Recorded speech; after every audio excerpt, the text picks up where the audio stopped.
Walden. By Henry David Thoreau. Economy. When I wrote the following pages, or rather the bulk of them, I lived alone, in the woods, a mile from any neighbor, in a house which I had built myself, on the shore of Walden Pond, in Concord, Massachusetts. And earned my living by the labor of my hands only. I lived there 2 years and 2 months. At present I am a sojourner in civilized life again. I should not obtrude my affairs so much on the notice of my readers if very particular inquiries had not been made by my townsmen concerning my mode of life, which some would call impertinent, though they do not appear to me at all impertinent. But, considering the circumstances, very natural and pertinent. Some have asked what I got to eat, if I did not feel lonesome, if I was not afraid, and the like. Others have been curious to learn what portion of my income one devoted to charitable purposes. And some, who have large families, how many poor children I maintained. I will therefore ask those of my readers who feel no particular interest in me to pardon me if I undertake to answer some of these questions in this book. In most books, the I, or first person, is omitted. In this it will be retained, that, in respect to egotism, is the main difference. We commonly do not remember that it is, after all, always the first person that is speaking. I should not talk so much about myself if there were anybody else whom I knew as well. Unfortunately, I am confined to this theme by the narrowness of my experience. Moreover, I, on my side, require of every writer, first or last, a simple and sincere account of his own life, and not merely what he has heard of other men's lives, some such account as he would send to his kindred from a distant land. For if he has lived sincerely, it must have been in a distant land to me. Perhaps these pages are more particularly addressed to poor students. As for the rest of my readers, they will accept such portions as apply to them. I trust that none will stretch the seams in putting on the coat, for it may do good service to him whom it fits. I would fain say something, not so much concerning the Chinese and Sandwich Islanders as you who read these pages, who are said to live in New England. Something about your condition, especially your outward condition or circumstances in this world, in this town, what it is, whether it is necessary that it be as bad as it is, whether it cannot be improved as well as not. I have traveled a good deal in Concord, and everywhere, in shops, and offices, and fields, the inhabitants have appeared to me to be doing penance in 1,000 remarkable ways. What I have heard of Brahmins sitting exposed to 4 fires and looking in the face of the sun, or hanging suspended, with their heads downward, over flames. Or looking at the heavens over their shoulders, until it becomes impossible for them to resume their natural position, while from the twist of the neck nothing but liquids can pass into the stomach. Or dwelling, chained for life, at the foot of a tree, or measuring with their bodies, like caterpillars, the breadth of vast empires. Or standing on one leg on the tops of pillars. Even these forms of conscious penance are hardly more incredible and astonishing than the scenes which I daily witness. The 12 labors of Hercules were trifling in comparison with those which my neighbors have undertaken, for they were only 12, and had an end, but I could never see that these men slew or captured any monster or finished any labor. They have no friend Iolaus to burn with a hot iron the root of the hydra's head, but as soon as one head is crushed, 2 spring up. I see young men, my townsmen, whose misfortune it is to have inherited farms, houses, barns, cattle, and farming tools, for these are more easily acquired than got rid of. Better if they had been born in the open pasture and suckled by a wolf, that they might have seen with clearer eyes what field they were called to labor in. Who made them serfs of the soil? Why should they eat their 60 acres, when man is condemned to eat only his peck of dirt? Why should they begin digging their graves as soon as they are born? They have got to live a man's life, pushing all these things before them, and get on as well as they can. How many a poor immortal soul have I met well nigh crushed and smothered under its load, creeping down the road of life, pushing before it a barn 75 feet by 40, its Augean stables never cleansed, and 100 acres of land, tillage, mowing, pasture, and woodlet. The portionless, who struggle with no such unnecessary inherited encumbrances, find it labor enough to subdue and cultivate a few cubic feet of flesh.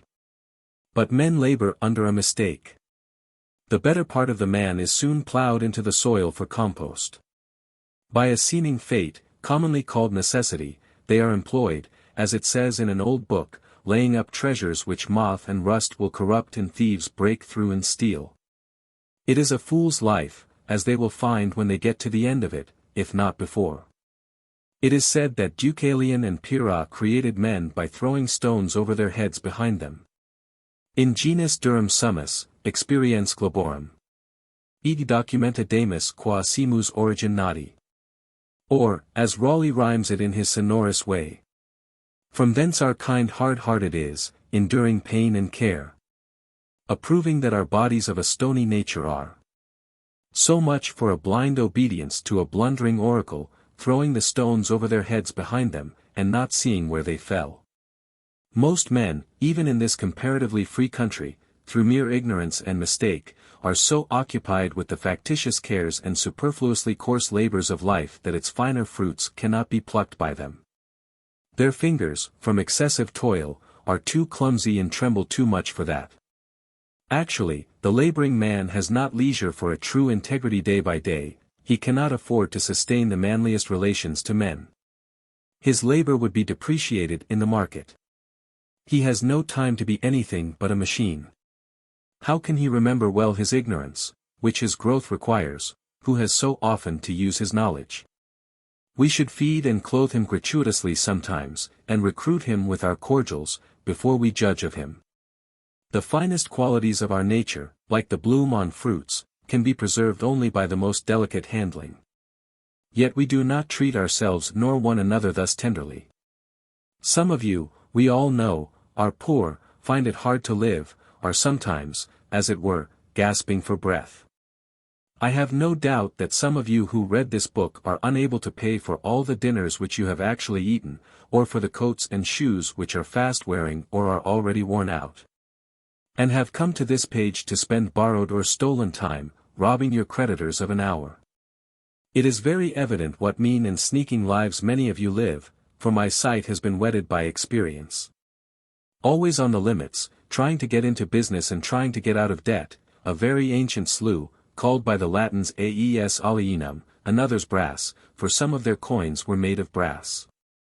Still living, and dying, and buried by this other's brass, always promising to pay, tomorrow, and dying today, insolvent, seeking to curry favor, to get custom, by how many modes, only not state prison offenses.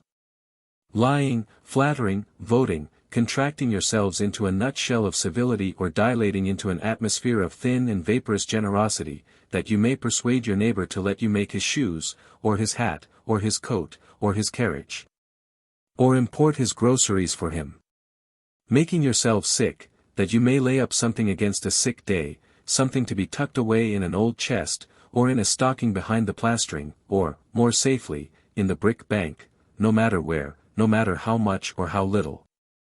I sometimes wonder that we can be so frivolous, I may almost say, as to attend to the gross but somewhat foreign form of servitude called Negro slavery. There are so many keen and subtle masters that enslave both North and South. It is hard to have a Southern overseer, it is worse to have a Northern one, but worst of all when you are the slave driver of yourself. Talk of a divinity in man. Look at the teamster on the highway, wending to market by day or night. Does any divinity stir within him? His highest duty to fodder and water his horses. What is his destiny to him compared with the shipping interests? Does not he drive for Squire Makestir? How godlike, how immortal, is he? See how he cowers and sneaks, how vaguely all the day he fears, not being immortal nor divine, but the slave and prisoner of his own opinion of himself, a fame won by his own deeds. Public opinion is a weak tyrant compared with our own private opinion. What a man thinks of himself, that it is which determines, or rather indicates, his fate. Self-emancipation even in the West Indian provinces of the fancy and imagination, what Wilberforce is there to bring that about? Think, also, of the ladies of the land weaving toilet cushions against the last day, not to betray too green an interest in their fates. As if you could kill time without injuring eternity. The mass of men lead lives of quiet desperation. What is called resignation is confirmed desperation. From the desperate city you go into the desperate country, and have to console yourself with the bravery of minks and muskrats. A stereotyped but unconscious despair is concealed even under what are called the games and amusements of mankind. There is no play in them, for this comes after work. But it is a characteristic of wisdom not to do desperate things. When we consider what, to use the words of the Catechism, is the chief end of man, and what are the true necessaries and means of life, it appears as if men had deliberately chosen the common mode of living because they preferred it to any other. Yet they honestly think there is no choice left. But alert and healthy natures remember that the sun rose clear. It is never too late to give up our prejudices. No way of thinking or doing, however ancient, can be trusted without proof. What everybody echoes or in silence passes by as true today may turn out to be falsehood tomorrow, mere smoke of opinion, which some had trusted for a cloud that would sprinkle fertilizing rain on their fields. What old people say you cannot do, you try and find that you can. Old deeds for old people, and new deeds for new. Old people did not know enough once, perchance, to fetch fresh fuel to keep the fire a-going. New people put a little dry wood under a pot, and are whirled round the globe with the speed of birds, in a way to kill old people, as the phrase is. Age is no better, hardly so well, qualified for an instructor as youth, for it has not profited so much as it has lost. One may almost doubt if the wisest man has learned anything of absolute value by living. Practically, the old have no very important advice to give the young, their own experience has been so partial, and their lives have been such miserable failures, for private reasons, as they must believe. And it may be that they have some faith left which belies that experience, and they are only less young than they were. I have lived some 30 years on this planet, and I have yet to hear the first syllable of valuable or even earnest advice from my seniors. They have told me nothing, and probably cannot tell me anything to the purpose. Here is life, an experiment to a great extent untried by me, but it does not avail me that they have tried it. If I have any experience which I think valuable, I am sure to reflect that this my mentors said nothing about. One farmer says to me, "You cannot live on vegetable food solely, for it furnishes nothing to make bones with," and so he religiously devotes a part of his day to supplying his system with the raw material of bones. Walking all the while he talks behind his oxen, which, with vegetable-made bones, jerk him and his lumbering plow along in spite of every obstacle. Some things are really necessaries of life in some circles, the most helpless and diseased, which in others are luxuries merely, and in others still are entirely unknown.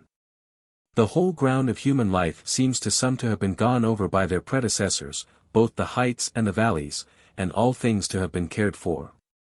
According to Evelyn, the wise Solomon prescribed ordinances for the very distances of trees. And the Roman praetors have decided how often you may go into your neighbor's land to gather the acorns which fall on it without trespass, and what share belongs to that neighbor.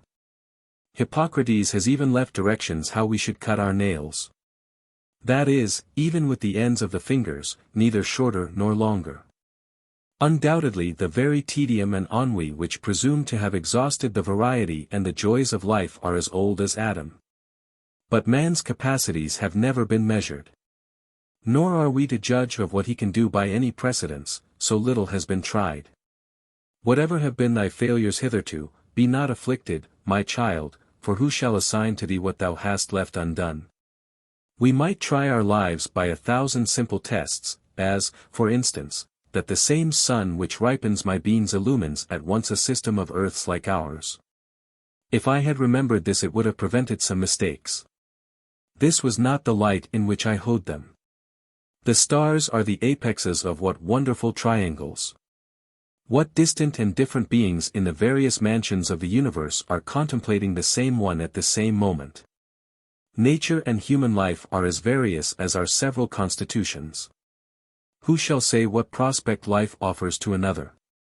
Could a greater miracle take place than for us to look through each other's eyes for an instant? We should live in all the ages of the world in an hour, in all the worlds of the ages. History, poetry, mythology. I know of no reading of another's experience so startling and informing as this would be.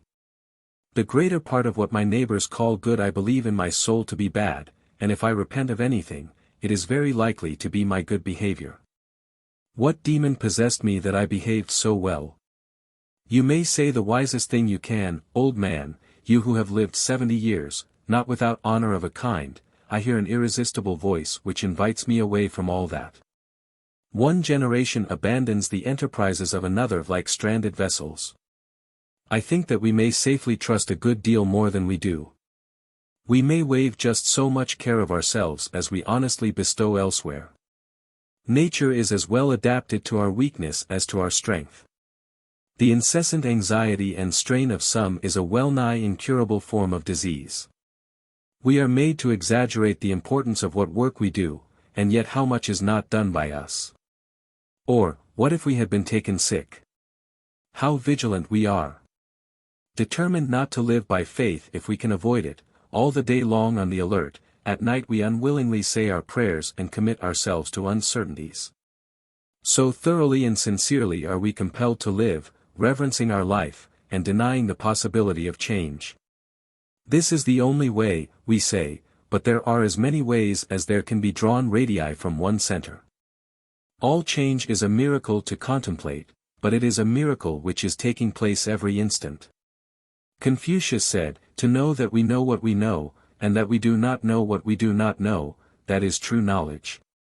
When one man has reduced a fact of the imagination to be a fact to his understanding, I foresee that all men at length establish their lives on that basis. Let us consider for a moment what most of the trouble and anxiety which I have referred to is about, and how much it is necessary that we be troubled, or at least careful. It would be some advantage to live a primitive and frontier life, though in the midst of an outward civilization, if only to learn what are the gross necessaries of life and what methods have been taken to obtain them. Or even to look over the old day books of the merchants, to see what it was that men most commonly bought at the stores, what they stored, that is, what are the grossest groceries. For the improvements of ages have had but little influence on the essential laws of man's existence, as our skeletons, probably, are not to be distinguished from those of our ancestors. By the words, necessary of life, I mean whatever, of all that man obtains by his own exertions, has been from the first, or from long use has become, so important to human life that few, if any, whether from savageness, or poverty, or philosophy, ever attempt to do without it. To many creatures there is in this sense but one necessary of life, food.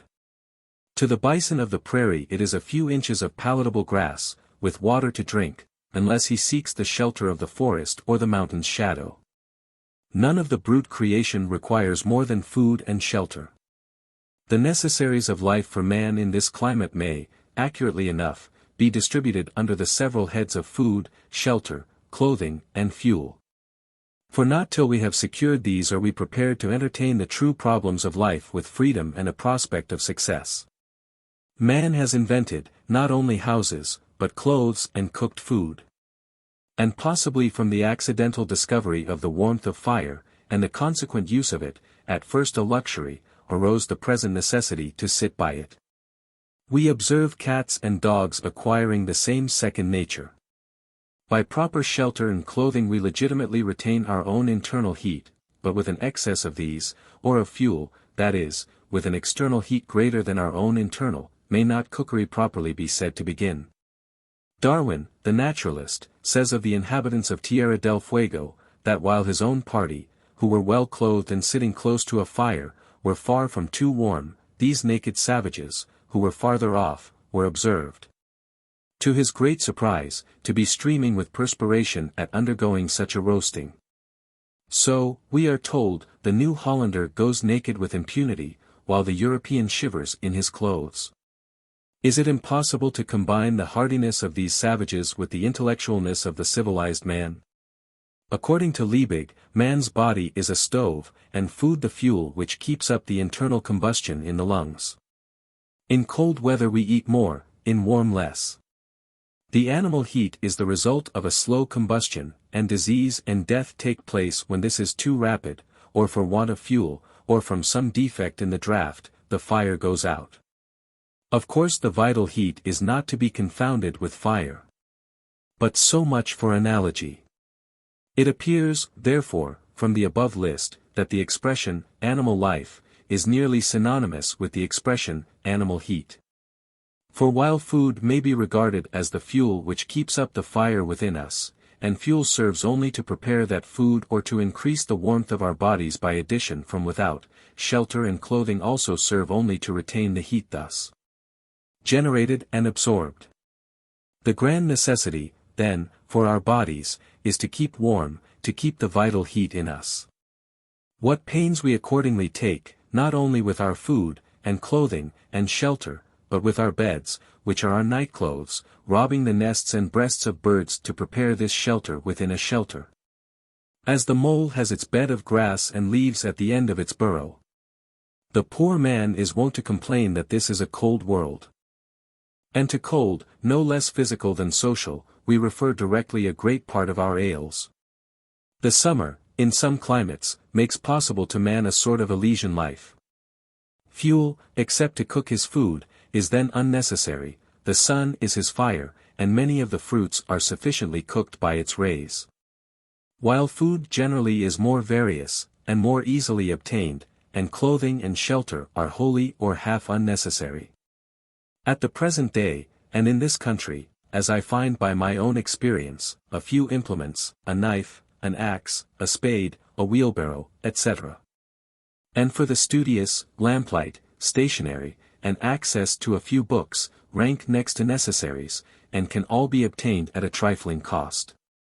Yet some, not wise, go to the other side of the globe, to barbarous and unhealthy regions, and devote themselves to trade for 10 or 20 years, in order that they may live, that is, keep comfortably warm, and die in New England at last. The luxuriously rich are not simply kept comfortably warm, but unnaturally hot, as I implied before, they are cooked, of course, a la mode. Most of the luxuries, and many of the so-called comforts of life, are not only not indispensable, but positive hindrances to the elevation of mankind. With respect to luxuries and comforts, the wisest have ever lived a more simple and meager life than the poor. The ancient philosophers, Chinese, Hindu, Persian, and Greek, were a class than which none has been poorer in outward riches, none so rich in inward. We know not much about them. It is remarkable that we know so much of them as we do. The same is true of the more modern reformers and benefactors of their race. None can be an impartial or wise observer of human life but from the vantage ground of what we should call voluntary poverty. Of a life of luxury the fruit is luxury, whether in agriculture, or commerce, or literature, or art. There are nowadays professors of philosophy, but not philosophers. Yet it is admirable to profess because it was once admirable to live. To be a philosopher is not merely to have subtle thoughts, nor even to found a school, but so to love wisdom as to live according to its dictates, a life of simplicity, independence, magnanimity, and trust. It is to solve some of the problems of life, not only theoretically, but practically. The success of great scholars and thinkers is commonly a courtier-like success, not kingly, not manly. They make shift to live merely by conformity, practically as their fathers did, and are in no sense the progenitors of a noble race of men. But why do men degenerate ever? What makes families run out? What is the nature of the luxury which enervates and destroys nations? Are we sure that there is none of it in our own lives? The philosopher is in advance of his age even in the outward form of his life. He is not fed, sheltered, clothed, warmed, like his contemporaries.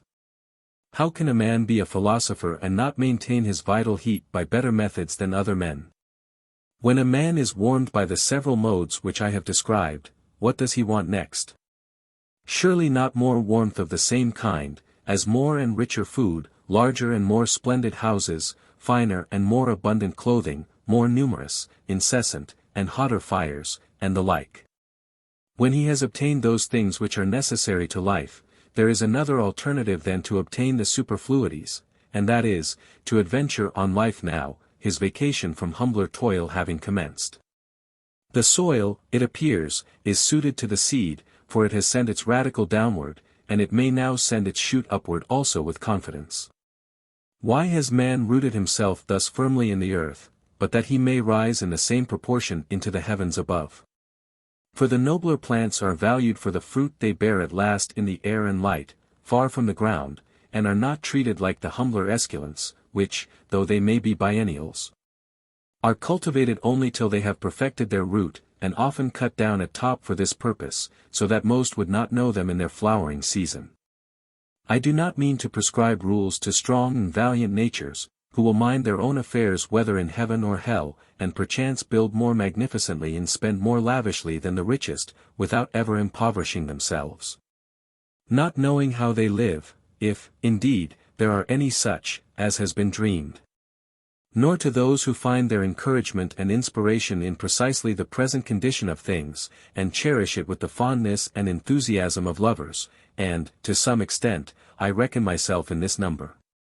I do not speak to those who are well employed, in whatever circumstances, and they know whether they are well employed or not. But mainly to the mass of men who are discontented, and idly complaining of the hardness of their lot or of the times, when they might improve them. There are some who complain most energetically and inconsolably of any, because they are, as they say, doing their duty. I also have in my mind that seemingly wealthy, but most terribly impoverished class of all, who have accumulated dross, but know not how to use it, or get rid of it, and thus have forged their own golden or silver fetters. If I should attempt to tell how I have desired to spend my life in years past, it would probably surprise those of my readers who are somewhat acquainted with its actual history, it would certainly astonish those who know nothing about it. I will only hint at some of the enterprises which I have cherished. In any weather, at any hour of the day or night, I have been anxious to improve the nick of time, and notch it on my stick too. To stand on the meeting of two eternities, the past and future, which is precisely the present moment, to toe that line. You will pardon some obscurities, for there are more secrets in my trade than in most men's, and yet not voluntarily kept, but inseparable from its very nature. I would gladly tell all that I know about it, and never paint "No admittance" on my gate. I long ago lost a hound, a bay horse, and a turtle dove, and am still on their trail. Many are the travelers I have spoken concerning them, describing their tracks and what calls they answered to. I have met one or two who had heard the hound, and the tramp of the horse, and even seen the dove disappear behind a cloud, and they seemed as anxious to recover them as if they had lost them themselves. To anticipate, not the sunrise and the dawn merely, but, if possible, nature herself. How many mornings, summer and winter, before yet any neighbor was stirring about his business, have I been about mine? No doubt, many of my townsmen have met me returning from this enterprise, farmers starting for Boston in the twilight, or woodchoppers going to their work. It is true, I never assisted the sun materially in his rising, but, doubt not, it was of the last importance only to be present at it. So many autumn, and winter days, spent outside the town, trying to hear what was in the wind, to hear and carry it express. I well nigh sunk all my capital in it, and lost my own breath into the bargain, running in the face of it. If it had concerned either of the political parties, depend upon it, it would have appeared in the Gazette with the earliest intelligence. At other times watching from the observatory of some cliff or tree, to telegraph any new arrival. Or waiting at evening on the hilltops for the sky to fall, that I might catch something, though I never caught much, and that, manawise, would dissolve again in the sun. For a long time I was reporter to a journal, of no very wide circulation, whose editor has never yet seen fit to print the bulk of my contributions, and, as is too common with writers, I got only my labor for my pains. However, in this case my pains were their own reward. For many years I was self-appointed inspector of snowstorms and rainstorms, and did my duty faithfully. Surveyor, if not of highways, then of forest paths and all across-lot routes, keeping them open, and ravines bridged and passable at all seasons, where the public heel had testified to their utility. I have looked after the wild stock of the town, which give a faithful herdsman a good deal of trouble by leaping fences, and I have had an eye to the unfrequented nooks and corners of the farm. Though I did not always know whether Jonas or Solomon worked in a particular field today, that was none of my business. I have watered the red huckleberry, the sand cherry and the nettle tree, the red pine and the black ash, the white grape and the yellow violet, which might have withered else in dry seasons. In short, I went on thus for a long time, I may say it without boasting, faithfully minding my business, till it became more and more evident that my townsmen would not after all admit me into the list of town officers, nor make my place a sinecure with a moderate allowance. My accounts, which I can swear to have kept faithfully, I have, indeed, never got audited, still less accepted, still less paid and settled. However, I have not set my heart on that. Not long since, a strolling Indian went to sell baskets at the house of a well-known lawyer in my neighborhood. "Do you wish to buy any baskets?" he asked. "No, we do not want any," was the reply. "What?" exclaimed the Indian as he went out the gate, "do you mean to starve us?" Having seen his industrious white neighbors so well off, that the lawyer had only to weave arguments, and, by some magic, wealth and standing followed, he had said to himself, "I will go into business, I will weave baskets. It is a thing which I can do." Thinking that when he had made the baskets he would have done his part, and then it would be the white man's to buy them. He had not discovered that it was necessary for him to make it worth the others' while to buy them, or at least make him think that it was so, or to make something else which it would be worth his while to buy. I too had woven a kind of basket of a delicate texture, but I had not made it worth any one's while to buy them. Yet not the less, in my case, did I think it worth my while to weave them, and instead of studying how to make it worth men's while to buy my baskets, I studied rather how to avoid the necessity of selling them. The life which men praise and regard as successful is but one kind. Why should we exaggerate any one kind at the expense of the others? Finding that my fellow citizens were not likely to offer me any room in the courthouse, or any curacy or living anywhere else, but I must shift for myself, I turned my face more exclusively than ever to the woods, where I was better known. I determined to go into business at once, and not wait to acquire the usual capital, using such slender means as I had already got. My purpose in going to Walden Pond was not to live cheaply nor to live dearly there, but to transact some private business with the fewest obstacles. To be hindered from accomplishing which for want of a little common sense, a little enterprise and business talent, appeared not so sad as foolish. I have always endeavored to acquire strict business habits, they are indispensable to every man. If your trade is with the celestial empire, then some small counting house on the coast, in some Salem harbor, will be fixture enough. You will export such articles as the country affords, purely native products, much ice and pine timber and a little granite, always in native bottoms. These will be good ventures. To oversee all the details yourself in person. To be at once pilot and captain, and owner and underwriter, to buy and sell and keep the accounts, to read every letter received, and write or read every letter sent, to superintend the discharge of imports night and day. To be upon many parts of the coast almost at the same time, often the richest freight will be discharged upon a Jersey shore, to be your own telegraph, unweariedly sweeping the horizon, speaking all passing vessels bound coastwise.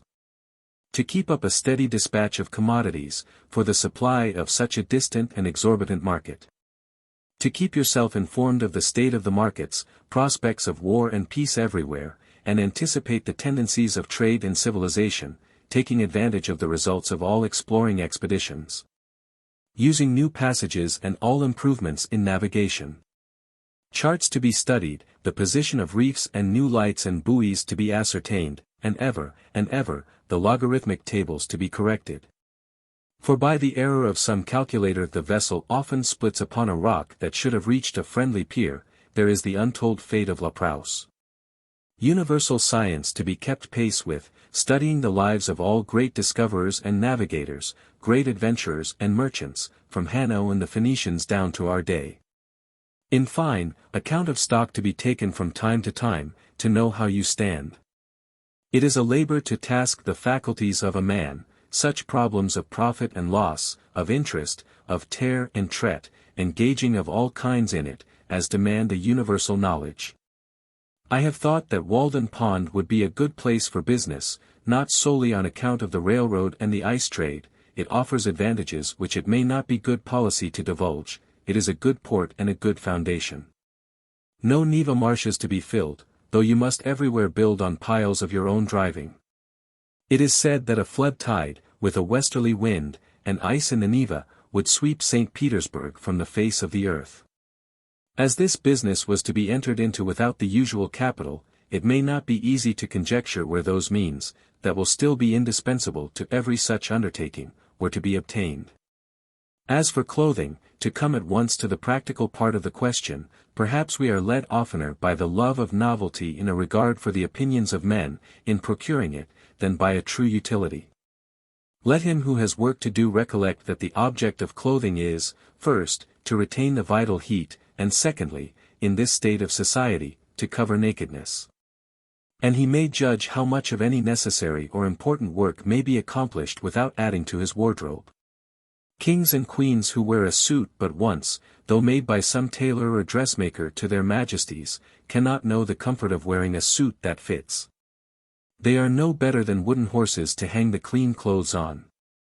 Every day our garments become more assimilated to ourselves, receiving the impress of the wearer's character, until we hesitate to lay them aside without such delay in medical appliances and some such solemnity even as our bodies.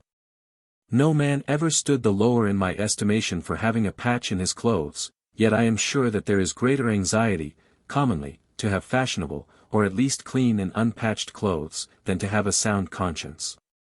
But even if the rent is not mended, perhaps the worst vice betrayed is improvidence. I sometimes try my acquaintances by such tests as this: who could wear a patch, or 2 extra seams only, over the knee? Most behave as if they believed that their prospects for life would be ruined if they should do it. It would be easier for them to hobble to town with a broken leg than with a broken pantaloon. Often if an accident happens to a gentleman's legs, they can be mended, but if a similar accident happens to the legs of his pantaloons, there is no help for it, for he considers, not what is truly respectable, but what is respected. We know but few men, a great many coats and breeches. Dress a scarecrow in your last shift, you standing shiftless by, who would not soonest salute the scarecrow.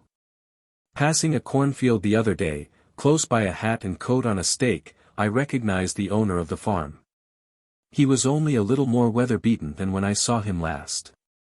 I have heard of a dog that barked at every stranger who approached his master's premises with clothes on, but was easily quieted by a naked thief. It is an interesting question how far men would retain their relative rank if they were divested of their clothes. Could you, in such a case, tell surely of any company of civilized men which belonged to the most respected class?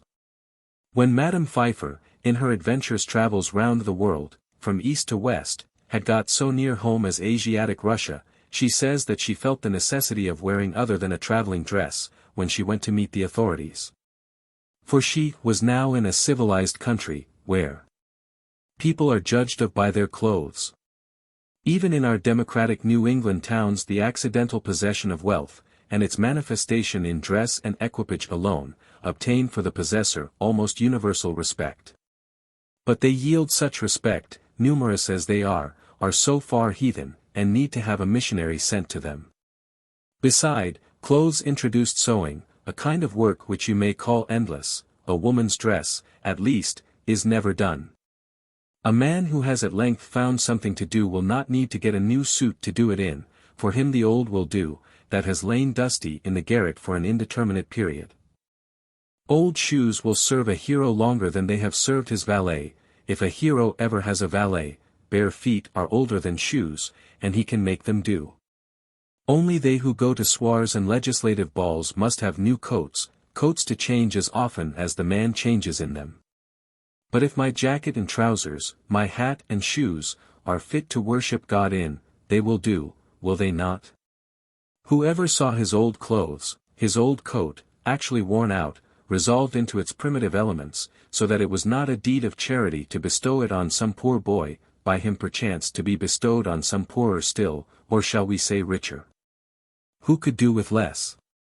I say, beware of all enterprises that require new clothes, and not rather a new wearer of clothes. If there is not a new man, how can the new clothes be made to fit? If you have any enterprise before you, try it in your old clothes. All men want, not something to do with, but something to do, or rather something to be. Perhaps we should never procure a new suit, however ragged or dirty the old, until we have so conducted, so enterprised or sailed in some way, that we feel like new men in the old, and that to retain it would be like keeping new wine in old bottles. Our molting season, like that of the fowls, must be a crisis in our lives. The loon retires to solitary ponds to spend it. Thus also the snake casts its slough, and the caterpillar its wormy coat, by an internal industry and expansion. For clothes are but our outmost cuticle and mortal coil. Otherwise we shall be found sailing under false colors, and be inevitably cashiered at last by our own opinion, as well as that of mankind. We don garment after garment, as if we grew like exogenous plants by addition without. Our outside and often thin and fanciful clothes are our epidermis, or false skin, which partakes not of our life, and may be stripped off here and there without fatal injury. Our thicker garments, constantly worn, are our cellular integument, or cortex, but our shirts are our liber, or true bark, which cannot be removed without girdling in so destroying the man. I believe that all races at some seasons wear something equivalent to the shirt. It is desirable that a man be clad so simply that he can lay his hands on himself in the dark, and that he live in all respects so compactly and preparedly that, if an enemy take the town, he can, like the old philosopher, walk out the gate empty-handed without anxiety. While one thick garment is, for most purposes, as good as 3 thin ones, and cheap clothing can be obtained at prices really to suit customers. While a thick coat can be bought for $5, which will last as many years, thick pantaloons for $2, cowhide boots for $1.50 a pair, a summer hat for $0.25. And a winter cap for 62.5 cents, or a better be made at home at a nominal cost, where is he so poor that, clad in such a suit, of his own earning, there will not be found wise men to do him reverence. When I ask for a garment of a particular form, my tailoress tells me gravely, they do not make them so now, not emphasizing the they at all, as if she quoted an authority as impersonal as the fates. And I find it difficult to get made what I want, simply because she cannot believe that I mean what I say, that I am so rash. When I hear this oracular sentence, I am for a moment absorbed in thought, emphasizing to myself each word separately that I may come at the meaning of it, that I may find out by what degree of consanguinity they are related to me, and what authority they may have in an affair which affects me so nearly. And, finally, I am inclined to answer her with equal mystery, and without any more emphasis of the they. It is true, they did not make them so recently, but they do now. Of what use this measuring of me if she does not measure my character, but only the breadth of my shoulders, as it were a peg to bang the coat on? We worship not the Graces, nor the Parsi, but fashion. She spins and weaves and cuts with full authority. The head monkey at Paris puts on a traveler's cap, and all the monkeys in America do the same. I sometimes despair of getting anything quite simple and honest done in this world by the help of men. They would have to be passed through a powerful press first, to squeeze their old notions out of them, so that they would not soon get upon their legs again. And then there would be some one in the company with a maggot in his head, hatched from an egg deposited there nobody knows when, for not even fire kills these things, and you would have lost your labor. Nevertheless, we will not forget that some Egyptian wheat was handed down to us by a mummy. On the whole, I think that it cannot be maintained that dressing has in this or any country risen to the dignity of an art. At present men make shift to wear what they can get. Like shipwrecked sailors, they put on what they can find on the beach, and at a little distance, whether of space or time, laugh at each other's masquerade. Every generation laughs at the old fashions, but follows religiously the new. We are amused at beholding the costume of Henry VIII, or Queen Elizabeth, as much as if it was that of the King and Queen of the Cannibal Islands. All costume off a man is pitiful or grotesque. It is only the serious eye peering from and the sincere life passed within it which restrain laughter and consecrate the costume of any people. Let Harlequin be taken with a fit of the colic and his trappings will have to serve that mood too. When the soldier is hit by a cannonball, rags are as becoming as purple. The childish and savage taste of men and women for new patterns keeps how many shaking and squinting through kaleidoscopes that they may discover the particular figure which this generation requires today. The manufacturers have learned that this taste is merely whimsical. Of two patterns which differ only by a few threads more or less of a particular color, the one will be sold readily, the other lie on the shelf, though it frequently happens that after the lapse of a season the latter becomes the most fashionable. Comparatively, tattooing is not the hideous custom which it is called. It is not barbarous merely because the printing is skin-deep and unalterable. I cannot believe that our factory system is the best mode by which men may get clothing. The condition of the operatives is becoming every day more like that of the English. And it cannot be wondered at, since, as far as I have heard or observed, the principal object is, not that mankind may be well and honestly clad, but, unquestionably, that corporations may be enriched. In the long run men hit only what they aim at. Therefore, though they should fail immediately, they had better aim at something high. As for a shelter, I will not deny that this is now a necessary of life, though there are instances of men having done without it for long periods in colder countries than this. Samuel Lang says that, the Laplander in his skin dress, and in a skin bag which he puts over his head and shoulders, will sleep night after night on the snow. In a degree of cold which would extinguish the life of one exposed to it in any woolen clothing. He had seen them asleep thus. Yet he adds, they are not hardier than other people.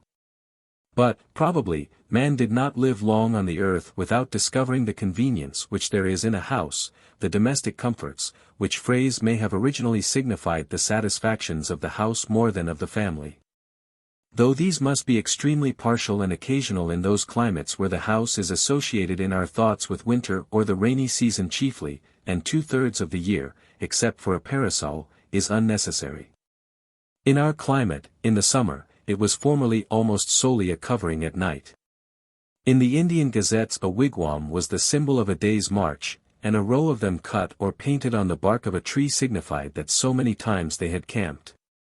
Man was not made so large-limbed and robust but that he must seek to narrow his world and wall in a space such as fitted him.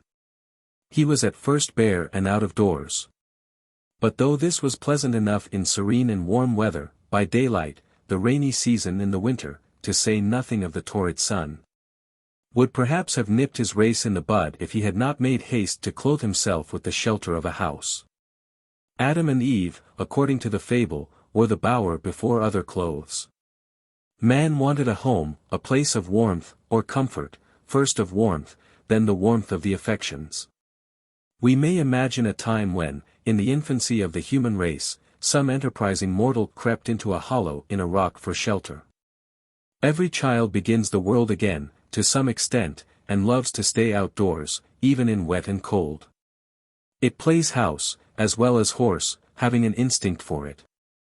Who does not remember the interest with which, when young, he looked at shelving rocks, or any approach to a cave? It was the natural yearning of that portion, any portion of our most primitive ancestor which still survived in us. From the cave we have advanced to roofs of palm leaves, of bark and boughs, of linen woven and stretched, of grass and straw, of boards and shingles, of stones and tiles. At last, we know not what it is to live in the open air, and our lives are domestic in more senses than we think. From the hearth the field is a great distance. It would be well, perhaps, if we were to spend more of our days and nights without any obstruction between us and the celestial bodies, if the poet did not speak so much from under a roof, or the saint dwell there so long. Birds do not sing in caves, nor do doves cherish their innocence in dovecots. However, if one designs to construct a dwelling house, it behooves him to exercise a little Yankee shrewdness, lest after all he find himself in a workhouse, a labyrinth without a clue, a museum, an almshouse, a prison, or a splendid mausoleum instead. Consider first how slight a shelter is absolutely necessary. I have seen Penobscot Indians, in this town, living in tents of thin cotton cloth, while the snow was nearly a foot deep around them, and I thought that they would be glad to have it deeper to keep out the wind.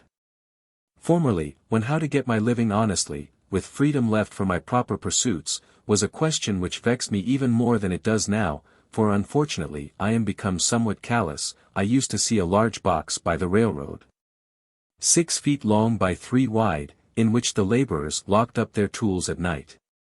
And it suggested to me that every man who was hard pushed might get such a one for $1, and, having bored a few auger holes in it, to admit the air at least, get into it when it rained and at night, and hook down the lid. And so have freedom in his love, and in his soul be free. This did not appear the worst, nor by any means a despicable alternative. You could sit up as late as you pleased, and, whenever you got up, go abroad without any landlord or houselord dogging you for rent. Many a man is harassed to death to pay the rent of a larger and more luxurious box who would not have frozen to death in such a box as this. I am far from jesting. Economy is a subject which admits of being treated with levity, but it cannot so be disposed of. A comfortable house for a rude and hardy race, that lived mostly out of doors, was once made here almost entirely of such materials as nature furnished ready to their hands. Gookin, who was superintendent of the Indians subject to the Massachusetts colony, writing in 1674, says, "The best of their houses are covered very neatly, tight and warm, with barks of trees, slipped from their bodies at those seasons when the sap is up, and made into great flakes, with pressure of weighty timber, when they are green. The meaner sort are covered with mats which they make of a kind of bulrush, and are also indifferently tight and warm, but not so good as the former. Some I have seen, 60 or 100 feet long and 30 feet broad. I have often lodged in their wigwams, and found them as warm as the best English houses." He adds that they were commonly carpeted and lined within with well-wrought embroidered mats, and were furnished with various utensils. The Indians had advanced so far as to regulate the effect of the wind by a mat suspended over the hole in the roof and moved by a string.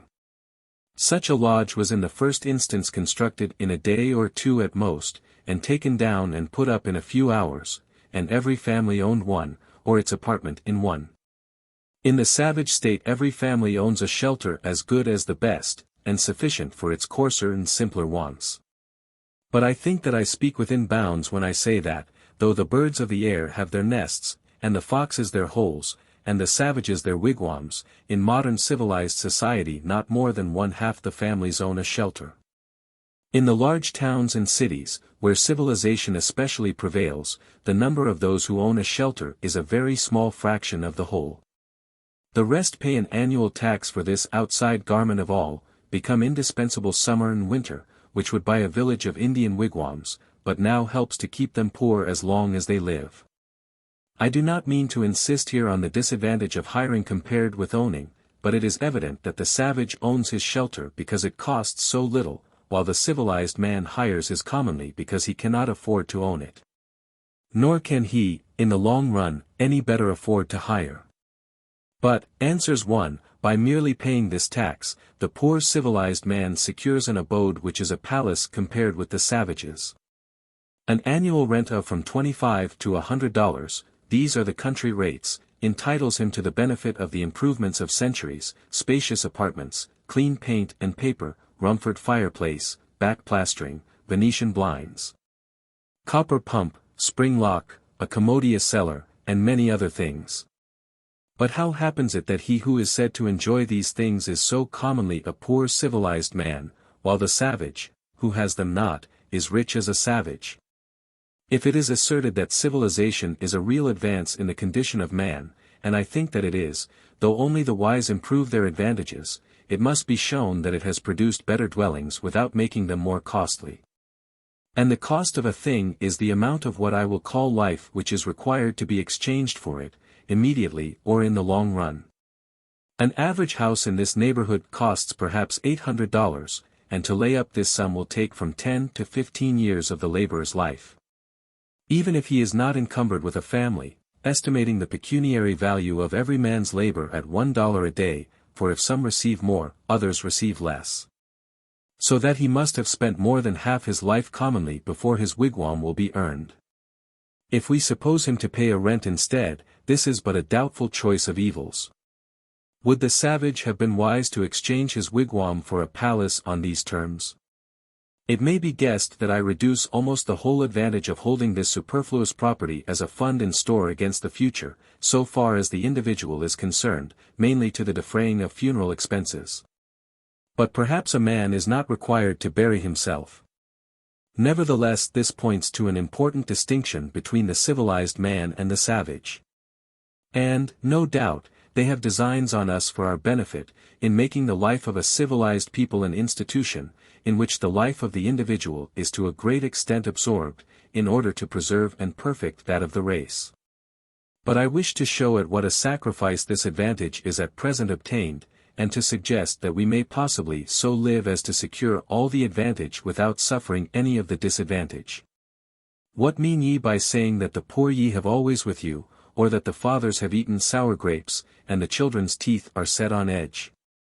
As I live, saith the Lord God, ye shall not have occasion any more to use this proverb in Israel.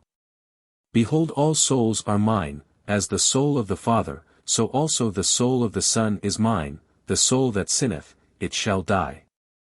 When I consider my neighbors, the farmers of Concord, who are at least as well off as the other classes, I find that for the most part they have been toiling 20, 30, or 40 years, that they may become the real owners of their farms, which commonly they have inherited with encumbrances, or else bought with hired money, and we may regard 1/3 of that toil as the cost of their houses, but commonly they have not paid for them yet.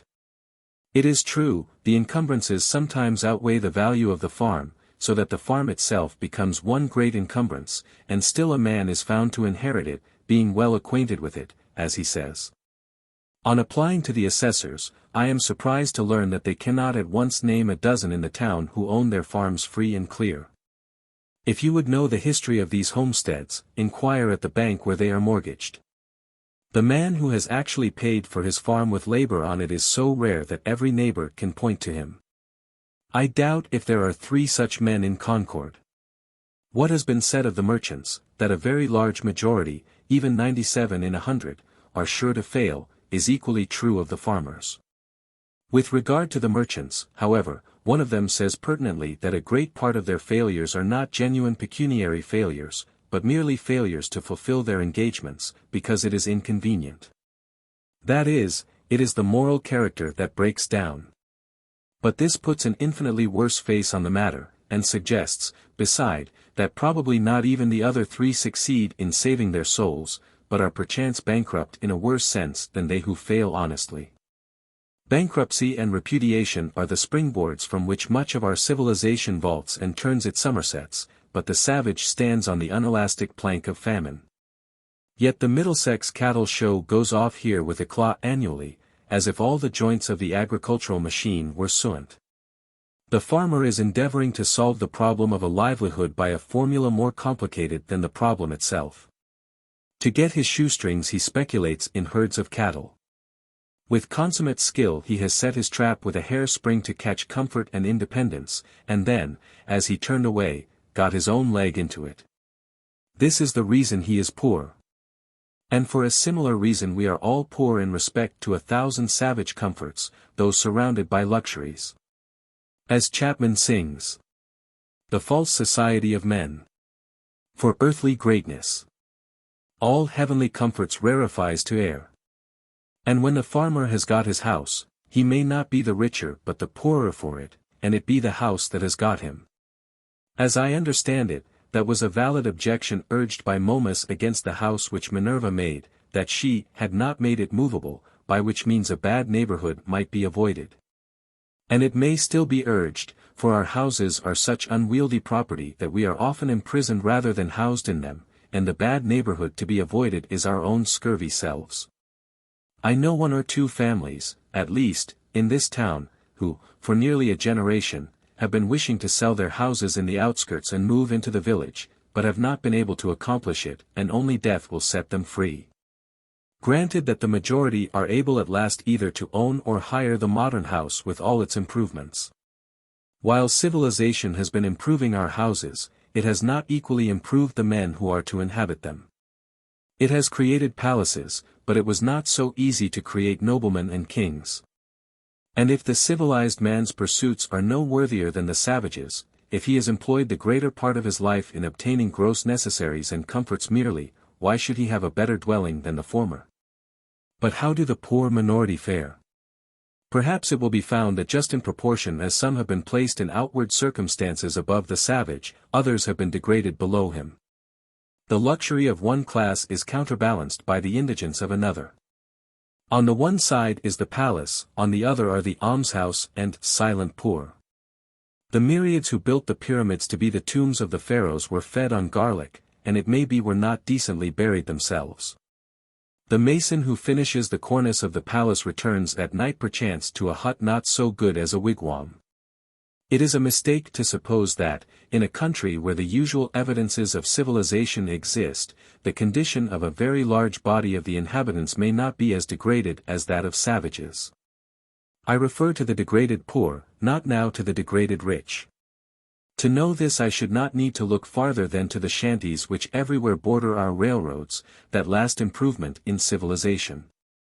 Where I see in my daily walks human beings living in sties, and all winter with an open door, for the sake of light, without any visible, often imaginable, wood pile. And the forms of both old and young are permanently contracted by the long habit of shrinking from cold and misery, and the development of all their limbs and faculties is checked. It certainly is fair to look at that class by whose labor the works which distinguish this generation are accomplished. Such too, to a greater or less extent, is the condition of the operatives of every denomination in England, which is the great workhouse of the world. Or I could refer you to Ireland, which is marked as one of the white or enlightened spots on the map.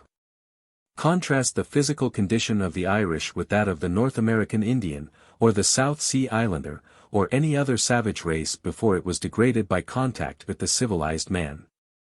Yet I have no doubt that that people's rulers are as wise as the average of civilized rulers. Their condition only proves what squalidness may consist with civilization. I hardly need refer now to the laborers in our southern states who produce the staple exports of this country, and are themselves a staple production of the South. But to confine myself to those who are said to be in moderate circumstances. Most men appear never to have considered what a house is, and are actually though needlessly poor all their lives because they think that they must have such a one as their neighbors have. As if one were to wear any sort of coat which the tailor might cut out for him, or, gradually leaving off palm-leaf hat or cap of woodchuck skin, complain of hard times because he could not afford to buy him a crown. It is possible to invent a house still more convenient and luxurious than we have, which yet all would admit that man could not afford to pay for. Shall we always study to obtain more of these things, and not sometimes to be content with less? Shall the respectable citizen thus gravely teach, by precept and example, the necessity of the young man's providing a certain number of superfluous glow shoes, and umbrellas, and empty guest chambers for empty guests, before he dies? Why should not our furniture be as simple as the Arabs or the Indians? When I think of the benefactors of the race, whom we have apotheosized as messengers from heaven, bearers of divine gifts to man, I do not see in my mind any retinue at their heels, any carload of fashionable furniture. Or what if I were to allow, would it not be a singular allowance, that our furniture should be more complex than the Arabs, in proportion as we are morally and intellectually his superiors? At present our houses are cluttered and defiled with it, and a good housewife would sweep out the greater part into the dust hole, and not leave her morning's work undone. Morning work. By the blushes of Aurora and the music of Memnon, what should be man's morning work in this world? I had 3 pieces of limestone on my desk, but I was terrified to find that they required to be dusted daily, when the furniture of my mind was all undusted still, and threw them out the window in disgust. How, then, could I have a furnished house? I would rather sit in the open air, for no dust gathers on the grass, unless where man has broken ground. It is the luxurious and dissipated who set the fashions which the herd so diligently follow. The traveler who stops at the best houses, so called, soon discovers this, for the publicans presume him to be a Sardanapalus, and if he resigned himself to their tender mercies he would soon be completely emasculated. I think that in the railroad car we are inclined to spend more on luxury than on safety and convenience, and it threatens without attaining these to become no better than a modern drawing room, with its divans, and ottomans, and sunshades. And 100 other oriental things, which we are taking west with us, invented for the ladies of the harem and the effeminate natives of the celestial empire, which Jonathan should be ashamed to know the names of. I would rather sit on a pumpkin and have it all to myself than be crowded on a velvet cushion. I would rather ride on earth in an ox cart, with a free circulation, than go to heaven in the fancy car of an excursion train and breathe a malaria all the way. The very simplicity and nakedness of man's life in the primitive ages imply this advantage, at least, that they left him still but a sojourner in nature. When he was refreshed with food and sleep, he contemplated his journey again. He dwelt, as it were, in a tent in this world, and was either threading the valleys, or crossing the plains, or climbing the mountain tops. But lo! Men have become the tools of their tools. The man who independently plucked the fruits when he was hungry is become a farmer, and he who stood under a tree for shelter, a housekeeper. We now no longer camp as for a night, but have settled down on earth and forgotten heaven. We have adopted Christianity merely as an improved method of agriculture. We have built for this world a family mansion, and for the next a family tomb. The best works of art are the expression of man's struggle to free himself from this condition, but the effect of our art is merely to make this low state comfortable and that higher state to be forgotten. There is actually no place in this village for a work of fine art, if any had come down to us, to stand, for our lives, our houses and streets, furnish no proper pedestal for it. There is not a nail to hang a picture on, nor a shelf to receive the bust of a hero or a saint. When I consider how our houses are built and paid for, or not paid for, and their internal economy managed and sustained, I wonder that the floor does not give way under the visitor while he is admiring the gewgaws upon the mantelpiece. And let him through into the cellar, to some solid and honest though earthy foundation. I cannot but perceive that this so-called rich and refined life is a thing jumped at, and I do not get on in the enjoyment of the fine arts which adorn it, my attention being wholly occupied with the jump. For I remember that the greatest genuine leap, due to human muscles alone, on record, is that of certain wandering Arabs, who are said to have cleared 25 feet on level ground. Without factitious support, man is sure to come to earth again beyond that distance. The first question which I am tempted to put to the proprietor of such great impropriety is, who bolsters you? Are you one of the 97 who fail, or the 3 who succeed? Answer me these questions, and then perhaps I may look at your baubles and find them ornamental. The cart before the horse is neither beautiful nor useful.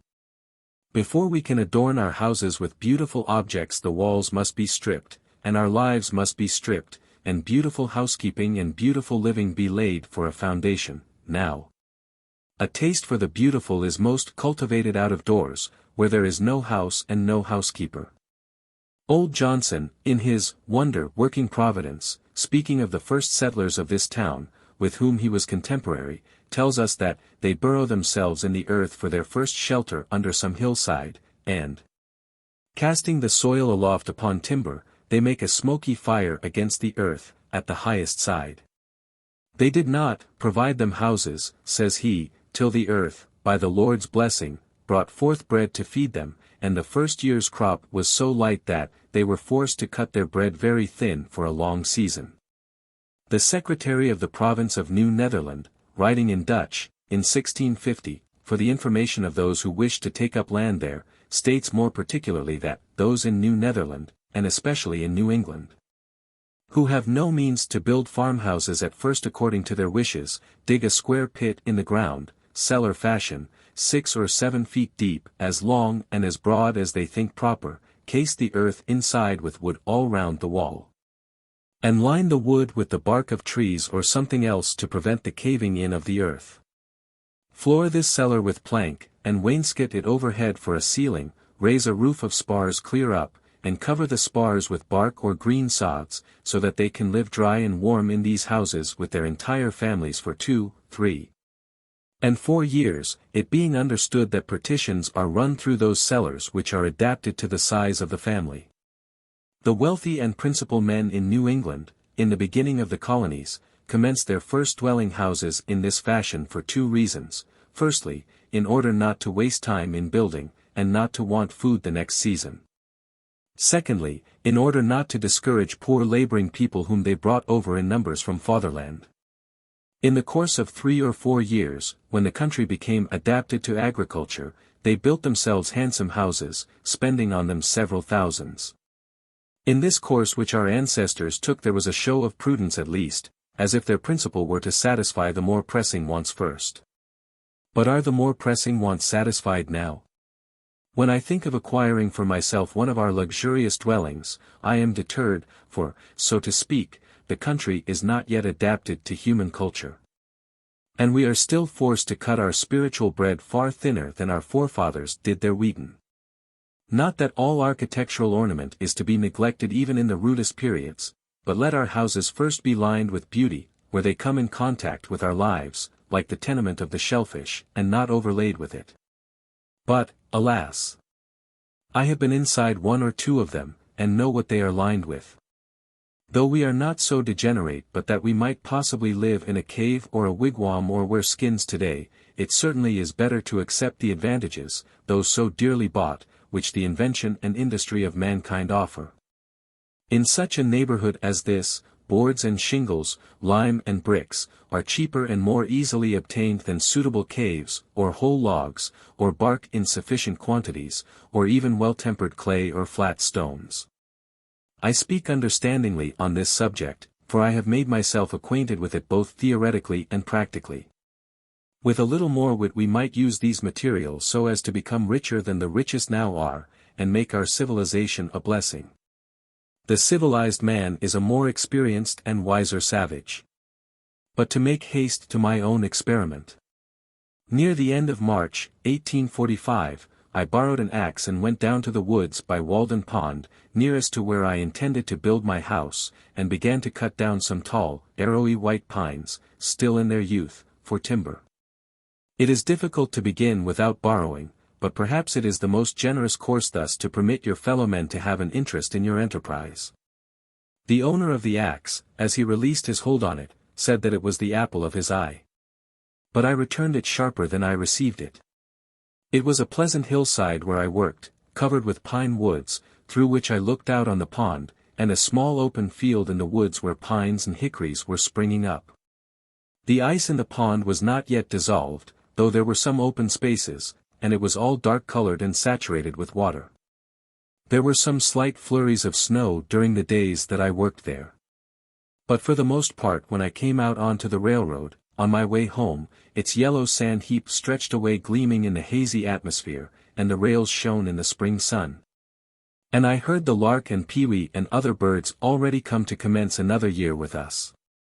They were pleasant spring days, in which the winter of man's discontent was thawing as well as the earth, and the life that had lain torpid began to stretch itself. One day, when my axe had come off and I had cut a green hickory for a wedge, driving it with a stone, and had placed the hole to soak in a pond hole in order to swell the wood, I saw a striped snake run into the water, and he lay on the bottom. Apparently without inconvenience, as long as I stayed there, or more than a quarter of an hour. Perhaps because he had not yet fairly come out of the torpid state. It appeared to me that for a like reason men remain in their present low and primitive condition. But if they should feel the influence of the spring of springs arousing them, they would of necessity rise to a higher and more ethereal life. I had previously seen the snakes in frosty mornings in my path with portions of their bodies still numb and inflexible, waiting for the sun to thaw them. On the 1st of April it rained and melted the ice, and in the early part of the day, which was very foggy, I heard a stray goose groping about over the pond and cackling as if lost, or like the spirit of the fog. So I went on for some days cutting and hewing timber, and also studs and rafters, all with my narrow axe, not having many communicable or scholar-like thoughts, singing to myself. Men say they know many things. But lo! They have taken wings. The arts and sciences. And 1,000 appliances. The wind that blows is all that any body knows. I hewed the main timbers 6 inches square, most of the studs on two sides only, and the rafters and floor timbers on one side, leaving the rest of the bark on, so that they were just as straight and much stronger than sawed ones. Each stick was carefully mortised or tenoned by its stump, for I had borrowed other tools by this time. My days in the woods were not very long ones. Yet I usually carried my dinner of bread and butter, and read the newspaper in which it was wrapped, at noon, sitting amid the green pine boughs which I had cut off, and to my bread was imparted some of their fragrance. For my hands were covered with a thick coat of pitch. Before I had done I was more the friend than the foe of the pine tree, though I had cut down some of them, having become better acquainted with it. Sometimes a rambler in the wood was attracted by the sound of my axe, and we chatted pleasantly over the chips which I had made. By the middle of April, for I made no haste in my work, but rather made the most of it, my house was framed and ready for the raising. I had already bought the shanty of James Collins, an Irishman who worked on the Fitchburg Railroad, for boards. James Collins' shanty was considered an uncommonly fine one. When I called to see it he was not at home. I walked about the outside, at first unobserved from within, the window was so deep and high. It was of small dimensions, with a peaked cottage roof, and not much else to be seen, the dirt being raised 5 feet all around as if it were a compost heap. The roof was the soundest part, though a good deal warped and made brittle by the sun. Doors there was none, but a perennial passage for the hens under the door-board. Mrs. C. came to the door and asked me to view it from the inside. The hens were driven in by my approach. It was dark, and had a dirt floor for the most part, dank, clammy, and aguish, only here a board and there a board which would not bear removal. She lighted a lamp to show me the inside of the roof and the walls, and also that the board floor extended under the bed, warning me not to step into the cellar, a sort of dust hole 2 feet deep. In her own words, they were good boards overhead, good boards all around, and a good window, of 2 whole squares originally, only the cat had passed out that way lately. There was a stove, a bed, and a place to sit, an infant in the house where it was born, a silk parasol, gilt-framed looking-glass, and a patent new coffee-mill nailed to an oak sapling, all told. The bargain was soon concluded, for James had in the meanwhile returned. I to pay $4.25 tonight, he to vacate at 5 tomorrow morning, selling to nobody else meanwhile, I to take possession at 6. It were well, he said, to be there early, and anticipate certain indistinct but wholly unjust claims on the score of ground rent and fuel. This he assured me was the only encumbrance. At 6 I passed him and his family on the road. One large bundle held their all, bed, coffee-mill, looking-glass, hens, all but the cat. She took to the woods and became a wild cat, and, as I learned afterward, trod in a trap set for woodchucks, and so became a dead cat at last. I took down this dwelling the same morning, drawing the nails, and removed it to the pond side by small cartloads, spreading the boards on the grass there to bleach and warp back again in the sun. One early thrush gave me a note or two as I drove along the woodland path. I was informed treacherously by a young Patrick that neighbor Seeley, an Irishman, in the intervals of the carting, transferred the still tolerable, straight, and drivable nails, staples, and spikes to his pocket. And then stood when I came back to pass the time of day, and look freshly up, unconcerned, with spring thoughts, at the devastation. There being a dearth of work, as he said. He was there to represent spectatordom, and help make this seemingly insignificant event one with the removal of the gods of Troy. I dug my cellar in the side of a hill sloping to the south, where a woodchuck had formerly dug his burrow, down through sumac and blackberry roots, and the lowest stain of vegetation, 6 feet square by 7 deep. To a fine sand where potatoes would not freeze in any winter. The sides were left shelving, and not stoned, but the sun having never shone on them, the sand still keeps its place. It was but 2 hours' work. I took particular pleasure in this breaking of ground, for in almost all latitudes men dig into the earth for an equable temperature. Under the most splendid house in the city is still to be found the cellar where they store their roots as of old, and long after the superstructure has disappeared posterity remark its dent in the earth. The house is still but a sort of porch at the entrance of a burrow. At length, in the beginning of May, with the help of some of my acquaintances, rather to improve so good an occasion for neighborliness than from any necessity, I set up the frame of my house. No man was ever more honored in the character of his raisers than I. They are destined, I trust, to assist at the raising of loftier structures one day. I began to occupy my house on the 4th of July, as soon as it was boarded and roofed, for the boards were carefully feather-edged and lapped, so that it was perfectly impervious to rain. But before boarding I laid the foundation of a chimney at one end, bringing 2 cartloads of stones up the hill from the pond in my arms. I built the chimney after my hoeing in the fall, before a fire became necessary for warmth, doing my cooking in the meanwhile out of doors on the ground. Early in the morning, which mode I still think is in some respects more convenient and agreeable than the usual one. When it stormed before my bread was baked, I fixed a few boards over the fire, and sat under them to watch my loaf, and passed some pleasant hours in that way. In those days, when my hands were much employed, I read but little, but the least scraps of paper which lay on the ground, my holder, or tablecloth, afforded me as much entertainment, in fact answered the same purpose as the Iliad. It would be worth the while to build still more deliberately than I did, considering, for instance, what foundation a door, a window, a cellar, a garret, have in the nature of man. And perchance never raising any superstructure until we found a better reason for it than our temporal necessities even. There is some of the same fitness in a man's building his own house that there is in a bird's building its own nest. Who knows but if men constructed their dwellings with their own hands, and provided food for themselves and families simply and honestly enough, the poetic faculty would be universally developed, as birds universally sing when they are so engaged. But alas!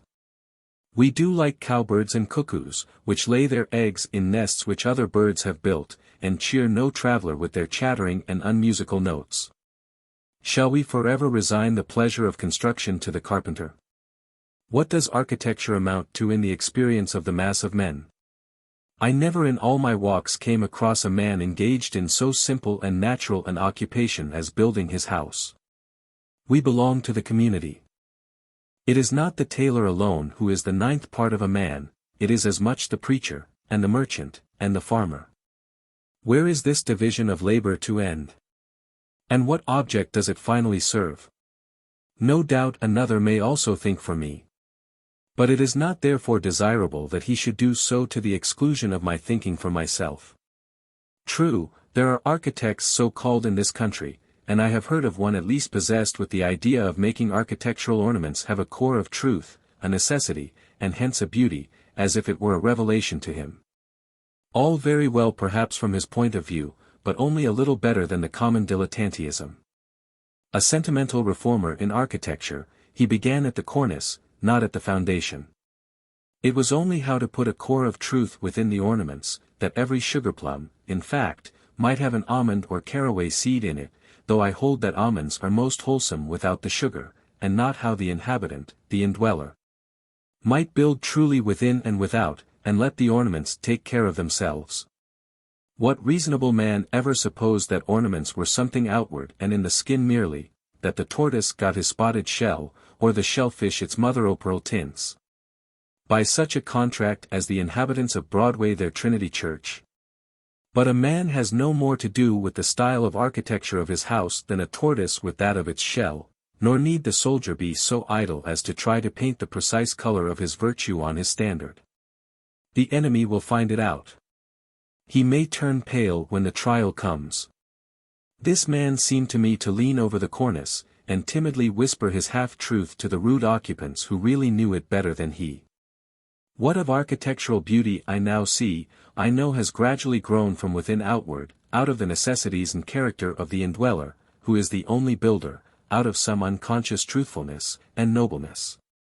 Without ever a thought for the appearance, and whatever additional beauty of this kind is destined to be produced will be preceded by a like unconscious beauty of life. The most interesting dwellings in this country, as the painter knows, are the most unpretending, humble log huts and cottages of the poor commonly. It is the life of the inhabitants whose shells they are, and not any peculiarity in their surfaces merely, which makes them picturesque. And equally interesting will be the citizen's suburban box, when his life shall be as simple and as agreeable to the imagination, and there is as little straining after effect in the style of his dwelling. A great proportion of architectural ornaments are literally hollow, and a September gale would strip them off, like borrowed plumes, without injury to the substantials. They can do without architecture who have no olives nor wines in the cellar.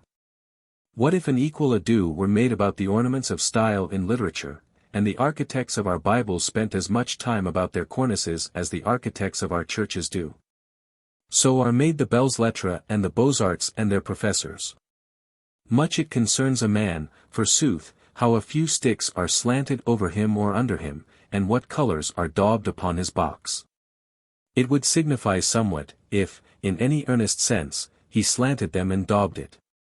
But the spirit having departed out of the tenant, it is of a piece with constructing his own coffin, the architecture of the grave, and carpenter is but another name for coffin-maker. One man says, in his despair or indifference to life, take up a handful of the earth at your feet, and paint your house that color. Is he thinking of his last and narrow house? Toss up a copper for it as well. What an abundance of leisure B must have. Why do you take up a handful of dirt? Better paint your house your own complexion, let it turn pale or blush for you. An enterprise to improve the style of cottage architecture. When you have got my ornaments ready, I will wear them. Before winter I built a chimney, and shingled the sides of my house, which were already impervious to rain, with imperfect and sappy shingles made of the first slice of the log, whose edges I was obliged to straighten with a plane.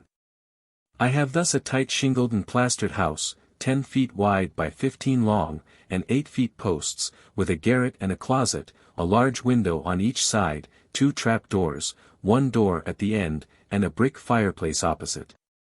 The exact cost of my house, paying the usual price for such materials as I used, but not counting the work, all of which was done by myself, was as follows. And I give the details because very few are able to tell exactly what their houses cost, and fewer still, if any, the separate cost of the various materials which compose them. Boards. $8. 03 plus, mostly shanty boards. Refuse shingles for roof sides. 4.00. Laths. 1.25. 2 second-hand windows. With glass. 2.43. 1,000 old brick. 4.00. 2 casks of lime. 2.40 that was high. Hair. 0.31 more than I needed. Mantle tree iron, 0.15. Nails. 3.90. Hinges and screws. 0.14. Latch. 0.10. Chalk. 0.01. Transportation. 1.40 I carried a good part. On my back. In all.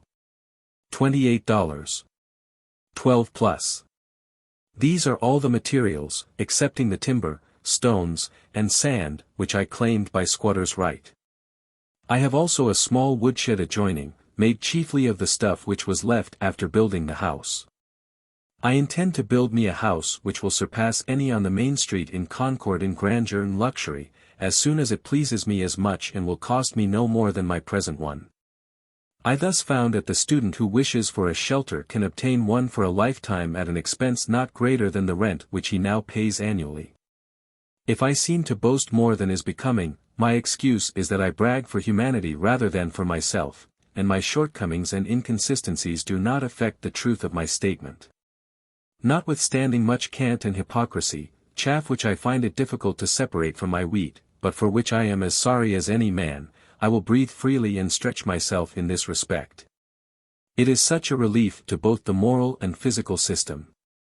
And I am resolved that I will not through humility become the devil's attorney. I will endeavor to speak a good word for the truth. At Cambridge College the mere rent of a student's room, which is only a little larger than my own, is $30 each year, though the corporation had the advantage of building 32 side by side and under one roof. And the occupant suffers the inconvenience of many and noisy neighbors, and perhaps a residence in the fourth story. I cannot but think that if we had more true wisdom in these respects, not only less education would be needed, because, forsooth, more would already have been acquired, but the pecuniary expense of getting an education would in a great measure vanish.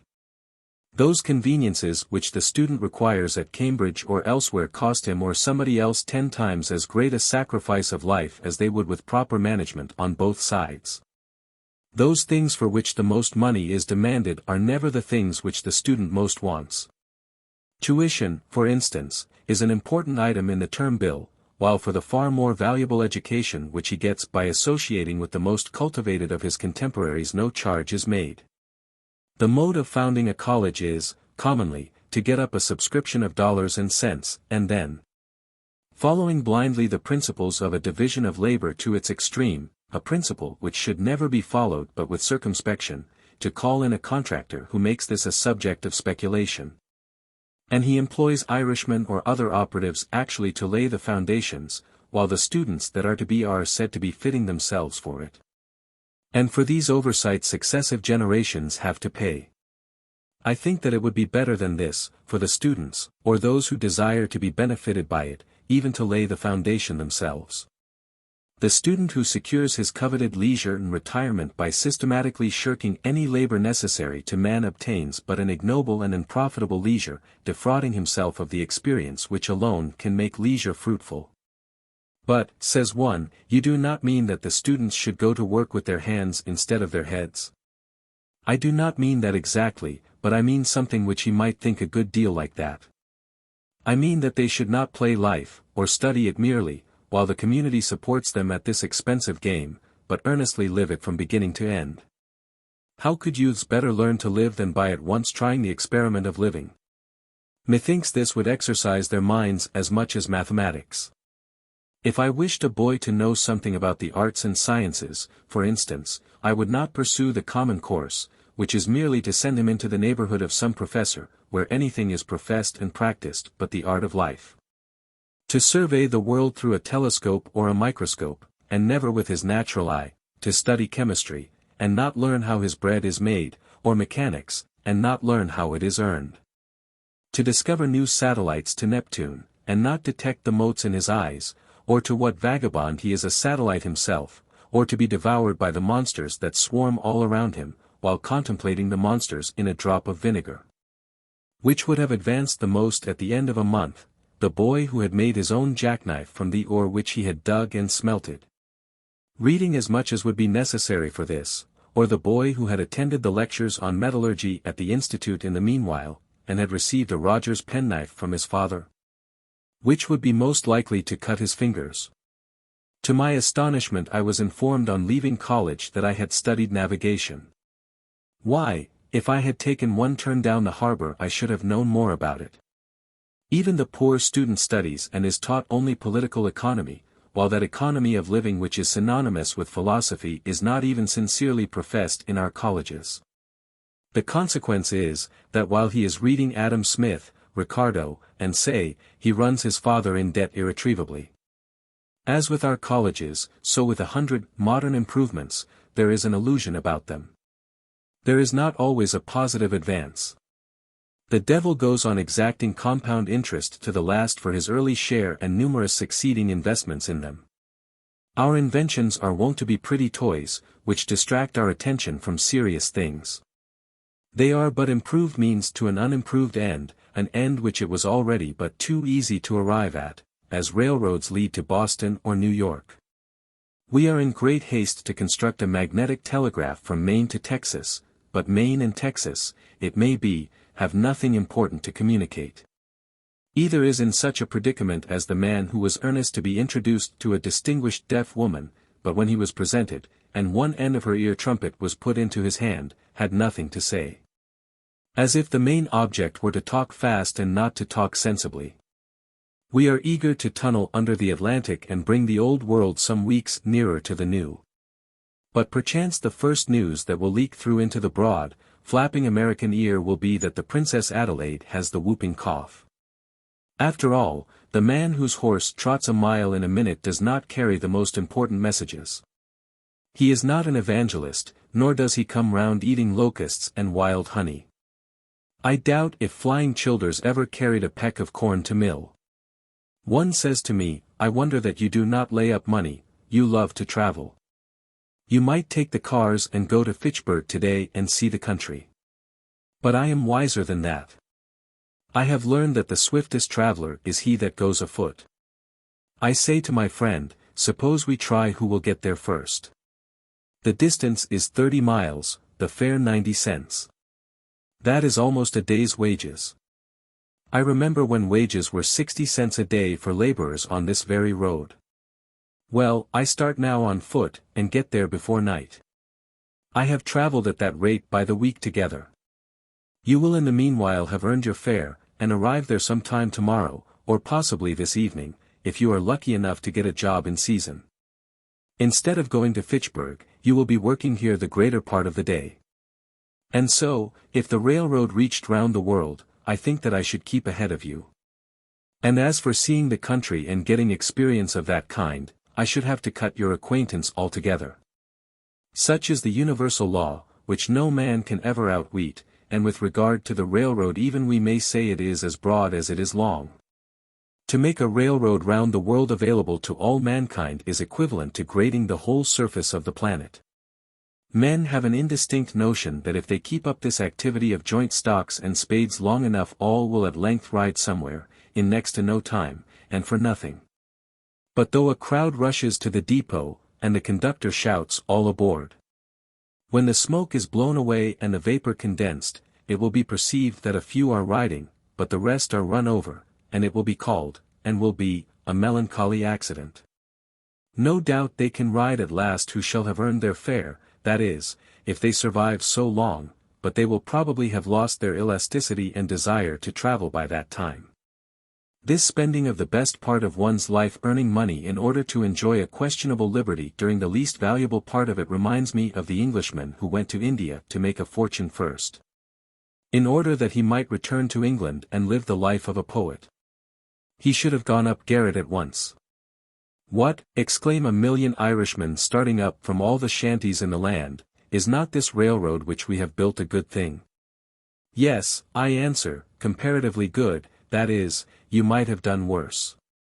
But I wish, as you are brothers of mine, that you could have spent your time better than digging in this dirt.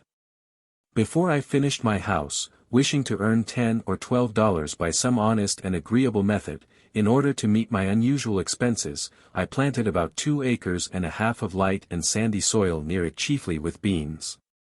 But also a small part with potatoes, corn, peas, and turnips. The whole lot contains 11 acres, mostly growing up to pines and hickories, and was sold the preceding season for $8.08 an acre. One farmer said that it was good for nothing but to raise cheeping squirrels on. I put no manure whatever on this land, not being the owner, but merely a squatter, and not expecting to cultivate so much again, and I did not quite hoe it all once. I got out several cords of stumps in plowing, which supplied me with fuel for a long time, and left small circles of virgin mold, easily distinguishable through the summer by the greater luxuriance of the beans there. The dead and for the most part unmerchantable wood behind my house, and the driftwood from the pond, have supplied the remainder of my fuel. I was obliged to hire a team and a man for the plowing, though I held the plow myself. My farm outgoes for the first season were, for implements, seed, work, etc., $14.72 plus. The seed corn was given me. This never costs anything to speak of, unless you plant more than enough. I got 12 bushels of beans, and 18 bushels of potatoes, besides some peas and sweet corn. The yellow corn and turnips were too late to come to anything. My whole income from the farm was $23.44. Deducting the outgoes, $14.72 plus. There are left $8.71 plus. Beside produce consumed and on hand at the time this estimate was made of the value of $4.50, The amount on hand much more than balancing a little grass which I did not raise. All things considered, that is, considering the importance of a man's soul and of today, notwithstanding the short time occupied by my experiment, nay, partly even because of its transient character. I believe that was doing better than any farmer in Concord did that year. The next year I did better still, for I spaded up all the land which I required, about 1/3 of an acre, and I learned from the experience of both years, not being in the least awed by many celebrated works on husbandry. Arthur Young among the rest, that if one would live simply and eat only the crop which he raised, and raise no more than he ate, and not exchange it for an insufficient quantity of more luxurious and expensive things, he would need to cultivate only a few rods of ground, and that it would be cheaper to spade up that than to use oxen to plough it, and to select a fresh spot from time to time than to manure the old. And he could do all his necessary farm work as it were with his left hand at odd hours in the summer. And thus he would not be tied to an ox, or horse, or cow, or pig, as at present. I desire to speak impartially on this point, and as one not interested in the success or failure of the present economical and social arrangements. I was more independent than any farmer in Concord, for I was not anchored to a house or farm, but could follow the bent of my genius, which is a very crooked one, every moment. Beside being better off than they already, if my house had been burned or my crops had failed, I should have been nearly as well off as before. I am wont to think that men are not so much the keepers of herds as herds are the keepers of men, the former are so much the freer. Men and oxen exchange work. But if we consider necessary work only, the oxen will be seen to have greatly the advantage, their farm is so much the larger. Man does some of his part of the exchange work in his 6 weeks of haying, and it is no boy's play. Certainly no nation that lived simply in all respects, that is, no nation of philosophers, would commit so great a blunder as to use the labor of animals. True, there never was and is not likely soon to be a nation of philosophers, nor am I certain it is desirable that there should be. However, I should never have broken a horse or bull and taken him to board for any work he might do for me, for fear I should become a horseman or a herdsman merely. And if society seems to be the gainer by so doing, are we certain that what is one man's gain is not another's loss, and that the stable boy has equal cause with his master to be satisfied? Granted that some public works would not have been constructed without this aid, and let man share the glory of such with the ox and horse, does it follow that he could not have accomplished works yet more worthy of himself in that case? When men begin to do, not merely unnecessary or artistic, but luxurious and idle work, with their assistance, it is inevitable that a few do all the exchange work with the oxen, or, in other words, become the slaves of the strongest. Man thus not only works for the animal within him, but, for a symbol of this, he works for the animal without him. Though we have many substantial houses of brick or stone, the prosperity of the farmer is still measured by the degree to which the barn overshadows the house. This town is said to have the largest houses for oxen, cows, and horses hereabouts, and it is not behindhand in its public buildings, but there are very few halls for free worship or free speech in this county. It should not be by their architecture, but why not even by their power of abstract thought, that nations should seek to commemorate themselves. How much more admirable the Bhagavad Gita than all the ruins of the East. Towers and temples are the luxury of princes. A simple and independent mind does not toil at the bidding of any prince. Genius is not a retainer to any emperor, nor is its material silver, or gold, or marble, except to a trifling extent. To what end, pray, is so much stone hammered? In Arcadia, when I was there, I did not see any hammering stone. Nations are possessed with an insane ambition to perpetuate the memory of themselves by the amount of hammered stone they leave. What if equal pains were taken to smooth and polish their manners? One piece of good sense would be more memorable than a monument as high as the moon. I love better to see stones in place. The grandeur of Thebes was a vulgar grandeur. More sensible is a rod of stone wall that bounds an honest man's field than 100-gated Thebes that has wandered farther from the true end of life. The religion and civilization which are barbaric and heathenish build splendid temples. But what you might call Christianity does not. Most of the stone a nation hammers goes toward its tomb only. It buries itself alive. As for the pyramids, there is nothing to wonder at in them so much as the fact that so many men could be found degraded enough to spend their lives constructing a tomb for some ambitious booby, whom it would have been wiser and manlier to have drowned in the Nile, and then given his body to the dogs. I might possibly invent some excuse for them and him, but I have no time for it. As for the religion and love of art of the builders, it is much the same all the world over, whether the building be an Egyptian temple or the United States Bank. It costs more than it comes to. The mainspring is vanity, assisted by the love of garlic and bread and butter. Mr.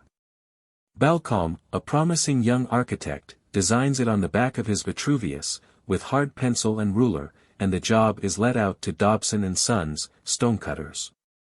When the 30 centuries begin to look down on it, mankind begin to look up at it. As for your high towers and monuments, there was a crazy fellow once in this town who undertook to dig through to China, and he got so far that, as he said, he heard the Chinese pots and kettles rattle. But I think that I shall not go out of my way to admire the hole which he made. Many are concerned about the monuments of the West and the East, to know who built them. For my part, I should like to know who in those days did not build them, who were above such trifling. But to proceed with my statistics. By surveying, carpentry, and day labor of various other kinds in the village in the meanwhile, for I have as many trades as fingers, I had earned $13.34. The expense of food for 8 months, namely, from July 4th to March 1st, the time when these estimates were made, though I lived there more than 2 years, not counting potatoes, a little green corn, and some peas, which I had raised, nor considering the value of what was on hand at the last date, was rice, $1.731/2. Molasses, 1.73 cheapest form of the saccharin. Rye meal, 1.043. Indian meal, 0.993/4 cheaper than rye. Pork, 0.22. All experiments which failed. Flour, 0.88 costs more than Indian meal. Both money and trouble. Sugar, 0.80. Lard, 0.65. Apples, 0.25. Dried apple, 0.22. Sweet potatoes, 0.10. 1 pumpkin, 0.06. 1 watermelon, 0.02. Salt, 0.03. Yes, I did eat $8.74, all told. But I should not thus unblushingly publish my guilt, if I did not know that most of my readers were equally guilty with myself, and that their deeds would look no better in print. The next year I sometimes caught a mess of fish for my dinner, and once I went so far as to slaughter a woodchuck which ravaged my bean field, effect his transmigration, as a Tartar would say, and devour him, partly for experiment's sake. But though it afforded me a momentary enjoyment, notwithstanding a musky flavor, I saw that the longest use would not make that a good practice, however it might seem to have your woodchucks ready dressed by the village butcher. Clothing and some incidental expenses within the same dates, though little can be inferred from this item, amounted to $8.40-3/4. Oil and some household utensils, $2.00. So that all the pecuniary outgoes, excepting for washing and mending, which for the most part were done out of the house, and their bills have not yet been received, and these are all and more than all the ways by which money necessarily goes out in this part of the world, were: house, $28.12 plus. Farm 1 year, $14.72 plus. Food 8 months, $8.74. Clothing, etc., 8 months, $8.40-3/4. Oil, etc., 8 months, $2.00. In all, $1.61. 99 3/4. I address myself now to those of my readers who have a living to get.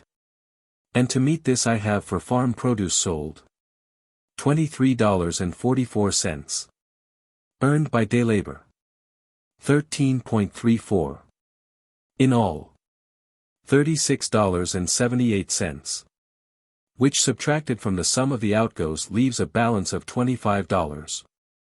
21 3/4 on the one side, this being very nearly the means with which I started, and the measure of expenses to be incurred, and on the other, beside the leisure and independence and health thus secured. A comfortable house for me as long as I choose to occupy it. These statistics, however accidental and therefore uninstructive they may appear, as they have a certain completeness, have a certain value also. Nothing was given me of which I have not rendered some account. It appears from the above estimate, that my food alone cost me in money about 27 cents a week. It was, for nearly 2 years after this, rye and Indian meal without yeast, potatoes, rice, a very little salt pork, molasses, and salt. And my drink, water. It was fit that I should live on rice, mainly, who love so well the philosophy of India.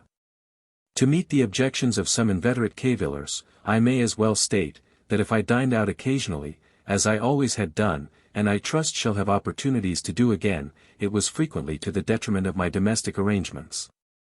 But the dining out, being, as I have stated, a constant element, does not in the least affect a comparative statement like this.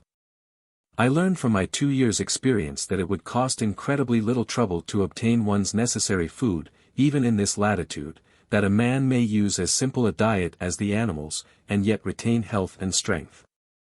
I have made a satisfactory dinner, satisfactory on several accounts, simply off a dish of purslane, Portulaca oleracea, which I gathered in my cornfield, boiled and salted. I give the Latin on account of the savouriness of the trivial name. And pray what more can a reasonable man desire, in peaceful times, in ordinary noons, than a sufficient number of ears of green sweet corn boiled, with the addition of salt? Even the little variety which I used was a yielding to the demands of appetite, and not of health. Yet men have come to such a pass that they frequently starve, not for want of necessaries, but for want of luxuries. And I know a good woman who thinks that her son lost his life because he took to drinking water only. The reader will perceive that I am treating the subject rather from an economic than a dietetic point of view, and he will not venture to put my abstemiousness to the test unless he has a well-stocked larder. Bread I at first made of pure Indian meal and salt, genuine hoe cakes, which I baked before my fire out of doors on a shingle or the end of a stick of timber sawed off in building my house. But it was wont to get smoked and to have a piney flavor. I tried flour also, but have at last found a mixture of rye and Indian meal most convenient and agreeable. In cold weather it was no little amusement to bake several small loaves of this in succession, tending and turning them as carefully as an Egyptian his hatching eggs.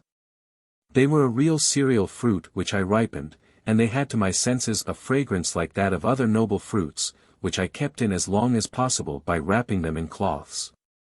I made a study of the ancient and indispensable art of bread-making, consulting such authorities as offered, going back to the primitive days and first invention of the unleavened kind. When from the wildness of nuts and meats men first reached the mildness and refinement of this diet, and traveling gradually down in my studies through that accidental souring of the dough which, it is supposed, taught the leavening process.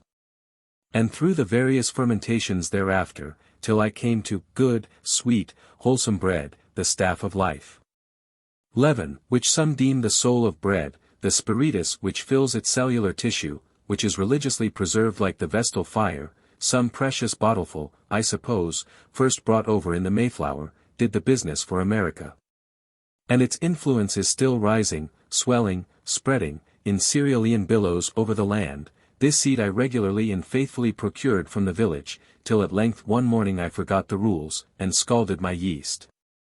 By which accident I discovered that even this was not indispensable, for my discoveries were not by the synthetic but analytic process, and I have gladly omitted it since. Though most housewives earnestly assured me that safe and wholesome bread without yeast might not be, and elderly people prophesied a speedy decay of the vital forces.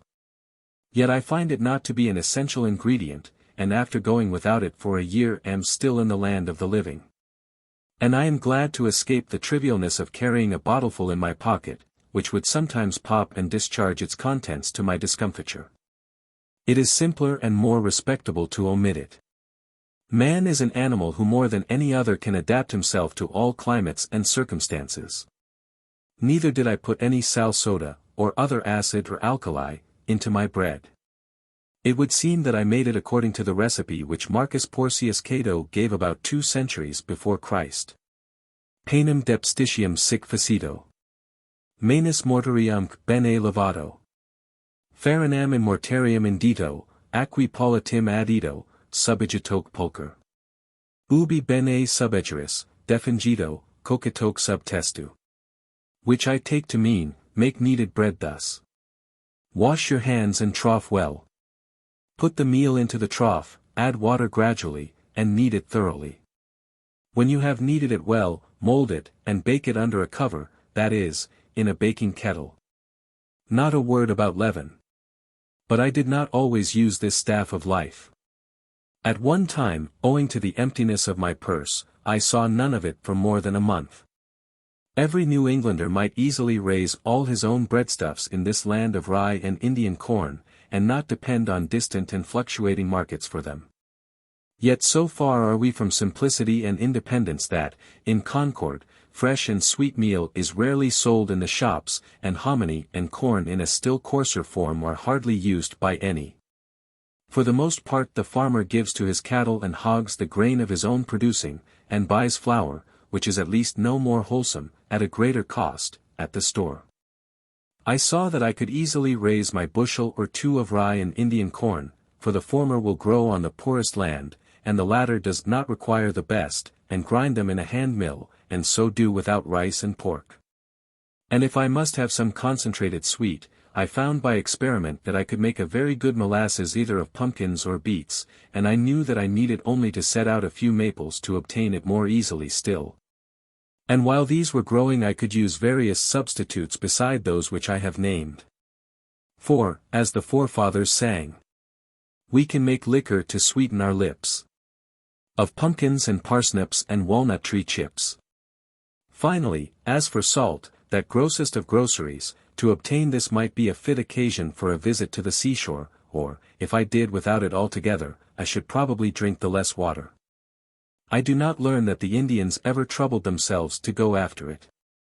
Thus I could avoid all trade and barter, so far as my food was concerned, and having a shelter already, it would only remain to get clothing and fuel.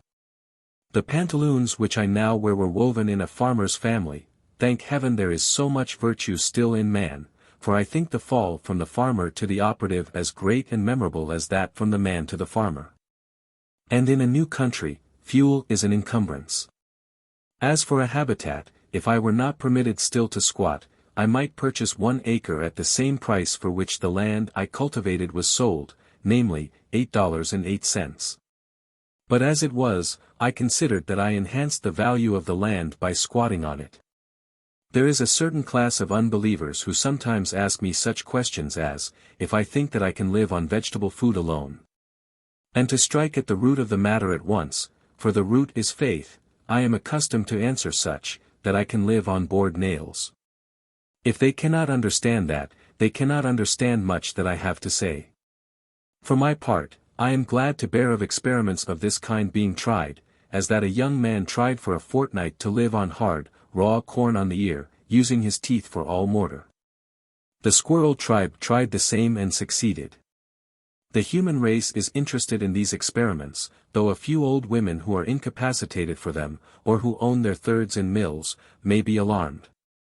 My furniture, part of which I made myself, and the rest cost me nothing of which I have not rendered an account, consisted of a bed, a table, a desk, 3 chairs, a looking-glass 3 inches in diameter, a pair of tongs and andirons, a kettle, a skillet and a frying pan, a dipper, a wash-bowl, 2 knives and forks, 3 plates, 1 cup, 1 spoon, a jug for oil, a jug for molasses, and a japanned lamp. None is so poor that he need sit on a pumpkin. That is shiftlessness. There is a plenty of such chairs as I like best in the village garrets to be had for taking them away. Furniture. Thank God, I can sit and I can stand without the aid of a furniture warehouse. What man but a philosopher would not be ashamed to see his furniture packed in a cart and going up country exposed to the light of heaven and the eyes of men, a beggarly account of empty boxes? That is Spaulding's furniture. I could never tell from inspecting such a load whether it belonged to a so-called rich man or a poor one. The owner always seemed poverty-stricken. Indeed, the more you have of such things the poorer you are. Each load looks as if it contained the contents of a dozen shanties, and if one shanty is poor, this is a dozen times as poor. Pray, for what do we move ever but to get rid of our furniture, our exuvio, at last to go from this world to another newly furnished, and leave this to be burned? It is the same as if all these traps were buckled to a man's belt, and he could not move over the rough country where our lines are cast without dragging his trap. He was a lucky fox that left his tail in the trap. The muskrat will gnaw his third leg off to be free. No wonder man has lost his elasticity. How often he is at a dead set. Sir, if I may be so bold, what do you mean by a dead set? If you are a seer, whenever you meet a man you will see all that he owns, aye, and much that he pretends to disown, behind him, even to his kitchen furniture and all the trumpery which he saves and will not burn.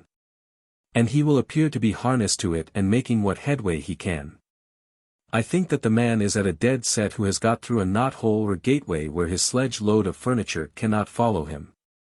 I cannot but feel compassion when I hear some trig, compact-looking man, seemingly free, all girded and ready, speak of his furniture, as whether it is insured or not.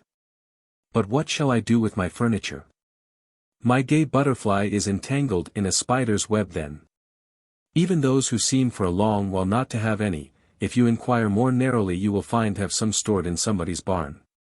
I look upon England today as an old gentleman who is travelling with a great deal of baggage, trumpery which has accumulated from long housekeeping, which he has not the courage to burn, great trunk, little trunk, bandbox, and bundle. Throw away the first three at least. It would surpass the powers of a well man nowadays to take up his bed and walk, and I should certainly advise a sick one to lay down his bed and run. When I have met an immigrant tottering under a bundle which contained his all, looking like an enormous one which had grown out of the nape of his neck, I have pitied him, not because that was his all, but because he had all that to carry. If I have got to drag my trap, I will take care that it be a light one and do not nip me in a vital part. But perchance it would be wisest never to put one's paw into it. I would observe, by the way, that it costs me nothing for curtains, for I have no gazers to shut out but the sun and moon, and I am willing that they should look in. The moon will not sour milk nor taint meat of mine, nor will the sun injure my furniture or fade my carpet.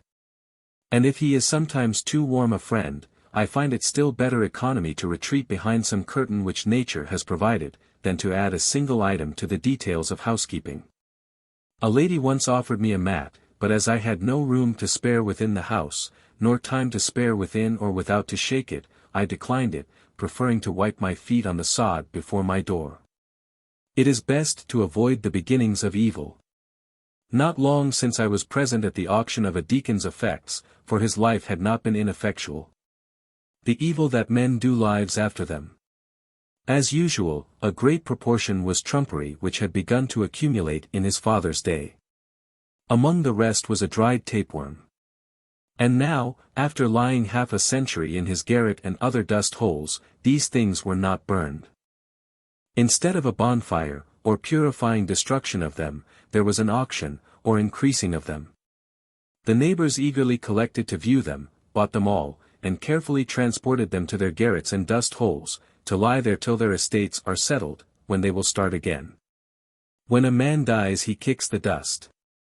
The customs of some savage nations might, perchance, be profitably imitated by us, for they at least go through the semblance of casting their slough annually, they have the idea of the thing, whether they have the reality or not. Would it not be well if we were to celebrate such a busk, or feast of first fruits, as Bartram describes to have been the custom of the Mucklass Indians? When a town celebrates the busk, says he, having previously provided themselves with new clothes, new pots, pans, and other household utensils and furniture, they collect all their worn-out clothes and other despicable things. Sweep and cleanse their houses, squares, and the whole town of their filth, which with all the remaining grain and other old provisions they cast together into one common heap, and consume it with fire. After having taken medicine, and fasted for 3 days, all the fire in the town is extinguished. During this fast they abstain from the gratification of every appetite and passion whatever. A general amnesty is proclaimed. All malefactors may return to their town.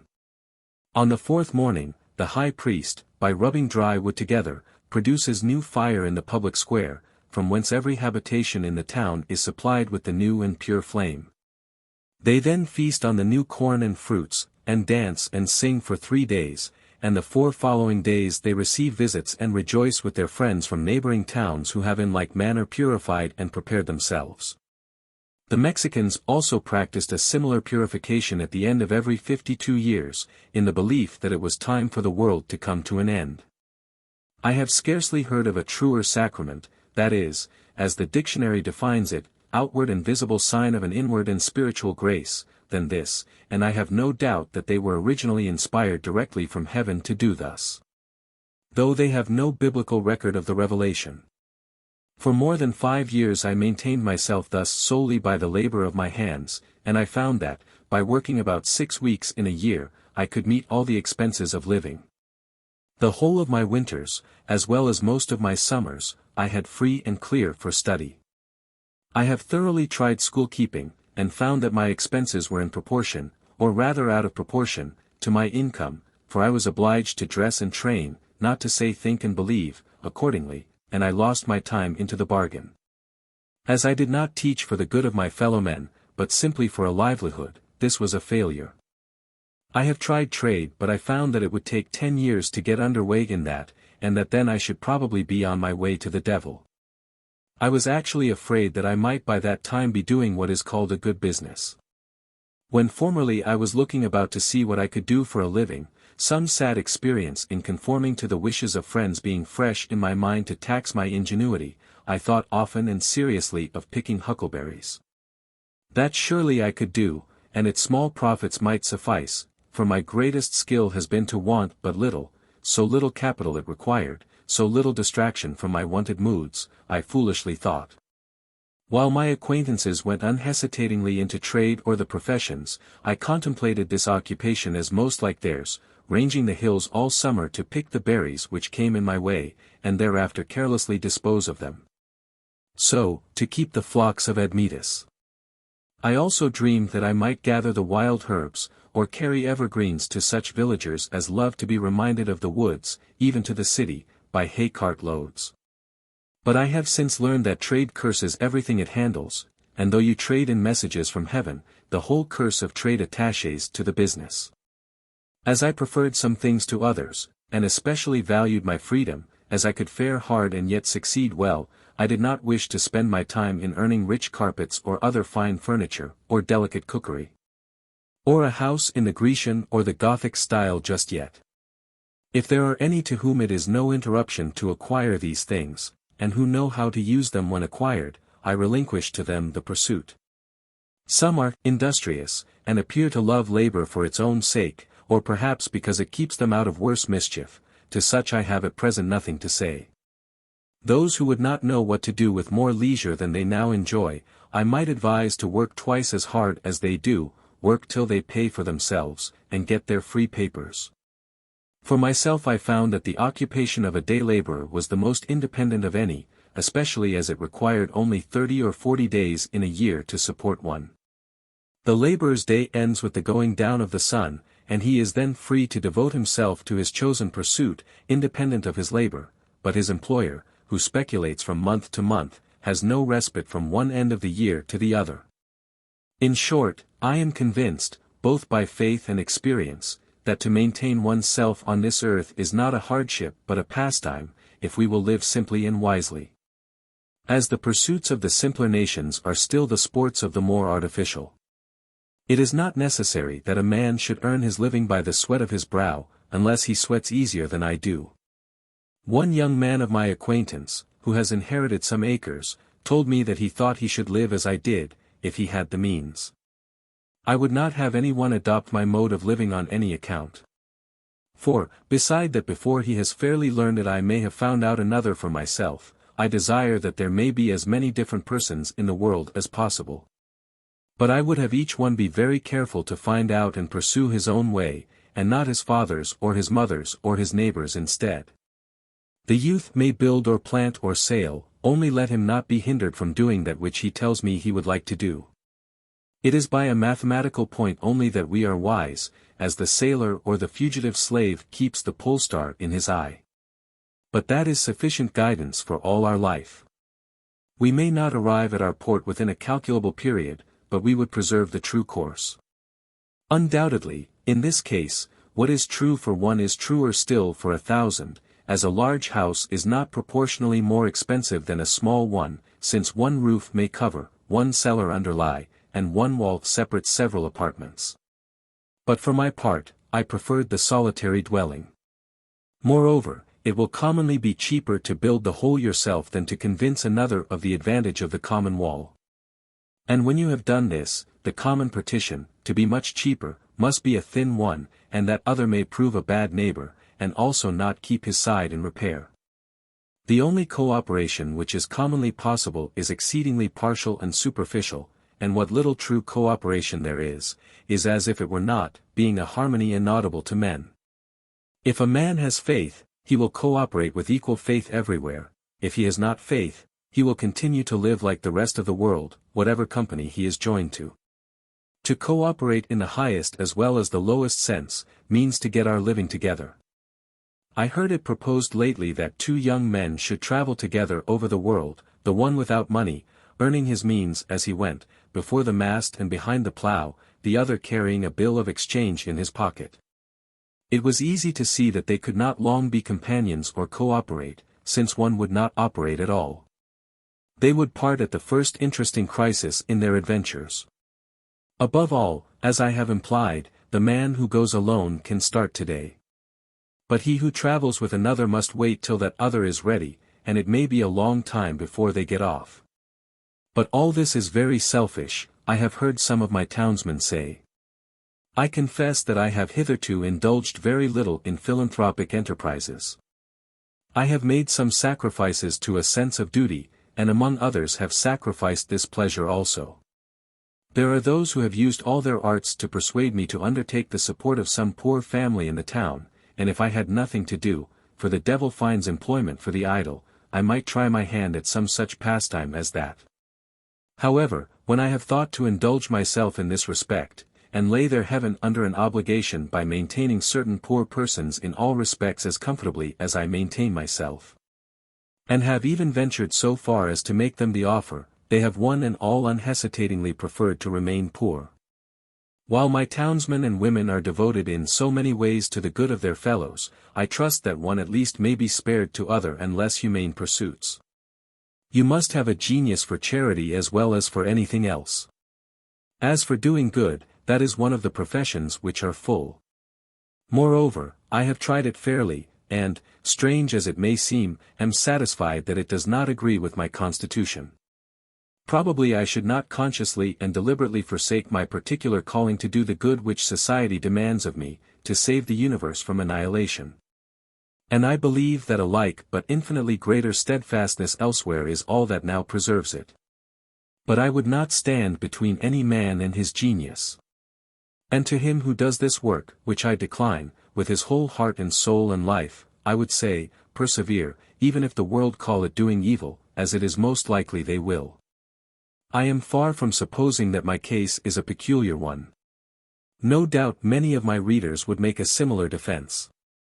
At doing something, I will not engage that my neighbors shall pronounce it good. I do not hesitate to say that I should be a capital fellow to hire. But what that is, it is for my employer to find out. What good I do, in the common sense of that word, must be aside from my main path, and for the most part wholly unintended. Men say, practically, begin where you are and such as you are, without aiming mainly to become of more worth, and with kindness aforethought go about doing good. If I were to preach at all in this strain, I should say rather, set about being good. As if the sun should stop when he had kindled his fires up to the splendor of a moon or a star of the sixth magnitude, and go about like a Robin Goodfellow, peeping in at every cottage window, inspiring lunatics, and tainting meats. And making darkness visible, instead of steadily increasing his genial heat and beneficence till he is of such brightness that no mortal can look him in the face, and then, and in the meanwhile too, going about the world in his own orbit. Doing it good, or rather, as a truer philosophy has discovered, the world going about him getting good. When Phaeton, wishing to prove his heavenly birth by his beneficence, had the sun's chariot but one day, and drove out of the beaten track, he burned several blocks of houses in the lower streets of heaven, and scorched the surface of the earth. And dried up every spring, and made the great desert of Sahara, till at length Jupiter hurled him headlong to the earth with a thunderbolt, and the sun, through grief at his death, did not shine for a year. There is no odor so bad as that which arises from goodness tainted. It is human, it is divine, carrion. If I knew for a certainty that a man was coming to my house with the conscious design of doing me good, I should run for my life, as from that dry and parching wind of the African deserts called the simoom, which fills the mouth and nose and ears and eyes with dust till you are suffocated, for fear that I should get some of his good done to me, some of its virus mingled with my blood. No, in this case I would rather suffer evil the natural way. A man is not a good man to me because he will feed me if I should be starving, or warm me if I should be freezing, or pull me out of a ditch if I should ever fall into one. I can find you a Newfoundland dog that will do as much. Philanthropy is not love for one's fellow man in the broadest sense.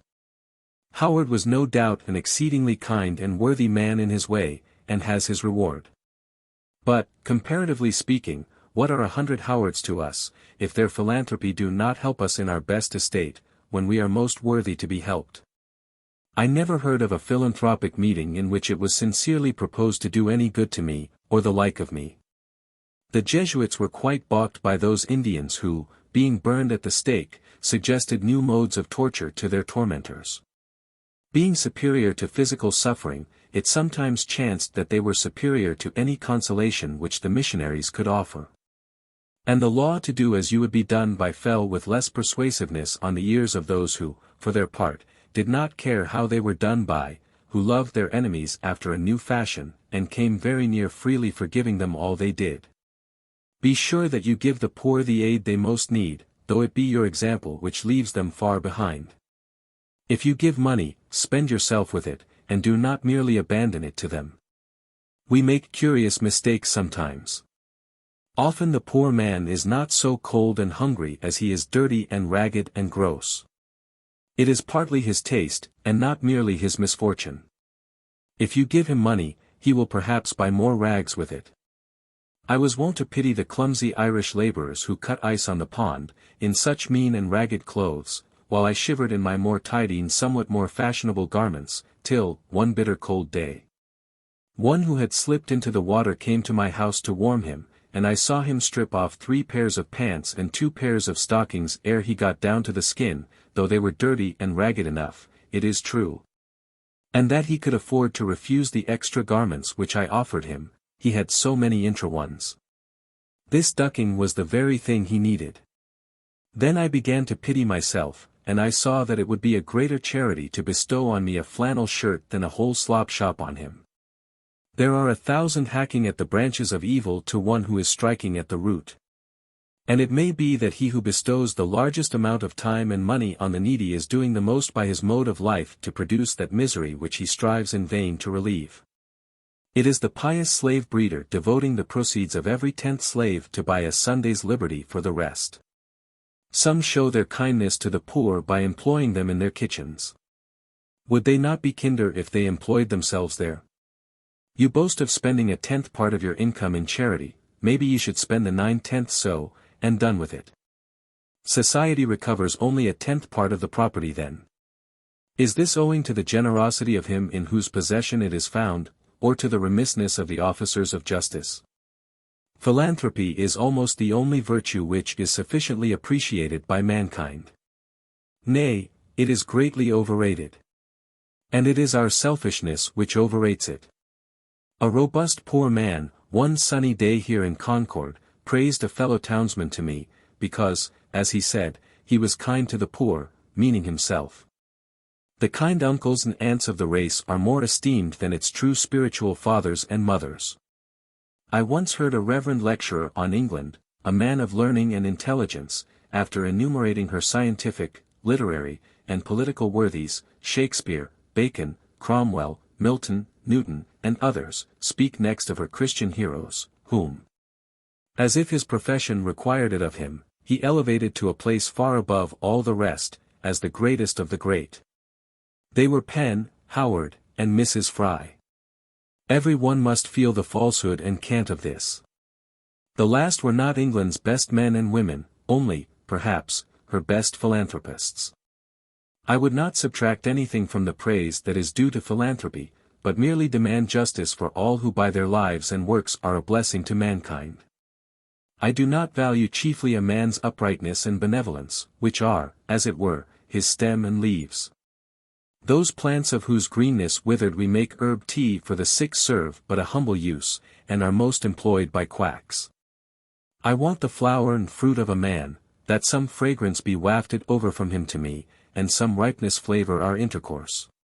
His goodness must not be a partial and transitory act, but a constant superfluity, which costs him nothing and of which he is unconscious. This is a charity that hides a multitude of sins. The philanthropist too often surrounds mankind with the remembrance of his own cast-off griefs as an atmosphere, and calls it sympathy. We should impart our courage, and not our despair, our health and ease, and not our disease, and take care that this does not spread by contagion. From what southern plains comes up the voice of wailing? Under what latitudes reside the heathen to whom we would send light? Who is that intemperate and brutal man whom we would redeem? If anything ail a man, so that he does not perform his functions, if he have a pain in his bowels even, for that is the seat of sympathy, he forthwith sets about reforming the world. Being a microcosm himself, he discovers, and it is a true discovery, and he is the man to make it, that the world has been eating green apples. To his eyes, in fact, the globe itself is a great green apple, which there is danger awful to think of that the children of men will nibble before it is ripe. And straightway his drastic philanthropy seeks out the Eskimo and the Patagonian, and embraces the populous Indian and Chinese villages. And thus, by a few years of philanthropic activity, the powers in the meanwhile using him for their own ends, no doubt, he cures himself of his dyspepsia, the globe acquires a faint blush on one or both of its cheeks. As if it were beginning to be ripe, and life loses its crudity and is once more sweet and wholesome to live. I never dreamed of any enormity greater than I have committed. I never knew, and never shall know, a worse man than myself. I believe that what so saddens the reformer is not his sympathy with his fellows in distress, but, though he be the holiest Son of God, is his private ail. Let this be righted, let the spring come to him, the morning rise over his couch, and he will forsake his generous companions without apology. My excuse for not lecturing against the use of tobacco is, that I never chewed it. That is a penalty which reformed tobacco chewers have to pay, though there are things enough I have chewed which I could lecture against. If you should ever be betrayed into any of these philanthropies, do not let your left hand know what your right hand does, for it is not worth knowing. Rescue the drowning and tie your shoestrings. Take your time, and set about some free labor. Our manners have been corrupted by communication with the saints. Our hymn books resound with a melodious cursing of God and enduring him forever. One would say that even the prophets and redeemers had rather consoled the fears than confirmed the hopes of man. There is nowhere recorded a simple and irrepressible satisfaction with the gift of life, any memorable praise of God. All health and success does me good, however far off and withdrawn it may appear.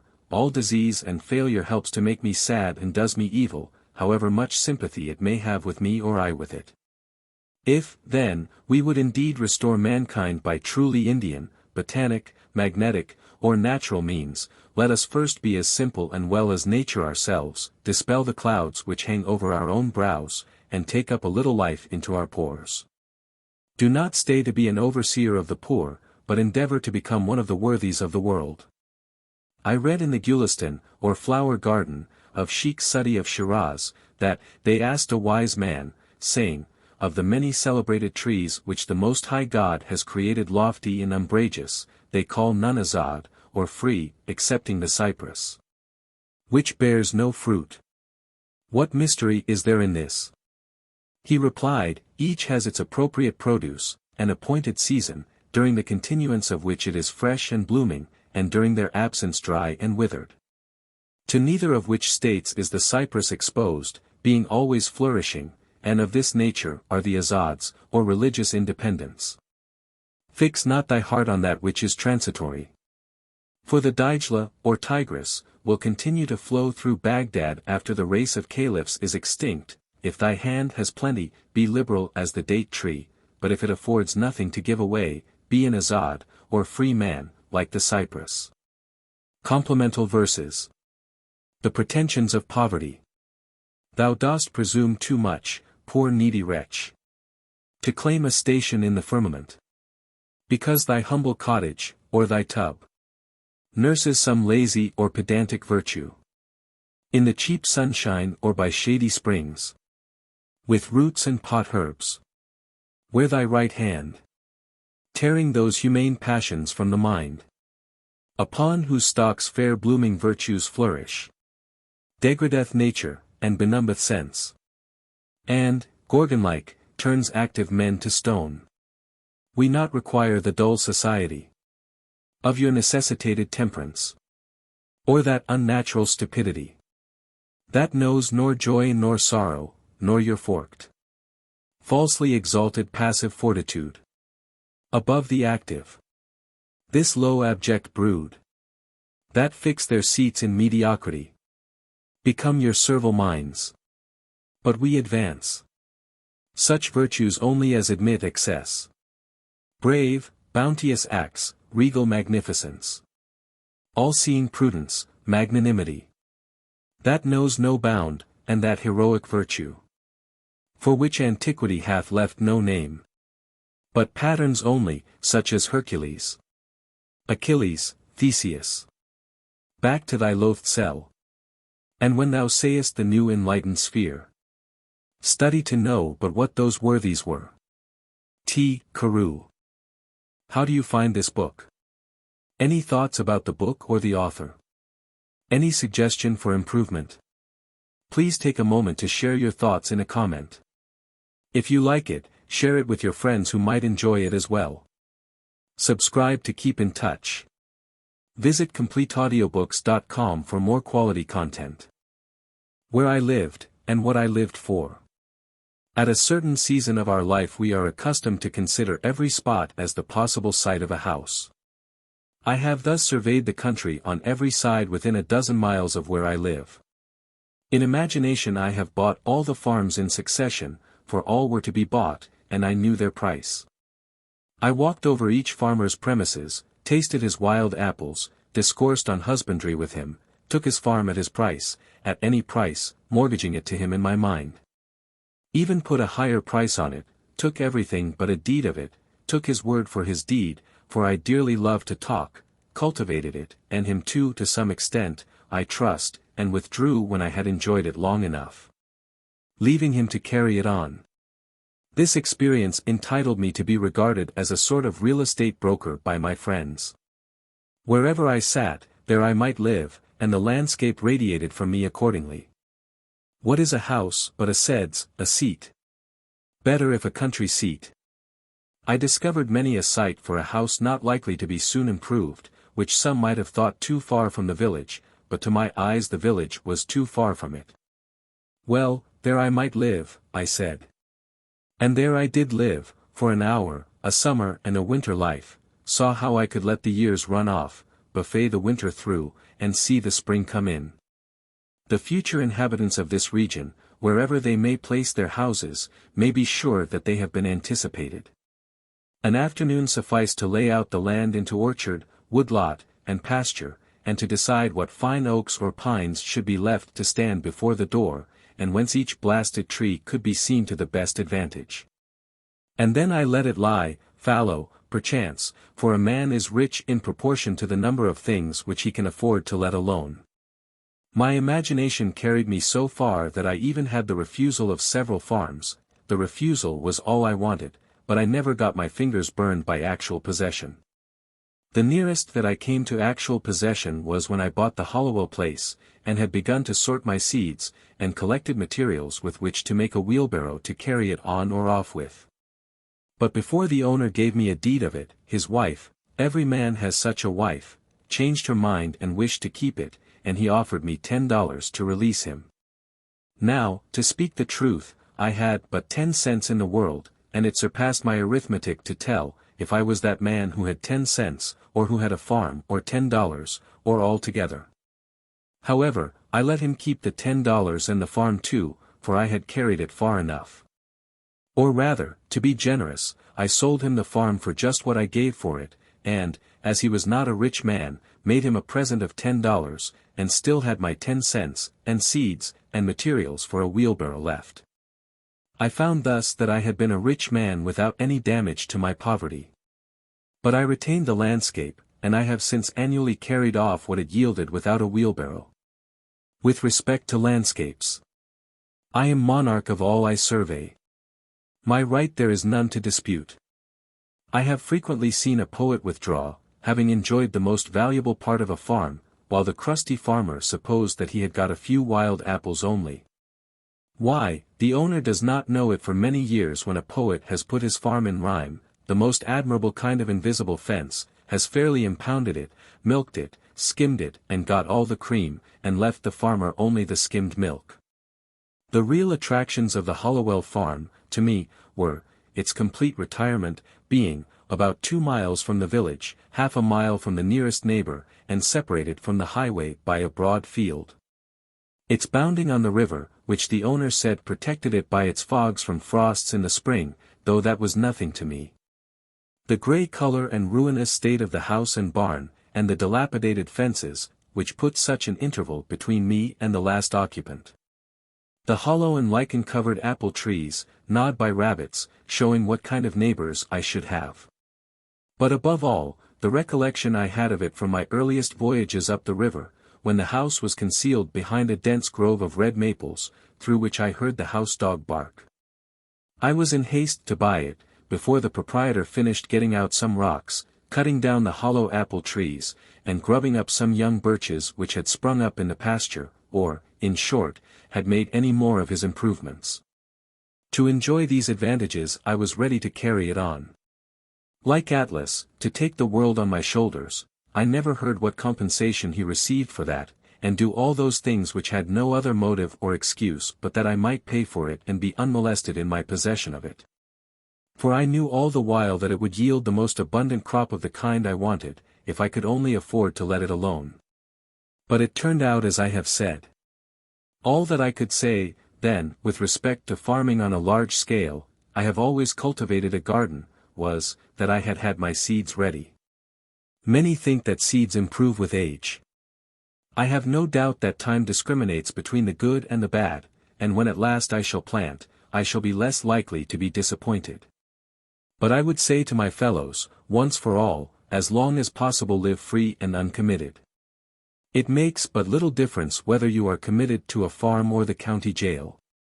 Old Cato, whose De Re Rustica is my cultivator, says, and the only translation I have seen makes sheer nonsense of the passage, when you think of getting a farm turn it thus in your mind, not to buy greedily.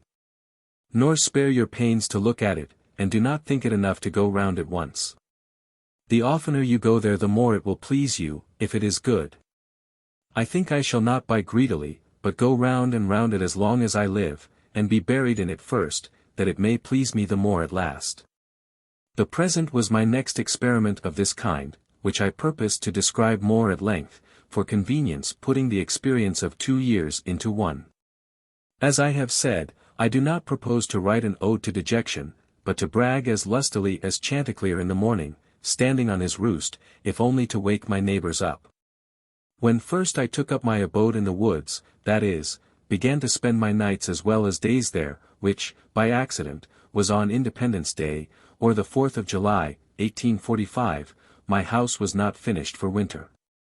But was merely a defense against the rain, without plastering or chimney, the walls being of rough, weather-stained boards, with wide chinks, which made it cool at night. The upright white-hewn studs and freshly planed door and window casings gave it a clean and airy look, especially in the morning, when its timbers were saturated with dew, so that I fancied that by noon some sweet gum would exude from them. To my imagination it retained throughout the day more or less of this auroral character, reminding me of a certain house on a mountain which I had visited a year before. This was an airy and unplastered cabin, fit to entertain a traveling god, and where a goddess might trail her garments. The winds which passed over my dwelling were such as sweep over the ridges of mountains, bearing the broken strains, or celestial parts only, of terrestrial music. The morning wind forever blows, the poem of creation is uninterrupted. But few are the ears that hear it. Olympus is but the outside of the earth everywhere. The only house I had been the owner of before, if I except a boat, was a tent, which I used occasionally when making excursions in the summer, and this is still rolled up in my garret. But the boat, after passing from hand to hand, has gone down the stream of time. With this more substantial shelter about me, I had made some progress towards settling in the world. This frame, so slightly clad, was a sort of crystallization around me, and reacted on the builder. It was suggestive somewhat as a picture in outlines. I did not need to go outdoors to take the air, for the atmosphere within had lost none of its freshness. It was not so much within doors as behind a door where I sat, even in the rainiest weather. The Harivansa says, an abode without birds is like a meat without seasoning. Such was not my abode, for I found myself suddenly neighbor to the birds, not by having imprisoned one, but having caged myself near them. I was not only nearer to some of those which commonly frequent the garden and the orchard, but to those smaller and more thrilling songsters of the forest which never, or rarely, serenade a villager, the wood thrush, the veery, the scarlet tanager, the field sparrow, the whippoorwill, and many others. I was seated by the shore of a small pond, about 1.5 miles south of the village of Concord and somewhat higher than it, in the midst of an extensive wood between that town and Lincoln. And about 2 miles south of that our only field known to fame, Concord Battle Ground. But I was so low in the woods that the opposite shore, 1/2 mile off, like the rest, covered with wood, was my most distant horizon. For the first week, whenever I looked out on the pond it impressed me like a tarn high up on the side of a mountain, its bottom far above the surface of other lakes, and, as the sun arose, I saw it throwing off its nightly clothing of mist. And here and there, by degrees, its soft ripples or its smooth reflecting surface was revealed, while the mists, like ghosts, were stealthily withdrawing in every direction into the woods, as at the breaking up of some nocturnal conventicle.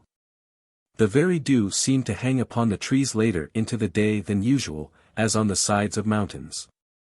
This small lake was of most value as a neighbor in the intervals of a gentle rainstorm in August, when, both air and water being perfectly still, but the sky overcast, mid-afternoon had all the serenity of evening, and the wood thrush sang around, and was heard from shore to shore.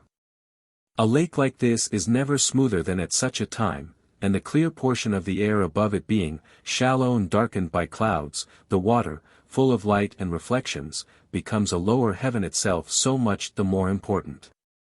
From a hilltop nearby, where the wood had been recently cut off, there was a pleasing vista southward across the pond, through a wide indentation in the hills which formed the shore there.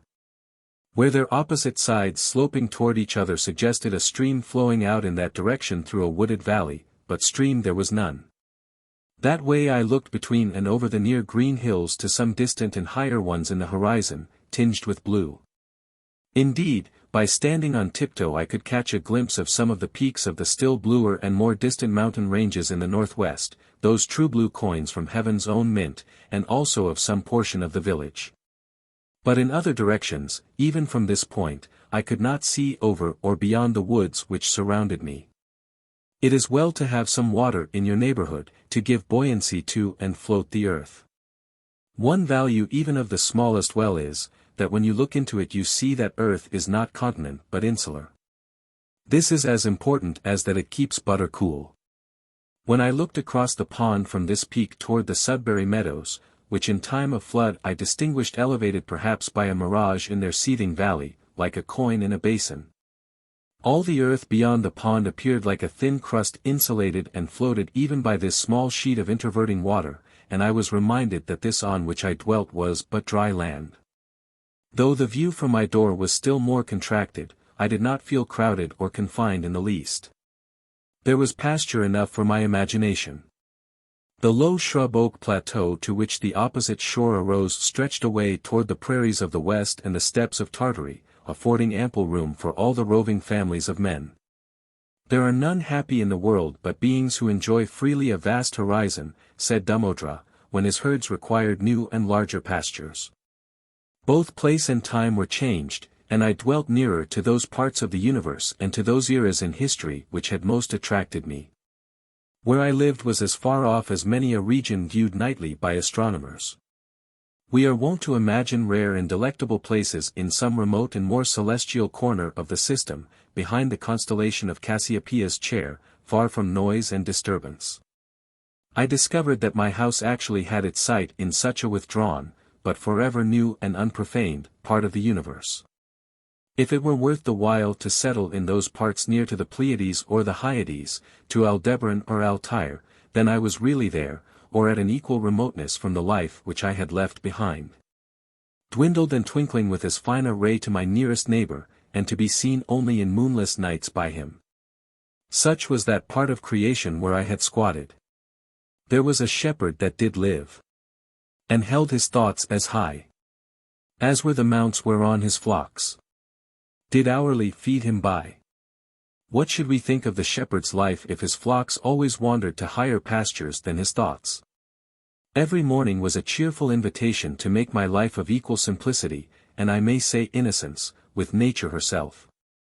I have been as sincere a worshipper of Aurora as the Greeks. I got up early and bathed in the pond. That was a religious exercise, and one of the best things which I did.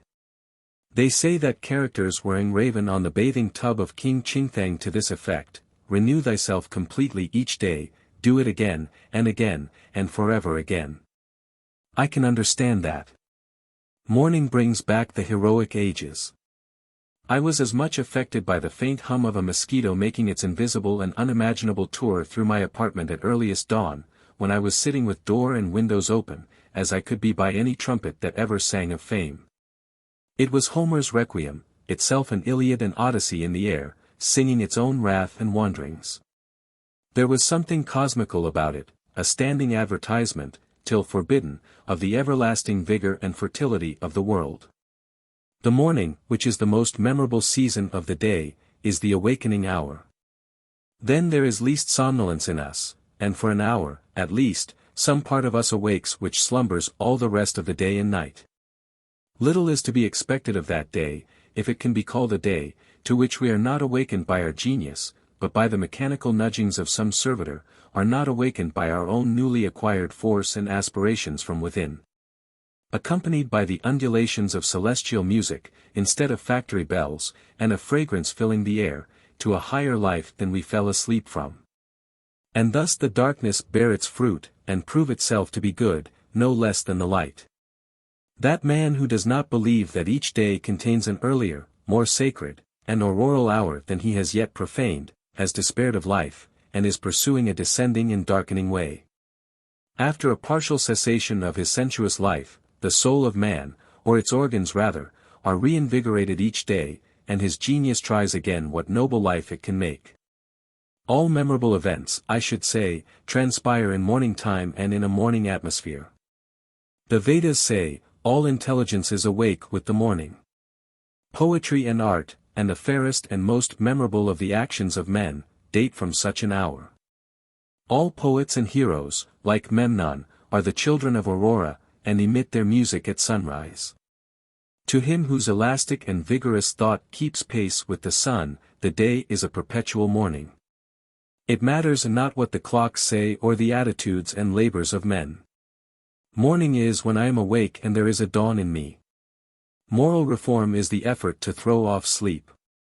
Why is it that men give so poor an account of their day if they have not been slumbering? They are not such poor calculators. If they had not been overcome with drowsiness, they would have performed something. The millions are awake enough for physical labor, but only 1 in a million is awake enough for effective intellectual exertion, only 1 in 100 millions to a poetic or divine life. To be awake is to be alive. I have never yet met a man who was quite awake. How could I have looked him in the face? We must learn to reawaken and keep ourselves awake, not by mechanical aids, but by an infinite expectation of the dawn, which does not forsake us in our soundest sleep.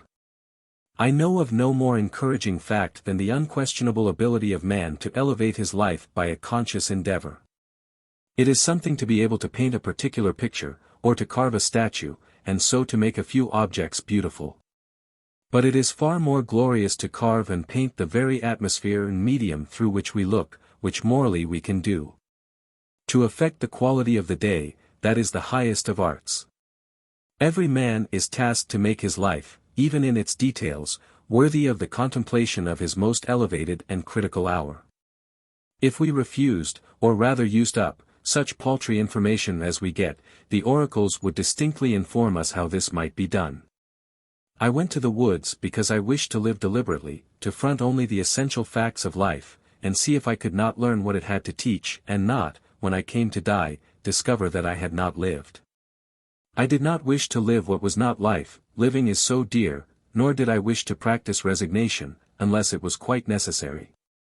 I wanted to live deep and suck out all the marrow of life, to live so sturdily and Spartan-like as to put to rout all that was not life, to cut a broad swath and shave close, to drive life into a corner, and reduce it to its lowest terms, and if it proved to be mean, why then to get the whole and genuine meanness of it, and publish its meanness to the world. Or if it were sublime, to know it by experience, and be able to give a true account of it in my next excursion. For most men, it appears to me, are in a strange uncertainty about it, whether it is of the devil or of God, and have somewhat hastily concluded that it is the chief end of man here to glorify God and enjoy him forever. Still we live meanly, like ants, though the fable tells us that we were long ago changed into men, like pygmies we fight with cranes. It is error upon error, and clout upon clout, and our best virtue has for its occasion a superfluous and evitable wretchedness. Our life is frittered away by detail. An honest man has hardly need to count more than his 10 fingers, or in extreme cases he may add his 10 toes, and lump the rest. Simplicity, simplicity, simplicity. I say, let your affairs be as 2 or 3, and not 100 or 1,000. Instead of 1,000,000 count half a dozen, and keep your accounts on your thumbnail. In the midst of this chopping sea of civilized life, such are the clouds and storms and quicksands and 1,001 items to be allowed for, that a man has to live, if he would not founder and go to the bottom and not make his port at all. By dead reckoning, and he must be a great calculator indeed who succeeds. Simplify, simplify. Instead of 3 meals a day, if it be necessary eat but 1, instead of 100 dishes, 5, and reduce other things in proportion. Our life is like a German confederacy, made up of petty states, with its boundary forever fluctuating, so that even a German cannot tell you how it is bounded at any moment. The nation itself, with all its so-called internal improvements, which, by the way are all external and superficial, is just such an unwieldy and overgrown establishment, cluttered with furniture and tripped up by its own traps. Ruined by luxury and heedless expense, by want of calculation and a worthy aim, as the 1,000,000 households in the land. And the only cure for it, as for them, is in a rigid economy, a stern and more than Spartan simplicity of life and elevation of purpose. It lives too fast.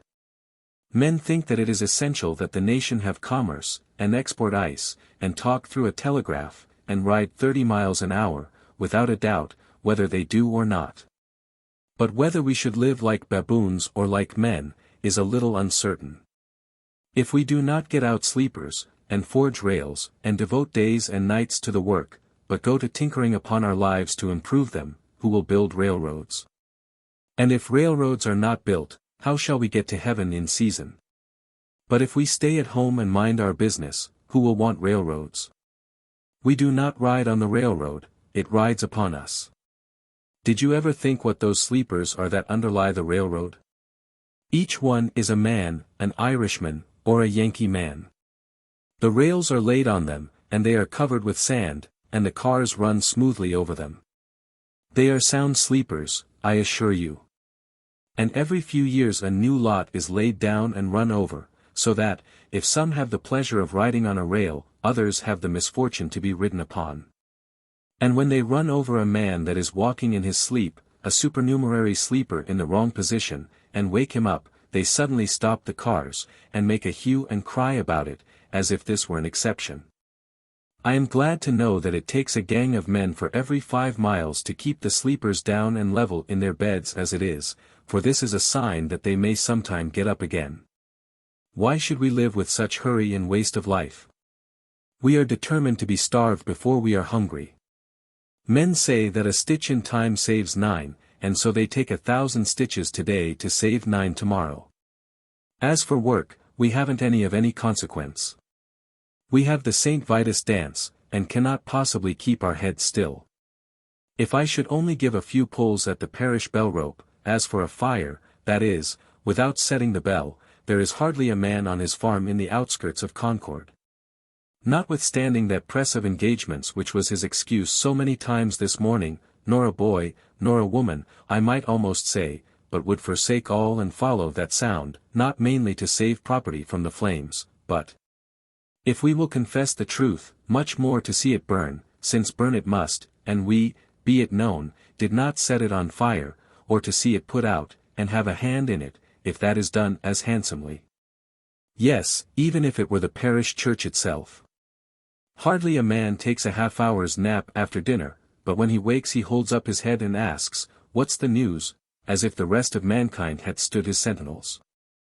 Some give directions to be waked every half-hour, doubtless for no other purpose, and then, to pay for it, they tell what they have dreamed. After a night's sleep the news is as indispensable as the breakfast. Pray tell me anything new that has happened to a man anywhere on this globe, and he reads it over his coffee and rolls, that a man has had his eyes gouged out this morning on the Wachito River. Never dreaming the while that he lives in the dark unfathomed mammoth cave of this world, and has but the rudiment of an eye himself. For my part, I could easily do without the post office. I think that there are very few important communications made through it. To speak critically, I never received more than 1 or 2 letters in my life, I wrote this some years ago, that were worth the postage. The penny post is, commonly, an institution through which you seriously offer a man that penny for his thoughts which is so often safely offered in jest.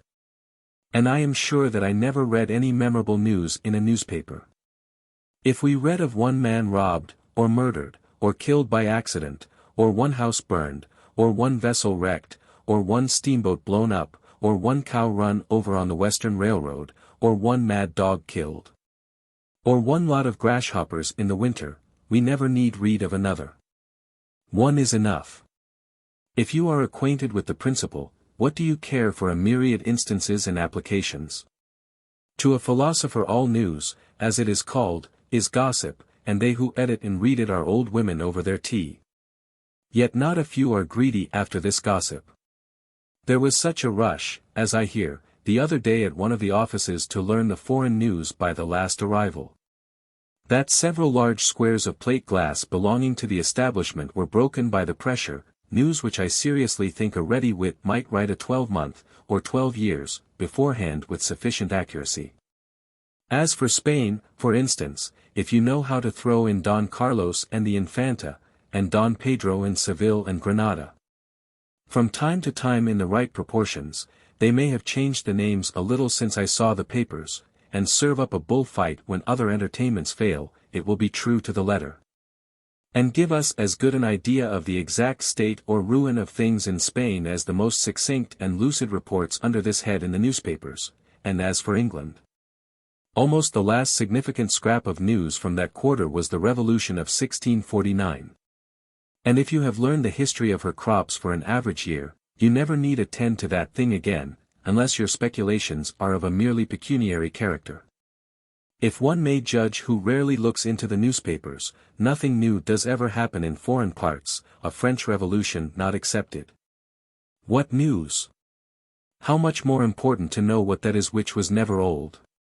Kyuhiyu, great dignitary of the state of Wei, sent a man to Kungtsu to know his news. Kungtsu caused the messenger to be seated near him, and questioned him in these terms, "What is your master doing?" The messenger answered with respect, "My master desires to diminish the number of his faults, but he cannot come to the end of them." The messenger being gone, the philosopher remarked, "What a worthy messenger! What a worthy messenger!" The preacher, instead of vexing the ears of drowsy farmers on their day of rest at the end of the week, for Sunday is the fit conclusion of an ill-spent week, and not the fresh and brave beginning of a new one, with this one other draggle tale of a sermon, should shout with thundering voice, "Pause! Avast! Why so seeming fast, but deadly slow? Shams and delusions are esteemed for soundest truths, while reality is fabulous. If men would steadily observe realities only, and not allow themselves to be deluded, life, to compare it with such things as we know, would be like a fairy tale and the Arabian Nights entertainments. If we respected only what is inevitable and has a right to be, music and poetry would resound along the streets. When we are unhurried and wise, we perceive that only great and worthy things have any permanent and absolute existence, that petty fears and petty pleasures are but the shadow of the reality. This is always exhilarating and sublime. By closing the eyes and slumbering, and consenting to be deceived by shows, men establish and confirm their daily life of routine and habit everywhere, which still is built on purely illusory foundations. Children, who play life, discern its true law and relations more clearly than men, who fail to live it worthily, but who think that they are wiser by experience, that is, by failure. I have read in a Hindu book, that there was a king's son, who, being expelled in infancy from his native city, was brought up by a forester, and, growing up to maturity in that state, imagined himself to belong to the barbarous race with which he lived. One of his father's ministers having discovered him, revealed to him what he was, and the misconception of his character was removed, and he knew himself to be a prince. So soul, continues the Hindu philosopher, from the circumstances in which it is placed, mistakes its own character, until the truth is revealed to it by some holy teacher, and then it knows itself to be Brahm. I perceive that we inhabitants of New England live this mean life that we do because our vision does not penetrate the surface of things. We think that that is which appears to be. If a man should walk through this town and see only the reality, where, think you, would the mill dam go to? If he should give us an account of the realities he beheld there, we should not recognize the place in his description. Look at a meeting house, or a courthouse, or a jail, or a shop, or a dwelling house, and say what that thing really is before a true gaze, and they would all go to pieces in your account of them. Men esteem truth remote, in the outskirts of the system, behind the farthest star, before Adam and after the last man. In eternity there is indeed something true and sublime. But all these times and places and occasions are now and here. God himself culminates in the present moment, and will never be more divine in the lapse of all the ages. And we are enabled to apprehend at all what is sublime and noble only by the perpetual instilling and drenching of the reality that surrounds us. The universe constantly and obediently answers to our conceptions. Whether we travel fast or slow, the track is laid for us. Let us spend our lives in conceiving then. The poet or the artist never yet had so fair and noble a design, but some of his posterity at least could accomplish it. Let us spend one day as deliberately as nature, and not be thrown off the track by every nutshell and mosquito's wing that falls on the rails. Let us rise early and fast, or break fast, gently and without perturbation. Let company come and let company go, let the bells ring and the children cry, determined to make a day of it. Why should we knock under and go with the stream? Let us not be upset and overwhelmed in that terrible rapid and whirlpool called a dinner, situated in the meridian shallows. Weather this danger and you are safe, for the rest of the way is downhill. With unrelaxed nerves, with morning vigor, sail by it, looking another way, tied to the mast like Ulysses. If the engine whistles, let it whistle till it is hoarse for its pains. If the bell rings, why should we run? We will consider what kind of music they are like. Let us settle ourselves, and work and wedge our feet downward through the mud and slush of opinion, and prejudice, and tradition, and delusion, and appearance, that alluvion which covers the globe, through Paris and London, through New York and Boston and Concord, through church and state, through poetry and philosophy and religion, till we come to a hard bottom and rocks in place, which we can call reality, and say, this is, and no mistake. And then begin, having a point d'appui, below freshet and frost and fire, a place where you might found a wall or a state, or set a lamppost safely, or perhaps a gauge, not a nilometer, but a realometer. That future ages might know how deep a freshet of shams and appearances had gathered from time to time. If you stand right fronting and face to a fact, you will see the sun glimmer on both its surfaces, as if it were a scimitar, and feel its sweet edge dividing you through the heart and marrow. And so you will happily conclude your mortal career. Be it life or death, we crave only reality. If we are really dying, let us hear the rattle in our throats and feel cold in the extremities. If we are alive, let us go about our business. Time is but the stream I go a-fishing in. I drink at it. But while I drink I see the sandy bottom and detect how shallow it is. Its thin current slides away, but eternity remains. I would drink deeper, fish in the sky, whose bottom is pebbly with stars. I cannot count one. I know not the first letter of the alphabet. I have always been regretting that I was not as wise as the day I was born. The intellect is a cleaver, it discerns and rifts its way into the secret of things. I do not wish to be any more busy with my hands than is necessary. My head is hands and feet.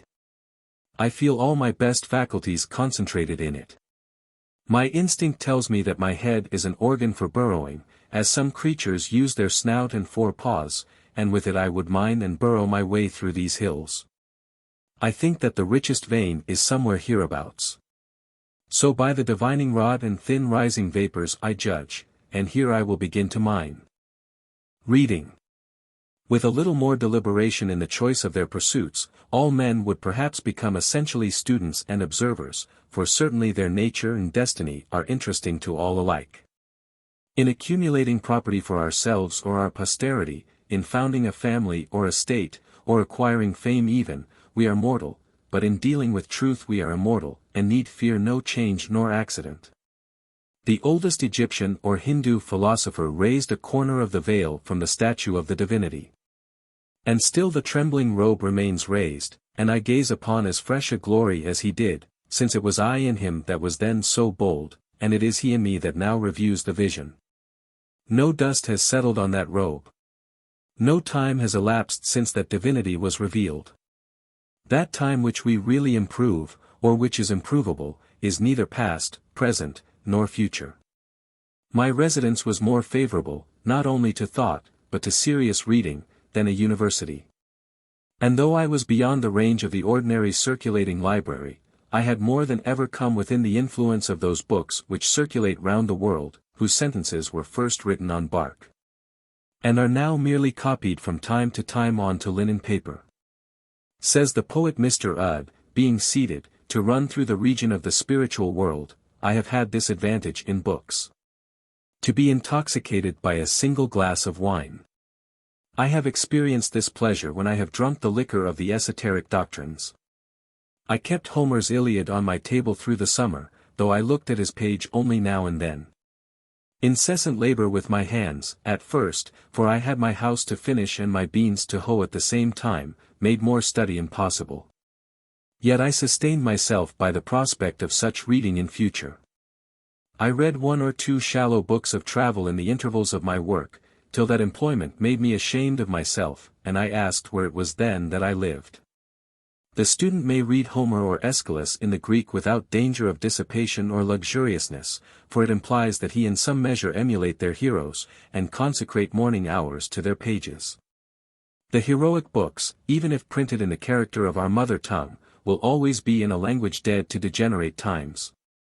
And we must laboriously seek the meaning of each word and line, conjecturing a larger sense than common use permits out of what wisdom and valor and generosity we have. The modern cheap and fertile press, with all its translations, has done little to bring us nearer to the heroic writers of antiquity. They seem as solitary, and the letter in which they are printed as rare and curious, as ever. It is worth the expense of youthful days and costly hours, if you learn only some words of an ancient language, which are raised out of the trivialness of the street, to be perpetual suggestions and provocations. It is not in vain that the farmer remembers and repeats the few Latin words which he has heard.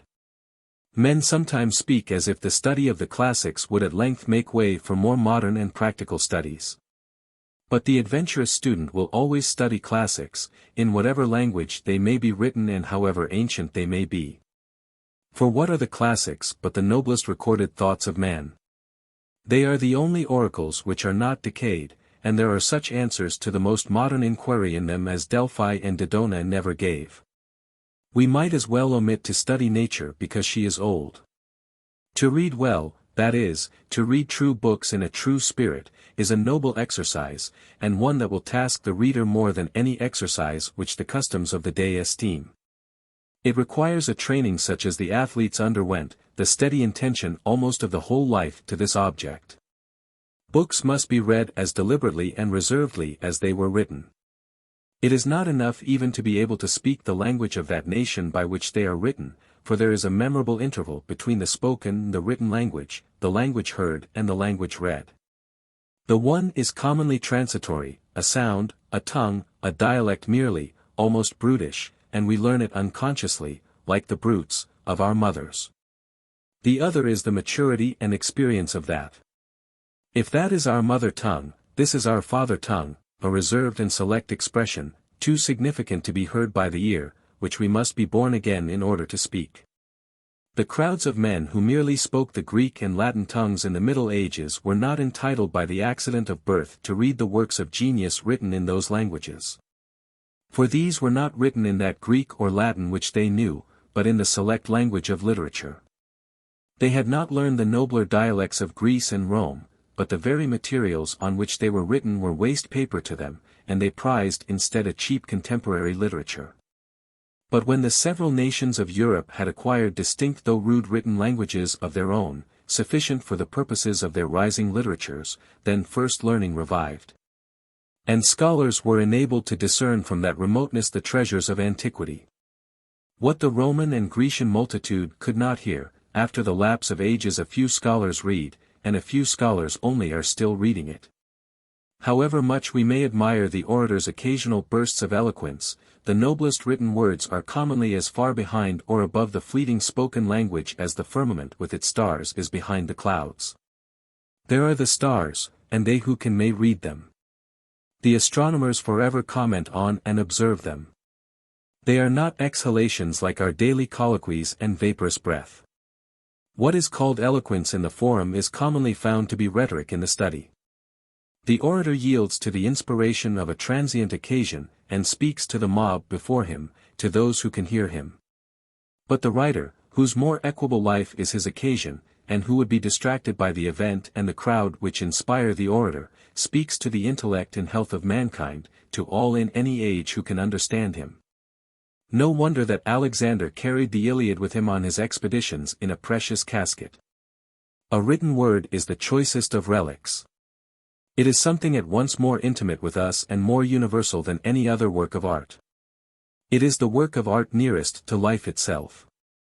It may be translated into every language, and not only be read but actually breathed from all human lips, not be represented on canvas or in marble only, but be carved out of the breath of life itself.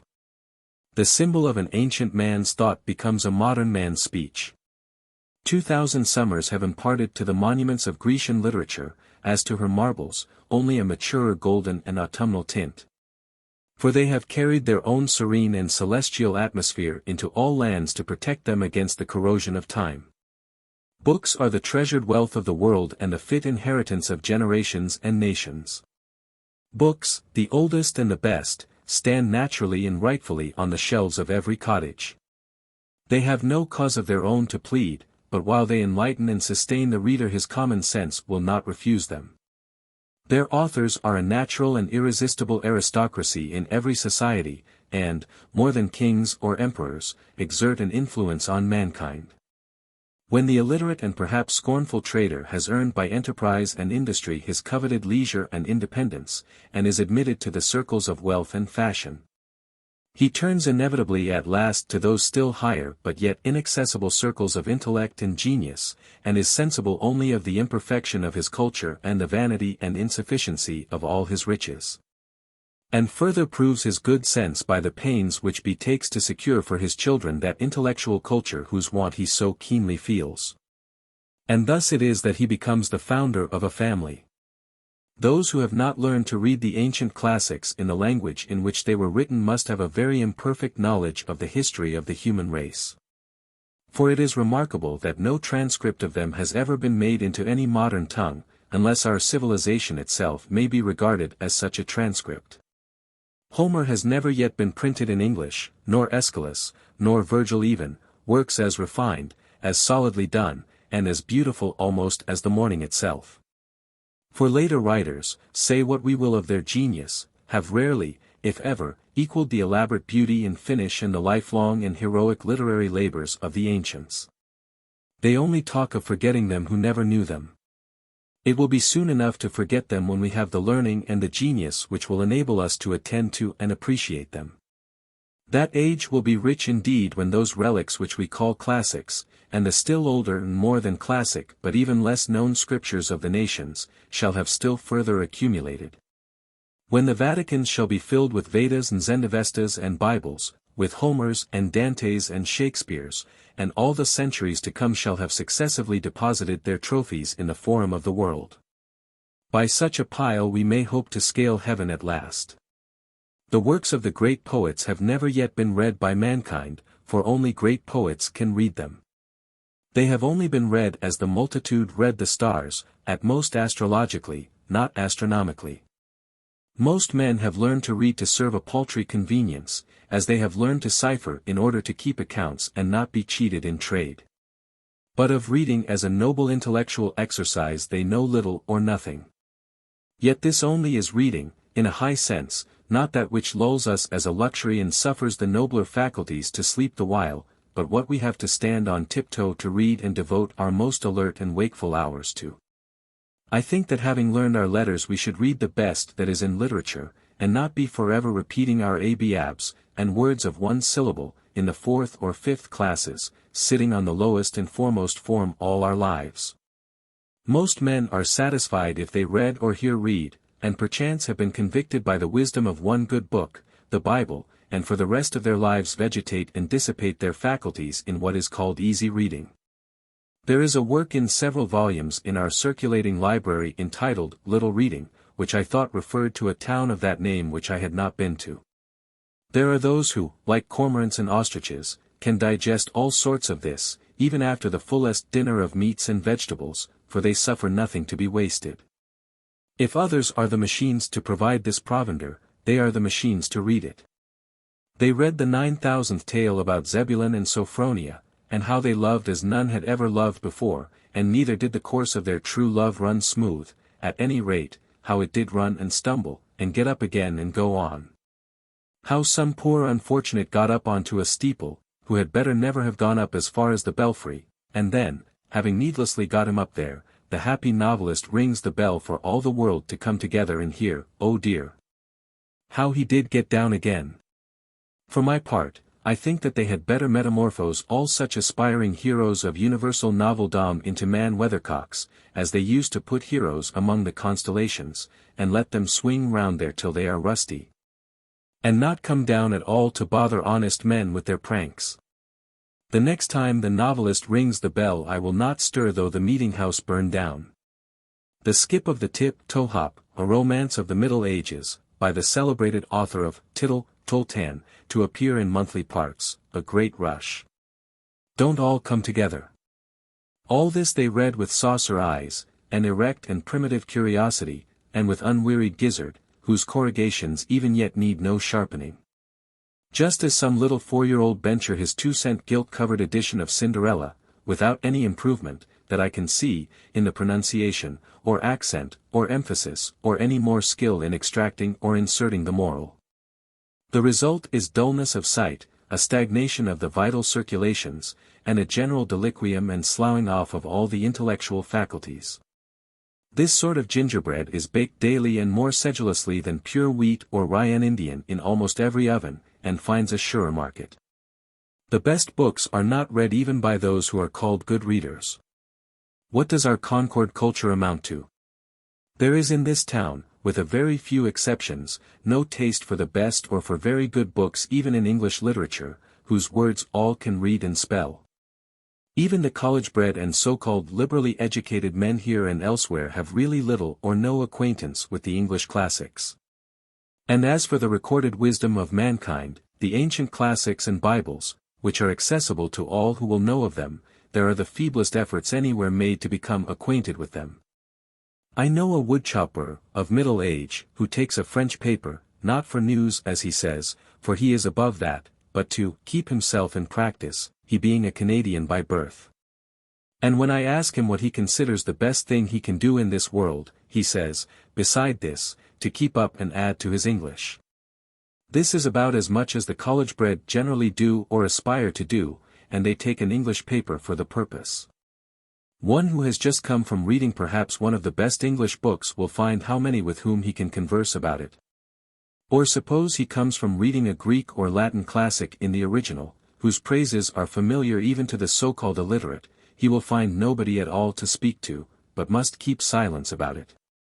Indeed, there is hardly the professor in our colleges, who, if he has mastered the difficulties of the language, has proportionally mastered the difficulties of the wit and poetry of a Greek poet, and has any sympathy to impart to the alert and heroic reader.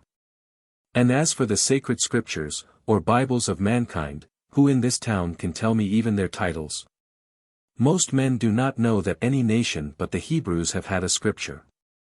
A man, any man, will go considerably out of his way to pick up a silver dollar, but here are golden words, which the wisest men of antiquity have uttered, and whose worth the wise of every succeeding age have assured us of. And yet we learn to read only as far as easy reading, the primers and class books, and when we leave school, the little reading, and story books, which are for boys and beginners. And our reading, our conversation and thinking, are all on a very low level, worthy only of pygmies and mannikins. I aspire to be acquainted with wiser men than this our Concord soil has produced, whose names are hardly known here. Or shall I hear the name of Plato and never read his book? As if Plato were my townsman and I never saw him, my next neighbor and I never heard him speak or attended to the wisdom of his words.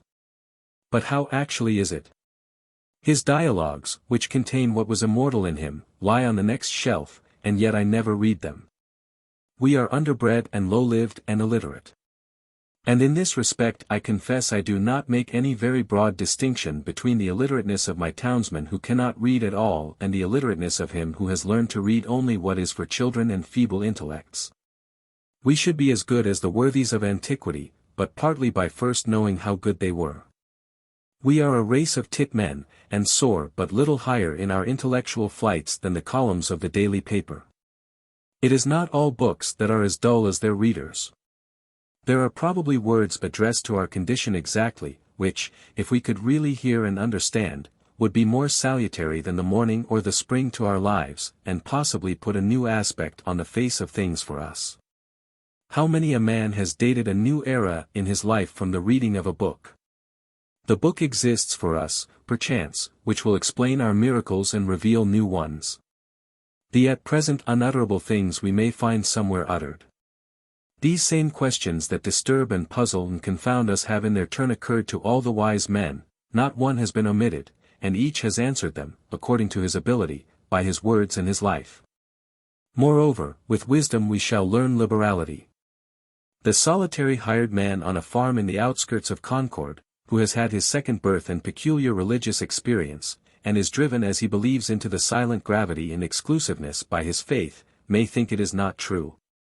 But Zoroaster, thousands of years ago, traveled the same road and had the same experience, but he, being wise, knew it to be universal, and treated his neighbors accordingly, and is even said to have invented and established worship among men. Let him humbly commune with Zoroaster then, and through the liberalizing influence of all the worthies, with Jesus Christ himself, and let our church go by the board. We boast that we belong to the 19th century and are making the most rapid strides of any nation. But consider how little this village does for its own culture. I do not wish to flatter my townsmen, nor to be flattered by them, for that will not advance either of us.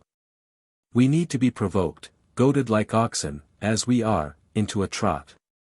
We have a comparatively decent system of common schools, schools for infants only, but excepting the half-starved lyceum in the winter, and latterly the puny beginning of a library suggested by the state, no school for ourselves. We spend more on almost any article of bodily aliment or ailment than on our mental aliment. It is time that we had uncommon schools, that we did not leave off our education when we begin to be men and women. It is time that villages were universities, and their elder inhabitants the fellows of universities, with leisure, if they are, indeed, so well off, to pursue liberal studies the rest of their lives. Shall the world be confined to one Paris or one Oxford forever? Cannot students be boarded here and get a liberal education under the skies of Concord? Can we not hire some Abelard to lecture to us? Alas! What with foddering the cattle and tending the store, we are kept from school too long, and our education is sadly neglected. In this country, the village should in some respects take the place of the nobleman of Europe. It should be the patron of the fine arts. It is rich enough. It wants only the magnanimity and refinement. It can spend money enough on such things as farmers and traders value, but it is thought utopian to propose spending money for things which more intelligent men know to be of far more worth. This town has spent $17,000 on a townhouse, thank fortune or politics, but probably it will not spend so much on living wit, the true meat to put into that shell, in 100 years. The $125 annually subscribed for a lyceum in the winter is better spent than any other equal sum raised in the town. If we live in the 19th century, why should we not enjoy the advantages which the 19th century offers? Why should our life be in any respect provincial? If we will read newspapers, why not skip the gossip of Boston and take the best newspaper in the world at once? Not be sucking the pap of neutral family papers, or browsing olive branches here in New England. Let the reports of all the learned societies come to us, and we will see if they know anything. Why should we leave it to Harper and Brothers and Reading and Company to select our reading? As the nobleman of cultivated taste surrounds himself with whatever conduces to his culture, genius, learning, wit, books, paintings, statuary, music, philosophical instruments, and the like. So let the village do, not stop short at a pedagogue, a parson, a sexton, a parish library, and 3 selectmen, because our pilgrim forefathers got through a cold winter once on a bleak rock with these. To act collectively is according to the spirit of our institutions, and I am confident that, as our circumstances are more flourishing, our means are greater than the nobleman's. New England can hire all the wise men in the world to come and teach her, and board them round the while, and not be provincial at all. That is the uncommon school we want. Instead of noblemen, let us have noble villages of men. If it is necessary, omit one bridge over the river, go round a little there, and throw one arch at least over the darker gulf of ignorance which surrounds us. Sounds. But while we are confined to books, though the most select and classic, and read only particular written languages, which are themselves but dialects and provincial, we are in danger of forgetting the language which all things and events speak without metaphor, which alone is copious and standard. Much is published, but little printed. The rays which stream through the shutter will be no longer remembered and the shutter is wholly removed. No method nor discipline can supersede the necessity of being forever on the alert. What is a course of history or philosophy, or poetry, no matter how well selected, or the best society, or the most admirable routine of life, compared with the discipline of looking always at what is to be seen? Will you be a reader, a student merely, or a seer? Read your fate, see what is before you, and walk on into futurity. I did not read books the first summer, I hoed beans. Nay, I often did better than this. There were times when I could not afford to sacrifice the bloom of the present moment to any work, whether of the head or hands. I love a broad margin to my life. Sometimes, in a summer morning, having taken my accustomed bath, I sat in my sunny doorway from sunrise till noon, wrapped in a reverie, amidst the pines and hickories and sumacs, in undisturbed solitude and stillness. While the birds sing around or flitted noiseless through the house, until by the sun falling in at my west window, or the noise of some traveler's wagon on the distant highway, I was reminded of the lapse of time. I grew in those seasons like corn in the night, and they were far better than any work of the hands would have been.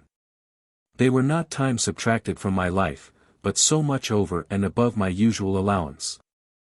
I realized what the Orientals mean by contemplation and the forsaking of works. For the most part, I minded not how the hours went. The day advanced as if to light some work of mine. It was morning, and lo, now it is evening, and nothing memorable is accomplished. Instead of singing like the birds, I silently smiled at my incessant good fortune. As the sparrow had its trill, sitting on the hickory before my door, so had I my chuckle or suppressed warble which he might hear out of my nest. My days were not days of the week, bearing the stamp of any heathen deity, nor were they minced into hours and fretted by the ticking of a clock.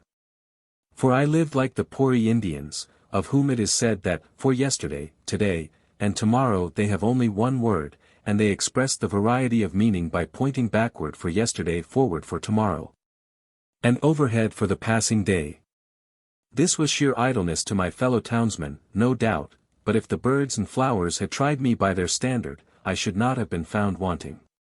A man must find his occasions in himself, it is true. The natural day is very calm, and will hardly reprove his indolence. I had this advantage, at least, in my mode of life, over those who were obliged to look abroad for amusement, to society and the theatre, that my life itself was become my amusement and never ceased to be novel. It was a drama of many scenes and without an end. If we were always, indeed, getting our living, and regulating our lives according to the last and best mode we had learned, we should never be troubled with ennui. Follow your genius closely enough, and it will not fail to show you a fresh prospect every hour. Housework was a pleasant pastime. When my floor was dirty, I rose early, and, setting all my furniture out of doors on the grass, bed and bedstead making but one budget, dashed water on the floor, and sprinkled white sand from the pond on it. And then with a broom scrubbed it clean and white. And by the time the villagers had broken their fast the morning sun had dried my house sufficiently to allow me to move in again, and my meditations were almost uninterrupted.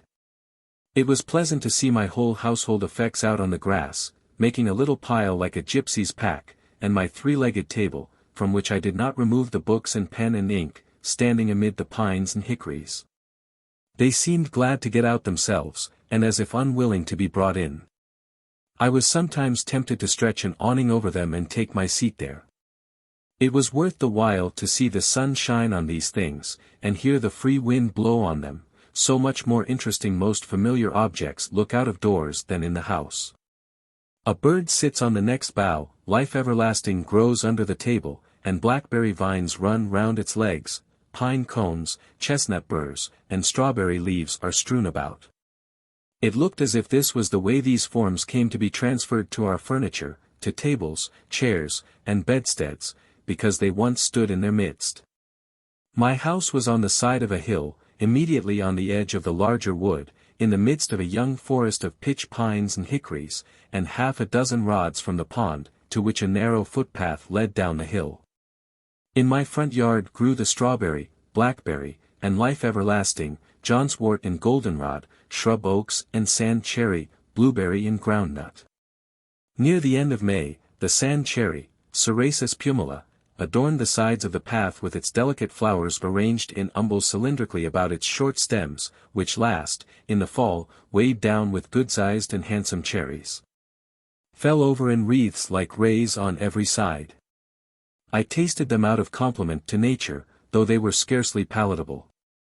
The sumac, Rus glabra, grew luxuriantly about the house, pushing up through the embankment which I had made, and growing 5 or 6 feet the first season. Its broad pinnate tropical leaf was pleasant though strange to look on.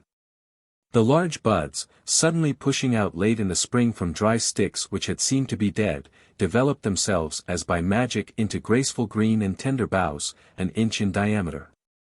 And sometimes, as I sat at my window, so heedlessly did they grow and tax their weak joints, I heard a fresh and tender bough suddenly fall like a fan to the ground, when there was not a breath of air stirring, broken off by its own weight. In August, the large masses of berries, which, when in flower, had attracted many wild bees, gradually assumed their bright velvety crimson hue, and by their weight again bent down and broke the tender limbs. As I sit at my window this summer afternoon, hawks are circling about my clearing, the tantivy of wild pigeons, flying by 2 and 3s athwart my view, or perching restless on the white pine boughs behind my house, gives a voice to the air. A fish-hawk dimples the glassy surface of the pond and brings up a fish, a mink steals out of the marsh before my door and seizes a frog by the shore, the sedge is bending under the weight of the reed-birds flitting hither and thither. And for the last half-hour I have heard the rattle of railroad cars, now dying away and then reviving like the beat of a partridge, conveying travelers from Boston to the country. For I did not live so out of the world as that boy who, as I hear, was put out to a farmer in the east part of the town, but ere long ran away and came home again, quite down at the heel and homesick. He had never seen such a dull and out-of-the-way place, the folks were all gone off, why, you couldn't even hear the whistle. I doubt if there is such a place in Massachusetts now. In truth, our village has become a butt for one of those fleet railroad shafts, and o'er our peaceful plain its soothing sound is, Concord. The Fitchburg Railroad touches the pond about 100 rods south of where I dwell. I usually go to the village along its causeway, and am, as it were, related to society by this link. The men on the freight trains, who go over the whole length of the road, bow to me as to an old acquaintance, they pass me so often, and apparently they take me for an employee, and so I am. I too would fain be a track repairer somewhere in the orbit of the earth. The whistle of the locomotive penetrates my woods summer and winter, sounding like the scream of a hawk sailing over some farmer's yard, informing me that many restless city merchants are arriving within the circle of the town. Or adventurous country traders from the other side. As they come under one horizon, they shout their warning to get off the track to the other, heard sometimes through the circles of 2 towns. Here come your groceries, country, your rations, countrymen. Nor is there any man so independent on his farm that he can say them nay. And here's your pay for them. Screams the countryman's whistle. Timber like long battering rams going 20 miles an hour against the city's walls, and chairs enough to seat all the weary and heavy laden that dwell within them. With such huge and lumbering civility the country hands a chair to the city. All the Indian huckleberry hills are stripped, all the cranberry meadows are raked into the city. Up comes the cotton, down goes the woven cloth, up comes the silk, down goes the woolen, up come the books, but down goes the wit that writes them. When I meet the engine with its train of cars moving off with planetary motion, or, rather, like a comet, for the beholder knows not if with that velocity and with that direction it will ever revisit this system. Since its orbit does not look like a returning curve, with its steam cloud like a banner streaming behind in golden and silver wreaths, like many a downy cloud which I have seen, high in the heavens. Unfolding its masses to the light, as if this traveling demigod, this cloud compeller, would ere long take the sunset sky for the livery of his train. When I hear the iron horse make the hills echo with his snort like thunder, shaking the earth with his feet, and breathing fire and smoke from his nostrils, what kind of winged horse or fiery dragon they will put into the new mythology I don't know, it seems as if the earth had got a race now worthy to inhabit it.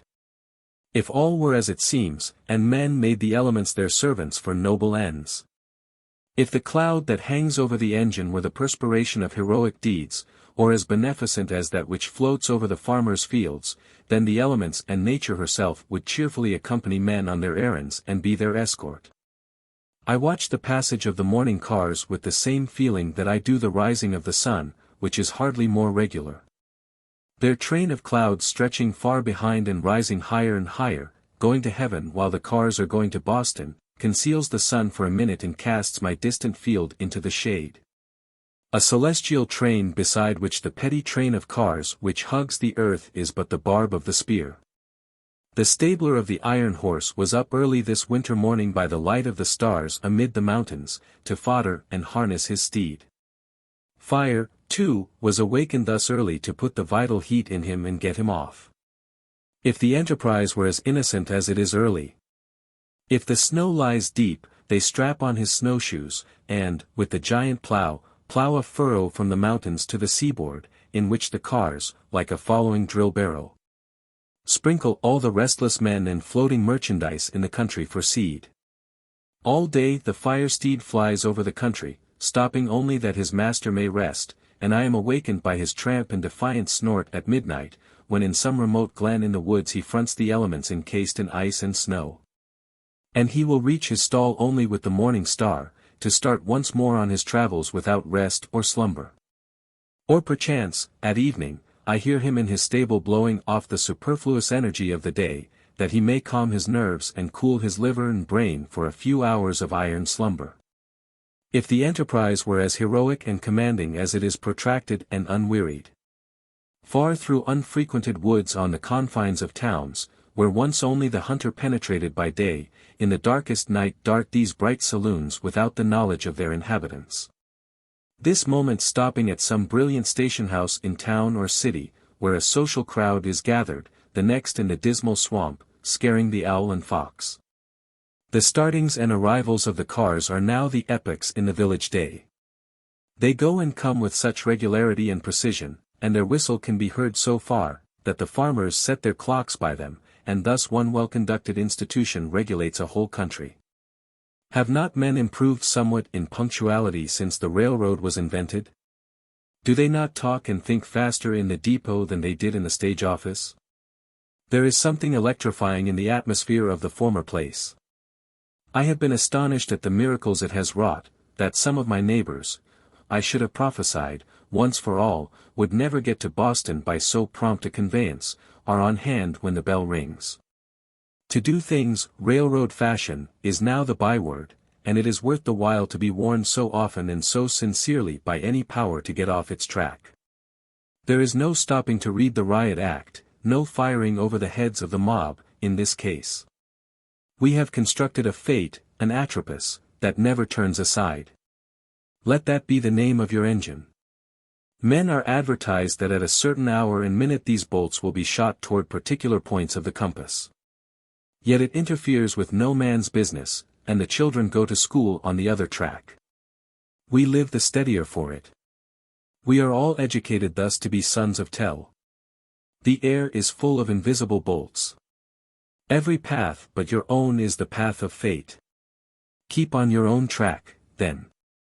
What recommends commerce to me is its enterprise and bravery. It does not clasp its hands and pray to Jupiter. I see these men every day go about their business with more or less courage and content, doing more even than they suspect, and perchance better employed than they could have consciously devised. I am less affected by their heroism who stood up for half an hour in the front line at Buena Vista, than by the steady and cheerful valor of the men who inhabit the snowplow for their winter quarters. Who have not merely the 3 o'clock in the morning courage, which Bonaparte thought was the rarest, but whose courage does not go to rest so early, who go to sleep only when the storm sleeps or the sinews of their iron steed are frozen. On this morning of the great snow, perchance, which is still raging and chilling men's blood, I bear the muffled tone of their engine bell from out the fog bank of their chilled breath, which announces that the cars are coming, without long delay. Notwithstanding the veto of a New England northeast snowstorm, and I behold the ploughmen covered with snow and rime, their heads peering, above the moldboard which is turning down other than daisies and the nests of field mice. Like boulders of the Sierra Nevada, that occupy an outside place in the universe. Commerce is unexpectedly confident and serene, alert, adventurous, and unwearied. It is very natural in its methods withal, far more so than many fantastic enterprises and sentimental experiments, and hence its singular success. I am refreshed and expanded when the freight train rattles past me, and I smell the stores which go dispensing their odors all the way from Long Wharf to Lake Champlain, reminding me of foreign parts, of coral reefs, and Indian oceans, and tropical climes, and the extent of the globe. I feel more like a citizen of the world at the sight of the palm leaf which will cover so many flaxen New England heads the next summer, the manila hemp and coconut husks, the old junk, gunny bags, scrap iron, and rusty nails. This carload of torn sails is more legible and interesting now than if they should be wrought into paper and printed books. Who can write so graphically the history of the storms they have weathered as these rents have done? They are proof sheets which need no correction. Here goes lumber from the Maine woods, which did not go out to sea in the last freshet, risen $4 on the thousand because of what did go out or was split up. Pine, spruce, cedar, first, second, third, and fourth qualities, so lately all of one quality, to wave over the bear, and moose, and caribou. Next rolls Thomaston lime, a prime lot, which will get far among the hills before it gets slacked. These rags in bales, of all hues and qualities, the lowest condition to which cotton and linen descend, the final result of dress, of patterns which are now no longer cried up, unless it be in Milwaukee, as those splendid articles, English, French, or American prints, ginghams, muslins, etc. Gathered from all quarters both of fashion and poverty, going to become paper of one color or a few shades only, on which, forsooth, will be written tales of real life, high and low, and founded on fact. This closed car smells of salt fish, the strong New England and commercial scent, reminding me of the Grand Banks and the fisheries. Who has not seen a salt fish, thoroughly cured for this world, so that nothing can spoil it, and pudding, the perseverance of the saints to the blush, with which you may sweep or pave the streets, and split your kindlings, and the teamster shelter himself and his lading against sun, wind, and rain behind it, and the trader, as a Concord trader once did, hang it up by his door for a sign when he commences business, until at last his oldest customer cannot tell surely whether it be animal, vegetable, or mineral, and yet it shall be as pure as a snowflake, and if it be put into a pot and boiled, will come out an excellent done fish for a Saturday's dinner. Next Spanish hides, with the tails still preserving their twist and the angle of elevation they had when the oxen that wore them were careering over the pampas of the Spanish Main, a type of all obstinacy, and evincing how almost hopeless and incurable are all constitutional vices. I confess, that practically speaking, when I have learned a man's real disposition, I have no hopes of changing it for the better or worse in this state of existence. As the Orientals say, a cur's tail may be warmed, and pressed, and bound round with ligatures, and after a 12 years' labor bestowed upon it, still it will retain its natural form.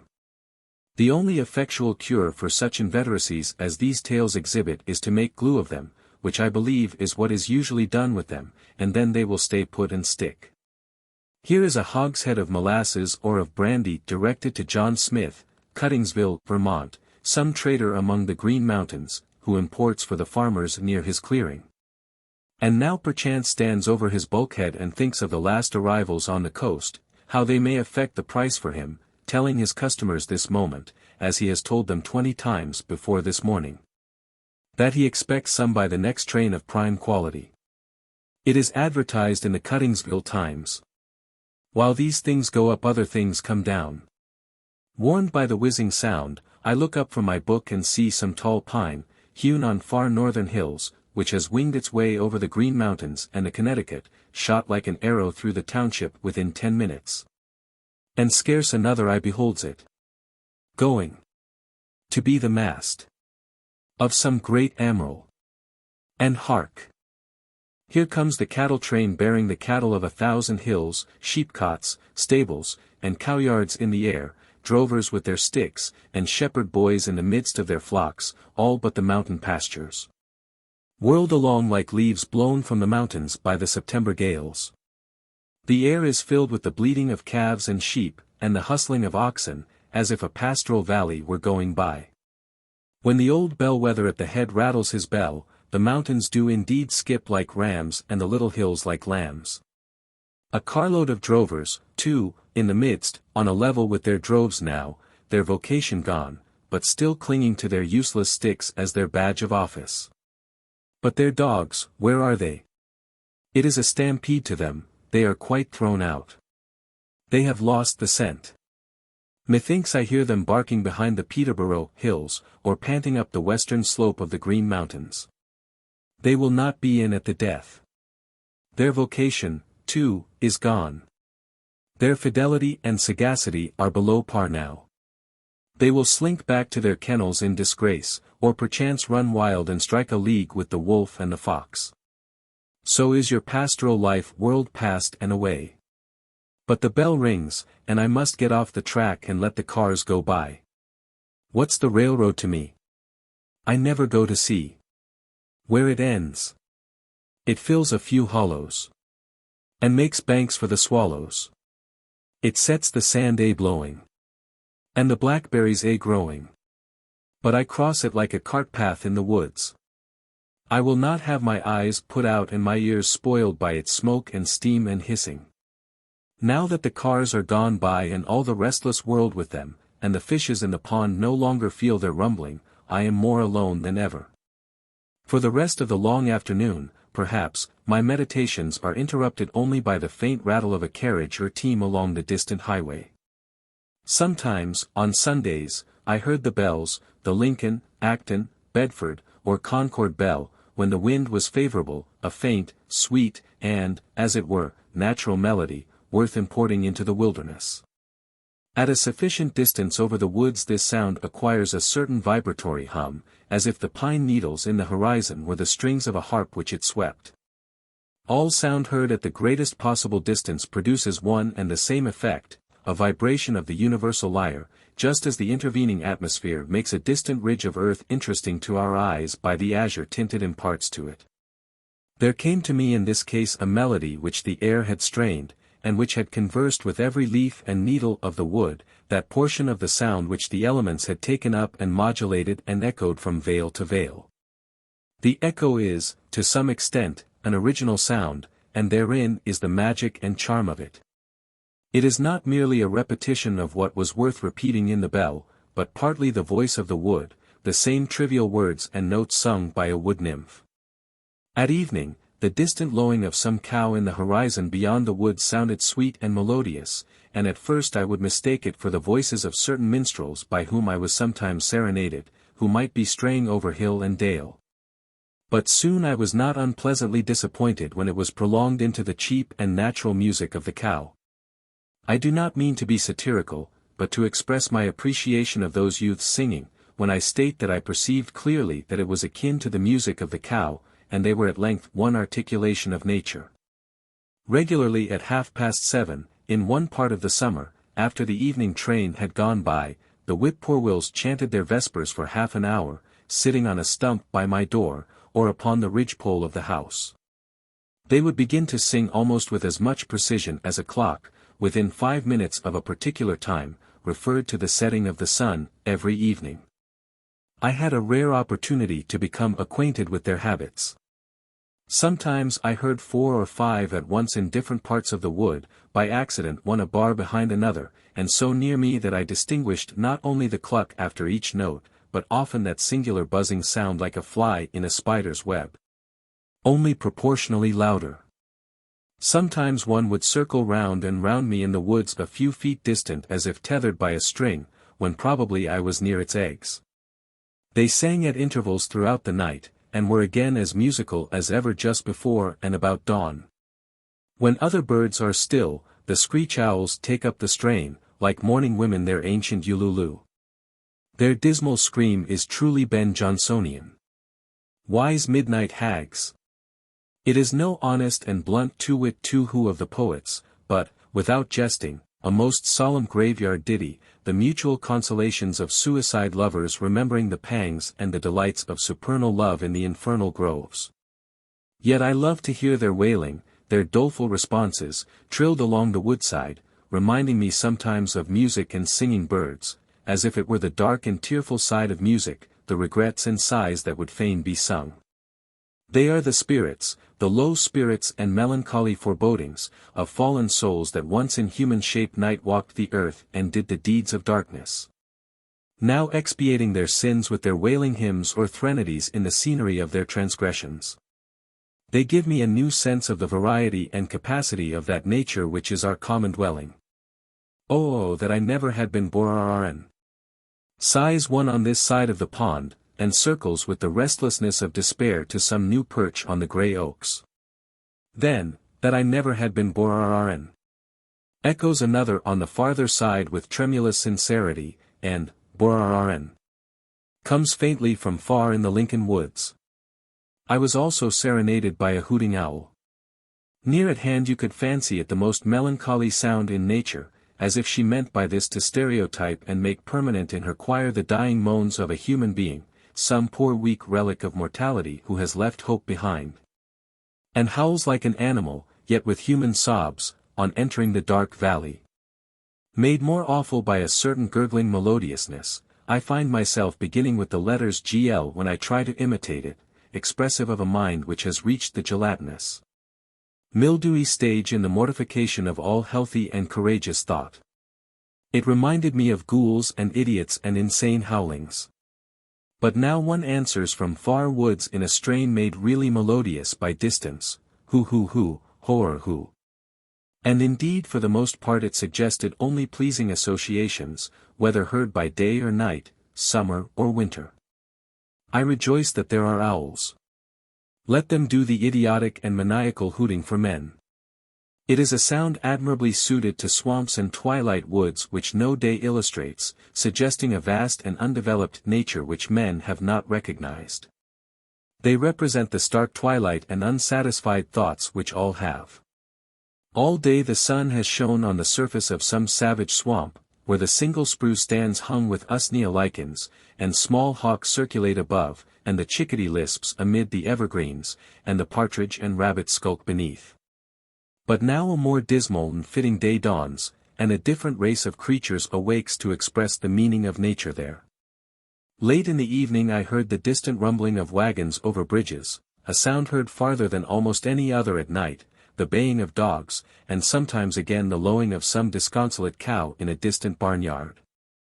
In the meanwhile all the shore rang with the trump of bullfrogs, the sturdy spirits of ancient winebibbers and wassailers, still unrepentant, trying to sing a catch in their Stygian lake, if the Walden nymphs will pardon the comparison. For though there are almost no weeds, there are frogs there, who would fain keep up the hilarious rules of their old festal tables, though their voices have waxed hoarse and solemnly grave, mocking at mirth, and the wine has lost its flavor, and become only liquor to distend their paunches, and sweet intoxication never comes to drown the memory of the past, but mere saturation and waterloggedness and distension. The most aldermanic, with his chin upon a heart-leaf, which serves for a napkin to his drooling chaps, under this northern shore quaffs a deep draught of the once scorned water, and passes round the cup with the ejaculation tirarunk. Tirarunk, tirarunk. And straightway comes over the water from some distant cove the same password repeated, where the next in seniority in girth has gulped down to his mark. And when this observance has made the circuit of the shores, then ejaculates the master of ceremonies, with satisfaction, tirarunk. And each in his turn repeats the same down to the least distended, leakiest, and flabbiest paunched, that there be no mistake.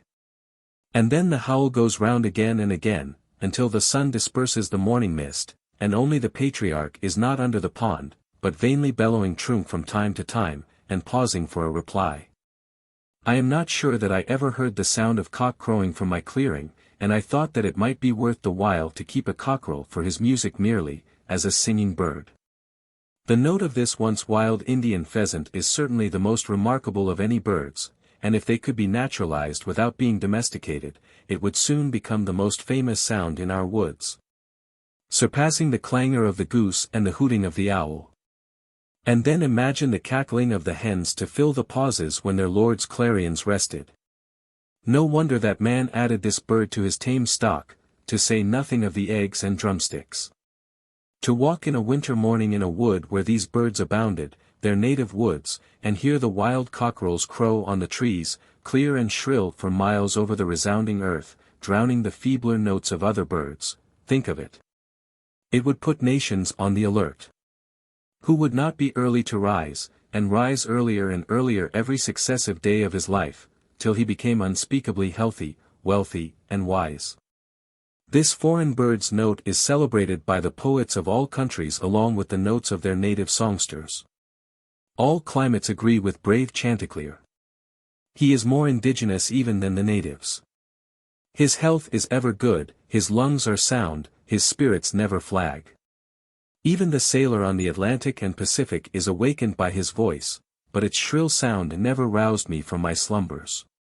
I kept neither dog, cat, cow, pig, nor hens, so that you would have said there was a deficiency of domestic sounds. Neither the churn, nor the spinning wheel, nor even the singing of the kettle, nor the hissing of the urn, nor children crying, to comfort one. An old-fashioned man would have lost his senses or died of ennui before this. Not even rats in the wall, for they were starved out, or rather were never baited in, only squirrels on the roof and under the floor, a whip-poor-will on the ridgepole, a blue jay screaming beneath the window, a hare or woodchuck under the house. A screech owl or a cat owl behind it, a flock of wild geese or a laughing loon on the pond, and a fox to bark in the night. Not even a lark or an oriole, those mild plantation birds, ever visited my clearing. No cockerels to crow nor hens to cackle in the yard. No yard. But unfenced nature reaching up to your very sills. A young forest growing up under your meadows, and wild sumacs and blackberry vines breaking through into your cellar, sturdy pitch pines rubbing and creaking against the shingles for want of room, their roots reaching quite under the house. Instead of a scuttle or a blind blown off in the gale, a pine tree snapped off or torn up by the roots behind your house for fuel. Instead of no path to the front yard gate in the great snow, no gate, no front yard, and no path to the civilized world. Solitude. This is a delicious evening, when the whole body is one sense, and imbibes delight through every pore. I go and come with a strange liberty in nature, a part of herself. As I walk along the stony shore of the pond in my shirt sleeves, though it is cool as well as cloudy and windy, and I see nothing special to attract me, all the elements are unusually congenial to me. The bullfrogs trump to usher in the night, and the note of the whip-poor-will is borne on the rippling wind from over the water. Sympathy with the fluttering alder and poplar leaves almost takes away my breath. Yet, like the lake, my serenity is rippled but not ruffled. These small waves raised by the evening wind are as remote from storm as the smooth reflecting surface. Though it is now dark, the wind still blows and roars in the wood, the waves still dash, and some creatures lull the rest with their notes. The repose is never complete. The wildest animals do not repose, but seek their prey now. The fox, and skunk, and rabbit, now roam the fields and woods without fear. They are nature's watchmen, links which connect the days of animated life. When I return to my house I find that visitors have been there and left their cards, either a bunch of flowers, or a wreath of evergreen, or a name in pencil on a yellow walnut leaf or a chip. They who come rarely to the woods take some little piece of the forest into their hands to play with by the way, which they leave, either intentionally or accidentally. One has peeled a willow wand, woven it into a ring, and dropped it on my table. I could always tell if visitors had called in my absence, either by the bended twigs or grass, or the print of their shoes, and generally of what sex or age or quality they were by some slight trace left, as a flower dropped. Or a bunch of grass plucked and thrown away, even as far off as the railroad, half a mile distant, or by the lingering odor of a cigar or pipe. Nay, I was frequently notified of the passage of a traveler along the highway 60 rods off by the scent of his pipe. There is commonly sufficient space about us. Our horizon is never quite at our elbows. The thick wood is not just at our door, nor the pond, but somewhat is always clearing, familiar and worn by us, appropriated and fenced in some way, and reclaimed from nature. For what reason have I this vast range and circuit, some square miles of unfrequented forest, for my privacy, abandoned to me by men? My nearest neighbor is a mile distant, and no house is visible from any place but the hilltops within half a mile of my own. I have my horizon bounded by woods all to myself. A distant view of the railroad where it touches the pond on the one hand, and of the fence which skirts the woodland road on the other. But for the most part it is as solitary where I live as on the prairies. It is as much Asia or Africa as New England. I have, as it were, my own sun and moon and stars, and a little world all to myself. At night there was never a traveler passed my house, or knocked at my door, more than if I were the first or last man. Unless it were in the spring, when at long intervals some came from the village to fish for pouts, they plainly fished much more in the Walden Pond of their own natures, and baited their hooks with darkness, but they soon retreated. Usually with light baskets, and left the world to darkness and to me, and the black kernel of the night was never profaned by any human neighborhood. I believe that men are generally still a little afraid of the dark, though the witches are all hung, and Christianity and candles have been introduced. Yet I experience sometimes that the most sweet and tender, the most innocent and encouraging society may be found in any natural object, even for the poor misanthrope and most melancholy man. There can be no very black melancholy to him who lives in the midst of nature and has his senses still. There was never yet such a storm, but it was Aeolian music to a healthy and innocent ear. Nothing can rightly compel a simple and brave man to a vulgar sadness. While I enjoy the friendship of the seasons, I trust that nothing can make life a burden to me. The gentle rain which waters my beans and keeps me in the house today is not drear and melancholy, but good for me too. Though it prevents my hoeing them, it is of far more worth than my hoeing. If it should continue so long as to cause the seeds to rot in the ground and destroy the potatoes in the low lands, it would still be good for the grass on the uplands, and, being good for the grass, it would be good for me. Sometimes, when I compare myself with other men, it seems as if I were more favored by the gods than they, beyond any deserts that I am conscious of. As if I had a warrant and surety at their hands which my fellows have not, and were especially guided and guarded. I do not flatter myself, but if it be possible they flatter me. I have never felt lonesome, or in the least oppressed by a sense of solitude, but once, and that was a few weeks after I came to the woods, when, for an hour, I doubted if the near neighborhood of man was not essential to a serene and healthy life. To be alone was something unpleasant. But I was at the same time conscious of a slight insanity in my mood, and seemed to foresee my recovery. In the midst of a gentle rain while these thoughts prevailed, I was suddenly sensible of such sweet and beneficent society in nature, in the very pattering of the drops, and in every sound and sight around my house. An infinite and unaccountable friendliness all at once like an atmosphere sustaining me, as made the fancied advantages of human neighborhood insignificant, and I have never thought of them since. Every little pine needle expanded and swelled with sympathy and befriended me. I was so distinctly made aware of the presence of something kindred to me, even in scenes which we are accustomed to call wild and dreary, and also that the nearest of blood to me and humanest was not a person nor a villager. That I thought no place could ever be strange to me again. Mourning untimely consumes the sad. Few are their days in the land of the living. Beautiful daughter of Toscar. Some of my pleasantest hours were during the long rainstorms in the spring or fall, which confined me to the house for the afternoon as well as the forenoon, soothed by their ceaseless roar and pelting. When an early twilight ushered in a long evening in which many thoughts had time to take root and unfold themselves.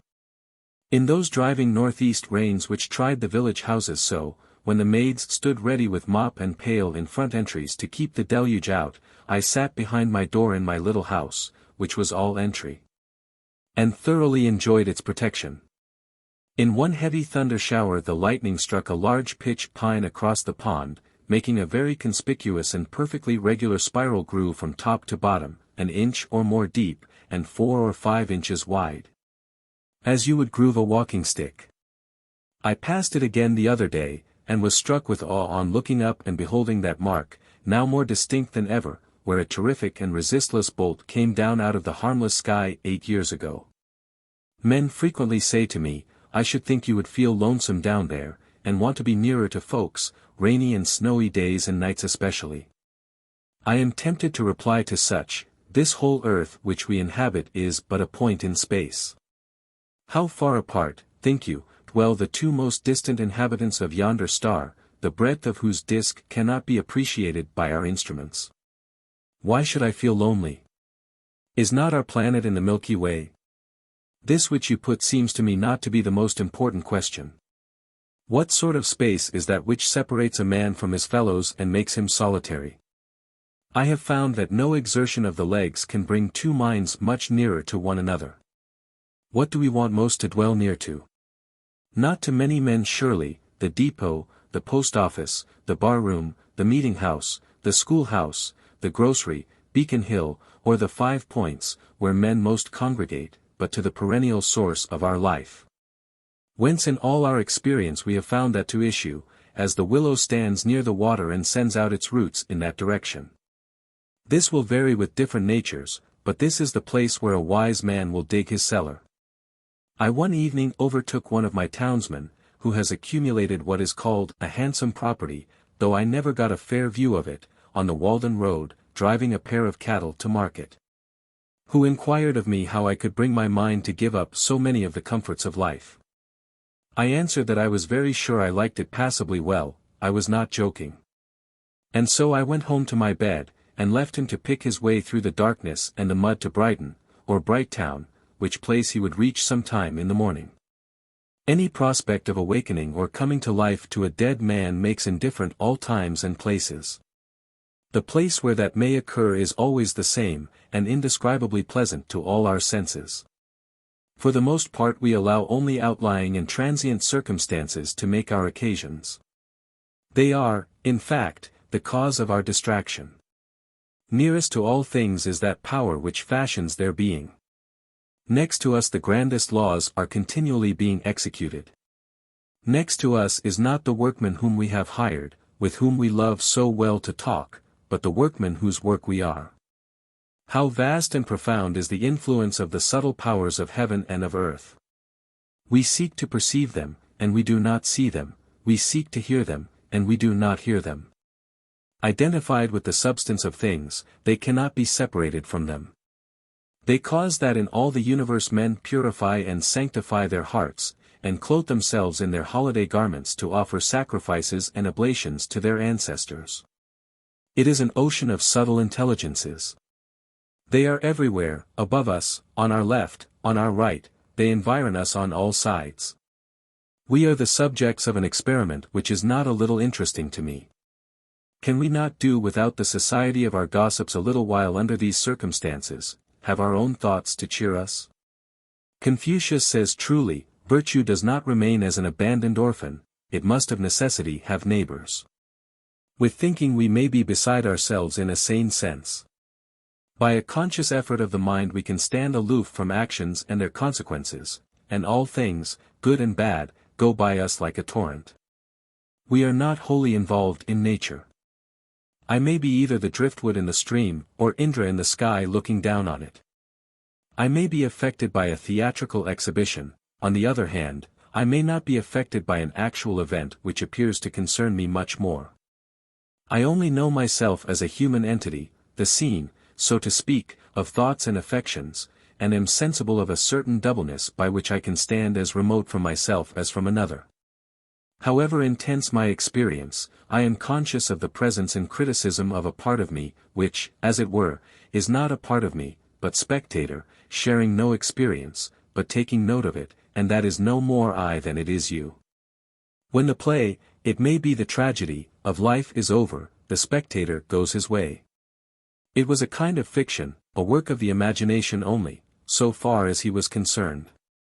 This doubleness may easily make us poor neighbors and friends sometimes. I find it wholesome to be alone the greater part of the time. To be in company, even with the best, is soon wearisome and dissipating. I love to be alone. I never found a companion that was so companionable as solitude. We are for the most part more lonely when we go abroad among men than when we stay in our chambers. A man thinking or working is always alone, let him be where he will. Solitude is not measured by the miles of space that intervene between a man and his fellows. The really diligent student in one of the crowded hives of Cambridge College is as solitary as a dervish in the desert. The farmer can work alone in the field or the woods all day, hoeing or chopping, and not feel lonesome, because he is employed. But when he comes home at night he cannot sit down in a room alone, at the mercy of his thoughts, but must be where he can see the folks, and recreate, and, as he thinks, remunerate himself for his day's solitude. And hence he wonders how the student can sit alone in the house all night and most of the day without ennui and the blues. But he does not realize that the student, though in the house, is still at work in his field, and chopping in his woods, as the farmer in his, and in turn seeks the same recreation and society that the latter does. Though it may be a more condensed form of it. Society is commonly too cheap. We meet at very short intervals, not having had time to acquire any new value for each other. We meet at meals 3 times a day, and give each other a new taste of that old musty cheese that we are. We have had to agree on a certain set of rules, called etiquette and politeness, to make this frequent meeting tolerable and that we need not come to open war. We meet at the post office, and at the sociable, and about the fireside every night. We live thick and are in each other's way, and stumble over one another, and I think that we thus lose some respect for one another. Certainly less frequency would suffice for all important and hearty communications. Consider the girls in a factory, never alone, hardly in their dreams. It would be better if there were but one inhabitant to a square mile, as where I live. The value of a man is not in his skin, that we should touch him. I have heard of a man lost in the woods and dying of famine and exhaustion at the foot of a tree, whose loneliness was relieved by the grotesque visions with which, owing to bodily weakness, his diseased imagination surrounded him, and which he believed to be real. So also, owing to bodily and mental health and strength, we may be continually cheered by a like but more normal and natural society, and come to know that we are never alone. I have a great deal of company in my house. Especially in the morning, when nobody calls. Let me suggest a few comparisons, that some one may convey an idea of my situation. I am no more lonely than the loon in the pond that laughs so loud, or than Walden Pond itself. What company has that lonely lake, I pray? And yet it has not the blue devils, but the blue angels in it, in the azure tint of its waters. The sun is alone, except in thick weather, when there sometimes appear to be 2, but one is a mock sun. God is alone, but the devil, he is far from being alone, he sees a great deal of company, he is legion. I am no more lonely than a single mullein or dandelion in a pasture, or a bean leaf, or sorrel, or a horsefly, or a bumblebee. I am no more lonely than the mill brook, or a weathercock, or the north star, or the south wind, or an April shower, or a January thaw, or the first spider in a new house. I have occasional visits in the long winter evenings, when the snow falls fast and the wind howls in the wood, from an old settler and original proprietor, who is reported to have dug Walden Pond, and stoned it, and fringed it with pine woods. Who tells me stories of old time and of new eternity. And between us we manage to pass a cheerful evening with social mirth and pleasant views of things, even without apples or cider, a most wise and humorous friend, whom I love much, who keeps himself more secret than ever did Gough or Whalley. And though he is thought to be dead, none can show where he is buried. An elderly dame, too, dwells in my neighborhood, invisible to most persons, in whose odorous herb garden I love to stroll sometimes, gathering simples and listening to her fables. For she has a genius of unequaled fertility, and her memory runs back farther than mythology, and she can tell me the original of every fable, and on what fact every one is founded, for the incidents occurred when she was young.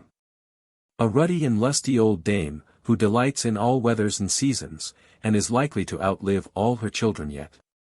The indescribable innocence and beneficence of nature, of sun and wind and rain, of summer and winter, such health, such cheer, they afford forever. And such sympathy have they ever with our race, that all nature would be affected, and the sun's brightness fade, and the winds would sigh humanely, and the clouds rain tears, and the woods shed their leaves and put on mourning in midsummer. If any man should ever for a just cause grieve, shall I not have intelligence with the earth? Am I not partly leaves and vegetable mold myself? What is the pill which will keep us well, serene, contented? Not my or thy great-grandfather's, but our great-grandmother Nature's universal, vegetable, botanic medicines, by which she has kept herself young always, outlived so many old pars in her day, and fed her health with their decaying fatness. For my panacea, instead of one of those quack vials of a mixture dipped from Acheron and the Dead Sea, which come out of those long shallow black schooner-looking wagons which we sometimes see made to carry bottles. Let me have a draught of undiluted morning air. Morning air. If men will not drink of this at the fountainhead of the day, why, then, we must even bottle up some and sell it in the shops, for the benefit of those who have lost their subscription ticket to morning time in this world. But remember, it will not keep quite till noonday even in the coolest cellar, but drive out the Stoppels long ere that and follow westward the steps of Aurora. I am no worshipper of Hygeia, who was the daughter of that old herb doctor Aesculapius, and who is represented on monuments holding a serpent in one hand, and in the other a cup out of which the serpent sometimes drinks. But rather of Hebe, cupbearer to Jupiter, who was the daughter of Juno and wild lettuce, and who had the power of restoring gods and men to the vigor of youth. She was probably the only thoroughly sound-conditioned, healthy, and robust young lady that ever walked the globe, and wherever she came it was spring. Visitors. I think that I love society as much as most, and am ready enough to fasten myself like a bloodsucker for the time to any full-blooded man that comes in my way. I am naturally no hermit, but might possibly sit out the sturdiest frequenter of the bar-room, if my business called me thither. I had 3 chairs in my house, 1 for solitude, 2 for friendship, 3 for society. When visitors came in larger and unexpected numbers there was but the 3rd chair for them all, but they generally economized the room by standing up. It is surprising how many great men and women a small house will contain. I have had 25 or 30 souls, with their bodies, at once under my roof, and yet we often parted without being aware that we had come very near to one another. Many of our houses, both public and private, with their almost innumerable apartments, their huge halls and their cellars for the storage of wines and other munitions of peace, appear to be extravagantly large for their inhabitants. They are so vast and magnificent that the latter seem to be only vermin which infest them. I am surprised when the herald blows his summons before some Tremont or Astor or Middlesex house, to see come creeping out over the piazza for all inhabitants a ridiculous mouse, which soon again slinks into some hole in the pavement. One inconvenience I sometimes experienced in so small a house, the difficulty of getting to a sufficient distance from my guest when we began to utter the big thoughts in big words.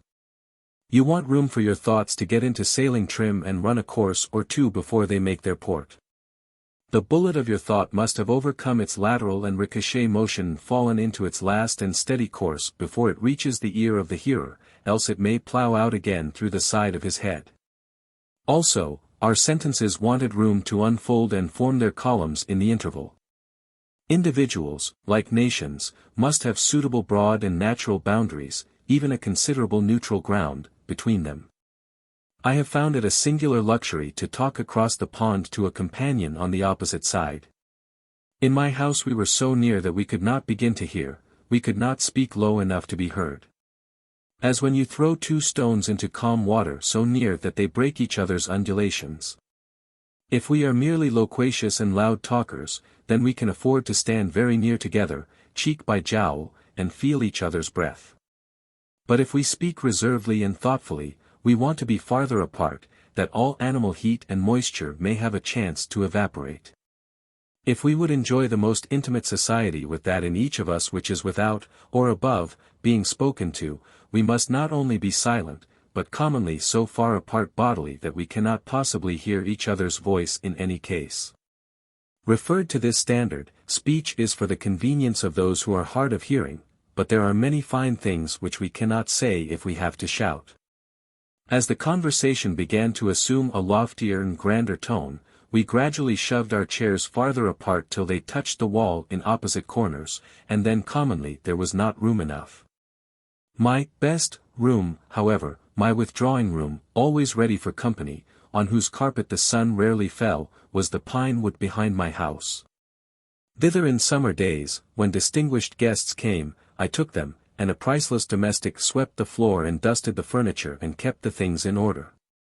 If one guest came he sometimes partook of my frugal meal, and it was no interruption to conversation to be stirring a hasty pudding, or watching the rising and maturing of a loaf of bread in the ashes, in the meanwhile.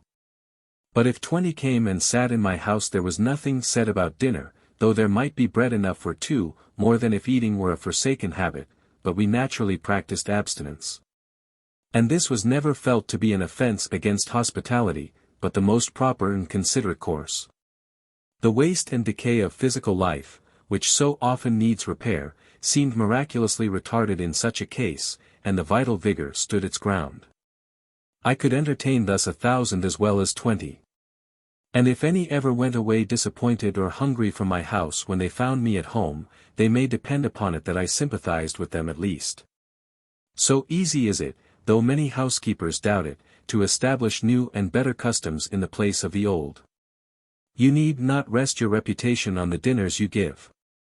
For my own part, I was never so effectually deterred from frequenting a man's house, by any kind of Cerberus whatever, as by the parade one made about dining me, which I took to be a very polite and roundabout hint never to trouble him so again.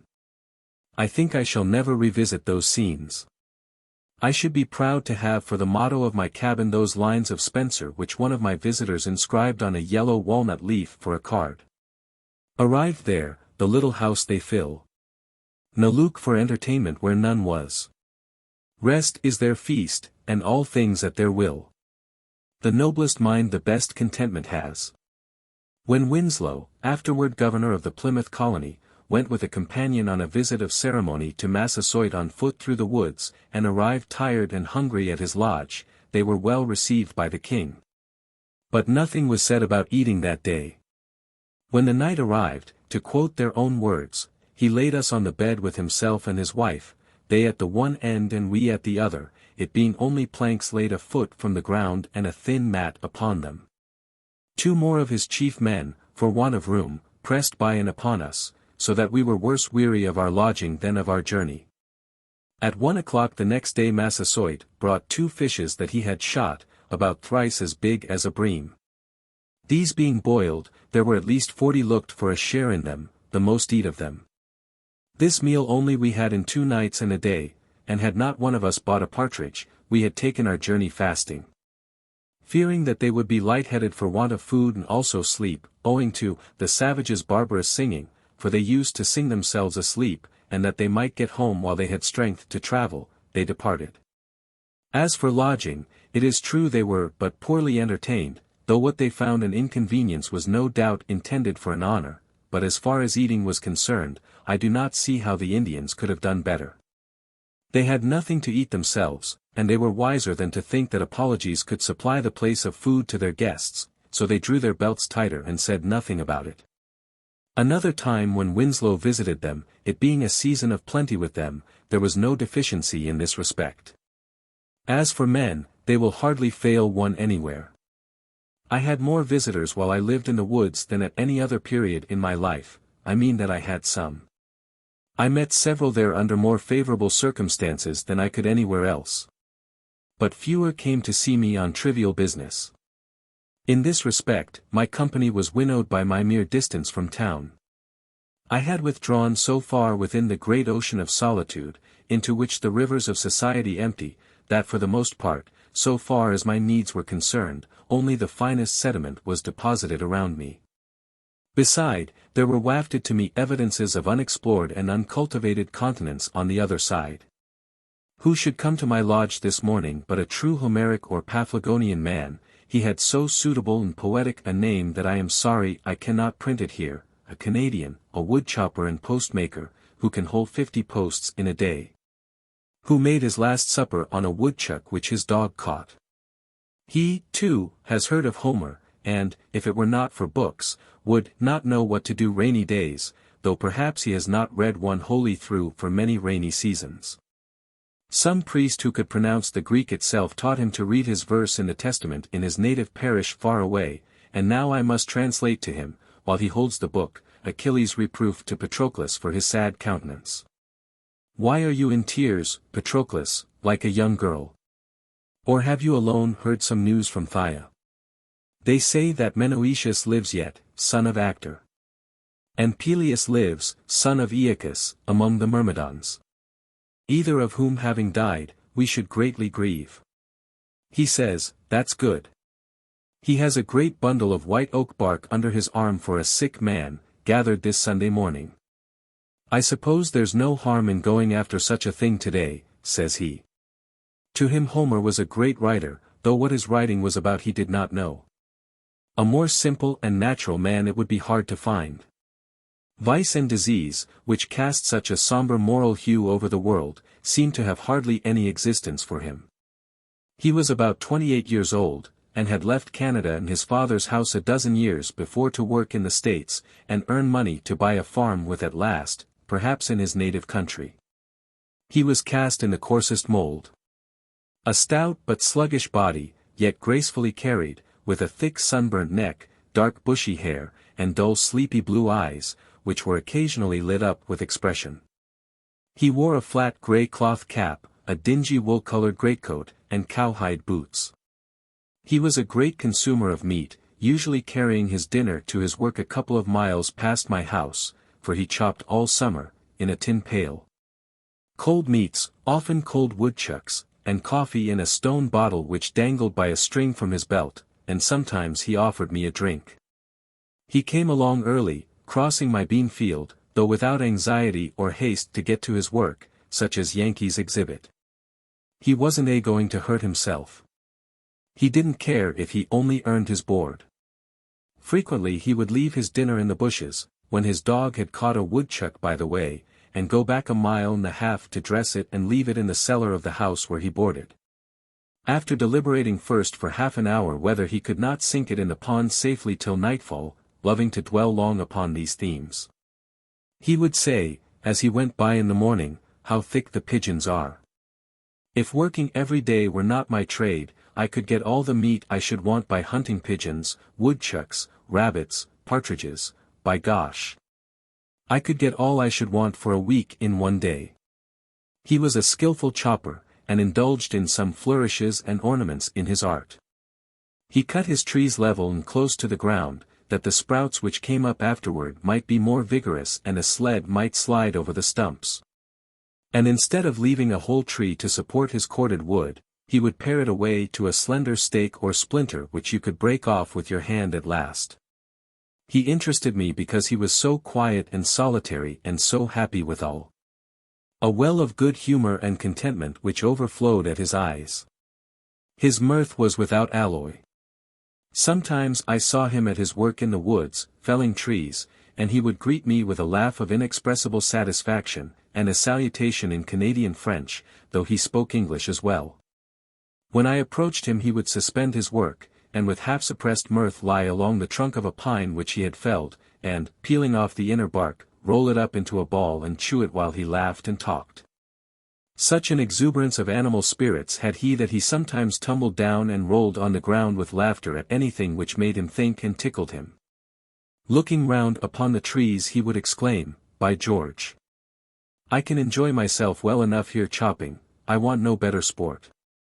Sometimes, when at leisure, he amused himself all day in the woods with a pocket pistol, firing salutes to himself at regular intervals as he walked. In the winter he had a fire by which at noon he warmed his coffee in a kettle, and as he sat on a log to eat his dinner the chickadees would sometimes come round and alight on his arm and peck at the potato in his fingers.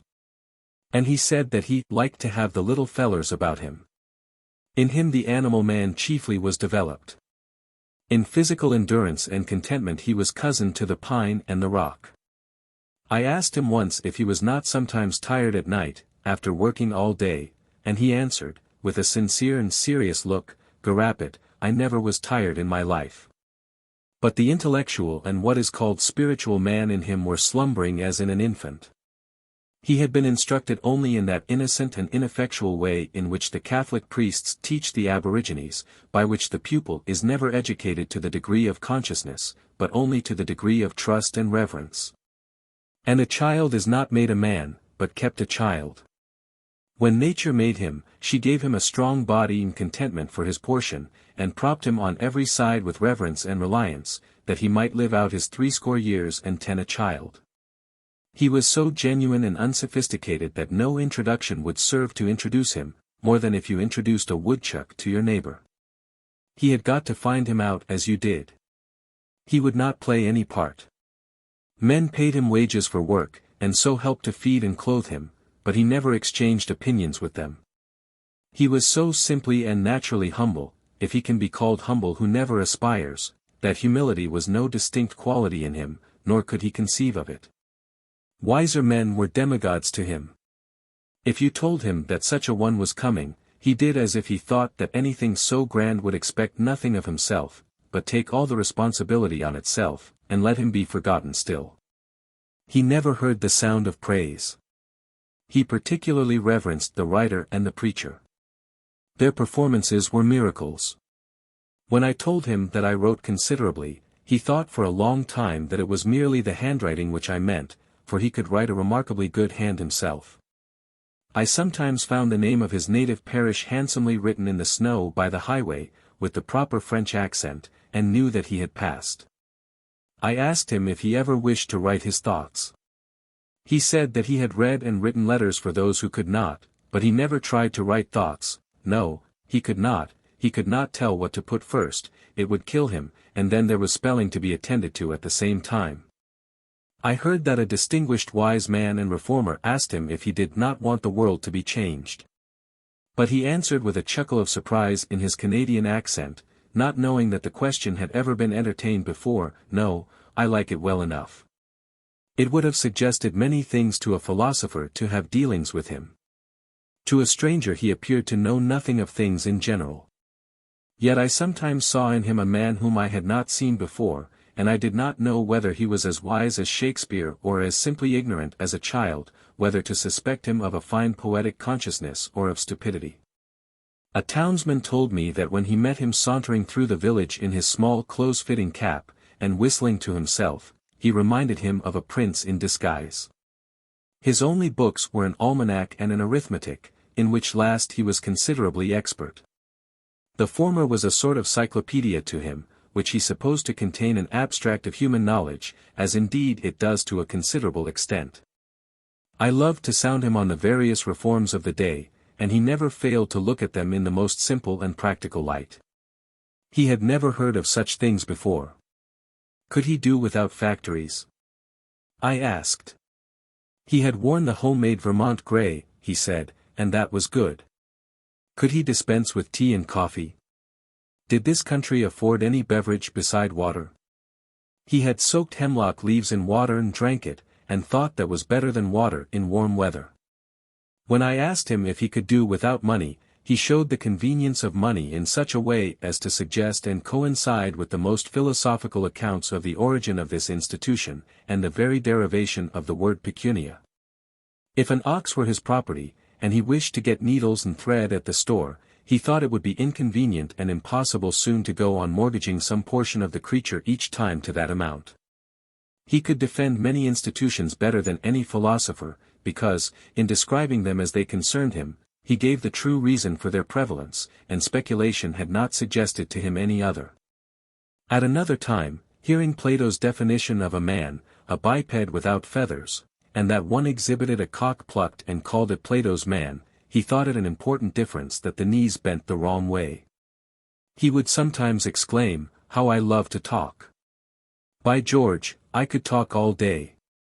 I asked him once, when I had not seen him for many months, if he had got a new idea this summer.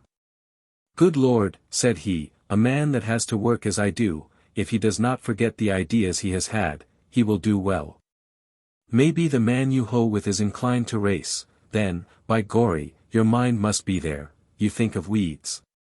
He would sometimes ask me first on such occasions, if I had made any improvement.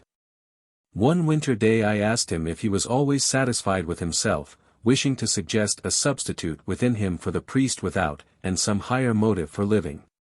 "Satisfied," said he. "Some men are satisfied with one thing, and some with another. One man, perhaps, if he has got enough, will be satisfied to sit all day with his back to the fire and his belly to the table, by George. Yet I never, by any maneuvering, could get him to take the spiritual view of things. The highest that he appeared to conceive of was a simple expediency, such as you might expect an animal to appreciate, and this, practically, is true of most men. If I suggested any improvement in his mode of life, he merely answered, without expressing any regret, that it was too late. Yet he thoroughly believed in honesty and the like virtues. There was a certain positive originality, however slight, to be detected in him, and I occasionally observed that he was thinking for himself and expressing his own opinion, a phenomenon so rare that I would any day walk 10 miles to observe it. And it amounted to the reorigination of many of the institutions of society. Though he hesitated, and perhaps failed to express himself distinctly, he always had a presentable thought behind. Yet his thinking was so primitive and immersed in his animal life, that, though more promising than a merely learned man's, it rarely ripened to anything which can be reported. He suggested that there might be men of genius in the lowest grades of life, however permanently humble and illiterate, who take their own view always, or do not pretend to see at all. Who are as bottomless even as Walden Pond was thought to be, though they may be dark and muddy. Many a traveler came out of his way to see me and the inside of my house, and, as an excuse for calling, asked for a glass of water. I told them that I drank at the pond, and pointed thither, offering to lend them a dipper. Far off as I lived, I was not exempted from the annual visitation which occurs, methinks, about the 1st of April, when everybody is on the move. And I had my share of good luck, though there were some curious specimens among my visitors. Half-witted men from the almshouse and elsewhere came to see me. But I endeavored to make them exercise all the wit they had, and make their confessions to me, in such cases making wit the theme of our conversation, and so was compensated. Indeed, I found some of them to be wiser than the so-called overseers of the poor and selectmen of the town, and thought it was time that the tables were turned. With respect to wit, I learned that there was not much difference between the half and the whole. One day, in particular, an inoffensive, simple-minded pauper, whom with others I had often seen used as fencing stuff, standing or sitting on a bushel in the fields to keep cattle and himself from straying, visited me, and expressed a wish to live as I did. He told me, with the utmost simplicity and truth, quite superior, or rather inferior, to anything that is called humility, that he was deficient in intellect.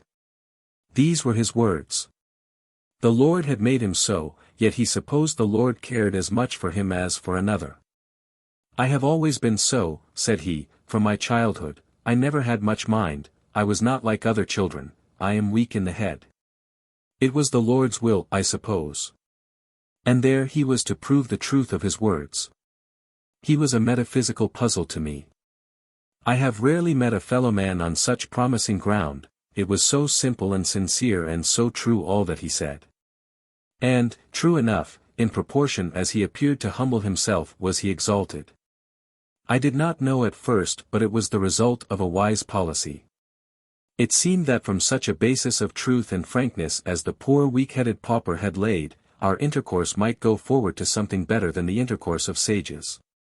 I had some guests from those not reckoned commonly among the town's poor, but who should be, who are among the world's poor, at any rate, guests who appeal, not to your hospitality, but to your hospitality. Who earnestly wish to be helped, and preface their appeal with the information that they are resolved, for one thing, never to help themselves. I require of a visitor that he be not actually starving, though he may have the very best appetite in the world, however he got it. Objects of charity are not guests. Men who did not know when their visit had terminated, though I went about my business again, answering them from greater and greater remoteness. Men of almost every degree of wit called on me in the migrating season. Some who had more wits than they knew what to do with. Runaway slaves with plantation manners, who listened from time to time, like the fox in the fable, as if they heard the hounds baying on their track, and looked at me beseechingly, as much as to say, "O Christian, will you send me back?" One real runaway slave, among the rest, whom I helped to forward toward the North Star. Men of one idea, like a hen with one chicken, and that a duckling. Men of 1,000 ideas, and unkempt heads, like those hens which are made to take charge of 100 chickens, all in pursuit of one bug, a score of them lost in every morning's dew, and become frizzled and mangy in consequence. Men of ideas instead of legs, a sort of intellectual centipede that made you crawl all over. One man proposed a book in which visitors should write their names, as at the White Mountains, but, alas! I have too good a memory to make that necessary. I could not but notice some of the peculiarities of my visitors. Girls and boys and young women generally seemed glad to be in the woods. They looked in the pond and at the flowers, and improved their time. Men of business, even farmers, thought only of solitude and employment, and of the great distance at which I dwelt from something or other, and though they said that they loved a ramble in the woods occasionally, it was obvious that they did not. Restless committed men, whose time was taken up in getting a living or keeping it, ministers who spoke of God as if they enjoyed a monopoly of the subject, who could not bear all kinds of opinions. Doctors, lawyers, uneasy housekeepers who pried into my cupboard and bed when I was out, how came Mrs. to know that my sheets were not as clean as hers? Young men who had ceased to be young, and had concluded that it was safest to follow the beaten track of the professions, all these generally said that it was not possible to do so much good in my position. There was the rub. The old and infirm and the timid, of whatever age or sex, thought most of sickness, and sudden accident and death. To them life seemed full of danger. What danger is there if you don't think of any? And they thought that a prudent man would carefully select the safest position, where Dr. B. might be on hand at a moment's warning. To them the village was literally a community, a league for mutual defense, and you would suppose that they would not go a huckleberrying without a medicine chest. The amount of it is, if a man is alive, there is always danger that he may die, though the danger must be allowed to be less in proportion as he is dead and alive to begin with. A man sits as many risks as he runs. Finally, there were the self-styled reformers, the greatest bores of all, who thought that I was forever singing. This is the house that I built. This is the man that lives in the house that I built. But they did not know that the third line was. These are the folks that worry the man. That lives in the house that I built. I did not fear the hen harriers, for I kept no chickens, but I feared the men harriers rather. I had more cheering visitors than the last.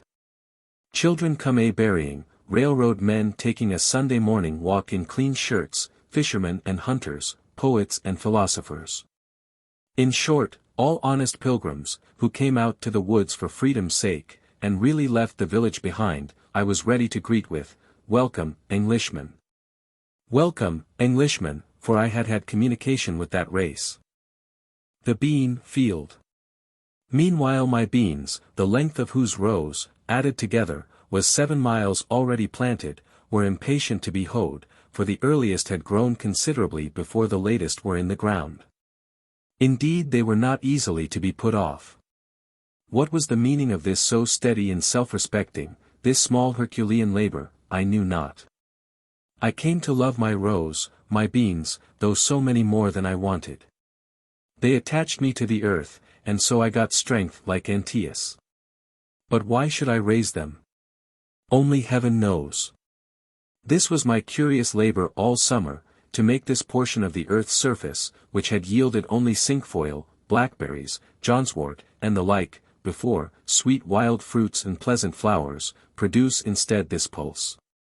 What shall I learn of beans or beans of me?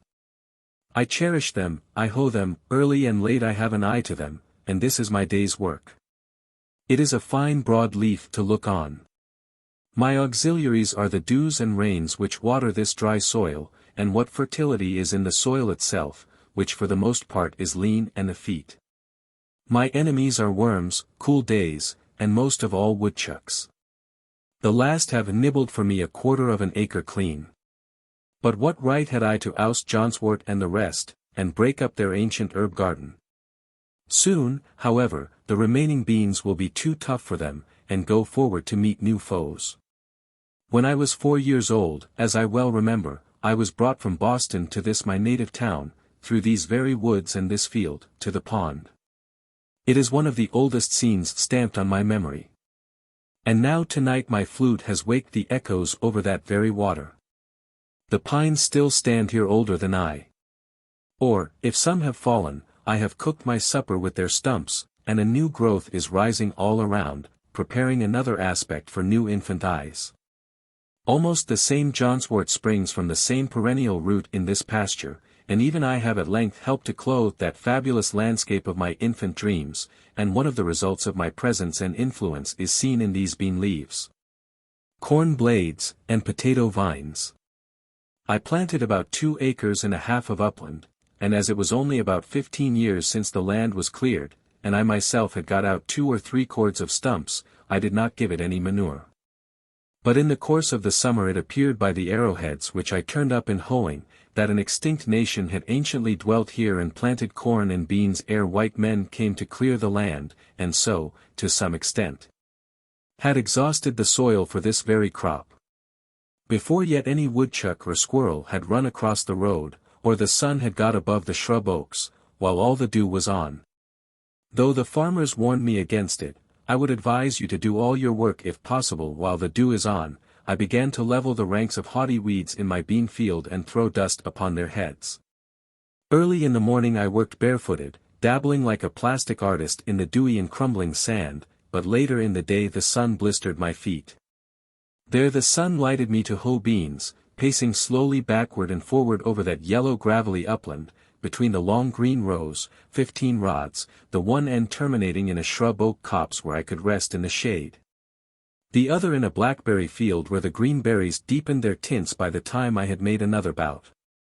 Removing the weeds, putting fresh soil about the bean stems, and encouraging this weed which I had sown, making the yellow soil express its summer thought in bean leaves and blossoms rather than in wormwood and piper and millet grass. Making the earth say beans instead of grass, this was my daily work.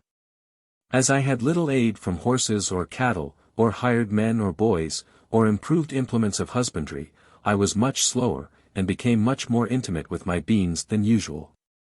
But labor of the hands, even when pursued to the verge of drudgery, is perhaps never the worst form of idleness.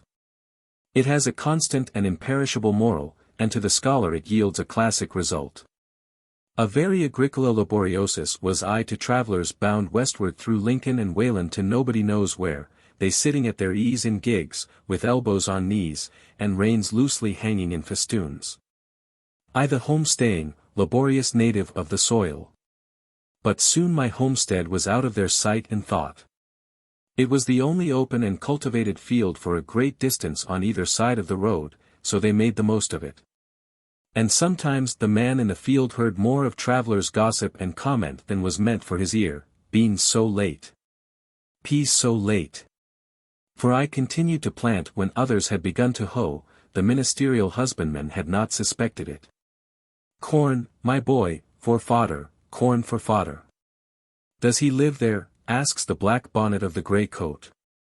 And the hard-featured farmer reins up his grateful Dobbin to inquire what you are doing where he sees no manure in the furrow, and recommends a little chip dirt, or any little waste stuff, or it may be ashes or plaster. But here were 2 acres and a half of furrows, and only a hoe for cart and 2 hands to draw it, there being an aversion to other carts and horses, and chipped dirt far away. Fellow travellers as they rattled by compared it aloud with the fields which they had passed, so that I came to know how I stood in the agricultural world. This was one field not in Mr. Coleman's report. And, by the way, who estimates the value of the crop which nature yields in the still wilder fields unimproved by man? The crop of English hay is carefully weighed, the moisture calculated, the silicates and the potash. But in all dells and pond holes in the woods and pastures and swamps grows a rich and various crop only unreaped by man. Mine was, as it were, the connecting link between wild and cultivated fields. As some states are civilized, and others half-civilized, and others savage or barbarous, so my field was, though not in a bad sense, a half-cultivated field. They were beans cheerfully returning to their wild and primitive state that I cultivated, and my hoe played the ranz de vaches for them. Near at hand, upon the topmost spray of a birch, sings the brown thrasher, or red mavis, as some love to call him, all the morning, glad of your society, that would find out another farmer's field if yours were not here. While you are planting the seed, he cries, drop it, cover it up, pull it up, pull it up, pull it up. But this was not corn, and so it was safe from such enemies as he. You may wonder what his rigmarole, his amateur Paganini performances on 1 string or on 20, have to do with your planting, and yet prefer it to leached ashes or plaster. It was a cheap sort of top-dressing in which I had entire faith. As I drew a still fresher soil about the rows with my hoe, I disturbed the ashes of unchronicled nations who in primeval years lived under these heavens, and their small implements of war and hunting were brought to the light of this modern day. They lay mingled with other natural stones, some of which bore the marks of having been burned by Indian fires, and some by the sun, and also bits of pottery and glass brought hither by the recent cultivators of the soil. When my hoe tinkled against the stones, that music echoed to the woods and the sky, and was an accompaniment to my labor which yielded an instant and immeasurable crop. It was no longer beans that I hoed, nor I that hoed beans. And I remembered with as much pity as pride, if I remembered at all, my acquaintances who had gone to the city to attend the oratorios. The nighthawk circled overhead in the sunny afternoons, for I sometimes made a day of it, like a mote in the eye, or in heaven's eye, falling from time to time with a swoop and a sound as if the heavens were rent. Torn at last to very rags and tatters, and yet a seamless cope remained. Small imps that fill the air and lay their eggs on the ground on bare sand or rocks on the tops of hills, where few have found them, graceful and slender like ripples caught up from the pond, as leaves are raised by the wind to float in the heavens.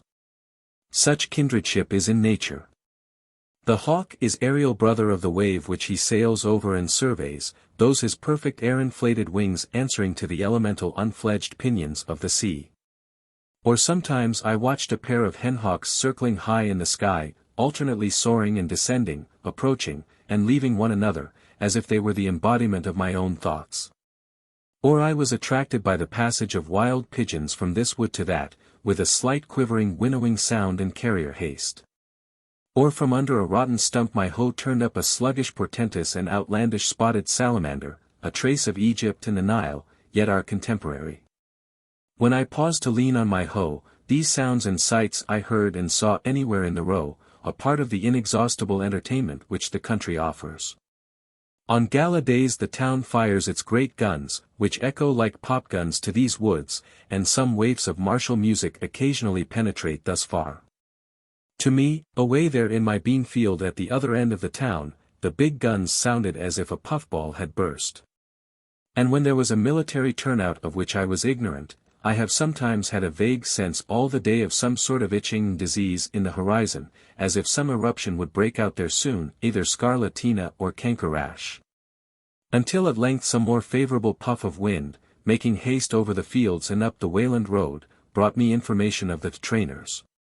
It seemed by the distant hum as if somebody's bees had swarmed, and that the neighbors, according to Virgil's advice, by a faint tintinnabulum upon the most sonorous of their domestic utensils, were endeavoring to call them down into the hive again. And when the sound died quite away, and the hum had ceased, and the most favorable breezes told no tale, I knew that they had got the last drone of them all safely into the Middlesex hive. And that now their minds were bent on the honey with which it was smeared. I felt proud to know that the liberties of Massachusetts and of our fatherland were in such safe keeping. And as I turned to my hoeing again I was filled with an inexpressible confidence, and pursued my labor cheerfully with a calm trust in the future. When there were several bands of musicians, it sounded as if all the village was a vast bellows and all the buildings expanded and collapsed alternately with a din. But sometimes it was a really noble and inspiring strain that reached these woods, and the trumpet that sings of fame, and I felt as if I could spit a Mexican with a good relish, for why should we always stand for trifles? And looked round for a woodchuck or a skunk to exercise my chivalry upon. These martial strains seemed as far away as Palestine, and reminded me of a march of crusaders in the horizon, with a slight tantivy and tremulous motion of the elm tree tops which overhang the village. This was one of the great days. Though the sky had from my clearing only the same everlastingly great look that it wears daily, and I saw no difference in it. It was a singular experience, that long acquaintance which I cultivated with beans, what with planting, and hoeing, and harvesting, and threshing, and picking over and selling them. The last was the hardest of all, I might add eating. For I did taste. I was determined to know beans. When they were growing, I used to hoe from 5 o'clock in the morning till noon, and commonly spent the rest of the day about other affairs. Consider the intimate and curious acquaintance one makes with various kinds of weeds. It will bear some iteration in the account, for there was no little iteration in the labor, disturbing their delicate organizations so ruthlessly, and making such invidious distinctions with his hoe, leveling whole ranks of one species, and sedulously cultivating another. That's Roman wormwood, that's pigweed, that's sorrel, that's pipergrass. Have at him, chop him up, turn his roots upward to the sun, don't let him have a fiber in the shade.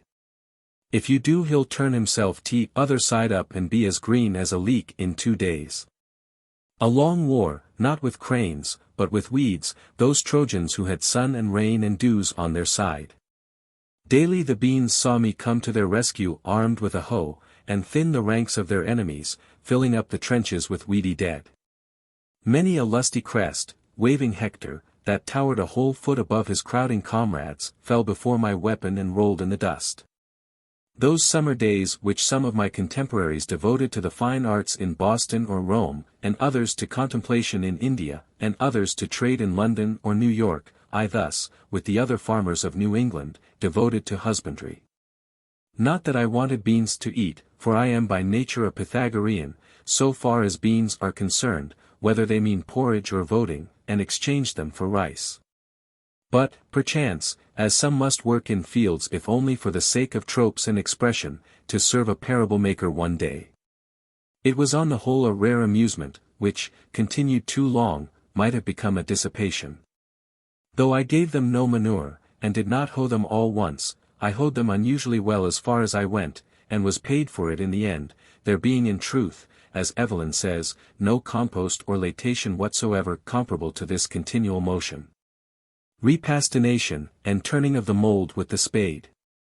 The earth, he adds elsewhere, especially if fresh, has a certain magnetism in it, by which it attracts the salt, power, or virtue, call it either, which gives it life, and is the logic of all the labor and stir we keep about it, to sustain us.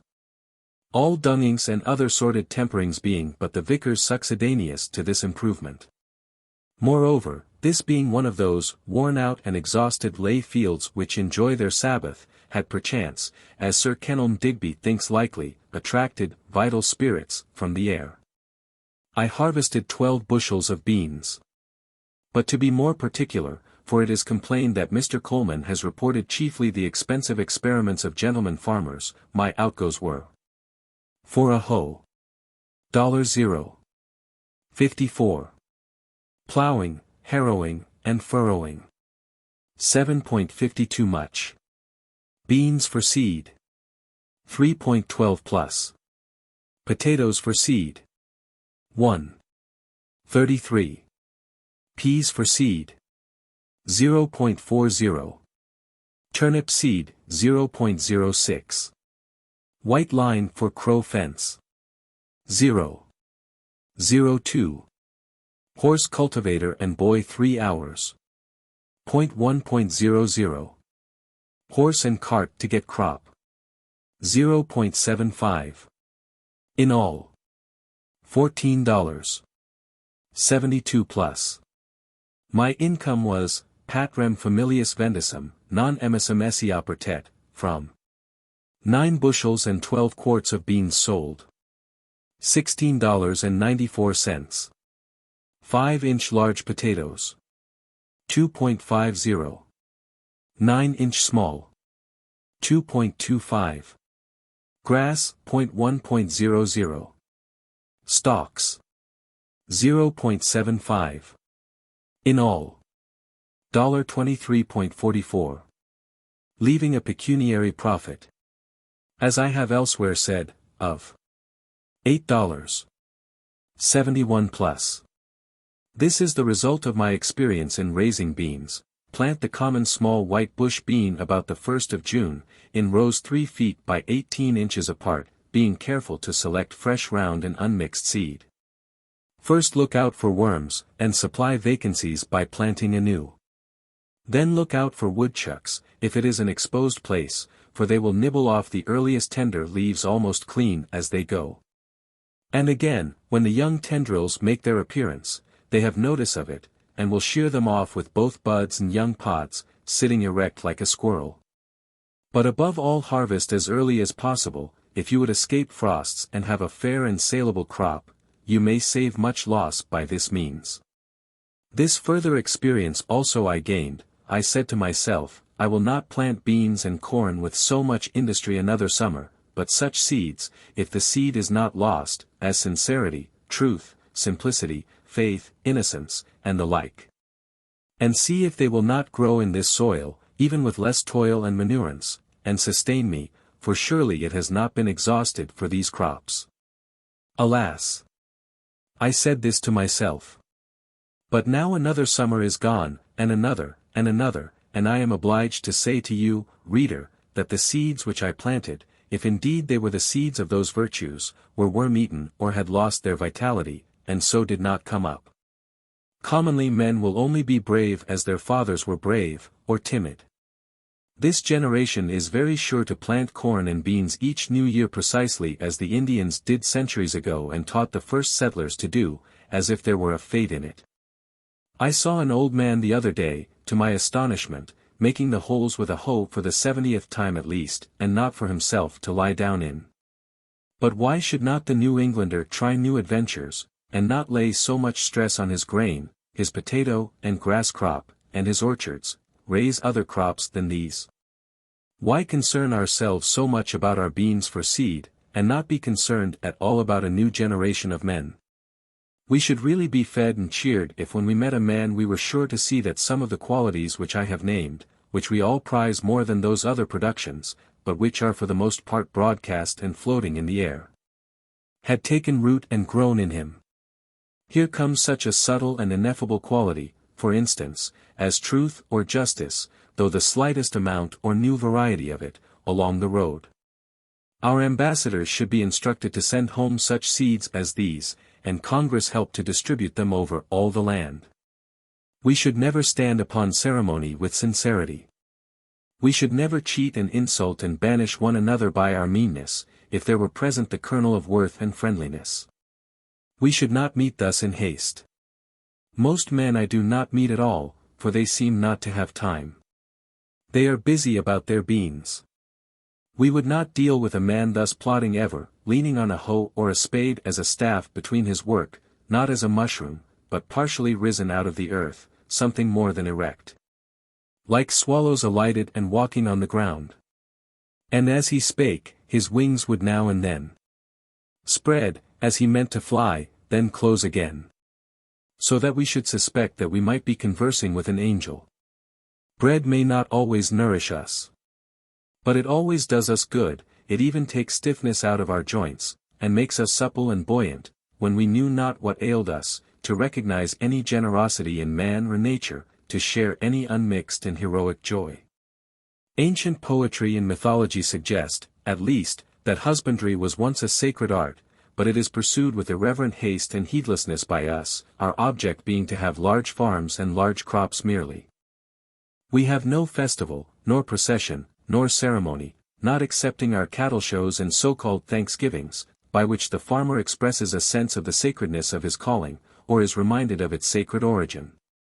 It is the premium and the feast which tempt him. He sacrifices not to Ceres and the terrestrial Jove, but to the infernal Plutus rather.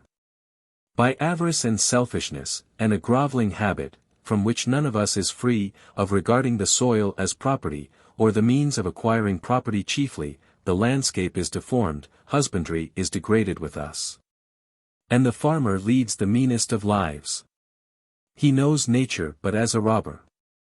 Cato says that the prophets of agriculture are particularly pious or just, maximique pius questus, and according to Varro the old Romans, called the same earth mother and Ceres, and thought that they who cultivated it led a pious and useful life. and that they alone were left of the race of King Saturn. We are wont to forget that the sun looks on our cultivated fields and on the prairies and forests without distinction. They all reflect and absorb his rays alike, and the former make but a small part of the glorious picture which he beholds in his daily course. In his view the earth is all equally cultivated like a garden. Therefore we should receive the benefit of his light and heat with a corresponding trust and magnanimity. What though I value the seed of these beans, and harvest that in the fall of the year? This broad field which I have looked at so long looks not to me as the principal cultivator, but a way for me to influences more genial to it, which water and make it green. These beans have results which are not harvested by me. Do they not grow for woodchucks partly? The ear of wheat, in Latin spica, obsoletely spica, from spe, hope, should not be the only hope of the husbandman. Its kernel or grain, granum from gerendo, bearing, is not all that it bears. How, then, can our harvest fail?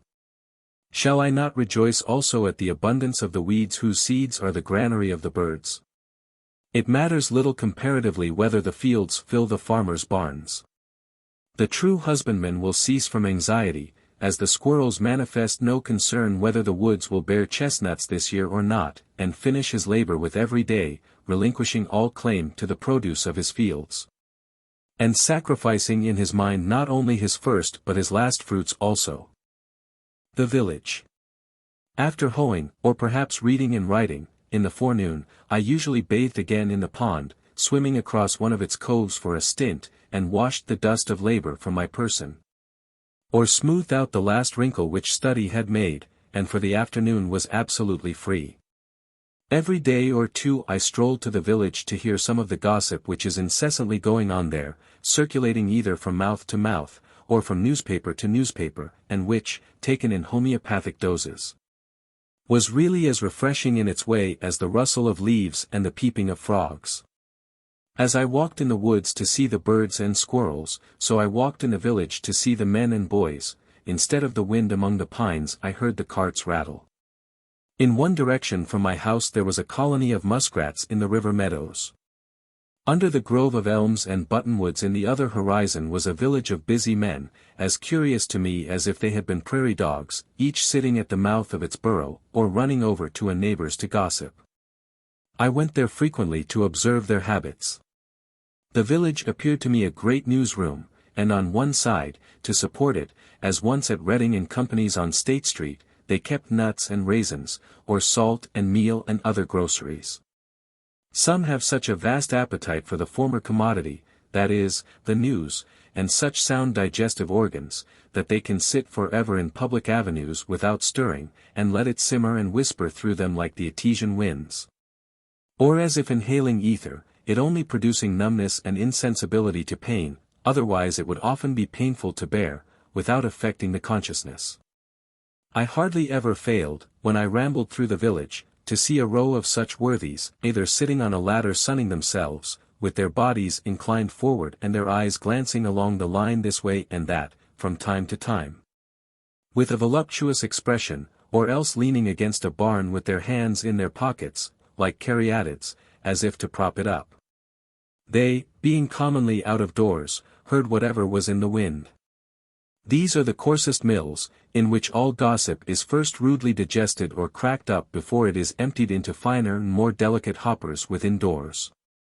I observed that the vitals of the village were the grocery, the bar-room, the post office, and the bank, and, as a necessary part of the machinery, they kept a bell, a big gun, and a fire engine, at convenient places.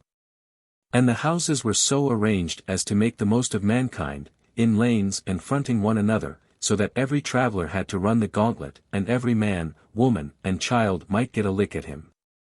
Of course, those who were stationed nearest to the head of the line, where they could most see and be seen, and have the first blow at him, paid the highest prices for their places.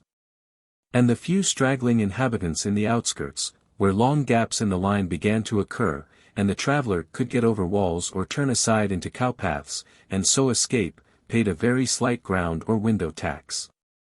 Signs were hung out on all sides to allure him, some to catch him by the appetite, as the tavern and victualling cellar, some by the fancy, as the dry goods store and the jewelers. And others by the hair or the feet or the skirts, as the barber, the shoemaker, or the tailor. Besides, there was a still more terrible standing invitation to call at every one of these houses, and company expected about these times. For the most part one escaped wonderfully from these dangers, either by proceeding at once boldly and without deliberation to the goal, as is recommended to those who run the gauntlet, or by keeping my thoughts on high things, like Orpheus, who, loudly singing the praises of the gods to his lyre, drowned the voices of the sirens, and kept out of danger. Sometimes I bolted suddenly, and nobody could tell my whereabouts, for I did not stand much about gracefulness, and never hesitated at a gap in a fence. I was even accustomed to make an irruption into some houses, where I was well entertained, and after learning the colonel's and very last sieveful of news, what had subsided, the prospects of war and peace, and whether the world was likely to hold together much longer, I was let out through the rear avenues, and so escaped to the woods again. It was very pleasant, when I stayed late in town, to launch myself into the night, especially if it was dark and tempestuous, and set sail from some bright village parlor or lecture room, with a bag of rye or Indian meal upon my shoulder. For my snug harbor in the woods, having made all tight without and withdrawn under hatches with a merry crew of thoughts, leaving only my outer man at the helm, or even tying up the helm when it was plain sailing. I had many a genial thought by the cabin fire, as I sailed. I was never cast away nor distressed in any weather, though I encountered some severe storms. It is darker in the woods, even in common nights, than most suppose.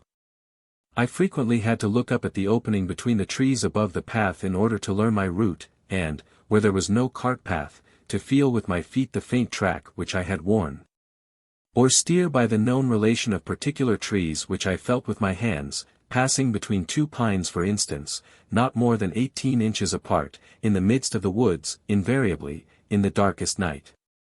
Sometimes, after coming home thus late in a dark and muggy night, when my feet felt the path which my eyes could not see, dreaming and absent-minded all the way, until I was aroused by having to raise my hand to lift the latch. I have not been able to recall a single step of my walk, and I have thought that perhaps my body would find its way home if its master should forsake it, as the hand finds its way to the mouth without assistance.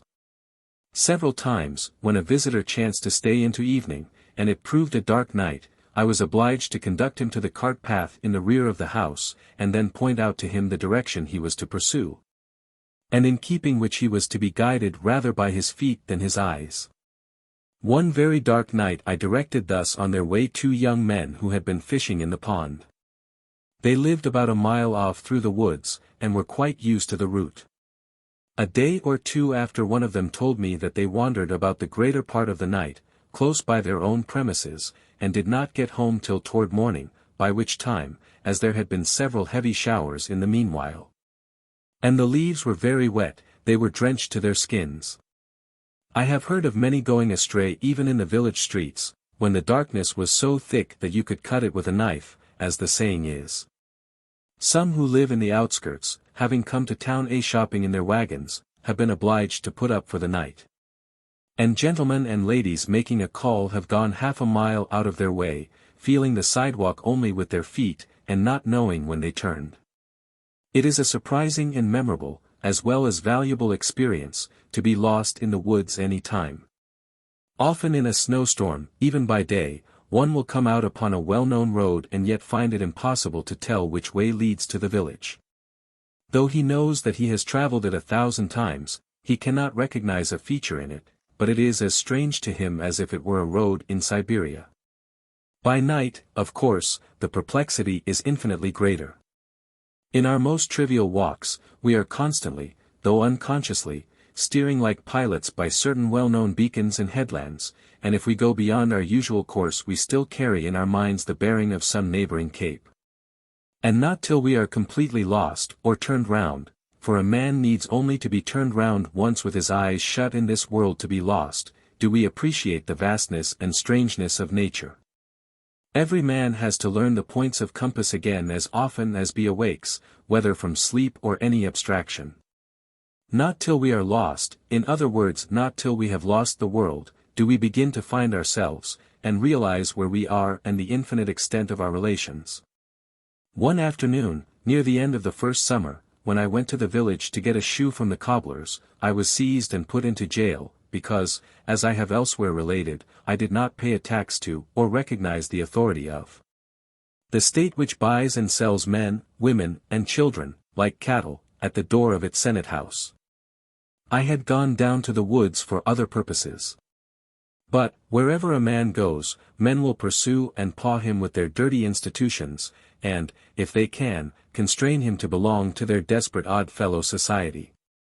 It is true, I might have resisted forcibly with more or less effect, might have run amuck against society, but I preferred that society should run amuck against me, it being the desperate party.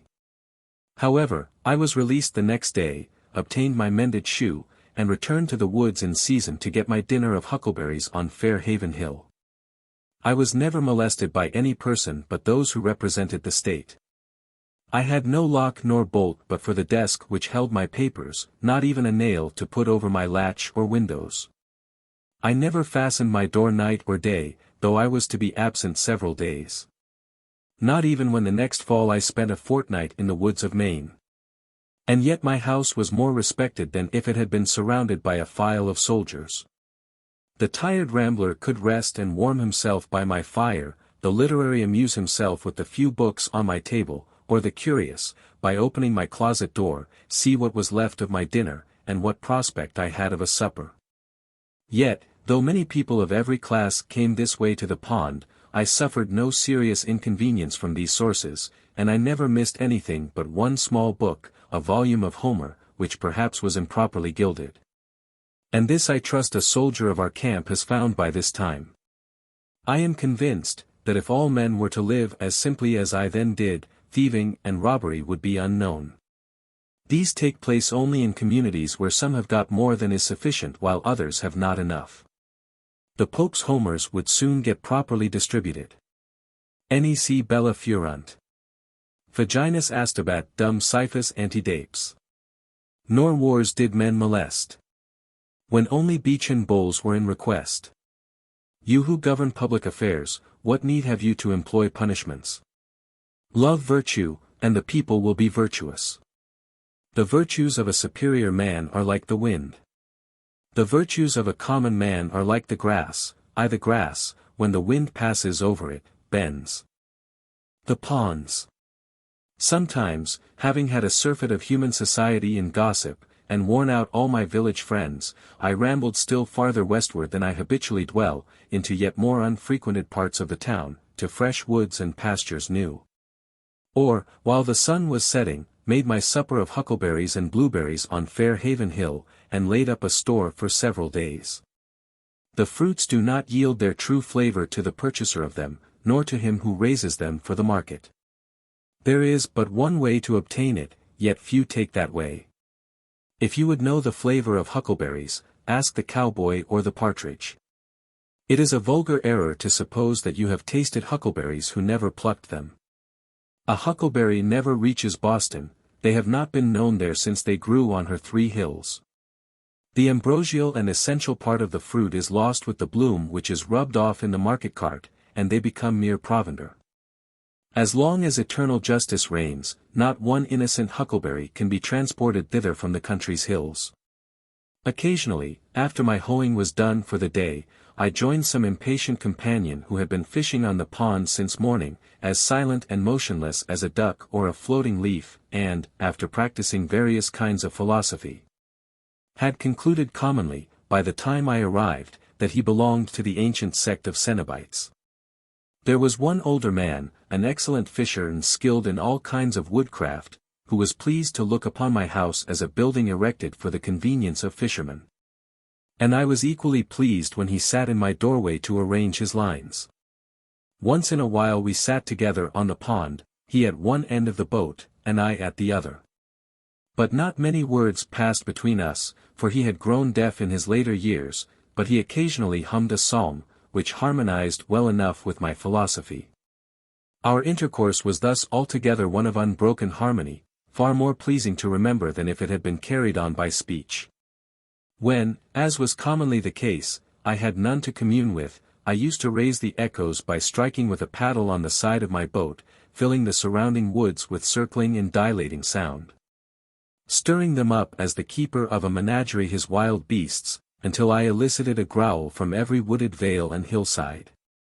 In warm evenings I frequently sat in the boat playing the flute, and saw the perch, which I seemed to have charmed, hovering around me, and the moon travelling over the ribbed bottom, which was strewed with the wrecks of the forest. Formerly I had come to this pond adventurously, from time to time, in dark summer nights, with a companion, and, making a fire close to the water's edge, which we thought attracted the fishes. We caught pouts with a bunch of worms strung on a thread, and when we had done, far in the night, threw the burning brands high into the air like skyrockets, which, coming down into the pond, were quenched with a loud hissing. And we were suddenly groping in total darkness. Through this, whistling a tune, we took our way to the haunts of men again. But now I had made my home by the shore. Sometimes, after staying in a village parlor till the family had all retired, I have returned to the woods, and, partly with a view to the next day's dinner, spent the hours of midnight fishing from a boat by moonlight, serenaded by owls and foxes. And hearing, from time to time, the creaking note of some unknown bird close at hand. These experiences were very memorable and valuable to me, anchored in 40 feet of water, and 20 or 30 rods from the shore, surrounded sometimes by thousands of small perch and shiners. Dimpling the surface with their tails in the moonlight, and communicating by a long flaxen line with mysterious nocturnal fishes which had their dwelling 40 feet below. Or sometimes dragging 60 feet of line about the pond as I drifted in the gentle night breeze, now and then feeling a slight vibration along it, indicative of some life prowling about its extremity, of dull uncertain blundering purpose there. And slow to make up its mind. At length you slowly raise, pulling hand over hand, some horned pout squeaking and squirming to the upper air. It was very queer, especially in dark nights, when your thoughts had wandered to vast and cosmogonal themes in other spheres, to feel this faint jerk, which came to interrupt your dreams and link you to nature again. It seemed as if I might next cast my line upward into the air, as well as downward into this element, which was scarcely more dense. Thus I caught 2 fishes as it were with one hook. The scenery of Walden is on a humble scale, and, though very beautiful, does not approach to grandeur, nor can it much concern one who has not long frequented it or lived by its shore. Yet this pond is so remarkable for its depth and purity as to merit a particular description. It is a clear and deep green well, half a mile long and 1 3/4 miles in circumference, and contains about 61½ acres. A perennial spring in the midst of pine and oak woods, without any visible inlet or outlet except by the clouds and evaporation. The surrounding hills rise abruptly from the water to the height of 40 to 80 feet, though on the southeast and east they attain to about 100 and 150 feet respectively, within 1/4 and 1/3 of a mile. They are exclusively woodland.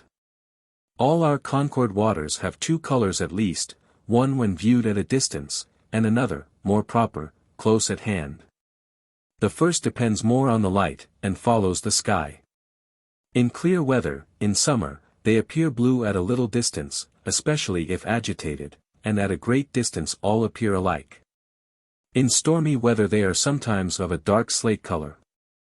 The sea, however, is said to be blue one day and green another without any perceptible change in the atmosphere. I have seen our river, when, the landscape being covered with snow, both water and ice were almost as green as grass. Some consider blue to be the color of pure water, whether liquid or solid. But, looking directly down into our waters from a boat, they are seen to be of very different colors. Walden is blue at one time and green at another, even from the same point of view. Lying between the earth and the heavens, it partakes of the color of both. Viewed from a hilltop it reflects the color of the sky. But near at hand it is of a yellowish tint next the shore where you can see the sand, then a light green, which gradually deepens to a uniform dark green in the body of the pond. In some lights, viewed even from a hilltop, it is of a vivid green next the shore. Some have referred this to the reflection of the verdure. But it is equally green there against the railroad sandbank, and in the spring, before the leaves are expanded, and it may be simply the result of the prevailing blue mixed with the yellow of the sand. Such is the color of its iris. This is that portion, also, where in the spring, the ice being warmed by the heat of the sun reflected from the bottom, and also transmitted through the earth, melts first and forms a narrow canal about the still frozen middle. Like the rest of our waters, when much agitated, in clear weather, so that the surface of the waves may reflect the sky at the right angle, or because there is more light mixed with it. It appears at a little distance of a darker blue than the sky itself. And at such a time, being on its surface, and looking with divided vision, so as to see the reflection, I have discerned a matchless and indescribable light blue, such as watered or changeable silks and sword blades suggest. More cerulean than the sky itself, alternating with the original dark green on the opposite sides of the waves, which last appeared but muddy in comparison. It is a vitreous greenish blue, as I remember it, like those patches of the winter sky seen through cloud vistas in the west before sundown. Yet a single glass of its water held up to the light is as colorless as an equal quantity of air. It is well known that a large plate of glass will have a green tint, owing, as the makers say, to its body, but a small piece of the same will be colorless. How large a body of Walden water would be required to reflect a green tint I have never proved. The water of our river is black or a very dark brown to one looking directly down on it, and, like that of most ponds, imparts to the body of one bathing in it a yellowish tinge. But this water is of such crystalline purity that the body of the bather appears of an alabaster whiteness, still more unnatural, which, as the limbs are magnified and distorted withal, produces a monstrous effect, making fit studies for a Michelangelo. The water is so transparent at the bottom can easily be discerned at the depth of 25 or 30 feet. Paddling over it, you may see, many feet beneath the surface, the schools of perch and shiners, perhaps only an inch long, yet the former easily distinguished by their transverse bars. And you think that they must be ascetic fish that find a subsistence there. Once, in the winter, many years ago, when I had been cutting holes through the ice in order to catch pickerel, as I stepped ashore I tossed my axe back onto the ice, but, as if some evil genius had directed it, it slid 4 or 5 rods directly into one of the holes, where the water was 25 feet deep. Out of curiosity, I lay down on the ice and looked through the hole, until I saw the axe a little on one side, standing on its head, with its helve erect and gently swaying to and fro with the pulse of the pond. And there it might have stood erect and swaying till in the course of time the handle rotted off, if I had not disturbed it. Making another hole directly over it with an ice chisel which I had, and cutting down the longest birch which I could find in the neighborhood with my knife, I made a slip noose, which I attached to its end, and, letting it down carefully, passed it over the knob of the handle, and drew it by a line along the birch, and so pulled the axe out again. The shore is composed of a belt of smooth rounded white stones like paving stones, excepting 1 or 2 short sand beaches, and is so steep that in many places a single leap will carry you into water over your head. And were it not for its remarkable transparency, that would be the last to be seen of its bottom till it rose on the opposite side. Some think it is bottomless.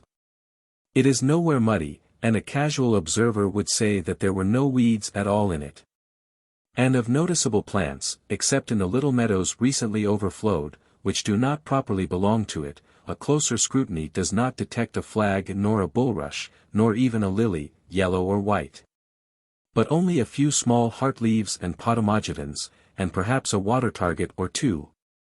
All which however a bather might not perceive, and these plants are clean and bright like the element they grow in. The stones extend a rod or 2 into the water, and then the bottom is pure sand, except in the deepest parts, where there is usually a little sediment, probably from the decay of the leaves which have been wafted onto it so many successive falls. And a bright green weed is brought up on anchors even in midwinter. We have one other pond just like this, White Pond, in 9-acre corner, about 2.5 miles westerly.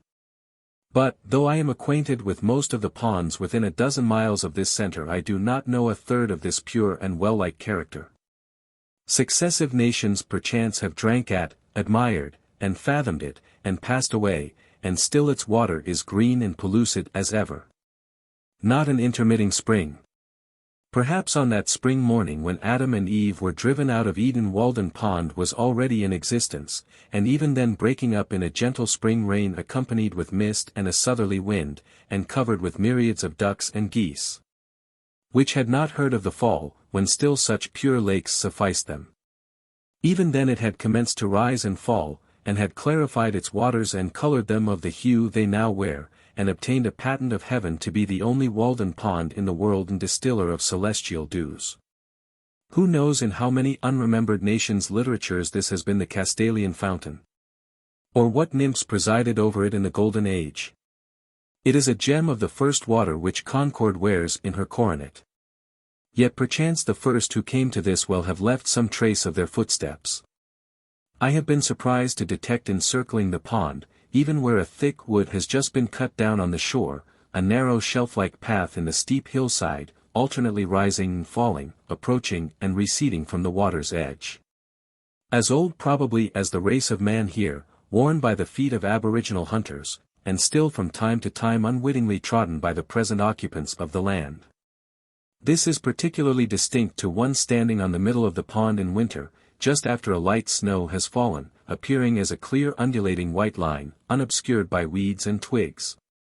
And very obvious a quarter of a mile off in many places where in summer it is hardly distinguishable close at hand. The snow reprints it, as it were, in clear white type alto relievo. The ornamented grounds of villas which will one day be built here may still preserve some trace of this. The pond rises and falls, but whether regularly or not, and within what period, nobody knows, though, as usual, many pretend to know.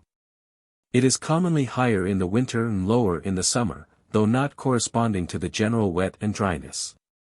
I can remember when it was a foot or two lower, and also when it was at least 5 feet higher, than when I lived by it. There is a narrow sandbar running into it, with very deep water on one side, on which I helped boil a kettle of chowder, some 6 rods from the main shore, about the year 1824, which it has not been possible to do for 25 years. And, on the other hand, my friends used to listen with incredulity when I told them, that a few years later I was accustomed to fish from a boat in a secluded cove in the woods, 15 rods from the only shore they knew, which place was long since converted into a meadow. But the pond has risen steadily for 2 years, and now, in the summer of '52, is just 5 feet higher than when I lived there, or as high as it was 30 years ago, and fishing goes on again in the meadow.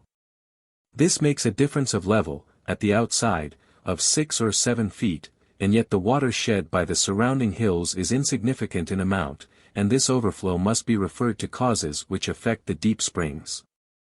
This same summer the pond has begun to fall again. It is remarkable that this fluctuation, whether periodical or not, appears thus to require many years for its accomplishment. I have observed one rise and a part of 2 falls, and I expect that a dozen or 15 years hence the water will again be as low as I have ever known it. Flint's Pond, a mile eastward, allowing for the disturbance occasioned by its inlets and outlets, and the smaller intermediate ponds also, sympathize with Walden, and recently attained their greatest height at the same time with the latter. The same is true, as far as my observation goes, of White Pond. This rise and fall of Walden at long intervals serves this use at least. The water standing at this great height for a year or more, though it makes it difficult to walk round it, kills the shrubs and trees which have sprung up about its edge since the last rise, pitch pines, birches, alders, aspens, and others, and, falling again, leaves an unobstructed shore. For, unlike many ponds and all waters which are subject to a daily tide, its shore is cleanest when the water is lowest. On the side of the pond next my house a row of pitch pines, 15 feet high, has been killed and tipped over as if by a lever, and thus a stop put to their encroachments.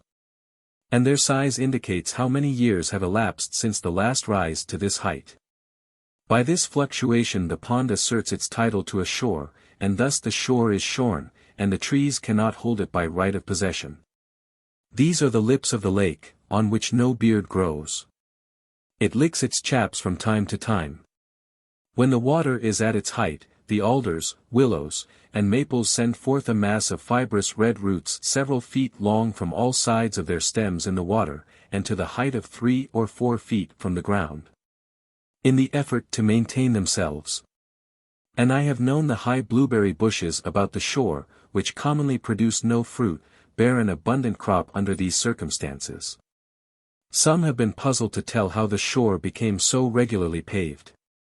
My townsmen have all heard the tradition. The oldest people tell me that they heard it in their youth, that anciently the Indians were holding a powwow upon a hill here, which rose as high into the heavens as the pond now sinks deep into the earth, and they used much profanity, as the story goes, though this vice is one of which the Indians were never guilty.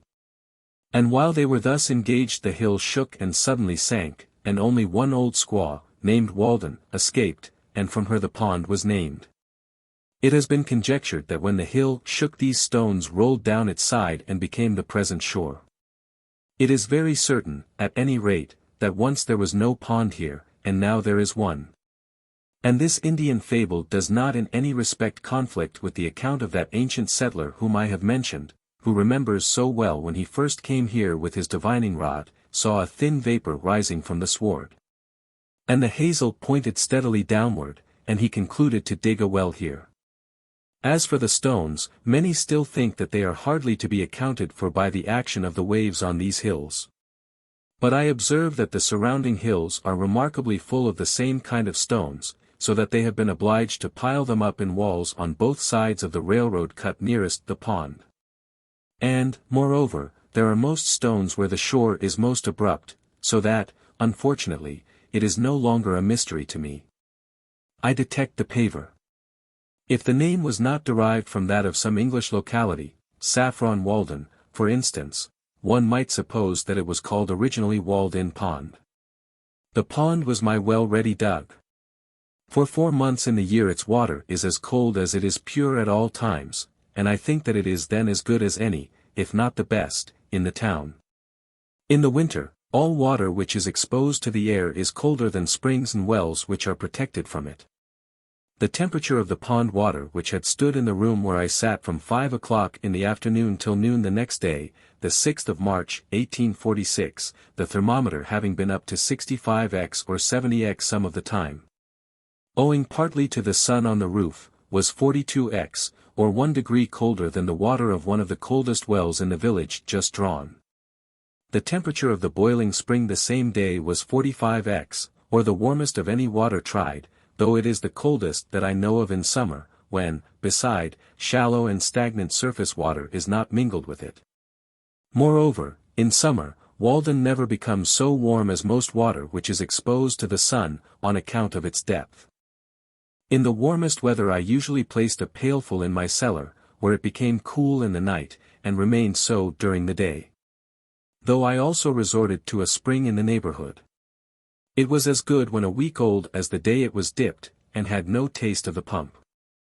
Whoever camps for a week in summer by the shore of a pond, needs only bury a pail of water a few feet deep in the shade of his camp to be independent of the luxury of ice. There have been caught in Walden pickerel, one weighing 7 pounds, to say nothing of another which carried off a reel with great velocity, which the fisherman safely set down at 8 pounds because he did not see him, perch and pouts. Some of each weighing over 2 pounds, shiners, chivens or roach, Leuciscus pulchellus, a very few breams, and a couple of eels, one weighing 4 pounds. I am thus particular because the weight of a fish is commonly its only title to fame. And these are the only eels I have heard of here. Also, I have a faint recollection of a little fish some 5 inches long, with silvery sides and a greenish back, somewhat dace-like in its character, which I mention here chiefly to link my facts to fable.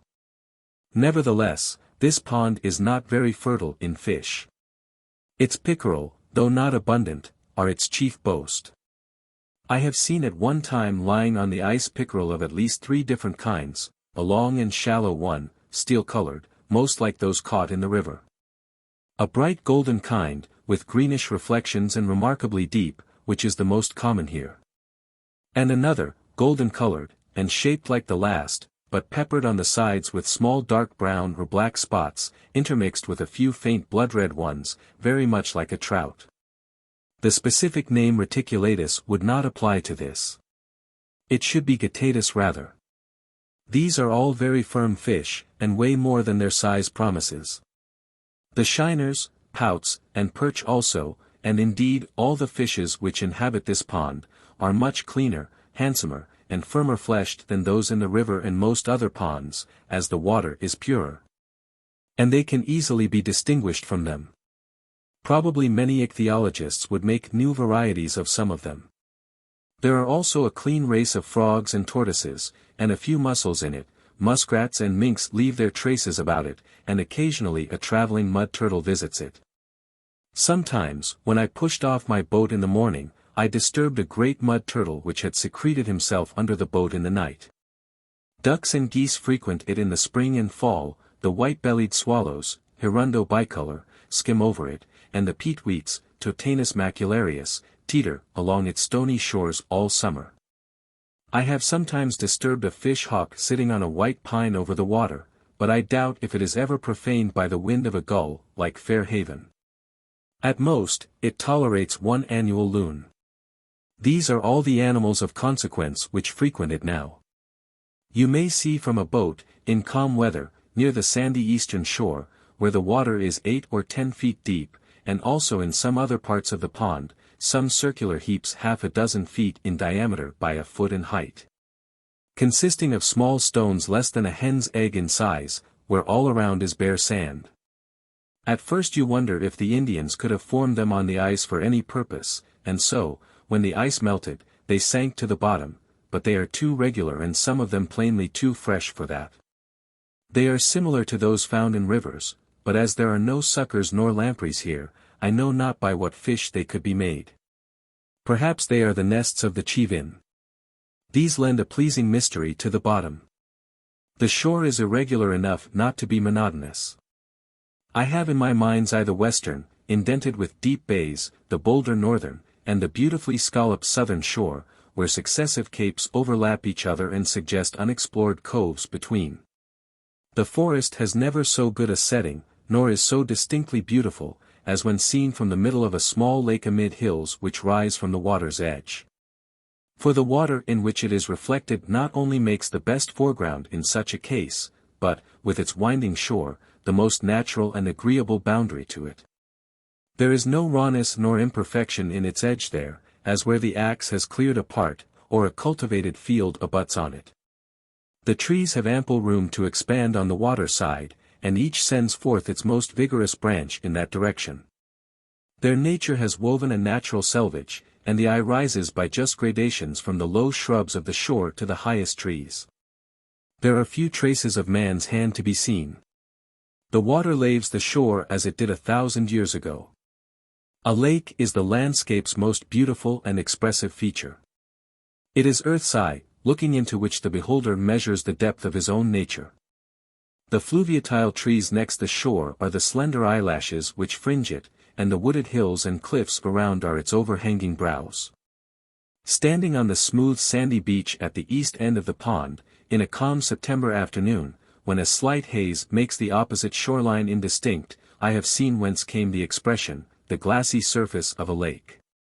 When you invert your head, it looks like a thread of finest gossamer stretched across the valley, and gleaming against the distant pine woods, separating one stratum of the atmosphere from another.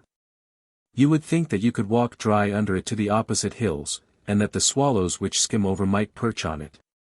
Indeed, they sometimes dive below this line, as it were by mistake, and are undeceived. As you look over the pond westward you are obliged to employ both your hands to defend your eyes against the reflected as well as the true sun, for they are equally bright.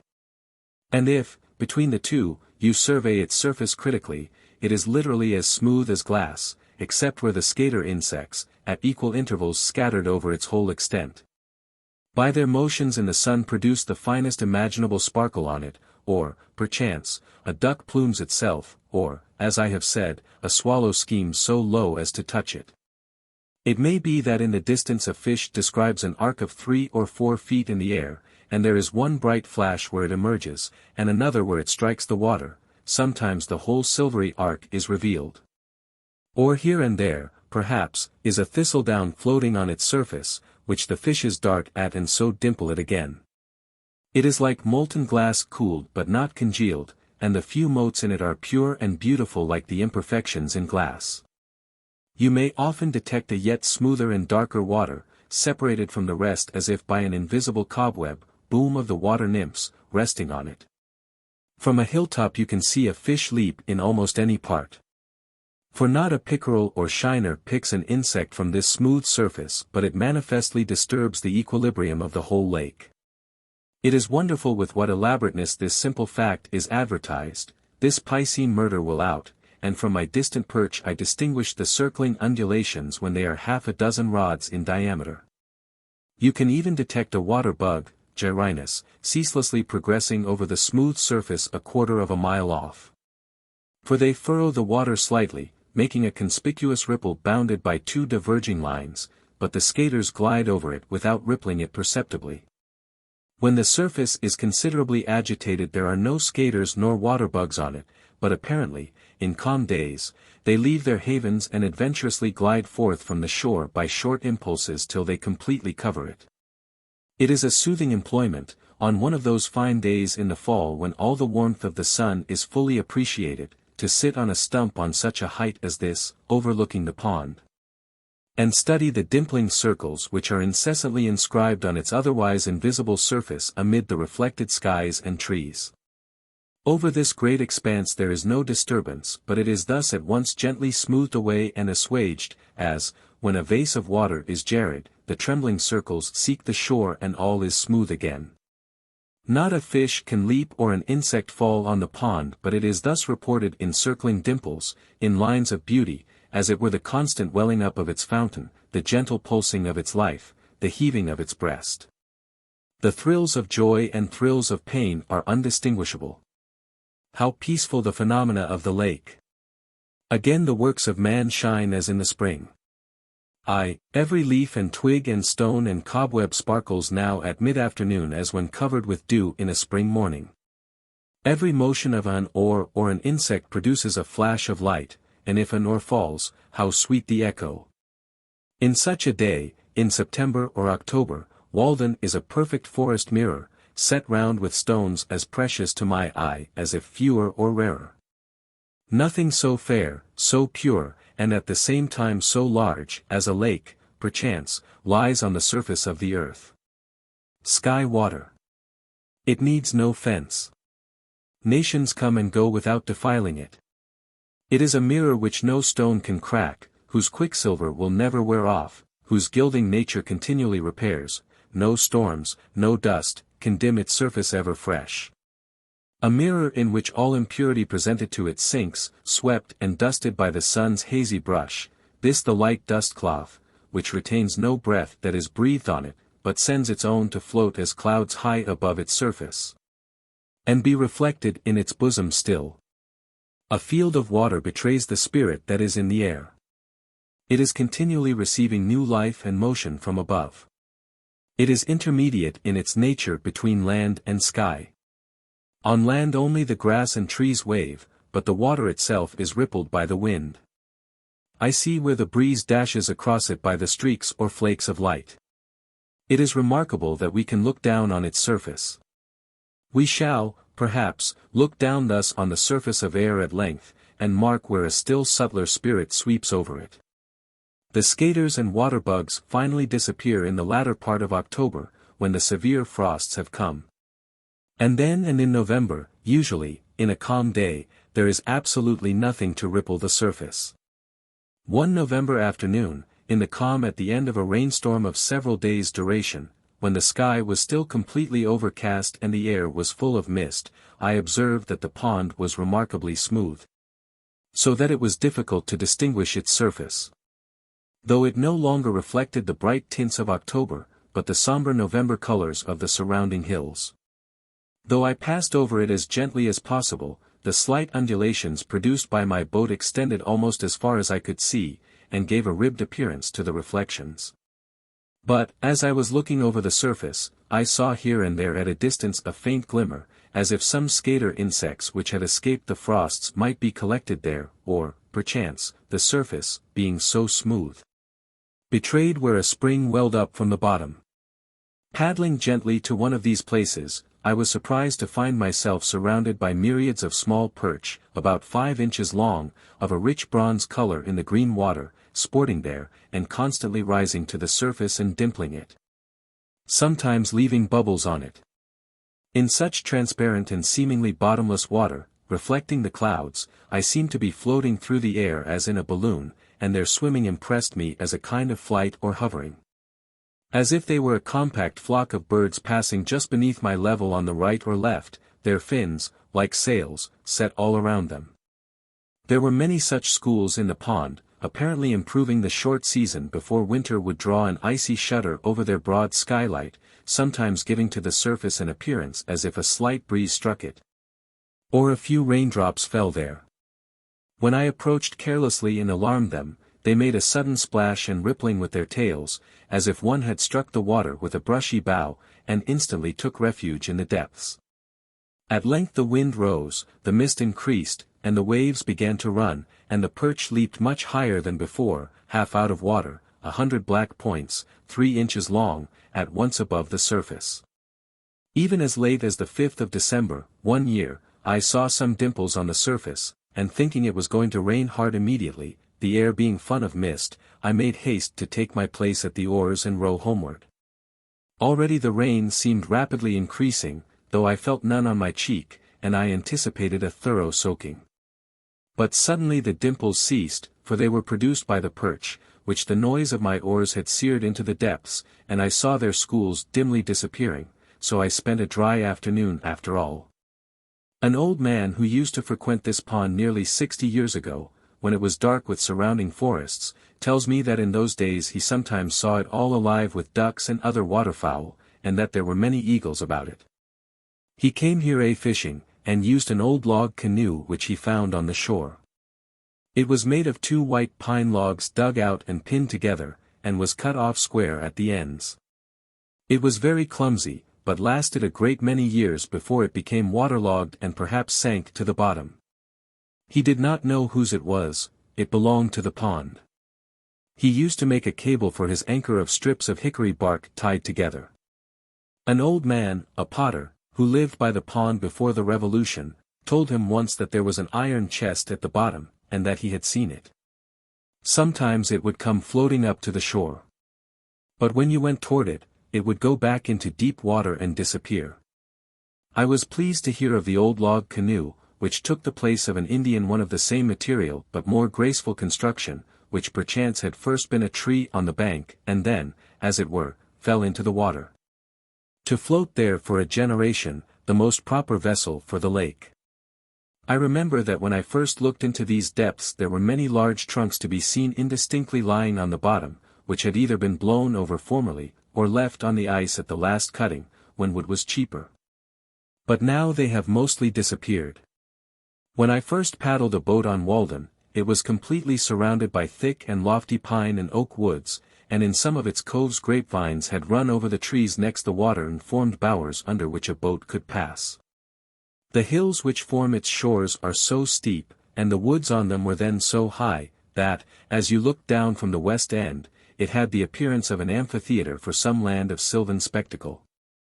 I have spent many an hour, when I was younger, floating over its surface as the zephyr willed, having paddled my boat to the middle, and lying on my back across the seats, in a summer forenoon, dreaming awake, until I was aroused by the boat touching the sand, and I arose to see what shore my fates had impelled me to.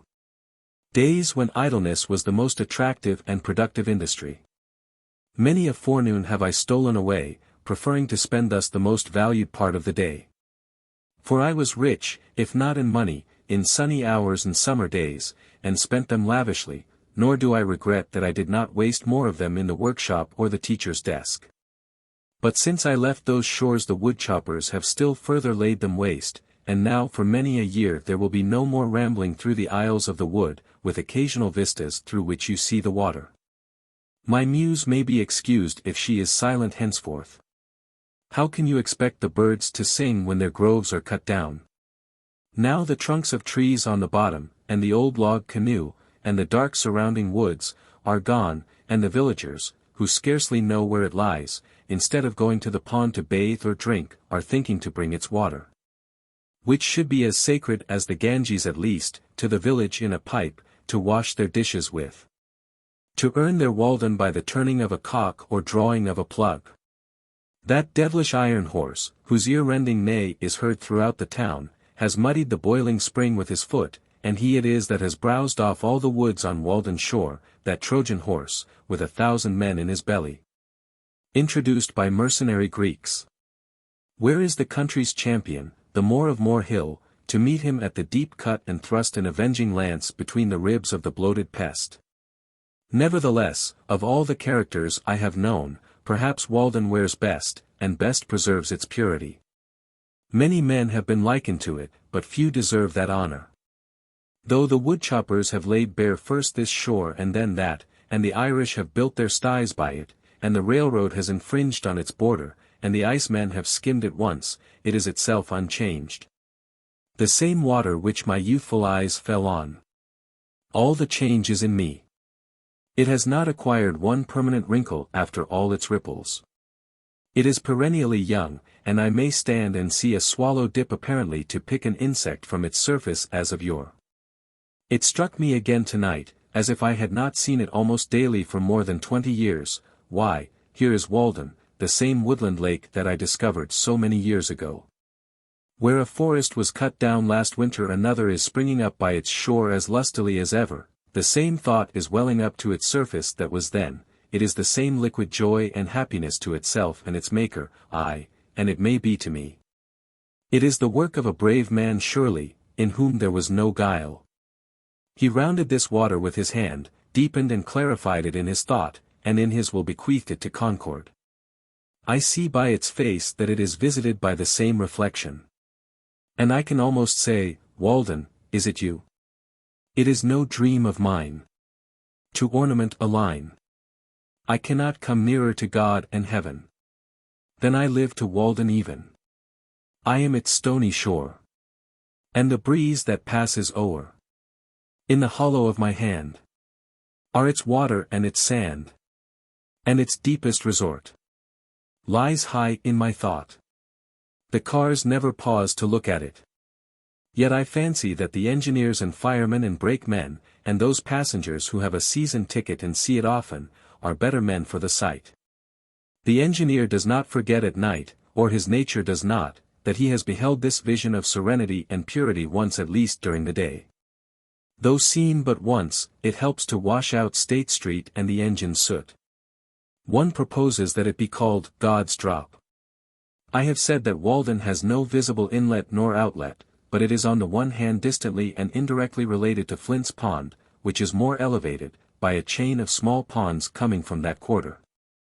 And on the other directly and manifestly to Concord River, which is lower, by a similar chain of ponds through which in some other geological period it may have flowed, and by a little digging, which God forbid, it can be made to flow thither again. If by living thus reserved and austere, like a hermit in the woods, so long, it has acquired such wonderful purity, who would not regret that the comparatively impure waters of Flint's Pond should be mingled with it? Or itself should ever go to waste its sweetness in the ocean wave? Flint's, or Sandy Pond, in Lincoln, our greatest lake and inland sea, lies about a mile east of Walden. It is much larger, being said to contain 197 acres, and is more fertile in fish. But it is comparatively shallow, and not remarkably pure. A walk through the woods thither was often my recreation. It was worth the while, if only to feel the wind blow on your cheek freely, and see the waves run, and remember the life of mariners. I went chestnutting there in the fall, on windy days, when the nuts were dropping into the water and were washed to my feet. And one day, as I crept along its sedgy shore, the fresh spray blowing in my face, I came upon the mouldering wreck of a boat, the sides gone, and hardly more than the impression of its flat bottom left amid the rushes. Yet its model was sharply defined, as if it were a large decayed pad, with its vanes. It was as impressive a wreck as one could imagine on the seashore, and had as good a moral. It is by this time mere vegetable mold and undistinguishable pond shore, through which rushes and flags have pushed up. I used to admire the ripple marks on the sandy bottom, at the north end of this pond, made firm and hard to the feet of the wader by the pressure of the water, and the rushes which grew in Indian file, in waving lines, corresponding to these marks. Rank behind rank, as if the waves had planted them. There also I have found, in considerable quantities, curious balls, composed apparently of fine grass or roots, of pipework perhaps, from half an inch to 4 inches in diameter, and perfectly spherical. These wash back and forth in shallow water on a sandy bottom, and are sometimes cast on the shore. They are either solid grass, or have a little sand in the middle. At first you would say that they were formed by the action of the waves, like a pebble, yet the smallest are made of equally coarse materials, half an inch long, and they are produced only at one season of the year. Moreover, the waves, I suspect, do not so much construct as wear down a material which has already acquired consistency. They preserve their form when dry for an indefinite period. Flint's Pond.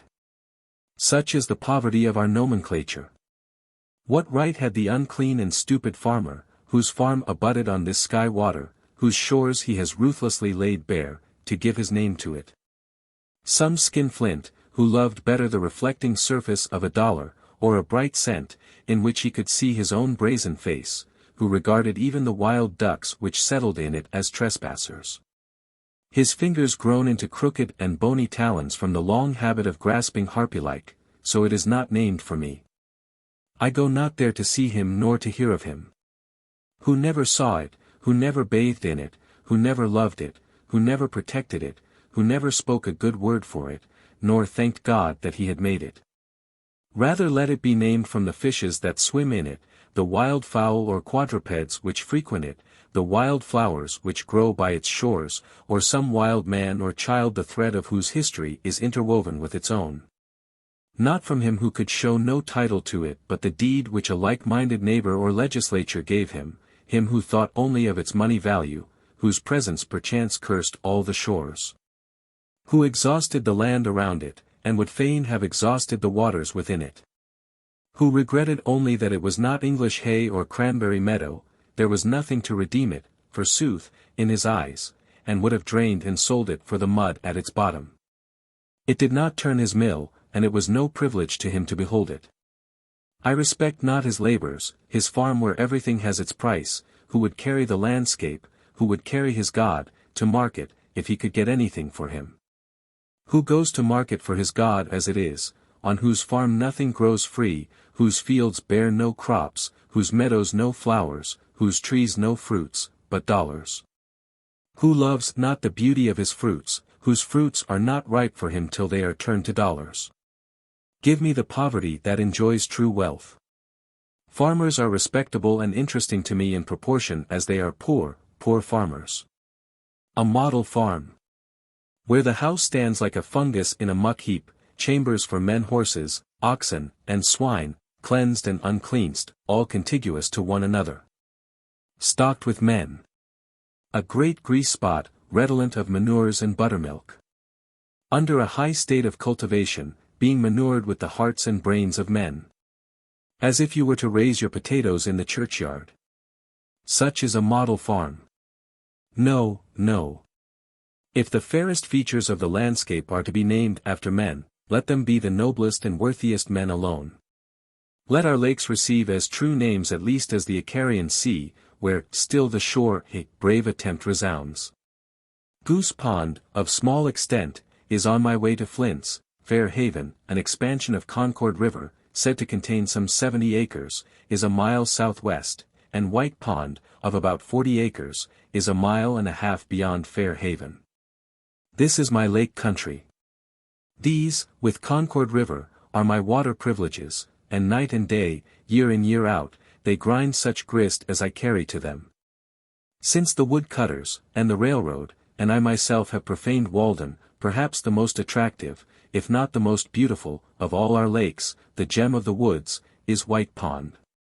A poor name from its commonness, whether derived from the remarkable purity of its waters or the color of its sands. In these as in other respects, however, it is a lesser twin of Walden. They are so much alike that you would say they must be connected underground. It has the same stony shore, and its waters are of the same hue. As at Walden, in sultry dog-day weather, looking down through the woods on some of its bays which are not so deep but that the reflection from the bottom tinges them, its waters are of a misty bluish-green or glaucous color.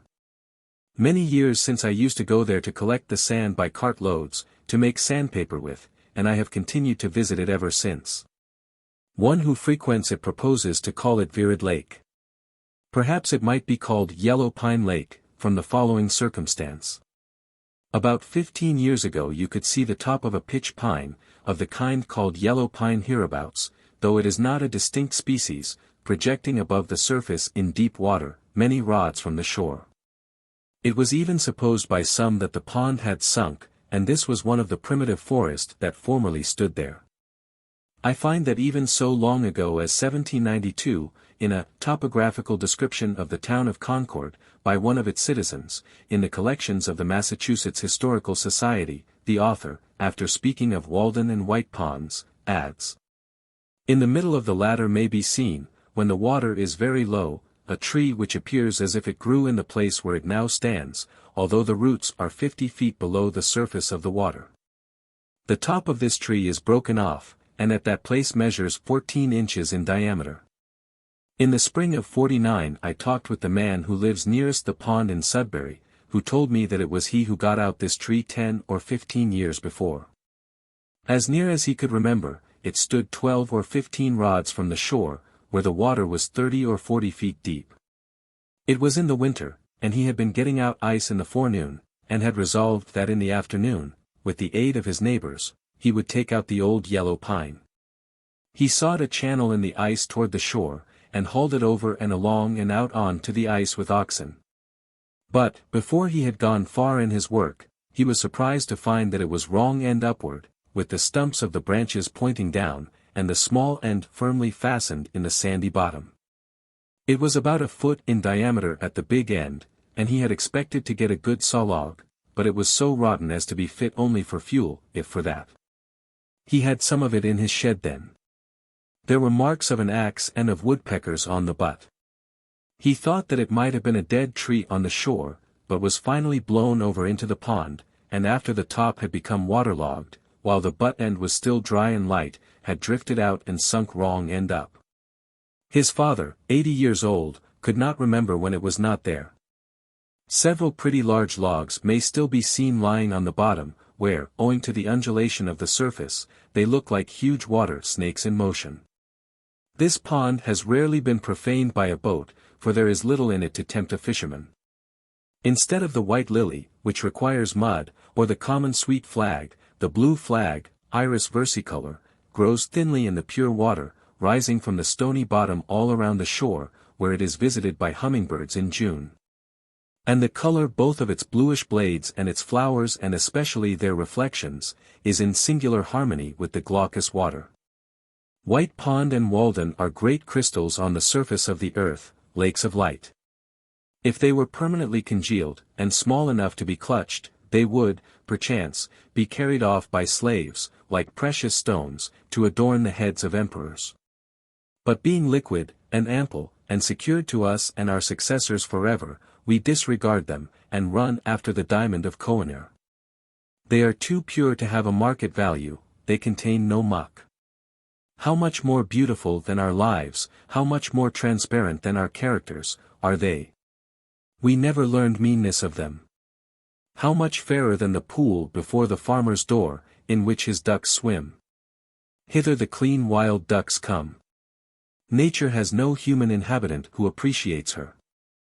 The birds with their plumage and their notes are in harmony with the flowers, but what youth or maiden conspires with the wild luxuriant beauty of nature? She flourishes most alone, far from the towns where they reside. Talk of heaven. Ye disgrace earth. Baker Farm. Sometimes I ramble to pine groves, standing like temples, or like fleets at sea, full-rigged, with wavy boughs, and rippling with light, so soft and green and shady that the Druids would have forsaken their oaks to worship in them. Or to the cedar wood beyond Flint's Pond, where the trees, covered with hoary blue berries, spiring higher and higher, are fit to stand before Valhalla, and the creeping juniper covers the ground with wreaths full of fruit. Or to swamps where the usnea lichen hangs in festoons from the white spruce trees, and toadstools, round tables of the swamp gods, cover the ground, and more beautiful fungi adorn the stumps, like butterflies or shells, vegetable winkles. Where the swamp pink and dogwood grow, the red alderberry glows like eyes of imps, the waxwork grooves and crushes the hardest woods in its folds, and the wild holly berries make the beholder forget his home with their beauty. And he is dazzled and tempted by nameless other wild forbidden fruits, too fair for mortal taste. Instead of calling on some scholar, I paid many a visit to particular trees, of kinds which are rare in this neighborhood, standing far away in the middle of some pasture, or in the depths of a wood or swamp, or on a hilltop. Such as the black birch, of which we have some handsome specimens 2 feet in diameter, its cousin, the yellow birch, with its loose golden vest, perfumed like the first. The beech, which has so neat a bole and beautifully lichen painted, perfect in all its details, of which, excepting scattered specimens, I know but one small grove of sizable trees left in the township. Supposed by some to have been planted by the pigeons that were once baited with beechnuts nearby. It is worth the while to see the silver grain sparkle when you split this wood, the base, the hornbeam, the Celtis occidentalis, or false elm, of which we have but one well-grown. Some taller mast of a pine, a shingle tree, or a more perfect hemlock than usual, standing like a pagoda in the midst of the woods, and many others I could mention. These were the shrines I visited both summer and winter. Once it chanced that I stood in the very abutment of a rainbow's arch, which filled the lower stratum of the atmosphere, tinging the grass and leaves around, and dazzling me as if I looked through colored crystal. It was a lake of rainbow light, in which, for a short while, I lived like a dolphin. If it had lasted longer it might have tinged my employments and life. As I walked on the railroad causeway, I used to wonder at the halo of light around my shadow, and would fain fancy myself one of the elect. One who visited me declared that the shadows of some Irishmen before him had no halo about them, that it was only natives that were so distinguished. Benvenuto Cellini tells us in his memoirs, that, after a certain terrible dream or vision which he had during his confinement in the castle of St. Angelo, a resplendent light appeared over the shadow of his head at morning and evening, whether he was in Italy or France, and it was particularly conspicuous when the grass was moist with dew. This was probably the same phenomenon to which I have referred, which is especially observed in the morning, but also at other times, and even by moonlight. Though a constant one, it is not commonly noticed, and, in the case of an excitable imagination like Cellini's, it would be basis enough for superstition. Beside, he tells us that he showed it to very few. But are they not indeed distinguished who are conscious that they are regarded at all? I set out one afternoon to go a-fishing to Fair Haven, through the woods, to eke out my scanty fare of vegetables. My way led through Pleasant Meadow, an adjunct of the Baker farm, that retreat of which a poet has since sung, beginning. Thy entry is a pleasant field, which some mossy fruit trees yield, partly to a ruddy brook, by gliding musquash undertook, and mercurial trout, darting about. I thought of living there before I went to Walden. I hooked the apples, leaped the brook, and scared the musquash and the trout. It was one of those afternoons which seem indefinitely long before one, in which many events may happen, a large portion of our natural life, though it was already half spent when I started. By the way there came up a shower, which compelled me to stand half an hour under a pine, piling boughs over my head, and wearing my handkerchief for a shed. And when at length I had made one cast over the pickerel weed, standing up to my middle in water, I found myself suddenly in the shadow of a cloud, and the thunder began to rumble with such emphasis that I could do no more than listen to it. The gods must be proud, thought I, with such forked flashes to rout a poor unarmed fisherman. So I made haste for shelter to the nearest hut, which stood half a mile from any road, but so much the nearer to the pond, and had long been uninhabited. And here a poet builded. In the completed years. For behold a trivial cabin. that to destruction steers. So the Muse fables. But therein, as I found, dwelt now John Field, an Irishman, and his wife, and several children, from the broad-faced boy who assisted his father at his work, and now came running by his side from the bog to escape the rain, to the wrinkled, Sibyl-like, cone-headed infant that sat upon its father's knee as in the palaces of nobles, and looked out from its home in the midst of wet and hunger inquisitively upon the stranger, with the privilege of infancy. Not knowing but it was the last of a noble line, and the hope and cynosure of the world, instead of John Field's poor starveling brat. There we sat together under that part of the roof which leaked the least, while it showered and thundered without. I had sat there many times of old before the ship was built that floated his family to America. An honest, hard-working, but shiftless man plainly was John Field, and his wife, she too was brave to cook so many successive dinners in the recesses of that lofty stove. With round greasy face and bare breast, still thinking to improve her condition one day, with the never-absent mop in one hand, and yet no effects of it visible anywhere.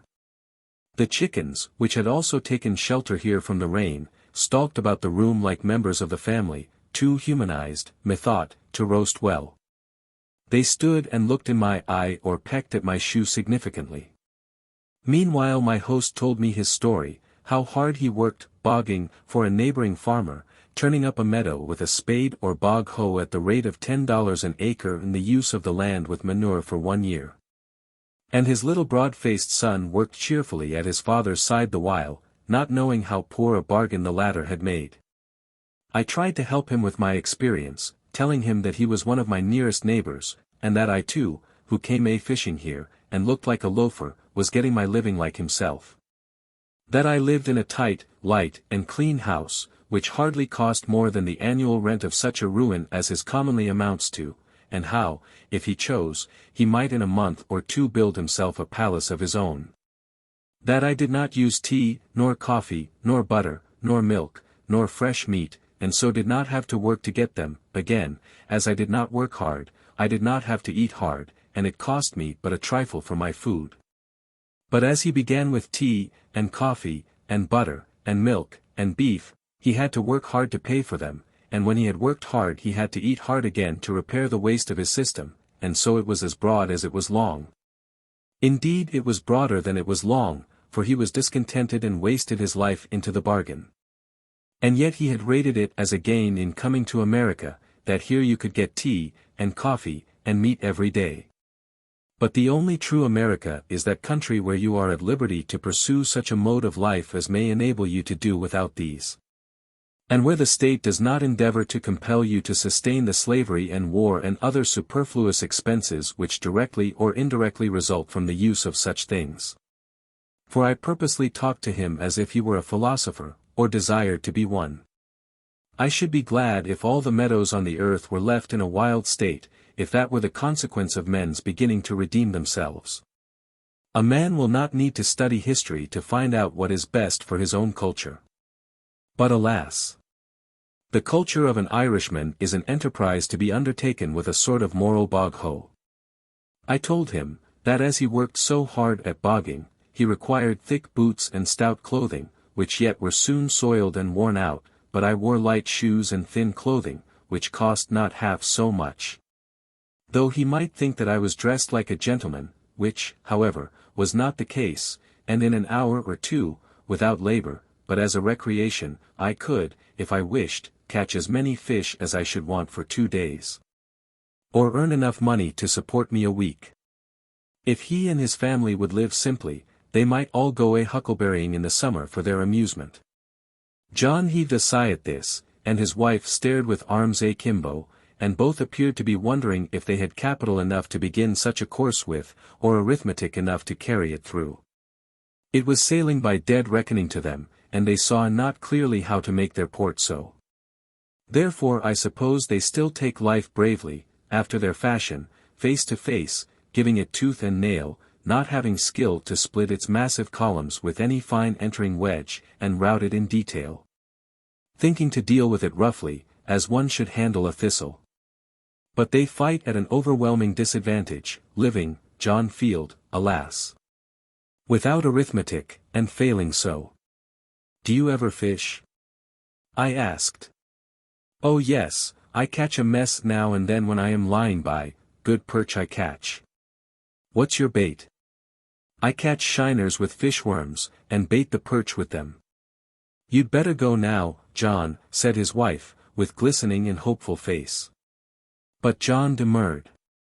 The shower was now over, and a rainbow above the eastern woods promised a fair evening, so I took my departure.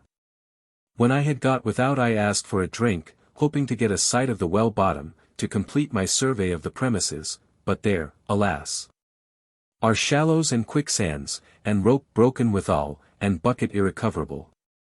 Meanwhile the right culinary vessel was selected, water was seemingly distilled, and after consultation and long delay passed out to the thirsty one, not yet suffered to cool, not yet to settle. Such gruel sustains life here, I thought.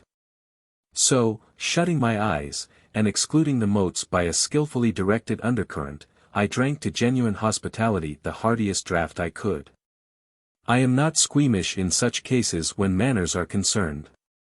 As I was leaving the Irishman's roof after the rain, bending my steps again to the pond, my haste to catch pickerel, wading in retired meadows, in sloughs and bog-holes, in forlorn and savage places, appeared for an instant trivial to me who had been sent to school and college. But as I ran down the hill toward the reddening west, with the rainbow over my shoulder, and some faint tinkling sounds borne to my ear through the cleansed air, from I know not what quarter, my good genius seemed to say, go fish and hunt far and wide day by day, farther and wider, and rest thee by many brooks and hearthsides without misgiving. Remember thy Creator in the days of thy youth. Rise free from care before the dawn, and seek adventures. Let the noon find thee by other lakes, and the night overtake thee everywhere at home. There are no larger fields than these, no worthier games than may here be played. Grow wild according to thy nature, like these sedges and brakes, which will never become English Bay. Let the thunder rumble. What if it threaten ruin to farmers' crops? That is not its errand to thee. Take shelter under the cloud, while they flee to carts and sheds. Let not to get a living be thy trade, but thy sport. Enjoy the land, but own it not. Through want of enterprise and faith men are where they are, buying and selling, and spending their lives like serfs. O Baker Farm! Landscape where the richest element is a little sunshine innocent. No one runs to revel. On thy rail-fenced Leah. Debate with no man hast thou. With questions art never perplexed. As tame at the first sight as now. In thy plain russet gabardine dressed. Come ye who love. And ye who hate. Children of the holy dove. And Guy foe of the state. And hang conspiracies. From the tough rafters of the trees.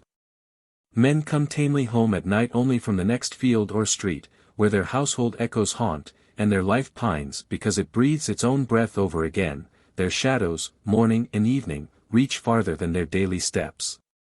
We should come home from far, from adventures, and perils, and discoveries every day, with new experience and character.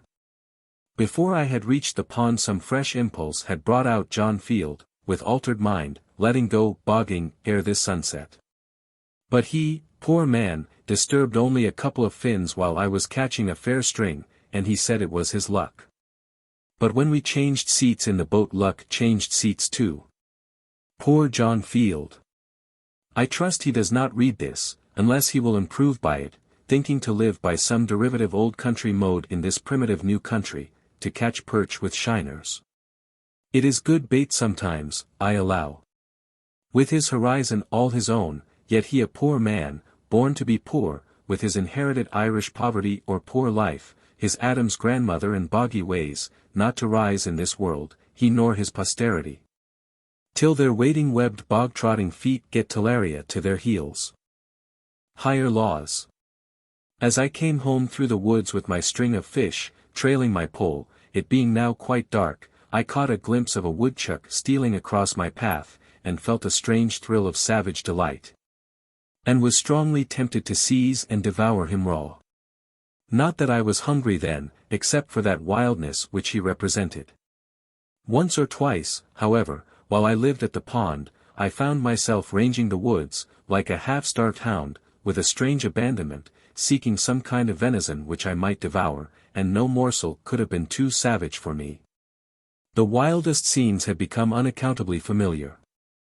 I found in myself, and still find, an instinct toward a higher, or, as it is named, spiritual life, as do most men, and another toward a primitive rank and savage one, and I reverence them both. I love the wild not less than the good. The wildness and adventure that are in fishing still recommended it to me. I like sometimes to take rank hold on life and spend my day more as the animals do.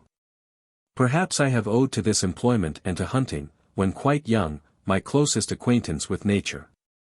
They early introduce us to and detain us in scenery with which otherwise, at that age, we should have little acquaintance.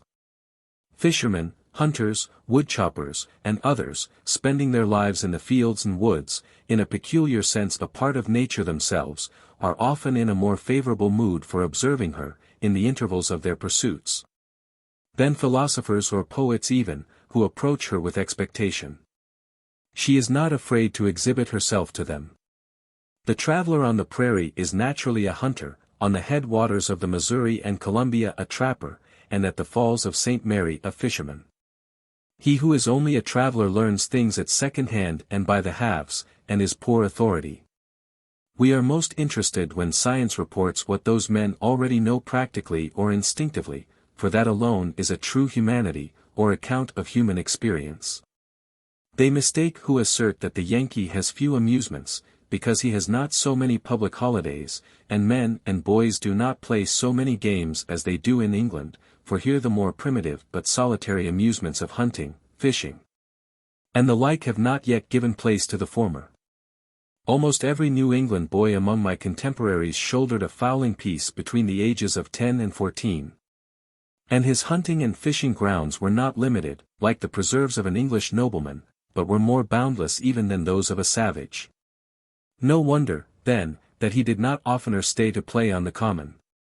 But already a change is taking place, owing, not to an increased humanity, but to an increased scarcity of game, for perhaps the hunter is the greatest friend of the animals hunted, not excepting the Humane Society. Moreover, when at the pond, I wished sometimes to add fish to my fare for variety. I have actually fished from the same kind of necessity that the first fishers did. Whatever humanity I might conjure up against it was all factitious, and concerned my philosophy more than my feelings. I speak of fishing only now, for I had long felt differently about fowling, and sold my gun before I went to the woods. Not that I am less humane than others, but I did not perceive that my feelings were much affected. I did not pity the fishes nor the worms. This was habit.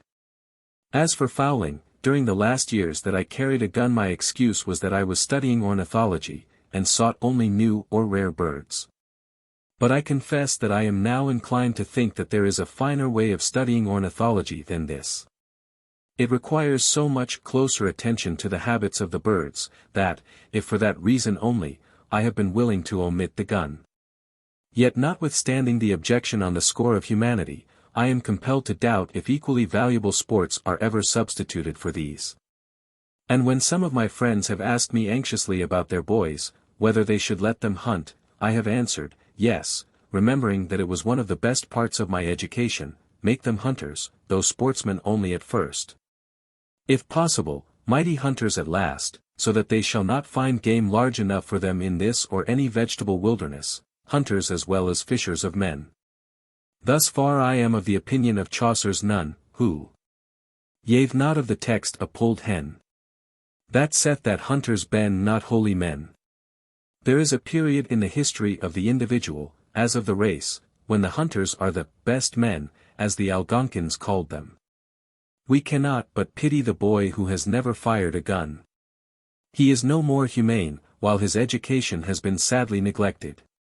This was my answer with respect to those youths who were bent on this pursuit, trusting that they would soon outgrow it. No humane being, past the thoughtless age of boyhood, will wantonly murder any creature which holds its life by the same tenure that he does. The hare in its extremity cries like a child. I warn you, mothers, that my sympathies do not always make the usual philanthropic distinctions. Such is oftenest the young man's introduction to the forest, and the most original part of himself. He goes thither at first as a hunter and fisher, until at last, if he has the seeds of a better life in him, he distinguishes his proper objects, as a poet or naturalist it may be, and leaves the gun and fishpole behind. The mass of men are still and always young in this respect.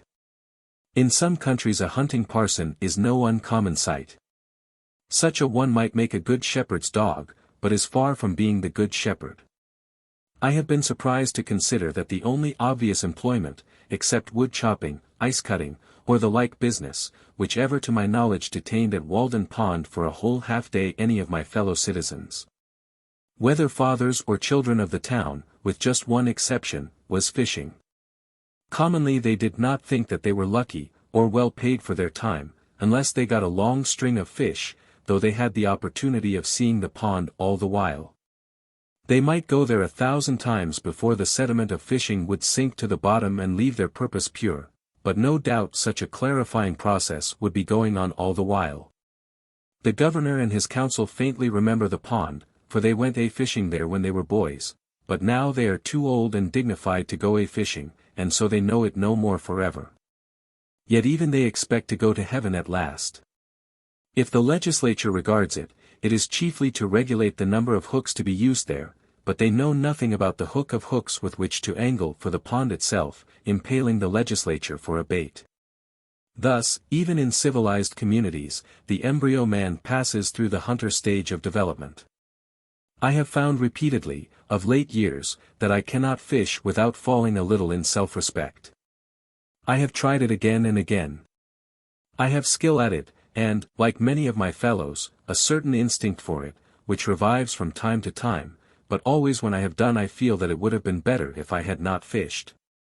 I think that I do not mistake. It is a faint intimation, yet so are the first streaks of morning. There is unquestionably this instinct in me which belongs to the lower orders of creation, yet with every year I am less a fisherman, though without more humanity or even wisdom. At present I am no fisherman at all.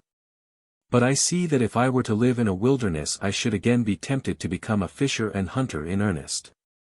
Beside, there is something essentially unclean about this diet and all flesh, and I began to see where housework commences, and whence the endeavor, which costs so much, to wear a tidy and respectable appearance each day. To keep the house sweet and free from all ill odors and sights. Having been my own butcher and scullion and cook, as well as the gentleman for whom the dishes were served up, I can speak from an unusually complete experience. The practical objection to animal food in my case was its uncleanness. And besides, when I had caught and cleaned and cooked and eaten my fish, they seemed not to have fed me essentially. It was insignificant and unnecessary, and cost more than it came to. A little bread or a few potatoes would have done as well, with less trouble and filth. Like many of my contemporaries, I had rarely for many years used animal food, or tea, or coffee, etc. Not so much because of any ill effects which I had traced to them, as because they were not agreeable to my imagination. The repugnance to animal food is not the effect of experience, but is an instinct. It appeared more beautiful to live low and fare hard in many respects, and though I never did so, I went far enough to please my imagination. I believe that every man who has ever been earnest to preserve his higher or poetic faculties in the best condition has been particularly inclined to abstain from animal food, and from much food of any kind. It is a significant fact, stated by entomologists, I find it in Kirby and Spence, that some insects in their perfect state, though furnished with organs of feeding, make no use of them. And they lay it down as a general rule, that almost all insects in this state eat much less than in that of larvae. The voracious caterpillar when transformed into a butterfly, and the gluttonous maggot when become a fly, content themselves with a drop or two of honey or some other sweet liquid. The abdomen under the wings of the butterfly still represents the larva. This is the tidbit which tempts his insectivorous fate. The gross feeder is a man in the larva state, and there are whole nations in that condition, nations without fancy or imagination, whose vast abdomens betray them. It is hard to provide and cook so simple and clean a diet as will not offend the imagination, but this, I think, is to be fed when we feed the body. They should both sit down at the same table. Yet perhaps this may be done. The fruits eaten temperately need not make us ashamed of our appetites, nor interrupt the worthiest pursuits. But put an extra condiment into your dish, and it will poison you. It is not worth the while to live by rich cookery. Most men would feel shame if caught preparing with their own hands precisely such a dinner, whether of animal or vegetable food, as is every day prepared for them by others. Yet till this is otherwise we are not civilized, and, if gentlemen and ladies, are not true men and women. This certainly suggests what change is to be made. It may be vain to ask why the imagination will not be reconciled to flesh and fat. I am satisfied that it is not. Is it not a reproach that man is a carnivorous animal? True, he can and does live, in a great measure, by preying on other animals. But this is a miserable way, as anyone who will go to snaring rabbits, or slaughtering lambs, may learn, and he will be regarded as a benefactor of his race who shall teach man to confine himself to a more innocent and wholesome diet. Whatever my own practice may be, I have no doubt that it is a part of the destiny of the human race, in its gradual improvement, to leave off eating animals. As surely as the savage tribes have left off eating each other when they came in contact with the more civilized. If one listens to the faintest but constant suggestions of his genius, which are certainly true, he sees not to what extremes, or even insanity, it may lead him, and yet that way, as he grows more resolute and faithful, his road lies. The faintest assured objection which one healthy man feels will at length prevail over the arguments and customs of mankind. No man ever followed his genius till it misled him. Though the result were bodily weakness, yet perhaps no one can say that the consequences were to be regretted, for these were a life in conformity to higher principles. If the day and the night are such that you greet them with joy, and life emits a fragrance like flowers and sweet-scented herbs, is more elastic, more starry, more immortal, that is your success. All nature is your congratulation, and you have cause momentarily to bless yourself. The greatest gains and values are farthest from being appreciated. We easily come to doubt if they exist. We soon forget them. They are the highest reality. Perhaps the facts most astounding and most real are never communicated by man to man. The true harvest of my daily life is somewhat as intangible and indescribable as the tints of morning or evening. It is a little stardust caught, a segment of the rainbow which I have clutched.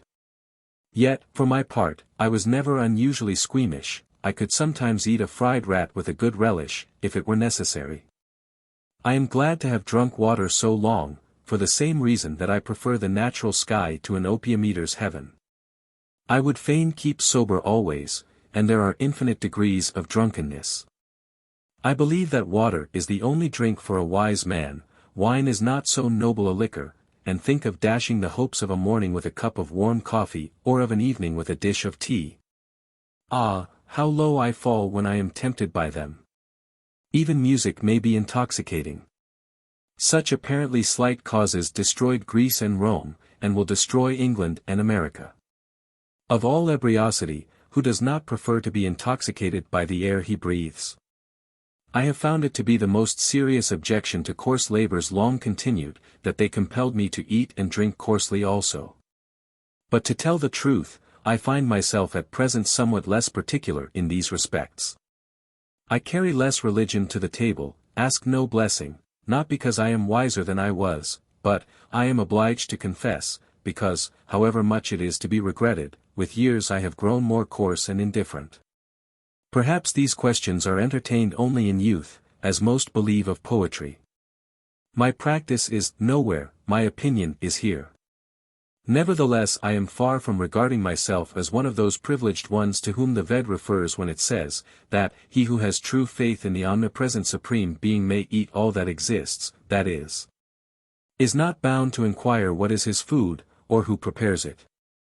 And even in their case it is to be observed, as a Hindu commentator has remarked, that the Vedant limits this privilege to the time of distress. Who has not sometimes derived an inexpressible satisfaction from his food in which appetite had no share? I have been thrilled to think that I owed a mental perception to the commonly gross sense of taste, that I have been inspired through the palate, that some berries which I had eaten on a hillside had fed my genius.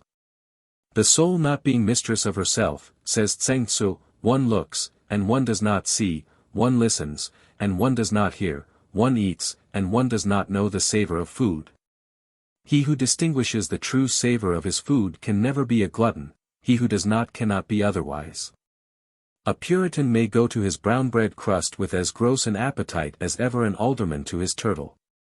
Not that food which entereth into the mouth defileth a man, but the appetite with which it is eaten. It is neither the quality nor the quantity, but the devotion to sensual savors. When that which is eaten is not a viand to sustain our animal, or inspire our spiritual life, but food for the worms that possess us. If the hunter has a taste for mud turtles, muskrats, and other such savage tidbits, the fine lady indulges a taste for jelly made of a calf's foot, or for sardines from over the sea, and they are even. He goes to the mill pond, she to her preserve pot. The wonder is how you, and I, can live this slimy, beastly life, eating and drinking. Our whole life is startlingly moral. There is never an instant's truce between virtue and vice. Goodness is the only investment that never fails. In the music of the harp which trembles round the world, it is the insisting on this which thrills us. The harp is the traveling patterer for the universe's insurance company, recommending its laws, and our little goodness is all the assessment that we pay. Though the youth at last grows indifferent, the laws of the universe are not indifferent, but are forever on the side of the most sensitive. Listen to every zephyr for some reproof, for it is surely there, and he is unfortunate who does not hear it. We cannot touch a string or move a stop, but the charming moral transfixes us. Many an irksome noise, go a long way off, is heard as music, a proud, sweet satire on the meanness of our lives. We are conscious of an animal in us, which awakens in proportion as our higher nature slumbers. It is reptile and sensual, and perhaps cannot be wholly expelled, like the worms which, even in life and health, occupy our bodies. Possibly we may withdraw from it, but never change its nature. I fear that it may enjoy a certain health of its own, that we may be well, yet not pure. The other day I picked up the lower jaw of a hog, with white and sound teeth and tusks, which suggested that there was an animal health and vigor distinct from the spiritual. This creature succeeded by other means than temperance and purity. That in which men differ from brute beasts, says Mencius, is a thing very inconsiderable, the common herd lose it very soon, superior men preserve it carefully. Who knows what sort of life would result if we had attained to purity? If I knew so wise a man as could teach me purity, I would go to seek him forthwith. A command over our passions, and over the external senses of the body, and good acts, are declared by the Ved to be indispensable in the mind's approximation to God. Yet the spirit can for the time pervade and control every member and function of the body, and transmute what in form is the grossest sensuality into purity and devotion. The generative energy, which, when we are loose, dissipates and makes us unclean, when we are continent invigorates and inspires us. Chastity is the flowering of man. And what are called genius, heroism, holiness, and the like, are but various fruits which succeed it. Man flows at once to God when the channel of purity is open. By turns our purity inspires and our impurity casts us down. He is blessed who is assured that the animal is dying out in him day by day, and the divine being established. Perhaps there is none but has cause for shame on account of the inferior and brutish nature to which he is allied. I fear that we are such gods or demigods only as fauns and satyrs, the divine allied to beasts, the creatures of appetite, and that, to some extent, our very life is our disgrace. How happy's he who hath due place assigned to his beasts and disafforested his mind. Can use this horse, goat, wolf, and every beast. And is not as himself to all the rest. Else man not only is the herd of swine, but he's those devils too which did incline them to a headlong rage, and made them worse. All sensuality is one, though it takes many forms, all purity is one. It is the same whether a man eat, or drink, or cohabit, or sleep sensually. They are but one appetite, and we only need to see a person do any one of these things to know how great a sensualist he is. The impure can neither stand nor sit with purity. When the reptile is attacked at one mouth of his burrow, he shows himself at another. If you would be chaste, you must be temperate. What is chastity? How shall a man know if he is chaste? He shall not know it. We have heard of this virtue, but we know not what it is. We speak conformably to the rumor which we have heard. From exertion come wisdom and purity, from sloth ignorance and sensuality. In the student sensuality is a sluggish habit of mind. An unclean person is universally a slothful one who sits by a stove, whom the sun shines on prostrate, who reposes without being fatigued. If you would avoid uncleanness, and all the sins, work earnestly, though it be at cleaning a stable. Nature is hard to be overcome, but she must be overcome. What avails it that you are Christian, if you are not purer than the heathen, if you deny yourself no more, if you are not more religious? I know of many systems of religion esteemed heathenish whose precepts fill the reader with shame, and provoke him to new endeavors, though it be to the performance of rites merely. I hesitate to say these things, but it is not because of the subject. I care not how obscene my words are, but because I cannot speak of them without betraying my impurity. We discourse freely without shame of one form of sensuality, and are silent about another. We are so degraded that we cannot speak simply of the necessary functions of human nature. In earlier ages, in some countries, every function was reverently spoken of and regulated by law. Nothing was too trivial for the Hindu lawgiver, however offensive it may be to modern taste. He teaches how to eat, drink, cohabit, void excrement and urine, and the like, elevating what is mean, and does not falsely excuse himself by calling these things trifles. Every man is the builder of a temple, called his body, to the God he worships, after a style purely his own, nor can he get off by hammering marble instead. We are all sculptors and painters, and our material is our own flesh and blood and bones. Any nobleness begins at once to refine a man's features, any meanness or sensuality to imbrute them. John Farmer sat at his door one September evening, after a hard day's work, his mind still running on his labor more or less. Having bathed, he sat down to recreate his intellectual man. It was a rather cool evening, and some of his neighbors were apprehending a frost. He had not attended to the train of his thoughts long when he heard someone playing on a flute, and that sound harmonized with his mood. Still he thought of his work. But the burden of his thought was, that though this kept running in his head, and he found himself planning and contriving it against his will, yet it concerned him very little. It was no more than the scurf of his skin, which was constantly shuffled off.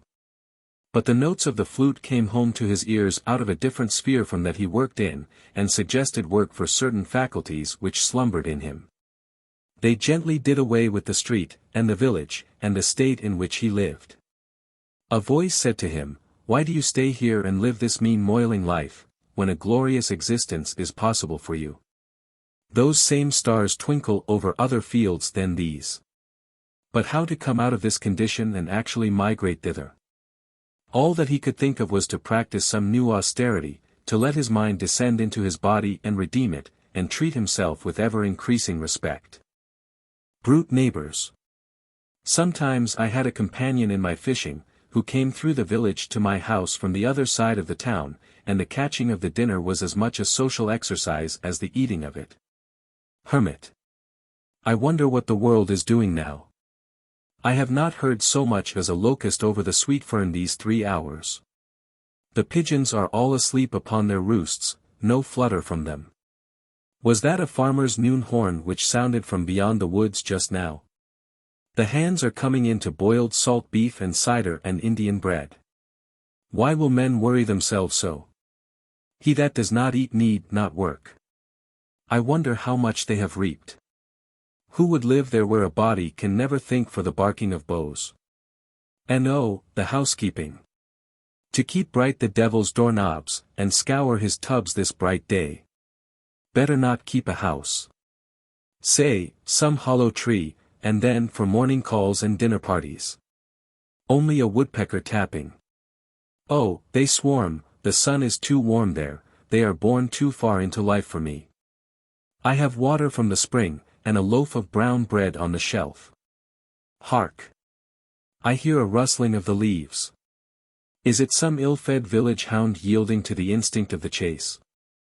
Or the lost pig which is said to be in these woods, whose tracks I saw after the rain?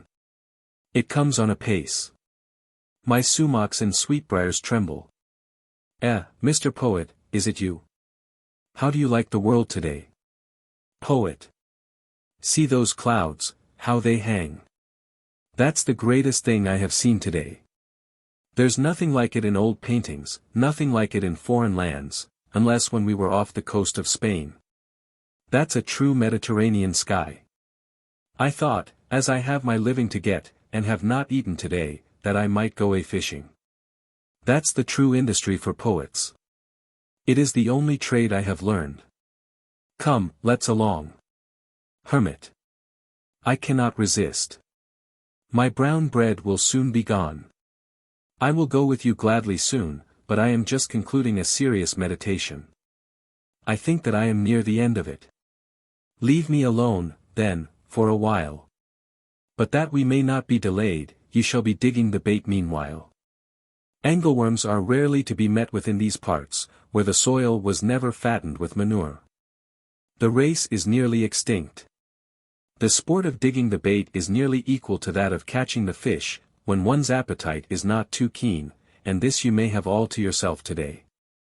I would advise you to set in the spade down yonder among the groundnuts, where you see the johnswort waving. I think that I may warrant you one worm to every 3 sods you turn up, if you look well in among the roots of the grass, as if you were weeding. Or, if you choose to go farther, it will not be unwise, for I have found the increase of fair bait to be very nearly as the squares of the distances. Hermit alone. Let me see, where was I? Methinks I was nearly in this frame of mind. The world lay about at this angle. Shall I go to heaven or a-fishing? If I should soon bring this meditation to an end, would another so sweet occasion be likely to offer? I was as near being resolved into the essence of things as ever I was in my life. I fear my thoughts will not come back to me. If it would do any good, I would whistle for them. When they make us an offer, is it wise to say, we will think of it? My thoughts have left no track, and I cannot find the path again. What was it that I was thinking of? It was a very hazy day. I will just try these 3 sentences of Confucius, they may fetch that state about again. I know not whether it was the dumps or a budding ecstasy. Mem. There never is but one opportunity of a kind. Poet. How now, hermit, is it too soon? I have got just 13 whole ones, besides several which are imperfect or undersized. But they will do for the smaller fry, they do not cover up the hook so much. Those village worms are quite too large, a shiner may make a meal off one without finding the skewer. Hermit. Well, then, let's be off. Shall we to the Concord? There's good sport there if the water be not too high. Why do precisely these objects which we behold make a world? Why has man just these species of animals for his neighbors, as if nothing but a mouse could have filled this crevice? I suspect that Pilpay and company have put animals to their best use, for they are all beasts of burden, in a sense, made to carry some portion of our thoughts. The mice which haunted my house were not the common ones, which are said to have been introduced into the country, but a wild native kind not found in the village. I sent one to a distinguished naturalist, and it interested him much. When I was building, one of these had its nest underneath the house, and before I had laid the 2nd floor, and swept out the shavings, would come out regularly at lunch-time and pick up the crumbs at my feet. It probably had never seen a man before, and it soon became quite familiar, and would run over my shoes and up my clothes. It could readily ascend the sides of the room by short impulses, like a squirrel, which it resembled in its motions. At length, as I leaned with my elbow on the bench one day, it ran up my clothes, and along my sleeve, and round the paper which held my dinner, while I kept the latter close, and dodged and played at bo peep with it. And when at last I held still a piece of cheese between my thumb and finger, it came and nibbled it, sitting in my hand, and afterward cleaned its face and paws, like a fly, and walked away. A phoebe soon built in my shed, and a robin for protection in a pine which grew against the house. In June the partridge, Tetrao umbellus, which is so shy a bird, led her brood past my windows, from the woods in the rear to the front of my house, clucking and calling to them like a hen. And in all her behavior proving herself the hen of the woods.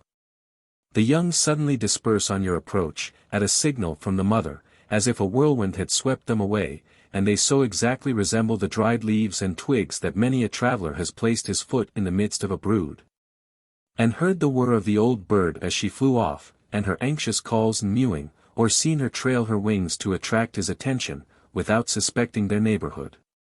The parent will sometimes roll and spin round before you in such a dishabille, that you cannot, for a few moments, detect what kind of creature it is. The young squat still and flat, often running their heads under a leaf, and mind only their mother's directions given from a distance, nor will your approach make them run again and betray themselves. You may even tread on them, or have your eyes on them for a minute, without discovering them. I have held them in my open hand at such a time, and still their only care, obedient to their mother and their instinct, was to squat there without fear or trembling.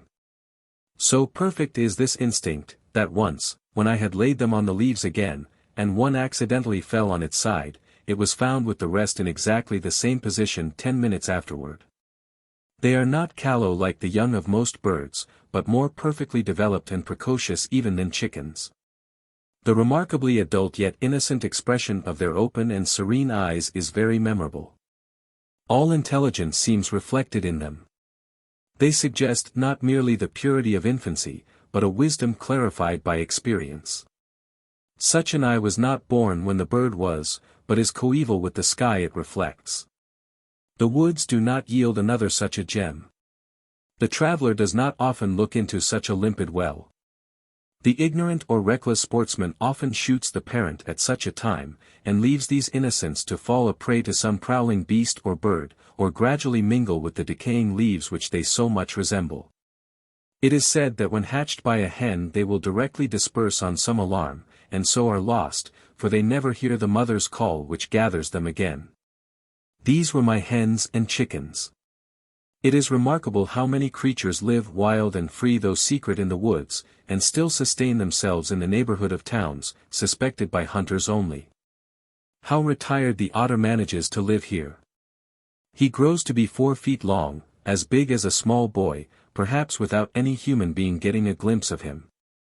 I formerly saw the raccoon in the woods behind where my house is built, and probably still heard their whinnering at night. Commonly I rested an hour or two in the shade at noon, after planting, and ate my lunch, and read a little by a spring which was the source of a swamp and of a brook oozing from under Brister's Hill, 1/2 mile from my field. The approach to this was through a succession of descending grassy hollows, full of young pitch pines, into a larger wood about the swamp.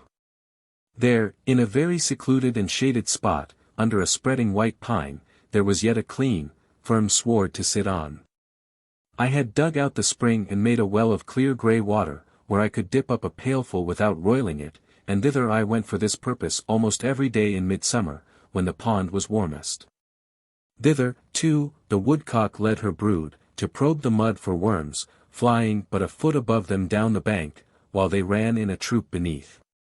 But at last, spying me, she would leave her young and circle round and round me, nearer and nearer till within 4 or 5 feet, pretending broken wings and legs, to attract my attention, and get off her young, who would already have taken up their march, with faint, wiry peep, single file through the swamp, as she directed. Or I heard the peep of the young when I could not see the parent bird. There too the turtle doves sat over the spring, or fluttered from bough to bough of the soft white pines over my head. Or the red squirrel, coursing down the nearest bough, was particularly familiar and inquisitive. You only need sit still long enough in some attractive spot in the woods that all its inhabitants may exhibit themselves to you by turns. I was witness to events of a less peaceful character.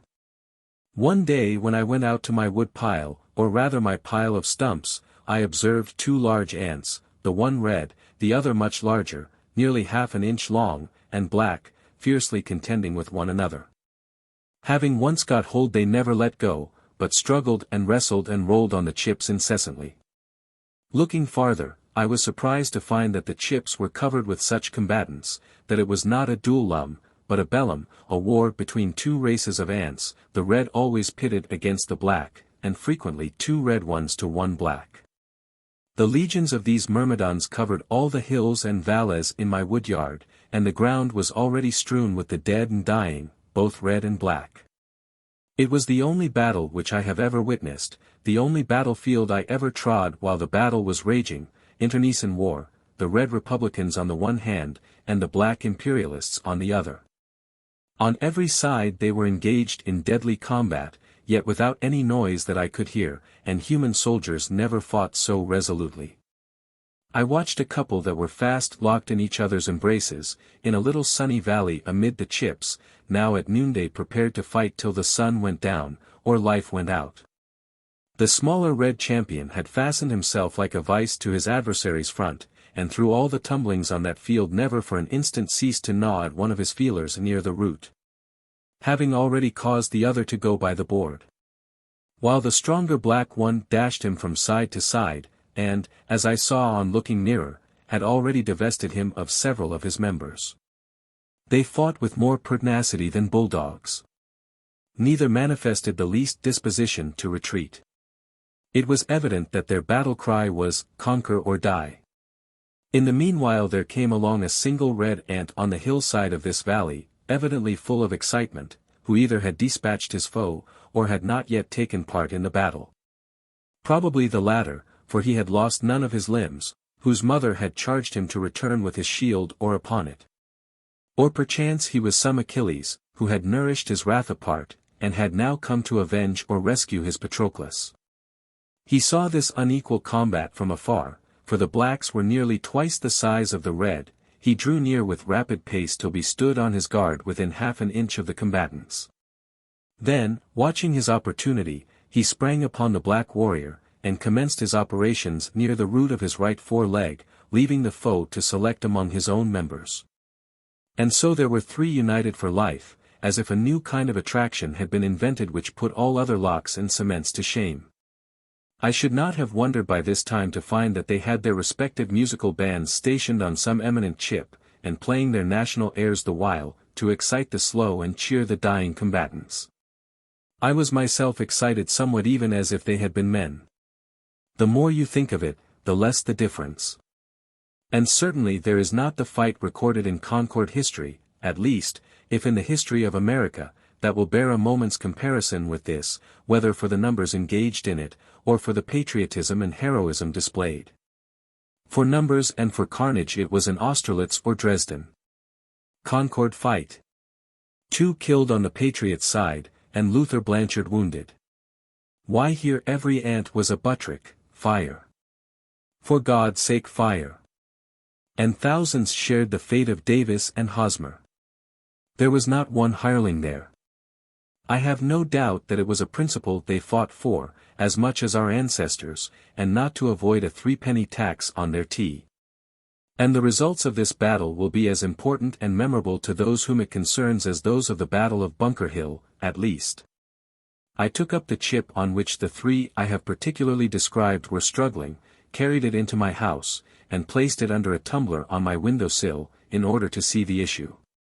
Holding a microscope to the first-mentioned red ant, I saw that, though he was assiduously gnawing at the near foreleg of his enemy, having severed his remaining feeler, his own breast was all torn away, exposing what vitals he had there to the jaws of the black warrior, whose breastplate was apparently too thick for him to pierce. And the dark carbuncles of the sufferer's eyes shone with ferocity such as war only could excite. They struggled half an hour longer under the tumbler, and when I looked again the black soldier had severed the heads of his foes from their bodies. And the still living heads were hanging on either side of him like ghastly trophies at his saddlebow, still apparently as firmly fastened as ever, and he was endeavoring with feeble struggles. Being without feelers and with only the remnant of a leg, and I know not how many other wounds, to divest himself of them. Which at length, after half an hour more, he accomplished. I raised the glass, and he went off over the window-sill in that crippled state. Whether he finally survived that combat, and spent the remainder of his days in some Hotel de Invalids, I do not know, but I thought that his industry would not be worth much thereafter. I never learned which party was victorious, nor the cause of the war, but I felt for the rest of that day as if I had had my feelings excited and harrowed by witnessing the struggle, the ferocity and carnage, of a human battle before my door. Kirby and Spence tell us that the battles of ants have long been celebrated and the date of them recorded, though they say that Huber is the only modern author who appears to have witnessed them. Aeneas Sylvius, say they, after giving a very circumstantial account of one contested with great obstinacy by a great and small species on the trunk of a pear tree, adds that this action was fought in the pontificate of Eugenius IV. In the presence of Nicholas Pistoriensis, an eminent lawyer, who related the whole history of the battle with the greatest fidelity. A similar engagement between great and small ants is recorded by Olaus Magnus, in which the small ones, being victorious, are said to have buried the bodies of their own soldiers, but left those of their giant enemies a prey to the birds. This event happened previous to the expulsion of the tyrant Christian II from Sweden. The battle which I witnessed took place in the presidency of Polk, 5 years before the passage of Webster's Fugitive Slave Bill. Many a village beau, fit only to course a mud turtle in a victualling cellar, sported his heavy quarters in the woods, without the knowledge of his master, and ineffectually smelt at old fox burrows and woodchucks' holes. Led perchance by some slight cur which nimbly threaded the wood, and might still inspire a natural terror in its denizens. Now far behind his guide, barking like a canine bull towards some small squirrel which had treated itself for scrutiny, then, cantering off, bending the bushes with his weight. Imagining that he is on the track of some stray member of the Gerbilla family. Once I was surprised to see a cat walking along the stony shore of the pond, for they rarely wander so far from home. The surprise was mutual. Nevertheless the most domestic cat, which has lain on a rug all her days, appears quite at home in the woods, and, by her sly and stealthy behavior, proves herself more native there than the regular inhabitants. Once, when berrying, I met with a cat with young kittens in the woods, quite wild, and they all, like their mother, had their backs up and were fiercely spitting at me. A few years before I lived in the woods there was what was called a winged cat, in one of the farmhouses in Lincoln nearest the pond, Mr. Gillian Baker's. When I called to see her in June, 1842, she was gone hunting in the woods, as was her wont. I am not sure whether it was a male or female, and so used the more common pronoun. But her mistress told me that she came into the neighborhood a little more than a year before, in April, and was finally taken into their house. That she was of a dark brownish-gray color, with a white spot on her throat, and white feet, and had a large bushy tail like a fox. That in the winter the fur grew thick and flatted out along her sides, forming stripes 10 or 12 inches long by 2.5 wide, and under her chin like a muff, the upper side loose, the under matted like felt. And in the spring these appendages dropped off. They gave me a pair of her wings, which I keep still. There is no appearance of a membrane about them. Some thought it was part flying squirrel or some other wild animal, which is not impossible, for, according to naturalists, prolific hybrids have been produced by the union of the marten and domestic cat. This would have been the right kind of cat for me to keep, if I had kept any, for why should not a poet's cat be winged as well as his horse? In the fall the loon, Colymbus glacialis, came, as usual, to molt and bathe in the pond, making the woods ring with his wild laughter before I had risen. At rumor of his arrival all the Milldam sportsmen are on the alert, in gigs and on foot, 2 by 2 and 3 by 3, with patent rifles and conical balls and spyglasses. They come rustling through the woods like autumn leaves, at least 10 men to one loon. Some station themselves on this side of the pond, some on that, for the poor bird cannot be omnipresent, if he dive here he must come up there. But now the kind October wind rises, rustling the leaves and rippling the surface of the water, so that no loon can be heard or seen, though his foes sweep the pond with spyglasses, and make the woods resound with their discharges. The waves generously rise and dash angrily, taking sides with all waterfowl, and our sportsmen must beat a retreat to town and shop and unfinished jobs. But they were too often successful.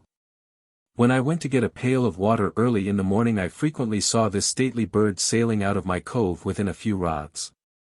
If I endeavored to overtake him in a boat, in order to see how he would maneuver, he would dive and be completely lost, so that I did not discover him again, sometimes, till the latter part of the day.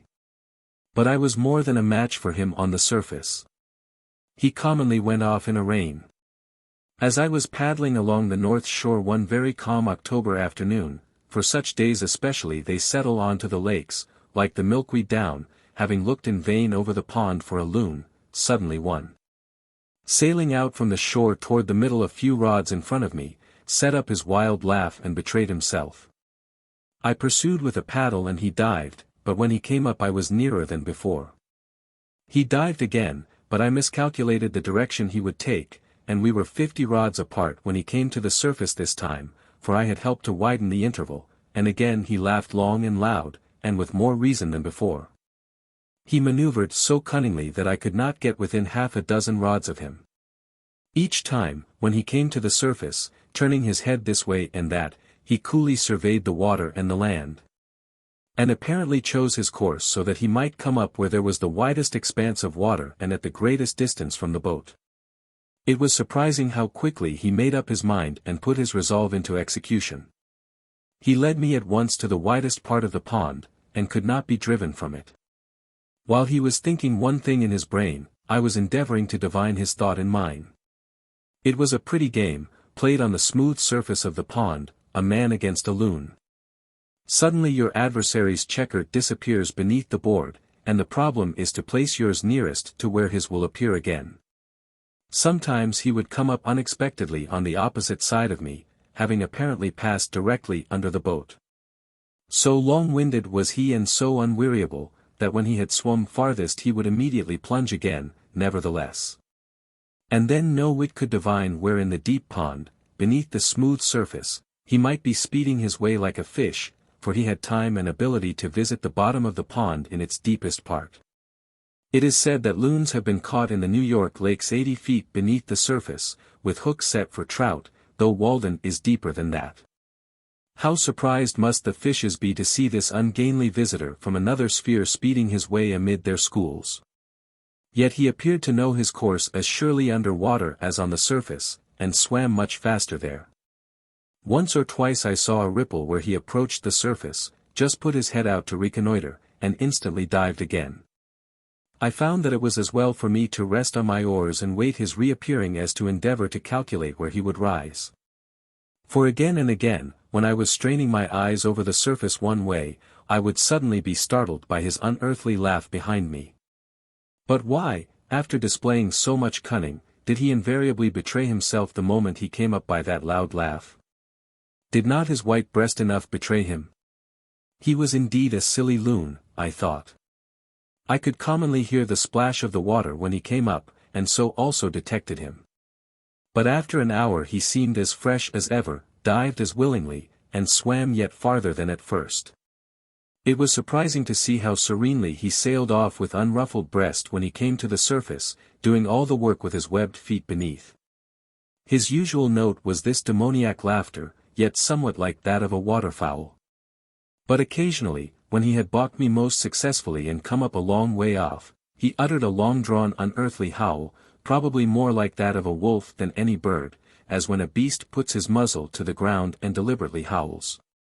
This was his looning, perhaps the wildest sound that is ever heard here, making the woods ring far and wide. I concluded that he laughed in derision of my efforts, confident of his own resources. Though the sky was by this time overcast, the pond was so smooth that I could see where he broke the surface when I did not hear him. His white breast, the stillness of the air, and the smoothness of the water were all against him. At length having come up 50 rods off, he uttered one of those prolonged howls, as if calling on the god of loons to aid him, and immediately there came a wind from the east and rippled the surface, and filled the whole air with misty rain. And I was impressed as if it were the prayer of the loon answered, and his god was angry with me. And so I left him disappearing far away on the tumultuous surface. For hours, in fall days, I watched the ducks cunningly tack and veer and hold the middle of the pond, far from the sportsman. Tricks which they will have less need to practice in Louisiana bayous. When compelled to rise they would sometimes circle round and over the pond at a considerable height, from which they could easily see to other ponds and the river, like black motes in the sky. And, when I thought they had gone off thither long since, they would settle down by a slanting flight of 1/4 of a mile on to a distant part which was left free. But what besides safety they got by sailing in the middle of Walden I do not know, unless they love its water for the same reason that I do. House warming. In October I went a-graping to the river meadows, and loaded myself with clusters more precious for their beauty and fragrance than for food. There, too, I admired, though I did not gather, the cranberries, small waxen gems, pendants of the meadow grass, pearly and red, which the farmer plucks with an ugly rake, leaving the smooth meadow in a snarl, heedlessly measuring them by the bushel and the dollar only, and sells the spoils of the meads to Boston and New York. Destined to be jammed, to satisfy the tastes of lovers of nature there.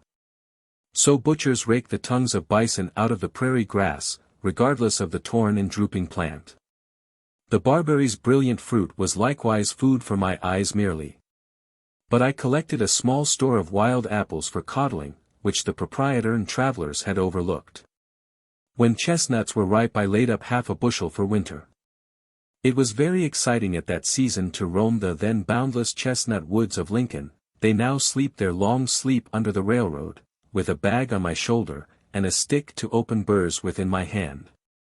For I did not always wait for the frost, amid the rustling of leaves and the loud reproofs of the red squirrels and the jays, whose half-consumed nuts I sometimes stole, for the burrs which they had selected were sure to contain sound ones.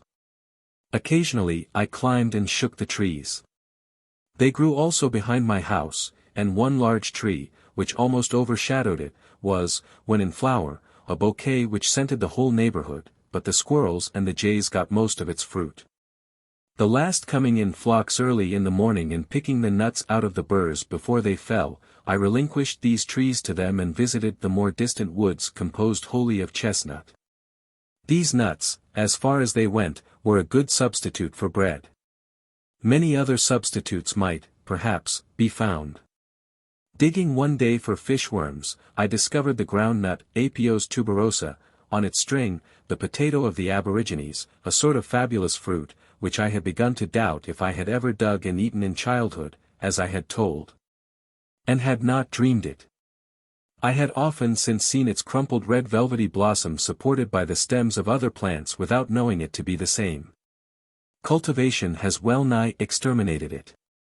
It has a sweetish taste, much like that of a frostbitten potato, and I found it better boiled than roasted. This tuber seemed like a faint promise of nature to rear her own children and feed them simply here at some future period.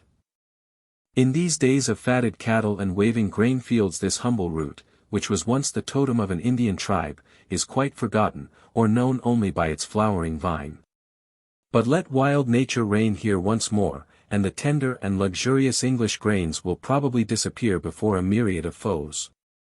And without the care of man the crow may carry back even the last seed of corn to the great cornfield of the Indian's God in the southwest, whence he is said to have brought it. But the now almost exterminated groundnut will perhaps revive and flourish in spite of frosts and wildness, prove itself indigenous, and resume its ancient importance and dignity as the diet of the hunter tribe. Some Indian Ceres or Minerva must have been the inventor and bestower of it, and when the reign of poetry commences here, its leaves and string of nuts may be represented on our works of art. Already, by the 1st of September, I had seen 2 or 3 small maples turn scarlet across the pond, beneath where the white stems of 3 aspens diverged, at the point of a promontory, next the water. Ah, many a tale their color told. And gradually from week to week the character of each tree came out, and it admired itself reflected in the smooth mirror of the lake. Each morning the manager of this gallery substituted some new picture, distinguished by more brilliant or harmonious coloring, for the old upon the walls. The wasps came by thousands to my lodge in October, as to winter quarters, and settled on my windows within and on the walls overhead, sometimes deterring visitors from entering. Each morning, when they were numbed with cold, I swept some of them out, but I did not trouble myself much to get rid of them. I even felt complimented by their regarding my house as a desirable shelter. They never molested me seriously, though they bedded with me, and they gradually disappeared, into what crevices I do not know, avoiding winter and unspeakable cold. Like the wasps, before I finally went into winter quarters in November, I used to resort to the northeast side of Walden, which the sun, reflected from the pitch pine woods and the stony shore, made the fireside of the pond. It is so much pleasanter and wholesomer to be warmed by the sun while you can be, than by an artificial fire. I thus warmed myself by the still glowing embers which the summer, like a departed hunter, had left. When I came to build my chimney I studied masonry. My bricks, being second-hand ones, required to be cleaned with a trowel, so that I learned more than usual of the qualities of bricks and trowels. The mortar on them was 50 years old, and was said to be still growing harder, but this is one of those sayings which men love to repeat whether they are true or not. Such sayings themselves grow harder and adhere more firmly with age, and it would take many blows with a trowel to clean an old wiseacre of them. Many of the villages of Mesopotamia are built of second-hand bricks of a very good quality, obtained from the ruins of Babylon, and the cement on them is older and probably harder still. However that may be, I was struck by the peculiar toughness of the steel which bore so many violent blows without being worn out. As my bricks had been in a chimney before, though I did not read the name of Nebuchadnezzar on them, I picked out as many fireplace bricks as I could find, to save work and waste. And I filled the spaces between the bricks about the fireplace with stones from the pond shore, and also made my mortar with the white sand from the same place. I lingered most about the fireplace, as the most vital part of the house. Indeed, I worked so deliberately, that though I commenced at the ground in the morning, a course of bricks raised a few inches above the floor served for my pillow at night. Yet I did not get a stiff neck for it that I remember. My stiff neck is of older date. I took a poet to board for a fortnight about those times, which caused me to be put to it for room. He brought his own knife, though I had two, and we used to scour them by thrusting them into the earth. He shared with me the labors of cooking. I was pleased to see my work rising so square and solid by degrees, and reflected, that, if it proceeded slowly, it was calculated to endure a long time. The chimney is to some extent an independent structure, standing on the ground, and rising through the house to the heavens. Even after the house is burned it still stands sometimes, and its importance and independence are apparent. This was toward the end of summer. It was now November. The north wind had already begun to cool the pond, though it took many weeks of steady blowing to accomplish it, it is so deep. When I began to have a fire at evening, before I plastered my house, the chimney carried smoke particularly well, because of the numerous chinks between the boards. Yet I passed some cheerful evenings in that cool and airy apartment, surrounded by the rough brown boards full of knots, and rafters with the bark on high overhead. My house never pleased my eyes so much after it was plastered, though I was obliged to confess that it was more comfortable. Should not every apartment in which man dwells be lofty enough to create some obscurity overhead, where flickering shadows may play at evening about the rafters? These forms are more agreeable to the fancy and imagination than fresco paintings or other the most expensive furniture. I now first began to inhabit my house, I may say, when I began to use it for warmth as well as shelter. I had got a couple of old fire dogs to keep the wood from the hearth, and it did me good to see the soot form on the back of the chimney which I had built, and I poked the fire with more right and more satisfaction than usual. My dwelling was small, and I could hardly entertain an echo in it, but it seemed larger for being a single apartment and remote from neighbors. All the attractions of a house were concentrated in one room. It was kitchen, chamber, parlor, and keeping room, and whatever satisfaction parent or child, master or servant, derive from living in a house, I enjoyed it all. Cato says, the master of a family, patrum familias, must have in his rustic villa, cellum olearium, vinarium, dolia multa, uti lubit caritatum expectar, edi re, e virtudi, e gloriae erit, that is, an oil and wine cellar, many casks. So that it may be pleasant to expect hard times. It will be for his advantage, and virtue, and glory. I had in my cellar a firkin of potatoes, about 2 quarts of peas with the weevil in them, and on my shelf a little rice, a jug of molasses, and of rye and Indian meal a peck each. I sometimes dream of a larger and more populous house, standing in a golden age, of enduring materials, and without gingerbread work, which shall still consist of only one room, a vast, rude, substantial, primitive hall. Without ceiling or plastering, with bare rafters and purlins supporting a sort of lower heaven over one's head, useful to keep off rain and snow, where the king and queen posts stand out to receive your homage. When you have done reverence to the prostrate Saturn of an older dynasty on stepping over the sill. A cavernous house, wherein you must reach up a torch upon a pole to see the roof. Where some may live in the fireplace, some in the recess of a window, and some on settles, some at one end of the hall, some at another, and some aloft on rafters with the spiders, if they choose. A house which you have got into when you have opened the outside door, and the ceremony is over, where the weary traveller may wash and eat and converse, and sleep, without further journey. Such a shelter as you would be glad to reach in a tempestuous night, containing all the essentials of a house, and nothing for housekeeping. Where you can see all the treasures of the house at one view, and everything hangs upon its peg, that a man should use, at once kitchen, pantry, parlor, chamber, storehouse, and garret. Where you can see so necessary a thing, as a barrel or a ladder, so convenient a thing as a cupboard, and hear the pot boil, and pay your respects to the fire that cooks your dinner, and the oven that bakes your bread. And the necessary furniture and utensils are the chief ornaments. Where the washing is not put out, nor the fire, nor the mistress, and perhaps you are sometimes requested to move from off the trapdoor, when the cook would descend into the cellar. And so learn whether the ground is solid or hollow beneath you without stamping. A house whose inside is as open and manifest as a bird's nest, and you cannot go in at the front door and out at the back without seeing some of its inhabitants.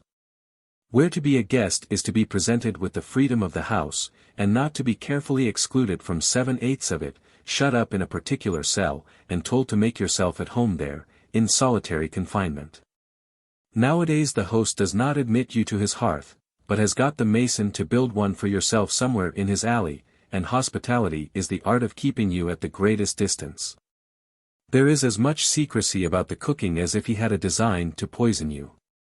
I am aware that I have been on many a man's premises, and might have been legally ordered off, but I am not aware that I have been in many men's houses. I might visit in my old clothes a king and queen who lived simply in such a house as I have described, if I were going their way, but backing out of a modern palace will be all that I shall desire to learn, if ever I am caught in one. It would seem as if the very language of our parlors would lose all its nerve and degenerate into palaver wholly, our lives pass at such remoteness from its symbols, and its metaphors and tropes are necessarily so far-fetched. Through slides and dumb waiters, as it were. In other words, the parlor is so far from the kitchen and workshop. The dinner even is only the parable of a dinner, commonly. As if only the savage dwelt near enough to nature and truth to borrow a trope from them. How can the scholar, who dwells away in the Northwest Territory or the Isle of Man, tell what is parliamentary in the kitchen? However, only 1 or 2 of my guests were ever bold enough to stay and eat a hasty pudding with me. But when they saw that crisis approaching they beat a hasty retreat rather, as if it would shake the house to its foundations. Nevertheless, it stood through a great many hasty puddings. I did not plaster till it was freezing weather. I brought over some whiter and cleaner sand for this purpose from the opposite shore of the pond in a boat, a sort of conveyance which would have tempted me to go much farther if necessary. My house had in the meanwhile been shingled down to the ground on every side. In lathing I was pleased to be able to send home each nail with a single blow of the hammer, and it was my ambition to transfer the plaster from the board to the wall neatly and rapidly. I remembered the story of a conceited fellow, who, in fine clothes, was wont to lounge about the village once, giving advice to workmen. Venturing one day to substitute deeds for words, he turned up his cuffs, seized a plasterer's board, and having loaded his trowel without mishap, with a complacent look toward the lathing overhead, made a bold gesture thitherward. And straightway, to his complete discomfiture, received the whole contents in his ruffled bosom.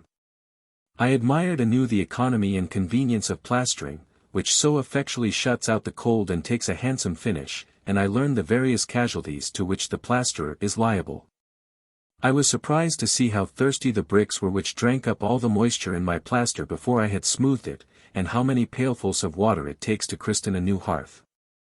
I had the previous winter made a small quantity of lime by burning the shells of the Unio fluviatilis, which our river affords, for the sake of the experiment, so that I knew where my materials came from. I might have got good limestone within a mile or two and burned it myself, if I had cared to do so.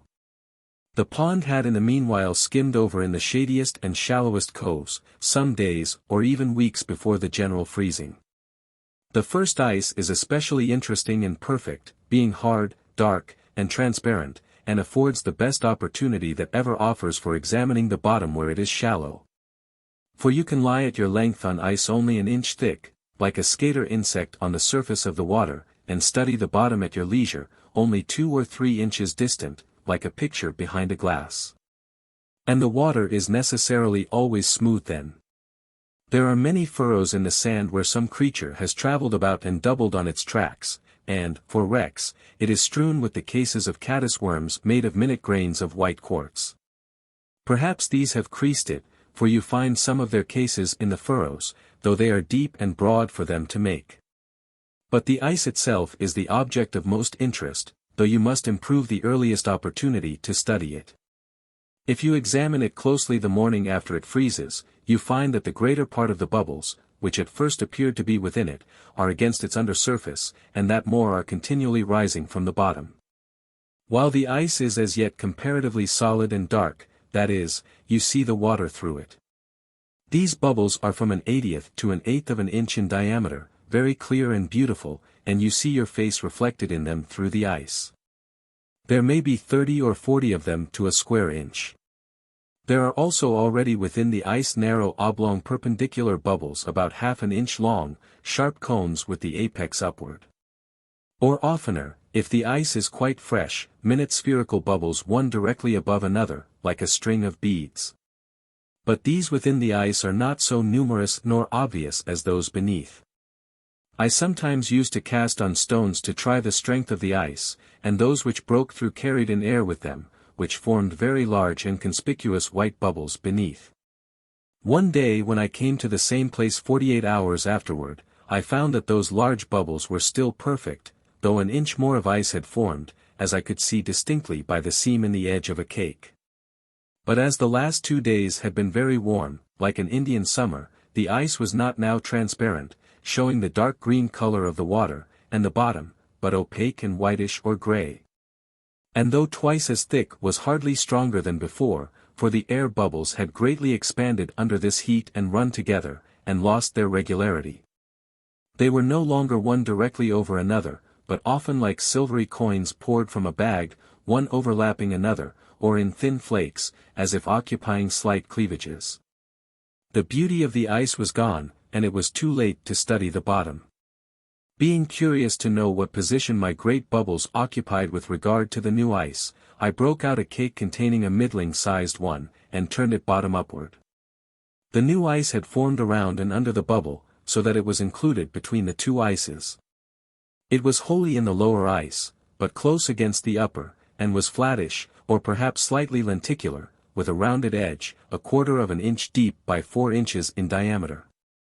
And I was surprised to find that directly under the bubble the ice was melted with great regularity in the form of a saucer reversed, to the height of 5/8 of an inch in the middle, leaving a thin partition there between the water and the bubble, hardly 1/8 of an inch thick. And in many places the small bubbles in this partition had burst out downward, and probably there was no ice at all under the largest bubbles, which were 1 foot in diameter. I inferred that the infinite number of minute bubbles which I had first seen against the under surface of the ice were now frozen in likewise, and that each, in its degree, had operated like a burning glass on the ice beneath to melt and rot it. These are the little air guns which contribute to make the ice crack and whoop. At length the winter set in good earnest, just as I had finished plastering, and the wind began to howl around the house as if it had not had permission to do so till then.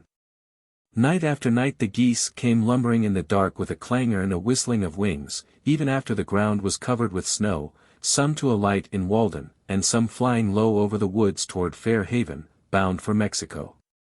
Several times, when returning from the village at 10 or 11 o'clock at night, I heard the tread of a flock of geese, or else ducks, on the dry leaves in the woods by a pond-hole behind my dwelling, where they had come up to feed, and the faint honk or quack of their leader as they hurried off. In 1845 Walden froze entirely over for the first time on the night of the 22d of December, Flint's and other shallower ponds and the river having been frozen 10 days or more, in 46, the 16th, in 49, about the 31st. And in 50, about the 27th of December, in 52, the 5th of January, in 53, the 31st of December. The snow had already covered the ground since the 25th of November, and surrounded me suddenly with the scenery of winter. I withdrew yet farther into my shell, and endeavored to keep a bright fire both within my house and within my breast. My employment out of doors now was to collect the dead wood in the forest, bringing it in my hands or on my shoulders, or sometimes trailing a dead pine tree under each arm to my shed. An old forest fence which had seen its best days was a great haul for me. I sacrificed it to Vulcan, for it was past serving the god Terminus. How much more interesting an event is that man's supper who has just been forth in the snow to hunt, nay, you might say, steal, the fuel to cook it with. His bread and meat are sweet. There are enough faggots and waste wood of all kinds in the forests of most of our towns to support many fires, but which at present warm none, and, some think, hinder the growth of the young wood. There was also the driftwood of the pond. In the course of the summer I had discovered a raft of pitch pine logs with the bark on, pinned together by the Irish when the railroad was built. This I hauled up partly on the shore. After soaking 2 years and then lying high 6 months it was perfectly sound, though waterlogged past drying. I amused myself one winter day with sliding this piecemeal across the pond, nearly half a mile, skating behind with one end of a log 15 feet long on my shoulder, and the other on the ice. Or I tied several logs together with a birch withe, and then, with a longer birch or alder which had a book at the end, dragged them across. Though completely waterlogged and almost as heavy as lead, they not only burned long, but made a very hot fire. Nay, I thought that they burned better for the soaking, as if the pitch, being confined by the water, burned longer, as in a lamp. Gilpin, in his account of the forest borderers of England, says that, the encroachments of trespassers, and the houses and fences thus raised on the borders of the forest, were considered as great nuisances by the old forest law, and were severely punished under the name of purprestures, as tending ad terrorem ferrarem, ad nocumentum forestae, etc. to the frightening of the game and the detriment of the forest. But I was interested in the preservation of the venison and the vert more than the hunters or woodchoppers, and as much as though I had been the Lord Warden himself. And if any part was burned, though I burned it myself by accident, I grieved with a grief that lasted longer and was more inconsolable than that of the proprietors. Nay, I grieved when it was cut down by the proprietors themselves. I would that our farmers when they cut down a forest felt some of that awe which the old Romans did when they came to thin, or let in the light to, a consecrated grove, lucum conlicere, that is, would believe that it is sacred to some god.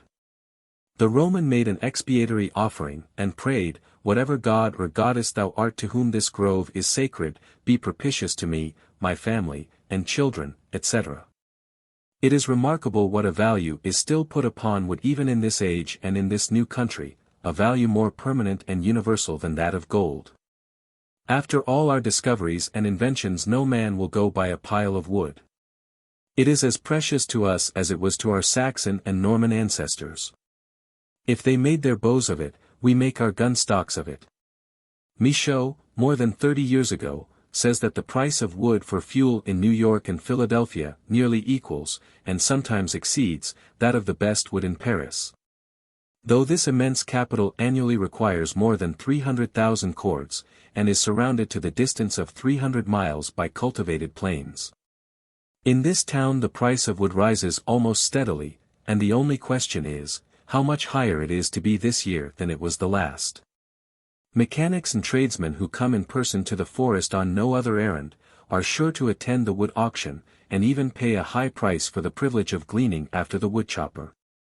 It is now many years that men have resorted to the forest for fuel and the materials of the arts, the New Englander and the New Hollander, the Parisian and the Celt, the farmer and Robin Hood, Goody Blake and Harry Gill. In most parts of the world the prince and the peasant, the scholar and the savage, equally require still a few sticks from the forest to warm them and cook their food.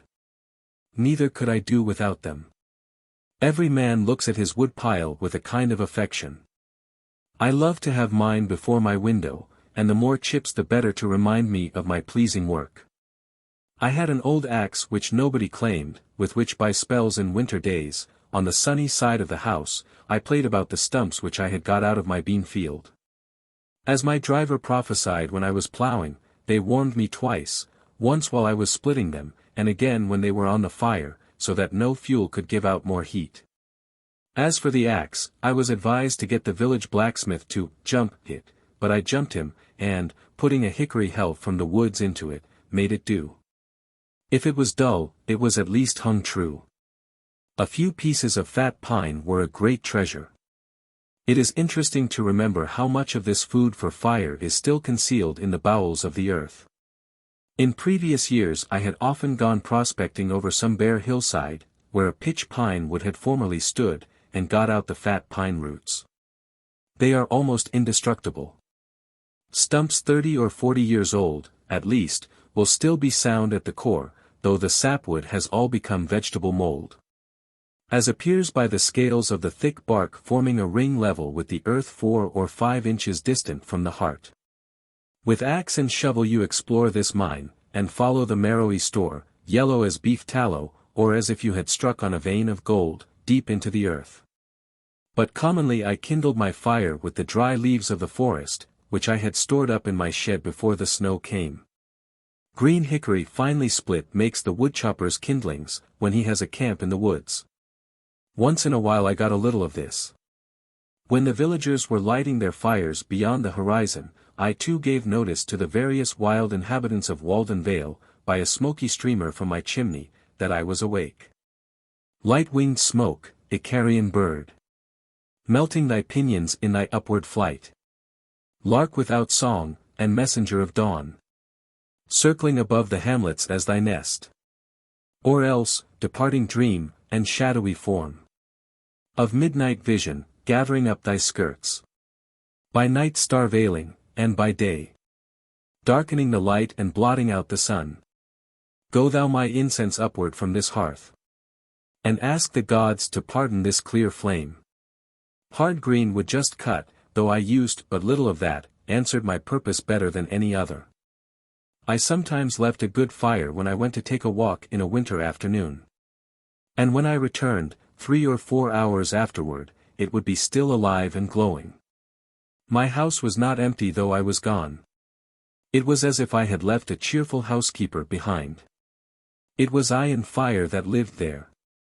And commonly my housekeeper proved trustworthy. One day, however, as I was splitting wood, I thought that I would just look in at the window and see if the house was not on fire. It was the only time I remember to have been particularly anxious on this score, so I looked and saw that a spark had caught my bed, and I went in and extinguished it when it had burned a place as big as my hand. But my house occupied so sunny and sheltered a position, and its roof was so low, that I could afford to let the fire go out in the middle of almost any winter day. The moles nested in my cellar, nibbling every third potato, and making a snug bed even there of some hair left after plastering and of brown paper. For even the wildest animals love comfort and warmth as well as man, and they survive the winter only because they are so careful to secure them. Some of my friends spoke as if I was coming to the woods on purpose to freeze myself. The animal merely makes a bed, which he warms with his body, in a sheltered place. But man, having discovered fire, boxes up some air in a spacious apartment, and warms that, instead of robbing himself, makes that his bed, in which he can move about divested of more cumbrous clothing. Maintain a kind of summer in the midst of winter, and by means of windows even admit the light, and with a lamp lengthen out the day. Thus he goes a step or two beyond instinct, and saves a little time for the fine arts. Though, when I had been exposed to the rudest blasts a long time, my whole body began to grow torpid, when I reached the genial atmosphere of my house I soon recovered my faculties and prolonged my life. But the most luxuriously housed has little to boast of in this respect, nor need we trouble ourselves to speculate how the human race may be at last destroyed. It would be easy to cut their threads any time with a little sharper blast from the north. We go on dating from cold Fridays and great snows, but a little colder Friday, or greater snow would put a period to man's existence on the globe. The next winter I used a small cooking stove for economy, since I did not own the forest, but it did not keep fire so well as the open fireplace. Cooking was then, for the most part, no longer a poetic, but merely a chemic process. It will soon be forgotten, in these days of stoves, that we used to roast potatoes in the ashes, after the Indian fashion. The stove not only took up room and scented the house, but it concealed the fire, and I felt as if I had lost a companion. You can always see a face in the fire. The laborer, looking into it at evening, purifies his thoughts of the dross and earthiness which they have accumulated during the day. But I could no longer sit and look into the fire, and the pertinent words of a poet recurred to me with new force. Never, bright flame, may be denied to me. Thy dear, life-imaging, close sympathy. What but my hopes shot upward e'er so bright? What but my fortunes sunk so low in night? Why art thou banished from our hearth and hall? Thou who art welcomed and beloved by all. Was thy existence then too fanciful? For our life's common light, who are so dull? Did thy bright gleam mysterious converse hold with our congenial souls? Secrets too bold. Well, we are safe and strong, for now we sit beside a hearth where no dim shadows flit, where nothing cheers nor saddens, but a fire warms feet and hands, nor does to more aspire, by whose compact utilitarian heap the present may sit down and go to sleep, nor fear the ghosts who from the dim past walked, and with us by the unequal light of the old wood fire talked. Former inhabitants and winter visitors. I weathered some merry snowstorms, and spent some cheerful winter evenings by my fireside, while the snow whirled wildly without, and even the hooting of the owl was hushed. For many weeks I met no one in my walks but those who came occasionally to cut wood and sled it to the village. The elements, however, abetted me in making a path through the deepest snow in the woods, for when I had once gone through the wind blew the oak leaves into my tracks, where they lodged, and by absorbing the rays of the sun melted the snow. And so not only made a my bed for my feet, but in the night their dark line was my guide. For human society I was obliged to conjure up the former occupants of these woods. Within the memory of many of my townsmen the road near which my house stands resounded with the laugh and gossip of inhabitants, and the woods which border it were notched and dotted here and there with their little gardens and dwellings. Though it was then much more shut in by the forest than now. In some places, within my own remembrance, the pines would scrape both sides of a chaise at once, and women and children who were compelled to go this way to Lincoln alone and on foot did it with fear, and often ran a good part of the distance. Though mainly but a humble route to neighboring villages, or for the woodman's team, it once amused the traveler more than now by its variety, and lingered longer in his memory. Where now firm open fields stretch from the village to the woods, it then ran through a maple swamp on a foundation of logs, the remnants of which, doubtless, still underlie the present dusty highway, from the Stratton, now the Alms House Farm, to Brister's Hill. East of my bean field, across the road, lived Cato Ingram, slave of Duncan Ingram, Esquire, gentleman, of Concord village, who built his slave a house, and gave him permission to live in Walden Woods, Cato, not Udacensis, but Concordiensis. Some say that he was a Guinea Negro.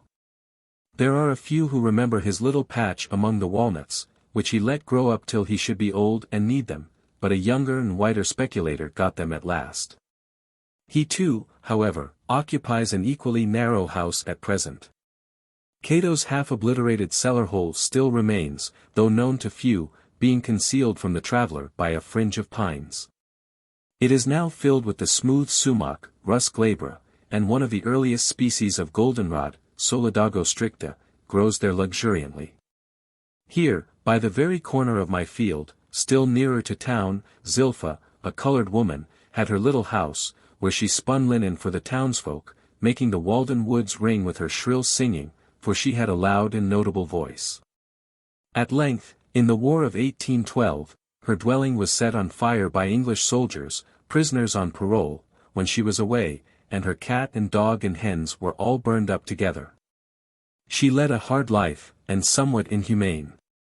One old frequenter of these woods remembers, that as he passed her house one noon he heard her muttering to herself over her gurgling pot, "Ye are all bones, bones. I have seen bricks amid the oak copse there." Down the road, on the right hand, on Brister's Hill, lived Brister Freeman, a handy Negro, slave of Squire Cummings once, there where grow still the apple trees which Brister planted and tended.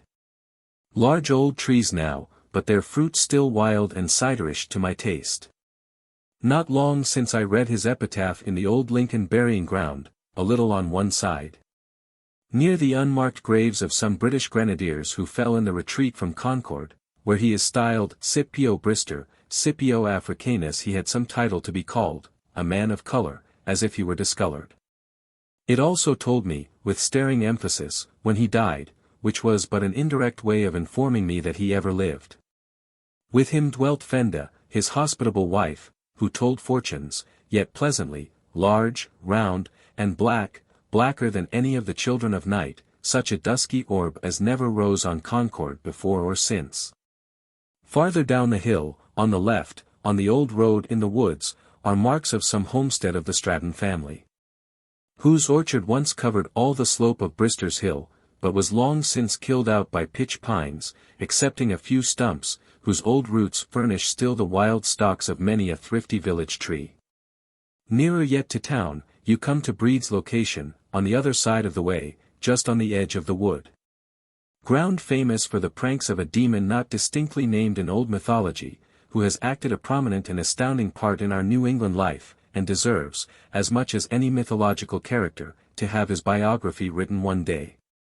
Who first comes in the guise of a friend or hired man, and then robs and murders the whole family, New England rum. But history must not yet tell the tragedies enacted here. Let time intervene in some measure to assuage and lend an azure tint to them. Here the most indistinct and dubious tradition says that once a tavern stood, though well the same, which tempered the traveller's beverage and refreshed his steed. Here then men saluted one another, and heard and told the news, and went their ways again. Breed's hut was standing only a dozen years ago, though it had long been unoccupied. It was about the size of mine. It was set on fire by mischievous boys, one election night, if I do not mistake. I lived on the edge of the village then, and had just lost myself over Davenant's Gondibert, that winter that I labored with a lethargy, which, by the way, I never knew whether to regard as a family complaint. Having an uncle who goes to sleep shaving himself, and is obliged to sprout potatoes in a cellar Sundays, in order to keep awake and keep the Sabbath. Or as the consequence of my attempt to read Chalmers' collection of English poetry without skipping. It fairly overcame my nervii. I had just sunk my head on this when the bells rung fire, and in hot haste the engines rolled that way, led by a straggling troop of men and boys, and I among the foremost, for I had leaped the brook. We thought it was far south over the woods, we who had run to fires before, barn, shop, or dwelling house, or all together. "It's Baker's barn," cried one. "It is the Codman place," affirmed another. And then fresh sparks went up above the wood, as if the roof fell in, and we all shouted, "Concord to the rescue."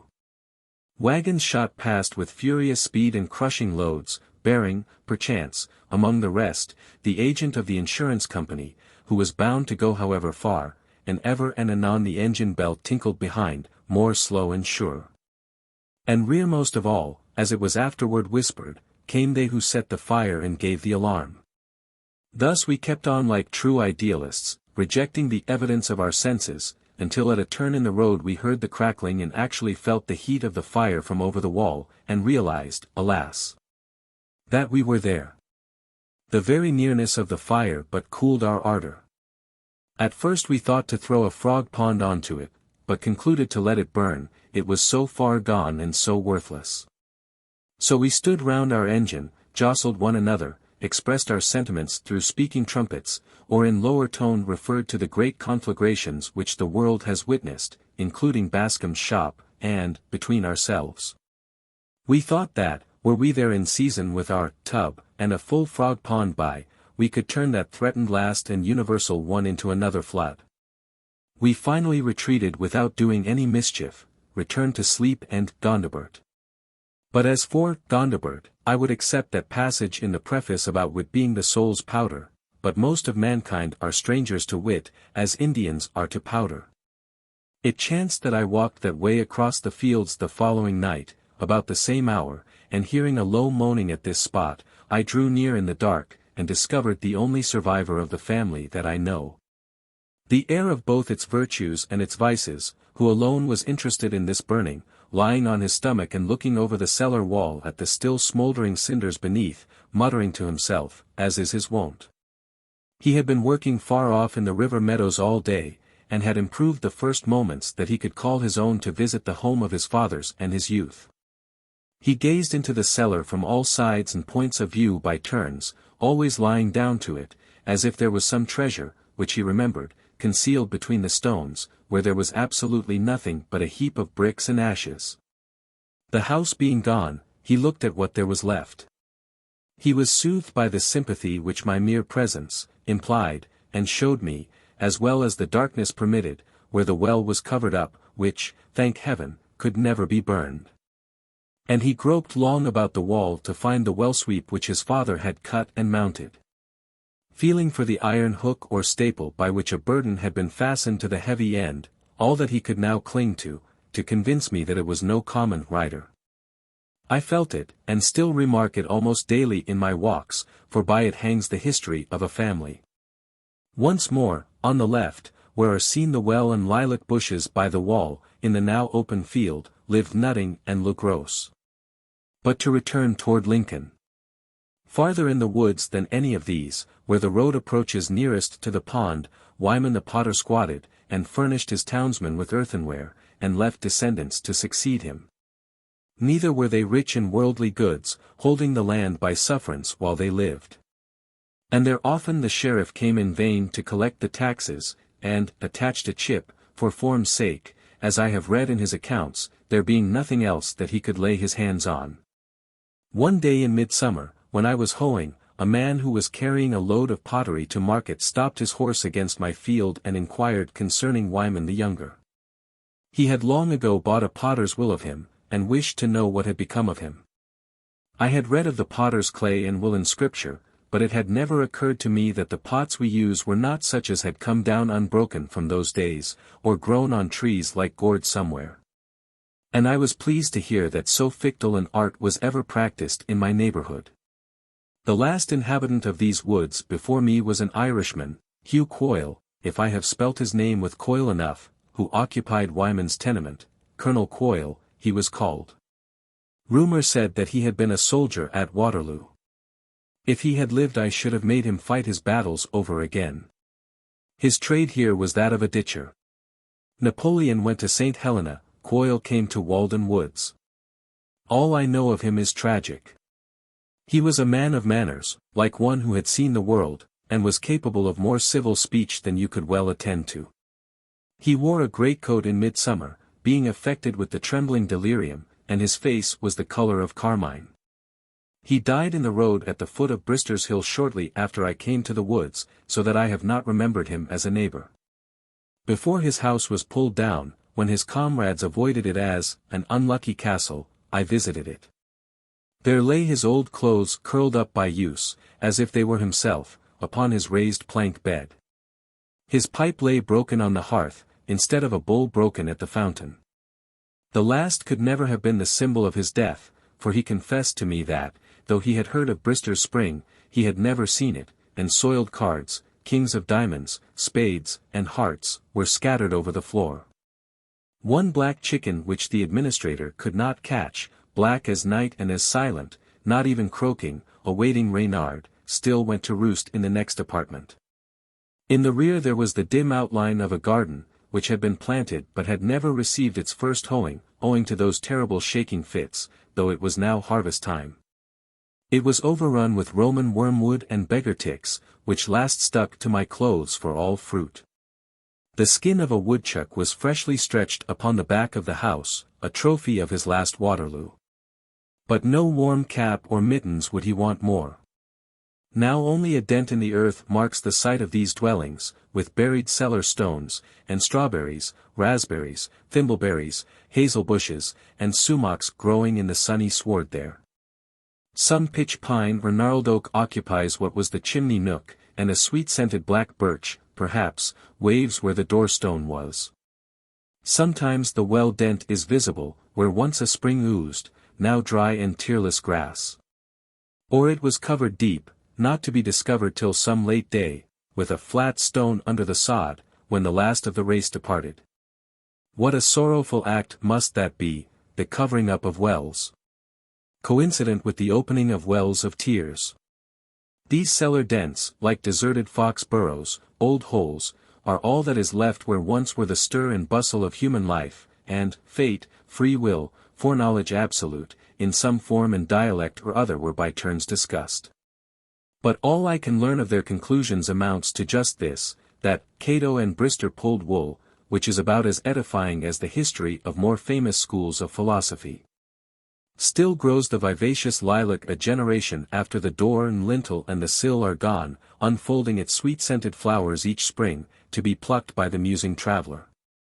Planted and tended once by children's hands, in front-yard plots, now standing by wall-sides in retired pastures, and giving place to new-rising forests, the last of that stirp, sole survivor of that family.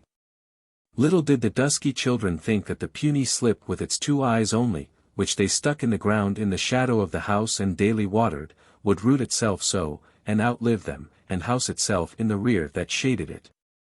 And grown man's garden and orchard, and tell their story faintly to the lone wanderer a half-century after they had grown up and died, blossoming as fair, and smelling as sweet, as in that first spring. I mark it still tender, civil, cheerful lilac colors. But this small village, germ of something more, why did it fail while Concord keeps its ground? Were there no natural advantages, no water privileges, forsooth? Aye, the deep Walden Pond and cool Brister Spring, privileged to drink long and healthy draughts at these, all unimproved by these men but to dilute their glass. They were universally a thirsty race. Might not the basket, stable broom, mat-making, corn-parching, linen spinning, and pottery business have thrived here, making the wilderness to blossom like the rose, and a numerous posterity have inherited the land of their fathers? The sterile soil would at least have been proof against a lowland degeneracy. Alas! How little does the memory of these human inhabitants enhance the beauty of the landscape. Again, perhaps, nature will try, with me for a first settler, and my house raised last spring to be the oldest in the hamlet. I am not aware that any man has ever built on the spot which I occupy. Deliver me from a city built on the site of a more ancient city, whose materials are ruins, whose gardens cemeteries. The soil is blanched and accursed there, and before that becomes necessary the earth itself will be destroyed. With such reminiscences I repeopled the woods and lulled myself asleep. At this season I seldom had a visitor. When the snow lay deepest no wanderer ventured near my house for a week or fortnight at a time, but there I lived as snug as a meadow mouse, or as cattle and poultry which are said to have survived for a long time buried in drifts, even without food. Or like that early settler's family in the town of Sutton, in this state, whose cottage was completely covered by the great snow of 1717 when he was absent, and an Indian found it only by the hole which the chimney's breath made in the drift. And so relieved the family. But no friendly Indian concerned himself about me, nor needed he, for the master of the house was at home. The great snow! How cheerful it is to hear of! When the farmers could not get to the woods and swamps with their teams, and were obliged to cut down the shade trees before their houses, and, when the crust was harder, cut off the trees in the swamps, 10 feet from the ground. As it appeared the next spring. In the deepest snows, the path which I used from the highway to my house, about half a mile long, might have been represented by a meandering dotted line, with wide intervals between the dots. For a week of even weather I took exactly the same number of steps, and of the same length, coming and going. Stepping deliberately and with the precision of a pair of dividers in my own deep tracks, to such routine the winter reduces us, yet often they were filled with heaven's own blue. But no weather interfered fatally with my walks, or rather my going abroad, for I frequently tramped 8 or 10 miles through the deepest snow to keep an appointment with a beech tree, or a yellow birch, or an old acquaintance among the pines. When the ice and snow causing their limbs to droop, and so sharpening their tops, had changed the pines into fir trees. Wading to the tops of the highest hills when the show was nearly 2 feet deep on a level, and shaking down another snowstorm on my head at every step. Or sometimes creeping and floundering thither on my hands and knees, when the hunters had gone into winter quarters. One afternoon I amused myself by watching a barred owl, Strix nebulosa, sitting on one of the lower dead limbs of a white pine, close to the trunk, in broad daylight, I standing within a rod of him. He could hear me when I moved and crunched the snow with my feet, but could not plainly see me. When I made most noise he would stretch out his neck, and erect his neck feathers, and open his eyes wide. But their lids soon fell again, and he began to nod. I too felt a slumberous influence after watching him half an hour, as he sat thus with his eyes half open, like a cat, winged brother of the cat. There was only a narrow slit left between their lids, by which be preserved a peninsular relation to me. Thus, with half-shut eyes, looking out from the land of dreams, and endeavoring to realize me, vague object or mote that interrupted his visions. At length, on some louder noise or my nearer approach, he would grow uneasy and sluggishly turn about on his perch, as if impatient at having his dreams disturbed. And when he launched himself off and flapped through the pines, spreading his wings to unexpected breadth, I could not hear the slightest sound from them. Thus, guided amid the pine boughs rather by a delicate sense of their neighborhood than by sight, feeling his twilight way, as it were, with his sensitive pinions, he found a new perch, where he might in peace await the dawning of his day. As I walked over the long causeway made for the railroad through the meadows, I encountered many a blustering and nipping wind, for nowhere has it freer play. And when the frost had smitten me on one cheek, heathen as I was, I turned to it the other also. Nor was it much better by the carriage road from Brister's Hill. For I came to town still, like a friendly Indian, when the contents of the broad open fields were all piled up between the walls of the Walden road, and half an hour sufficed to obliterate the tracks of the last traveller. And when I returned new drifts would have formed, through which I floundered, where the busy northwest wind had been depositing the powdery snow round a sharp angle in the road, and not a rabbit's track, nor even the fine print, the small type of a meadow mouse was to be seen. Yet I rarely failed to find, even in midwinter, some warm and springly swamp where the grass and the skunk cabbage still put forth with perennial verdure, and some hardier bird occasionally awaited the return of spring. Sometimes, notwithstanding the snow, when I returned from my walk at evening I crossed the deep tracks of a woodchopper leading from my door, and found his pile of whittlings on the hearth, and my house filled with the odor of his pipe. Or on a Sunday afternoon, if I chanced to be at home, I heard the crunching of the snow made by the step of a long-headed farmer, who from far through the woods sought my house, to have a social crack. One of the few of his vocation who are men on their farms, who donned a frock instead of a professor's gown, and is as ready to extract the moral out of church or state as to haul a load of manure from his barnyard. We talked of rude and simple times, when men sat about large fires in cold, bracing weather, with clear heads. And when other dessert failed, we tried our teeth on many a nut which wise squirrels have long since abandoned, for those which have the thickest shells are commonly empty. The one who came from farthest to my lodge, through deepest snows and most dismal tempests, was a poet. A farmer, a hunter, a soldier, a reporter, even a philosopher, may be daunted, but nothing can deter a poet, for he is actuated by pure love. Who can predict his comings and goings? His business calls him out at all hours, even when doctors sleep. We made that small house ring with boisterous mirth and resound with the murmur of much sober talk, making amends then to Walden Vale for the long silences. Broadway was still and deserted in comparison. At suitable intervals there were regular salutes of laughter, which might have been referred indifferently to the last uttered or the forthcoming jest. We made many a brand-new theory of life over a thin dish of gruel, which combined the advantages of conviviality with the clear-headedness which philosophy requires. I should not forget that during my last winter at the pond there was another welcome visitor, who at one time came through the village, through snow and rain and darkness, till he saw my lamp through the trees, and shared with me some long winter evenings. One of the last of the philosophers, Connecticut gave him to the world. He peddled first her wares, afterwards, as he declares, his brains. These he peddles still, prompting God and disgracing man, bearing for fruit his brain only, like the nut its kernel. I think that he must be the man of the most faith of any alive. His words and attitude always suppose a better state of things than other men are acquainted with, and he will be the last man to be disappointed as the ages revolve. He has no venture in the present. But though comparatively disregarded now, when his day comes, laws unsuspected by most will take effect, and masters of families and rulers will come to him for advice. How blind that cannot see serenity! A true friend of man. Almost the only friend of human progress. An old mortality, say rather an immortality, with unwearied patience and faith making plain the image engraven in men's bodies, the God of whom they are but defaced and leaning monuments.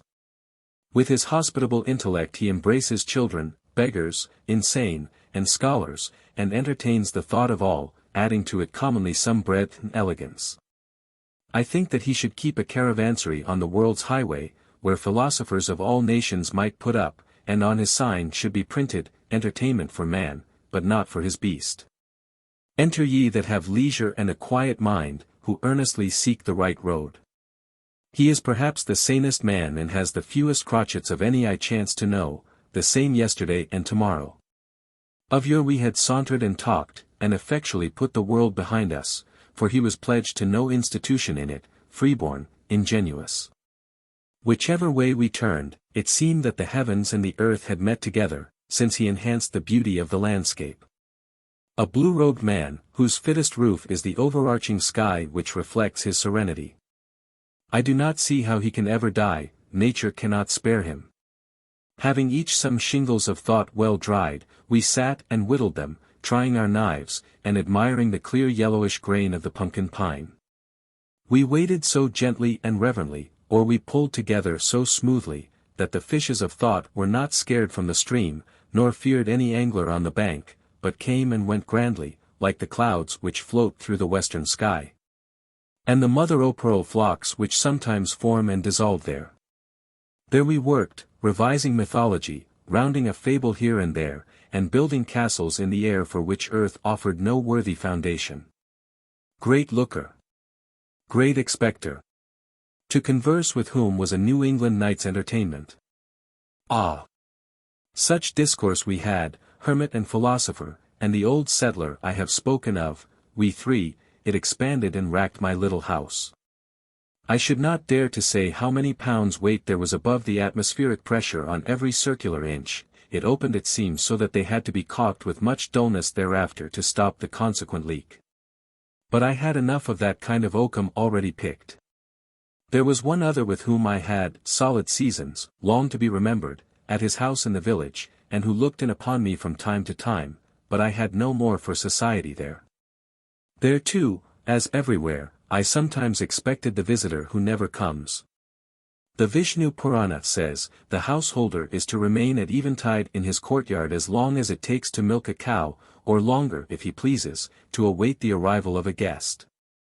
I often performed this duty of hospitality, waited long enough to milk a whole herd of cows, but did not see the man approaching from the town. Winter animals. When the ponds were firmly frozen, they afforded not only new and shorter routes to many points, but new views from their surfaces of the familiar landscape around them. When I crossed Flint's Pond, after it was covered with snow, though I had often paddled about and skated over it, it was so unexpectedly wide and so strange that I could think of nothing but Baffin's Bay. The Lincoln Hills rose up around me at the extremity of a snowy plain, in which I did not remember to have stood before. And the fishermen, at an indeterminable distance over the ice, moving slowly about with their wolfish dogs, passed for sealers, or Eskimo, or in misty weather loomed like fabulous creatures, and I did not know whether they were giants or pygmies. I took this course when I went to lecture in Lincoln in the evening, traveling in no road and passing no house between my own hut and the lecture room. In Goose Pond, which lay in my way, a colony of muskrats dwelt, and raised their cabins high above the ice, though none could be seen abroad when I crossed it. Walden, being like the rest usually bare of snow, or with only shallow and interrupted drifts on it, was my yard where I could walk freely when the snow was nearly 2 feet deep on a level elsewhere and the villagers were confined to their streets. There, far from the village street, and except at very long intervals, from the jingle of sleigh bells, I slid and skated, as in a vast moose yard well trodden, overhung by oak woods and solemn pines bent down with snow or bristling with icicles. For sounds in winter nights, and often in winter days, I heard the forlorn but melodious note of a hooting owl indefinitely far. Such a sound as the frozen earth would yield if struck with a suitable plectrum, the very lingua vernacula of Walden Wood, and quite familiar to me at last, though I never saw the bird while it was making it.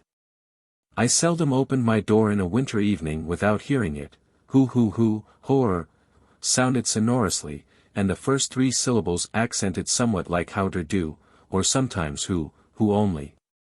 One night in the beginning of winter, before the pond froze over, about 9 o'clock, I was startled by the loud honking of a goose, and, stepping to the door, heard the sound of their wings like a tempest in the woods as they flew low over my house. They passed over the pond toward Fair Haven, seemingly deterred from settling by my light, their commodore honking all the while with a regular beat. Suddenly an unmistakable cat-owl from very near me, with the most harsh and tremendous voice I ever heard from any inhabitant of the woods, responded at regular intervals to the goose. As if determined to expose and disgrace this intruder from Hudson's Bay by exhibiting a greater compass and volume of voice in a native, and boo-hoo him out of Concord horizon. What do you mean by alarming the citadel at this time of night consecrated to me?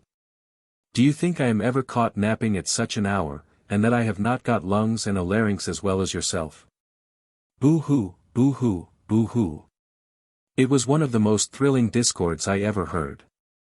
And yet, if you had a discriminating ear, there were in it the elements of a concord such as these plains never saw nor heard. I also heard the whooping of the ice in the pond, my great bedfellow in that part of Concord, as if it were restless in its bed and would fain turn over, were troubled with flatulency and had dreams. Or I was waked by the cracking of the ground by the frost, as if some one had driven a team against my door, and in the morning would find a crack in the earth 1/4 of a mile long and 1/3 of an inch wide. Sometimes I heard the foxes as they ranged over the snow crust, in moonlight nights, in search of a partridge or other game, barking raggedly and demoniacally like forest dogs, as if laboring with some anxiety, or seeking expression. Struggling for light and to be dogs outright and run freely in the streets. For if we take the ages into our account, may there not be a civilization going on among brutes as well as men? They seem to me to be rudimental, burrowing men, still standing on their defense, awaiting their transformation. Sometimes one came near to my window, attracted by my light, barked a vulpine curse at me, and then retreated. Usually the red squirrel, Sciurus hudsonius, waked me in the dawn, coursing over the roof and up and down the sides of the house, as if sent out of the woods for this purpose. In the course of the winter I threw out 1/2 bushel of ears of sweet corn, which had not got ripe, onto the snow crust by my door, and was amused by watching the motions of the various animals which were baited by it. In the twilight and the night the rabbits came regularly and made a hearty meal. All day long the red squirrels came and went, and afforded me much entertainment by their maneuvers. One would approach at first warily through the shrub oaks, running over the snow crust by fits and starts like a leaf blown by the wind, now a few paces this way, with wonderful speed and waste of energy. Making inconceivable haste with his trotters, as if it were for a wager, and now as many paces that way, but never getting on more than half a rod at a time. And then suddenly pausing with a ludicrous expression and a gratuitous somerset, as if all the eyes in the universe were eyed on him, for all the motions of a squirrel, even in the most solitary recesses of the forest, imply spectators as much as those of a dancing girl, wasting more time in delay and circumspection than would have sufficed to walk the whole distance. I never saw one walk, and then suddenly, before you could say Jack Robinson, he would be in the top of a young pitch pine, winding up his clock and chiding all imaginary spectators, soliloquizing and talking to all the universe at the same time, for no reason that I could ever detect, or he himself was aware of, I suspect. At length he would reach the corn, and selecting a suitable ear, frisk about in the same uncertain trigonometrical way to the topmost stick of my wood pile, before my window, where he looked me in the face, and there sit for hours, supplying himself with a new ear from time to time, nibbling at first voraciously and throwing the half-naked cobs about, till at length he grew more dainty still and played with his food, tasting only the inside of the kernel, and the ear, which was held balanced over the stick by one paw, slipped from his careless grasp and fell to the ground. When he would look over at it with a ludicrous expression of uncertainty, as if suspecting that it had life, with a mind not made up whether to get it again, or a new one, or be off. Now thinking of corn, then listening to hear what was in the wind. So the little impudent fellow would waste many an ear in a forenoon, till at last, seizing some longer and plumper one, considerably bigger than himself, and skilfully balancing it, he would set out with it to the woods, like a tiger with a buffalo, by the same zigzag course and frequent pauses, scratching along with it as if it were too heavy for him and falling all the while, making its fall a diagonal between a perpendicular and horizontal, being determined to put it through at any rate. A singularly frivolous and whimsical fellow. And so he would get off with it to where he lived, perhaps carry it to the top of a pine tree 40 or 50 rods distant, and I would afterwards find the cobs strewn about the woods in various directions. At length the jays arrive, whose discordant screams were heard long before, as they were warily making their approach an eighth of a mile off, and in a stealthy and sneaking manner they flit from tree to tree, nearer and nearer, and pick up the kernels which the squirrels have dropped. Then, sitting on a pitch pine bough, they attempt to swallow in their haste a kernel which is too big for their throats and chokes them. And after great labor they disgorge it, and spend an hour in the endeavor to crack it by repeated blows with their bills. They were manifestly thieves, and I had not much respect for them. But the squirrels, though at first shy, went to work as if they were taking what was their own. Meanwhile also came the chickadees in flocks, which, picking up the crumbs the squirrels had dropped, flew to the nearest twig and, placing them under their claws, hammered away at them with their little bills, as if it were an insect in the bark, till they were sufficiently reduced for their slender throats. A little flock of these titmice came daily to pick a dinner out of my woodpile, or the crumbs at my door, with faint flitting lisping notes, like the tinkling of icicles in the grass, or else with sprightly day, or more rarely, in spring-like days, a wiry summery phoebe from the woodside. They were so familiar that at length one alighted on an armful of wood which I was carrying in, and pecked at the sticks without fear. I once had a sparrow alight upon my shoulder for a moment while I was hoeing in a village garden, and I felt that I was more distinguished by that circumstance than I should have been by any epaulet I could have worn. The squirrels also grew at last to be quite familiar, and occasionally stepped upon my shoe, when that was the nearest way. When the ground was not yet quite covered, and again near the end of winter, when the snow was melted on my south hillside and about my wood pile, the partridges came out of the woods morning and evening to feed there.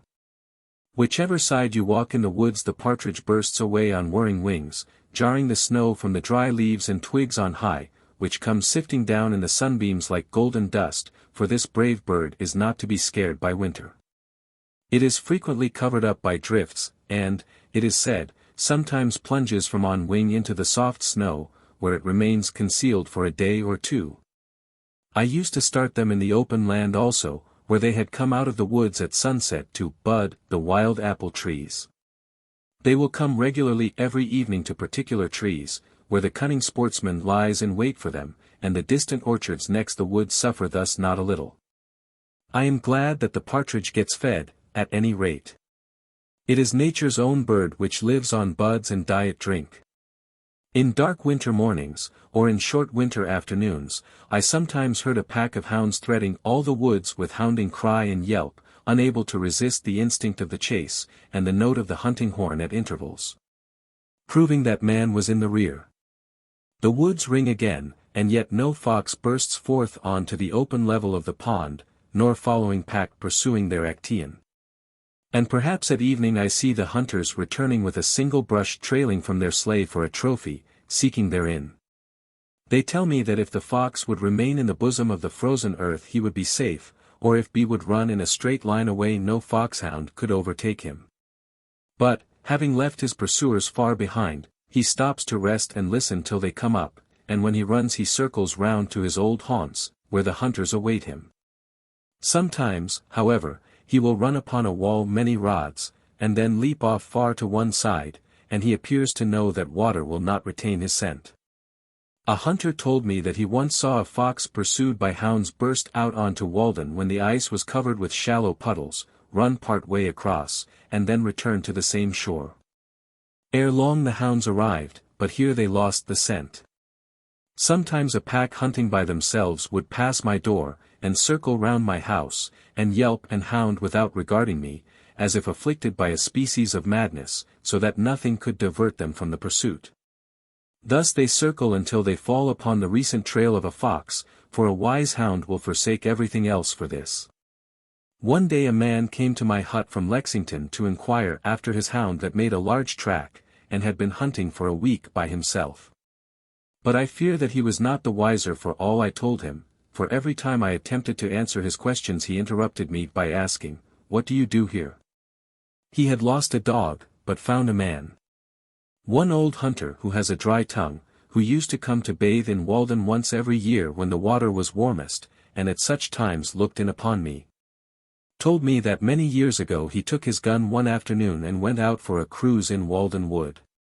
And as he walked the Wayland road he heard the cry of hounds approaching, and ere long a fox leaped the wall into the road, and as quick as thought leaped the other wall out of the road, and his swift bullet had not touched him. Some way behind came an old hound and her 3 pups in full pursuit, hunting on their own account, and disappeared again in the woods. Late in the afternoon, as he was resting in a thick wood south of Walden, he heard the voice of the hounds far over toward Fair Haven still pursuing the fox.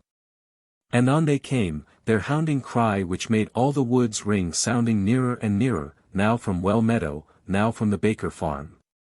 For a long time he stood still and listened to their music, so sweet to a hunter's ear, when suddenly the fox appeared, threading the solemn aisles with an easy coursing pace, whose sound was concealed by a sympathetic rustle of the leaves. Swift and still, keeping the round, leaving his pursuers far behind. And, leaping upon a rock amid the woods, he sat erect and listening, with his back to the hunter. For a moment compassion restrained the latter's arm. But that was a short-lived mood, and as quick as thought can follow thought his piece was leveled, and whang! The fox, rolling over the rock, lay dead on the ground. The hunter still kept his place and listened to the hounds. Still on they came, and now the near woods resounded through all their aisles with their demoniac cry. At length the old hound burst into view with muzzle to the ground, and snapping the air as if possessed, and ran directly to the rock. But, spying the dead fox, she suddenly ceased her hounding as if struck dumb with amazement, and walked round and round him in silence, and one by one her pups arrived, and, like their mother, were sobered into silence by the mystery. Then the hunter came forward and stood in their midst, and the mystery was solved. They waited in silence while he skinned the fox, then followed the brush a while, and at length turned off into the woods again. That evening a Weston squire came to the Concord hunter's cottage to inquire for his hounds, and told how for a week they had been hunting on their own account from Weston woods. The Concord hunter told him what he knew and offered him the skin.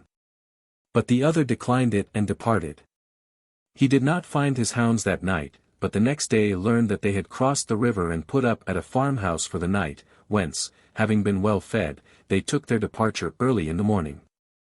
The hunter who told me this could remember one Sam Nutting, who used to hunt bears on Fair Haven ledges, and exchange their skins for rum in Concord village, who told him, even, that he had seen a moose there. Nutting had a famous foxhound named Burgoyne, he pronounced it Bugen, which my informant used to borrow. In the Wast book of an old trader of this town, who was also a captain, town clerk, and representative, I find the following entry. Jan. 18th, 1742-3, John Melvin Cr. by 1 Grey Fox 0, 2, 3, they are not now found here, and in his ledger, February 7th, 1743, Hezekiah Stratton has credit, by 1/2 a cat skin 0, 1, for plus. Of course, a wild cat, for Stratton was a sergeant in the old French war, and would not have got credit for hunting less noble game. Credit is given for deerskins also, and they were daily sold. One man still preserves the horns of the last deer that was killed in this vicinity, and another has told me the particulars of the hunt in which his uncle was engaged. The hunters were formerly a numerous and merry crew here. I remember well one gaunt Nimrod who would catch up a leaf by the roadside and play a strain on it wilder and more melodious, if my memory serves me, than any hunting horn. At midnight, when there was a moon, I sometimes met with hounds in my path prowling about the woods, which would skulk out of my way, as if afraid, and stand silent amid the bushes till I had passed. Squirrels and wild mice disputed for my store of nuts. There were scores of pitch pines around my house, from 1 to 4 inches in diameter, which had been gnawed by mice the previous winter, a Norwegian winter for them, for the snow lay long and deep. And they were obliged to mix a large proportion of pine bark with their other diet. These trees were alive and apparently flourishing at midsummer, and many of them had grown a foot, though completely girdled, but after another winter such were without exception dead. It is remarkable that a single mouse should thus be allowed a whole pine tree for its dinner, gnawing round instead of up and down it, but perhaps it is necessary in order to thin these trees, which are wont to grow up densely. The hares, Lepus americanus, were very familiar.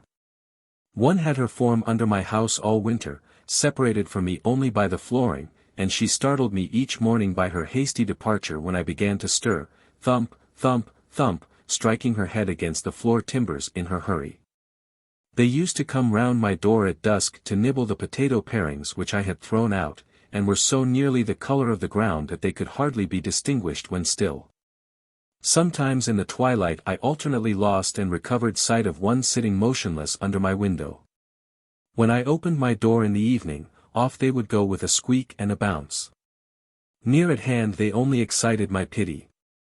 One evening one sat by my door 2 paces from me, at first trembling with fear, yet unwilling to move, a poor wee thing, lean and bony, with ragged ears and sharp nose, scant tail and slender paws. It looked as if nature no longer contained the breed of nobler bloods, but stood on her last toes. Its large eyes appeared young and unhealthy, almost dropsical. I took a step, and lo, away it scud with an elastic spring over the snow crust, straightening its body and its limbs into graceful length, and soon put the forest between me and itself, the wild free venison. Asserting its vigor and the dignity of nature. Not without reason was its slenderness. Such then was its nature. Lepus, Levipes, Lightfoot, some think. What is a country without rabbits and partridges? They are among the most simple and indigenous animal products. Ancient and venerable families known to antiquity as to modern times, of the very hue and substance of nature, nearest allied to leaves and to the ground, and to one another, it is either winged or it is legged. It is hardly as if you had seen a wild creature when a rabbit or a partridge bursts away, only a natural one, as much to be expected as rustling leaves. The partridge and the rabbit are still sure to thrive, like true natives of the soil, whatever revolutions occur. If the forest is cut off, the sprouts and bushes which spring up afford them concealment, and they become more numerous than ever. That must be a poor country indeed that does not support a hare. Our woods teem with them both, and around every swamp may be seen the partridge or rabbit walk, beset with twiggy fences and horsehair snares, which some cowboy tends. The pond in winter. After a still winter night I awoke with the impression that some question had been put to me, which I had been endeavoring in vain to answer in my sleep, as what, how, when, where. But there was dawning nature, in whom all creatures live, looking in at my broad windows with serene and satisfied face, and no question on her lips. I awoke to an answered question, to nature and daylight. The snow lying deep on the earth dotted with young pines, and the very slope of the hill on which my house is placed, seemed to say, forward. Nature puts no question and answers none which we mortals ask.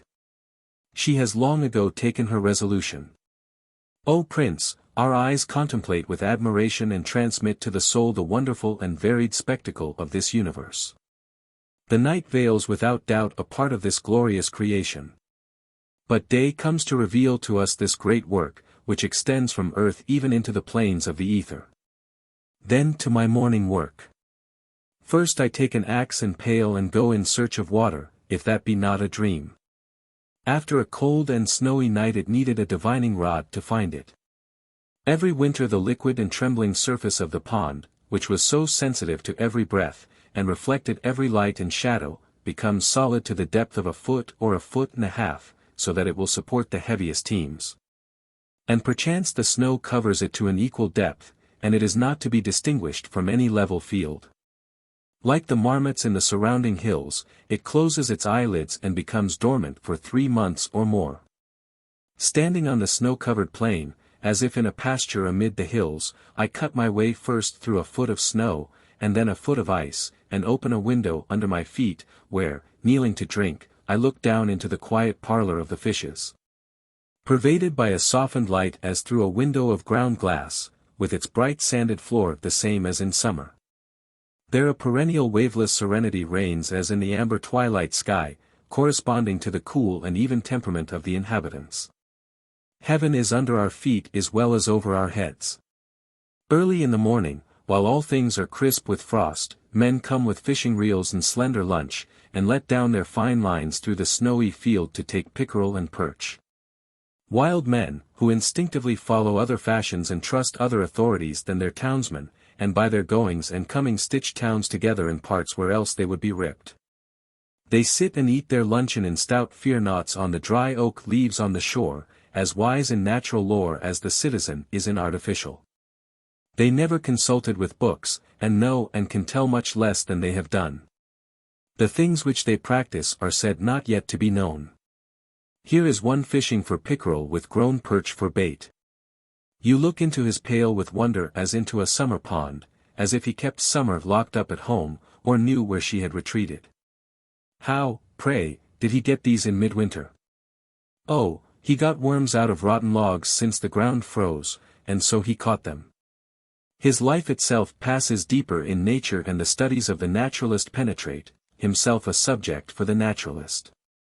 The latter raises the moss and bark gently with his knife in search of insects, the former lays open logs to their core with his axe, and moss and bark fly far and wide. He gets his living by barking trees. Such a man has some right to fish, and I love to see nature carried out in him. The perch swallows the grubworm, the pickerel swallows the perch, and the fisherman swallows the pickerel, and so all the chinks in the scale of being are filled. When I strolled around the pond in misty weather I was sometimes amused by the primitive mode which some ruder fisherman had adopted. He would perhaps have placed alder branches over the narrow holes in the ice, which were 4 or 5 rods apart and an equal distance from the shore, and having fastened the end of the line to a stick to prevent its being pulled through, have passed the slack line over a twig of the alder, a foot or more above the ice, and tied a dry oak leaf to it, which, being pulled down, would show when he had a bite. These alders loomed through the mist at regular intervals as you walked halfway round the pond. Ah, the pickerel of Walden! When I see them lying on the ice, or in the well which the fisherman cuts in the ice, making a little hole to admit the water, I am always surprised by their rare beauty, as if they were fabulous fishes, they are so foreign to the streets. Even to the woods, foreign as Arabia to our Concord life. They possess a quite dazzling and transcendent beauty which separates them by a wide interval from the cadaverous cod and haddock whose fame is trumpeted in our streets. They are not green like the pines, nor gray like the stones, nor blue like the sky. But they have, to my eyes, if possible, yet rarer colors, like flowers and precious stones, as if they were the pearls, the animalized nuclei or crystals of the Walden water. They, of course, are Walden all over and all through. Are themselves small Waldens in the animal kingdom, Waldenses. It is surprising that they are caught here, that in this deep and capacious spring, far beneath the rattling teams and chaises and tinkling sleighs that travel the Walden road, this great gold and emerald fish swims. I never chance to see its kind in any market, it would be the cynosure of all eyes there. Easily, with a few convulsive quirks, they give up their watery ghosts, like a mortal translated before his time to the thin air of heaven. As I was desirous to recover the long-lost bottom of Walden Pond, I surveyed it carefully, before the ice broke up, early in '46, with compass and chain in sounding line. There have been many stories told about the bottom, or rather no bottom, of this pond, which certainly had no foundation for themselves. It is remarkable how long men will believe in the bottomlessness of a pond without taking the trouble to sound it. I have visited 2 such bottomless ponds in one walk in this neighborhood. Many have believed that Walden reached quite through to the other side of the globe. Some who have lain flat on the ice for a long time, looking down through the elusive medium, perchance with watery eyes into the bargain, and driven to hasty conclusions by the fear of catching cold in their breasts, have seen vast holes, into which a load of hay might be driven, if there were anybody to drive it, the undoubted source of the Styx and entrance to the infernal regions from these parts. Others have gone down from the village with a 56 and a wagon load of inch rope, but yet have failed to find any bottom. For while the 56 was resting by the way, they were paying out the rope in the vain attempt to fathom their truly immeasurable capacity for marvelousness. But I can assure my readers that Walden has a reasonably tight bottom at a not unreasonable, though at an unusual, depth. I fathomed it easily with a codline and a stone weighing about 1.5 pounds, and could tell accurately when the stone left the bottom, by having to pull so much harder before the water got underneath to help me. The greatest depth was exactly 102 feet, to which may be added the 5 feet which it has risen since, making 107. This is a remarkable depth for so small an area. Yet not an inch of it can be spared by the imagination. What if all ponds were shallow? Would it not react on the minds of men? I am thankful that this pond was made deep and pure for a symbol. While men believe in the infinite, some ponds will be thought to be bottomless. A factory owner, hearing what depth I had found, thought that it could not be true, for, judging from his acquaintance with dams, sand would not lie at so steep an angle. But the deepest ponds are not so deep in proportion to their area as most suppose, and, if drained, would not leave very remarkable valleys. They are not like cups between the hills. For this one, which is so unusually deep for its area, appears in a vertical section through its center not deeper than a shallow plate. Most ponds, emptied, would leave a meadow no more hollow than we frequently see.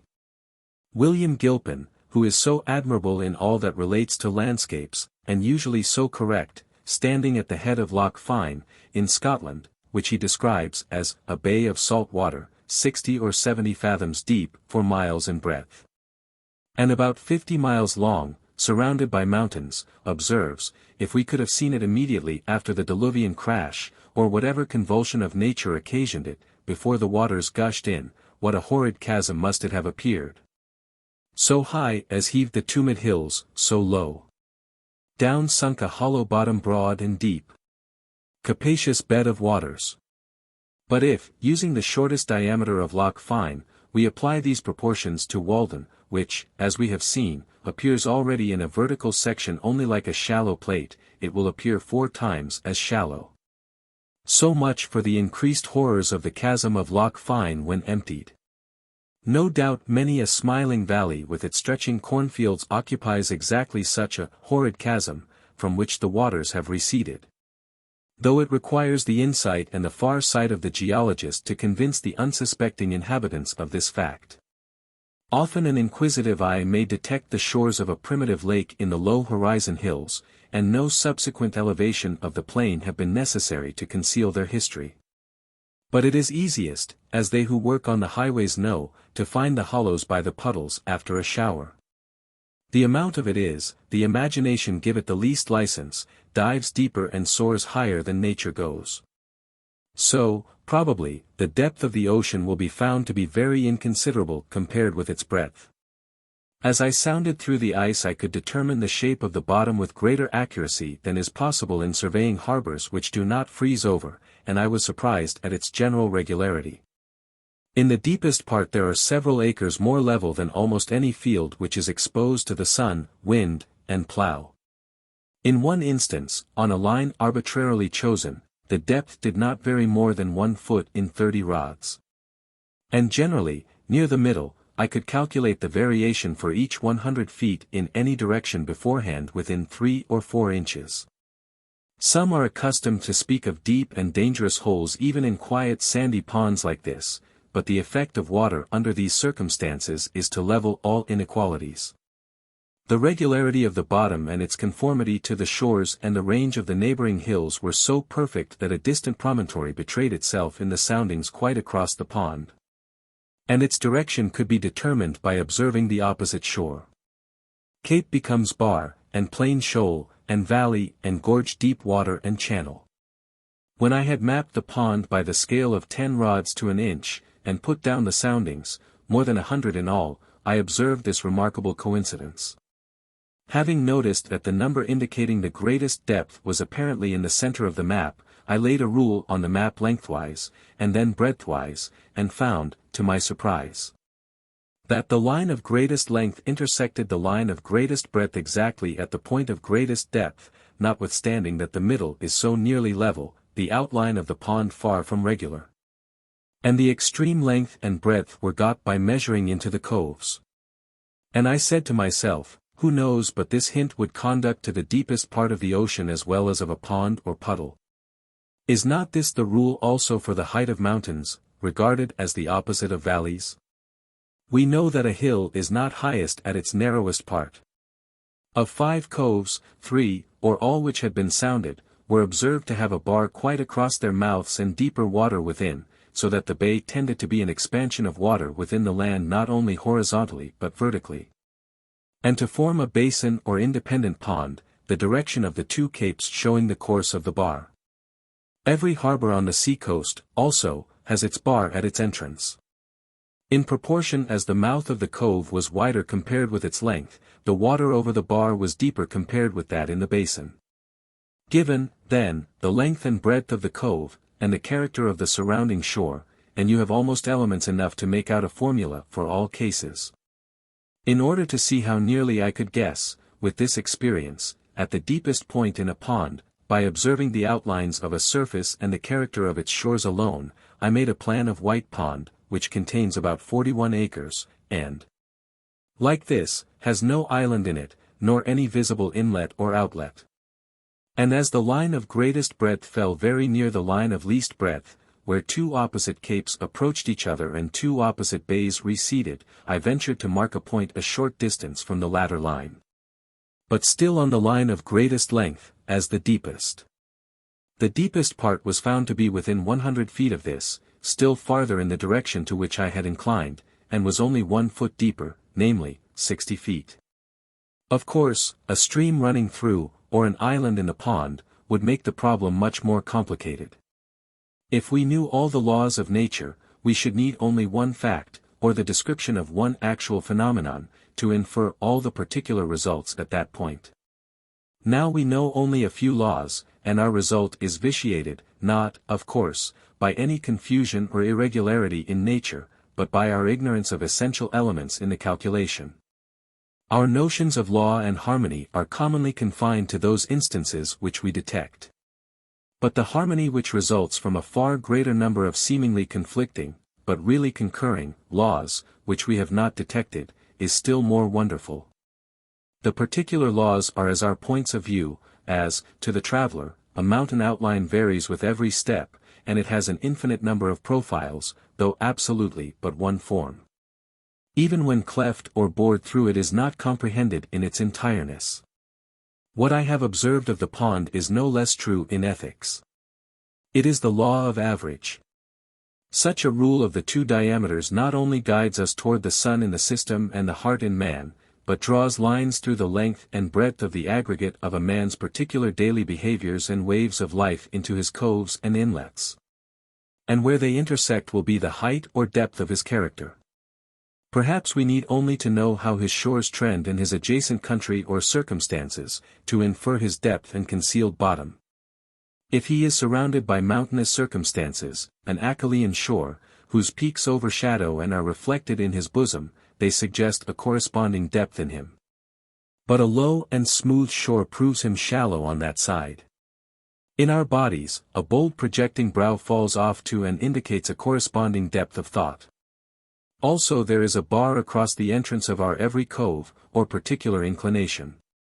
Each is our harbor for a season, in which we are detained and partially landlocked. These inclinations are not whimsical usually, but their form, size, and direction are determined by the promontories of the shore, the ancient axes of elevation.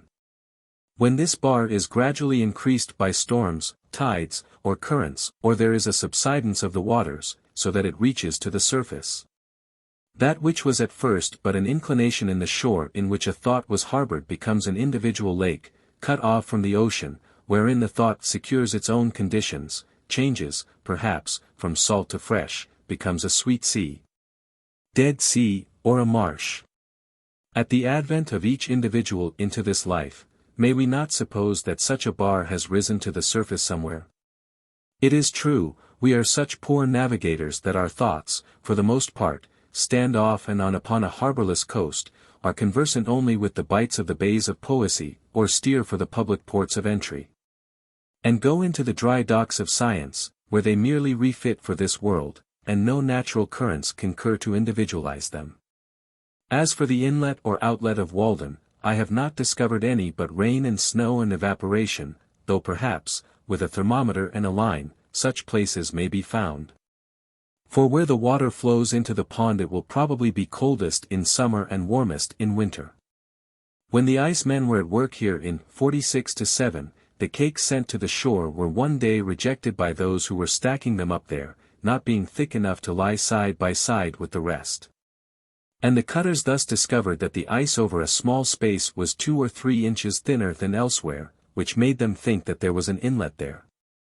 They also showed me in another place what they thought was a leach hole, through which the pond leaked out under a hill into a neighboring meadow, pushing me out on a cake of ice to see it. It was a small cavity under 10 feet of water. But I think that I can warrant the pond not to need soldering till they find a worse leak than that.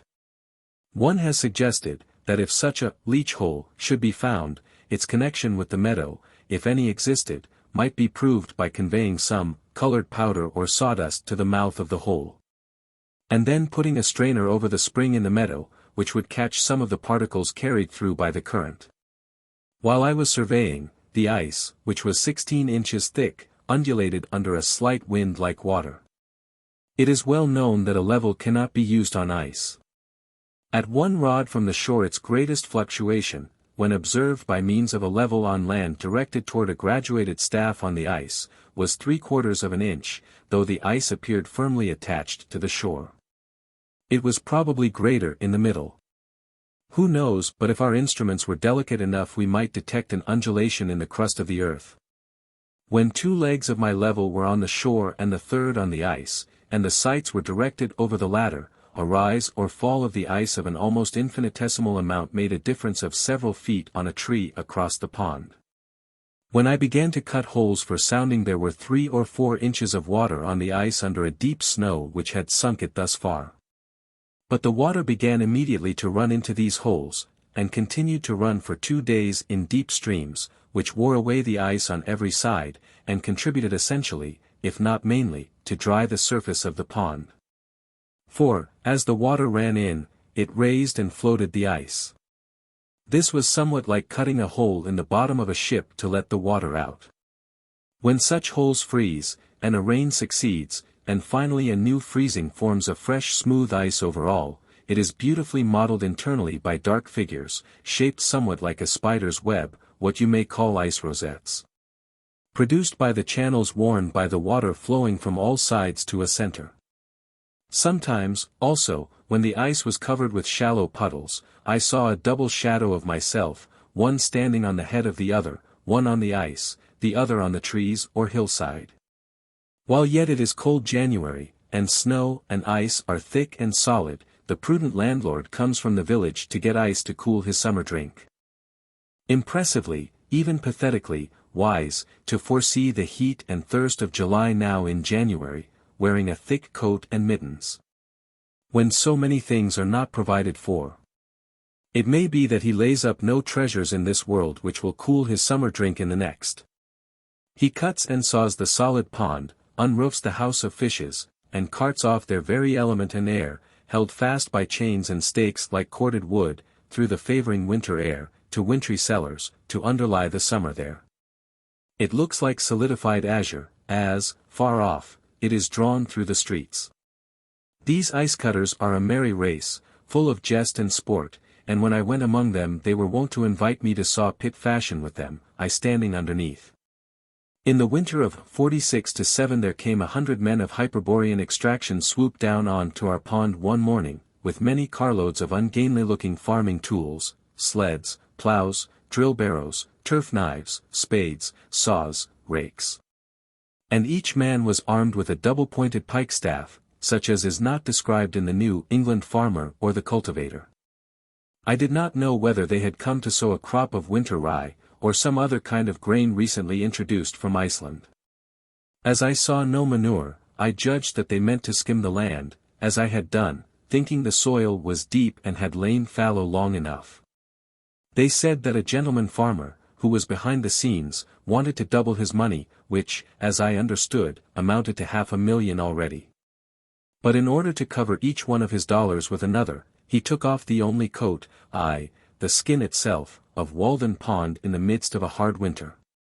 They went to work at once, ploughing, barrowing, rolling, furrowing, in admirable order, as if they were bent on making this a model farm. But when I was looking sharp to see what kind of seed they dropped into the furrow, a gang of fellows by my side suddenly began to hook up the virgin mold itself, with a peculiar jerk, clean down to the sand. Or rather the water, for it was a very springy soil, indeed all the terra firma there was, and haul it away on sleds, and then I guessed that they must be cutting peat in a bog. So they came and went every day, with a peculiar shriek from the locomotive, from and to some point of the polar regions, as it seemed to me, like a flock of Arctic snowbirds.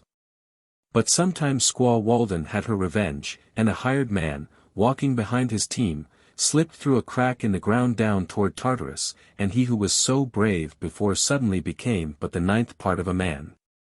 Almost gave up his animal heat, and was glad to take refuge in my house, and acknowledged that there was some virtue in a stove. Or sometimes the frozen soil took a piece of steel out of a plowshare, or a plow got set in the furrow and had to be cut out. To speak literally, 100 Irishmen, with Yankee overseers, came from Cambridge every day to get out the ice. They divided it into cakes by methods too well known to require description, and these, being sled to the shore, were rapidly hauled off onto an ice platform, and raised by grappling irons and block and tackle, worked by horses, onto a stack. As surely as so many barrels of flour, and they're placed evenly side by side, and row upon row, as if they formed the solid base of an obelisk designed to pierce the clouds. They told me that in a good day they could get out 1,000 tons, which was the yield of about 1 acre. Deep ruts and cradle holes were worn in the ice, as on terra firma, by the passage of the sleds over the same track, and the horses invariably ate their oats out of cakes of ice hollowed out like buckets. They stacked up the cakes thus in the open air in a pile 35 feet high on one side and 6 or 7 rods square, putting hay between the outside layers to exclude the air. For when the wind, though never so cold, finds a passage through, it will wear large cavities, leaving slight supports or studs only here and there, and finally topple it down. At first it looked like a vast blue fort or Valhalla. But when they began to tuck the coarse meadow hay into the crevices, and this became covered with rime and icicles, it looked like a venerable moss-grown and hoary ruin, built of azure-tinted marble, the abode of winter. That old man we see in the almanac, his shanty, as if he had a design to estivate with us. They calculated that not 25% of this would reach its destination, and that 2 or 3% would be wasted in the cars. However, a still greater part of this heap had a different destiny from what was intended. For either because the ice was found not to keep so well as was expected, containing more air than usual, or for some other reason, it never got to market. This heap, made in the winter of 46-7 and estimated to contain 10,000 tons, was finally covered with hay and boards. And though it was unroofed the following July, and a part of it carried off, the rest remaining exposed to the sun, it stood over that summer and the next winter, and was not quite melted till September, 1848. Thus the pond recovered the greater part. Like the water, the Walden ice, seen near at hand, has a green tint, but at a distance is beautifully blue, and you can easily tell it from the white ice of the river, or the merely greenish ice of some ponds, a quarter of a mile off. Sometimes one of those great cakes slips from the iceman's sled into the village street, and lies there for a week like a great emerald, an object of interest to all passers. I have noticed that a portion of Walden which in the state of water was green will often, when frozen, appear from the same point of view blue.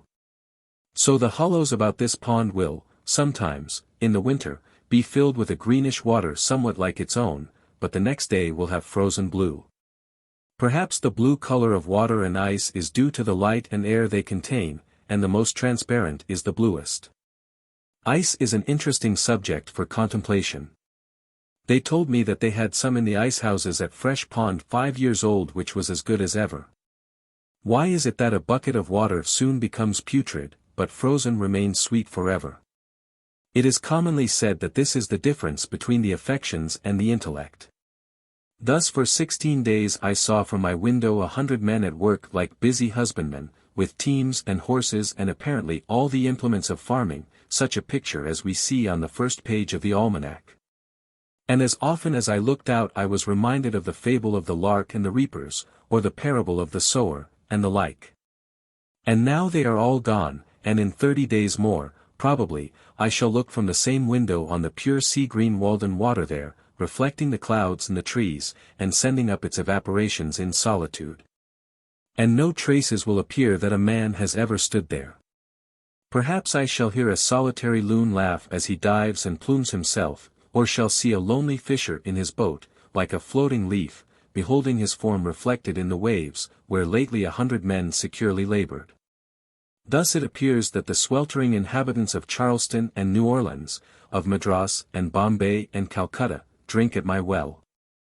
In the morning I bathe my intellect in the stupendous and cosmogonal philosophy of the Bhagavad Gita, since whose composition years of the gods have elapsed, and in comparison with which our modern world and its literature seem puny and trivial.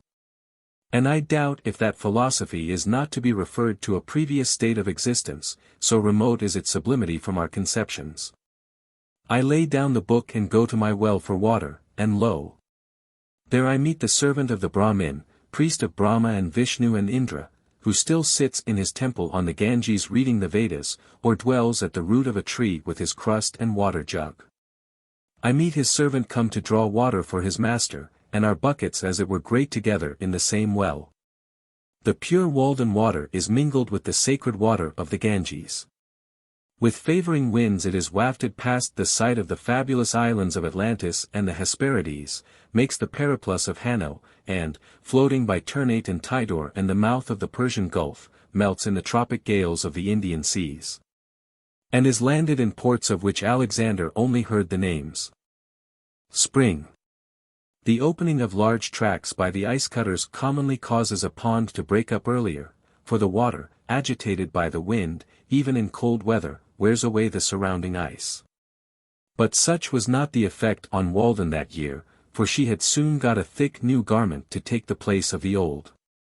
This pond never breaks up so soon as the others in this neighborhood, on account both of its greater depth and its having no stream passing through it to melt or wear away the ice. I never knew it to open in the course of a winter, not excepting that of 52-3, which gave the pond so severe a trial.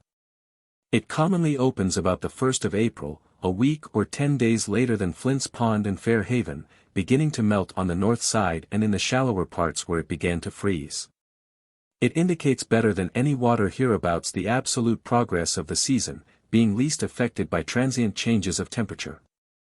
A severe cold of a few days' duration in March may very much retard the opening of the former ponds, while the temperature of Walden increases almost uninterruptedly. A thermometer thrust into the middle of Walden on the 6th of March, 1847, stood at 32°, or freezing point, near the shore at 33°, in the middle of Flint's Pond, the same day, at 32+X. At a dozen rods from the shore, in shallow water, under ice a foot thick, at 36°. This difference of 3½ degrees between the temperature of the deep water and the shallow in the latter pond, and the fact that a great proportion of it is comparatively shallow, show why it should break up so much sooner than Walden. The ice in the shallowest part was at this time several inches thinner than in the middle. In midwinter the middle had been the warmest and the ice thinnest there. So, also, every one who has waded about the shores of the pond in summer must have perceived how much warmer the water is close to the shore, where only 3 or 4 inches deep, than a little distance out, and on the surface where it is deep. Then near the bottom. In spring the sun not only exerts an influence through the increased temperature of the air and earth, but its heat passes through ice a foot or more thick, and is reflected from the bottom in shallow water. And so also warms the water and melts the under side of the ice, at the same time that it is melting it more directly above, making it uneven, and causing the air bubbles which it contains to extend themselves upward and downward until it is completely honeycombed, and at last disappears suddenly in a single spring rain. Ice has its grain as well as wood, and when a cake begins to rot or comb, that is, assume the appearance of honeycomb, whatever may be its position, the air cells are at right angles with what was the water surface. Where there is a rock or a log rising near to the surface the ice over it is much thinner, and is frequently quite dissolved by this reflected heat. And I have been told that in the experiment at Cambridge to freeze water in a shallow wooden pond, though the cold air circulated underneath, and so had access to both sides, the reflection of the sun from the bottom more than counterbalanced this advantage. When a warm rain in the middle of the winter melts off the snow ice from Walden, and leaves a hard dark or transparent ice on the middle, there will be a strip of rotten though thicker white ice, a rod or more wide, about the shores, created by this reflected heat. Also, as I have said, the bubbles themselves within the ice operate as burning glasses to melt the ice beneath. The phenomena of the year take place every day in a pond on a small scale. Every morning, generally speaking, the shallow water is being warmed more rapidly than the deep, though it may not be made so warm after all, and every evening it is being cooled more rapidly until the morning. The day is an epitome of the year.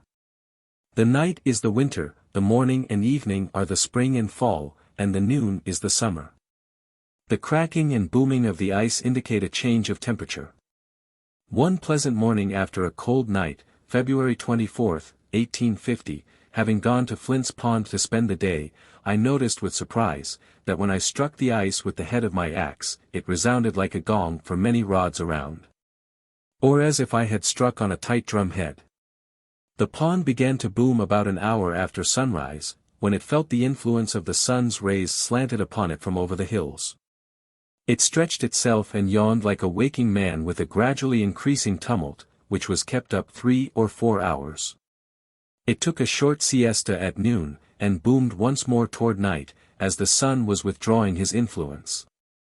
In the right stage of the weather a pond fires its evening gun with great regularity. But in the middle of the day, being full of cracks, and the air also being less elastic, it had completely lost its resonance, and probably fishes and muskrats could not then have been stunned by a blow on it.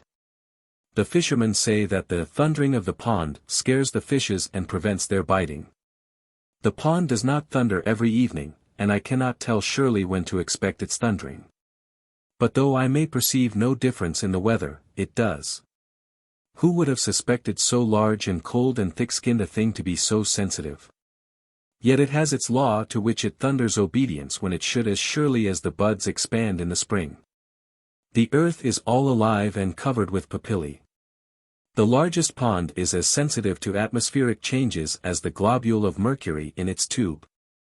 One attraction in coming to the woods to live was that I should have leisure and opportunity to see the spring come in.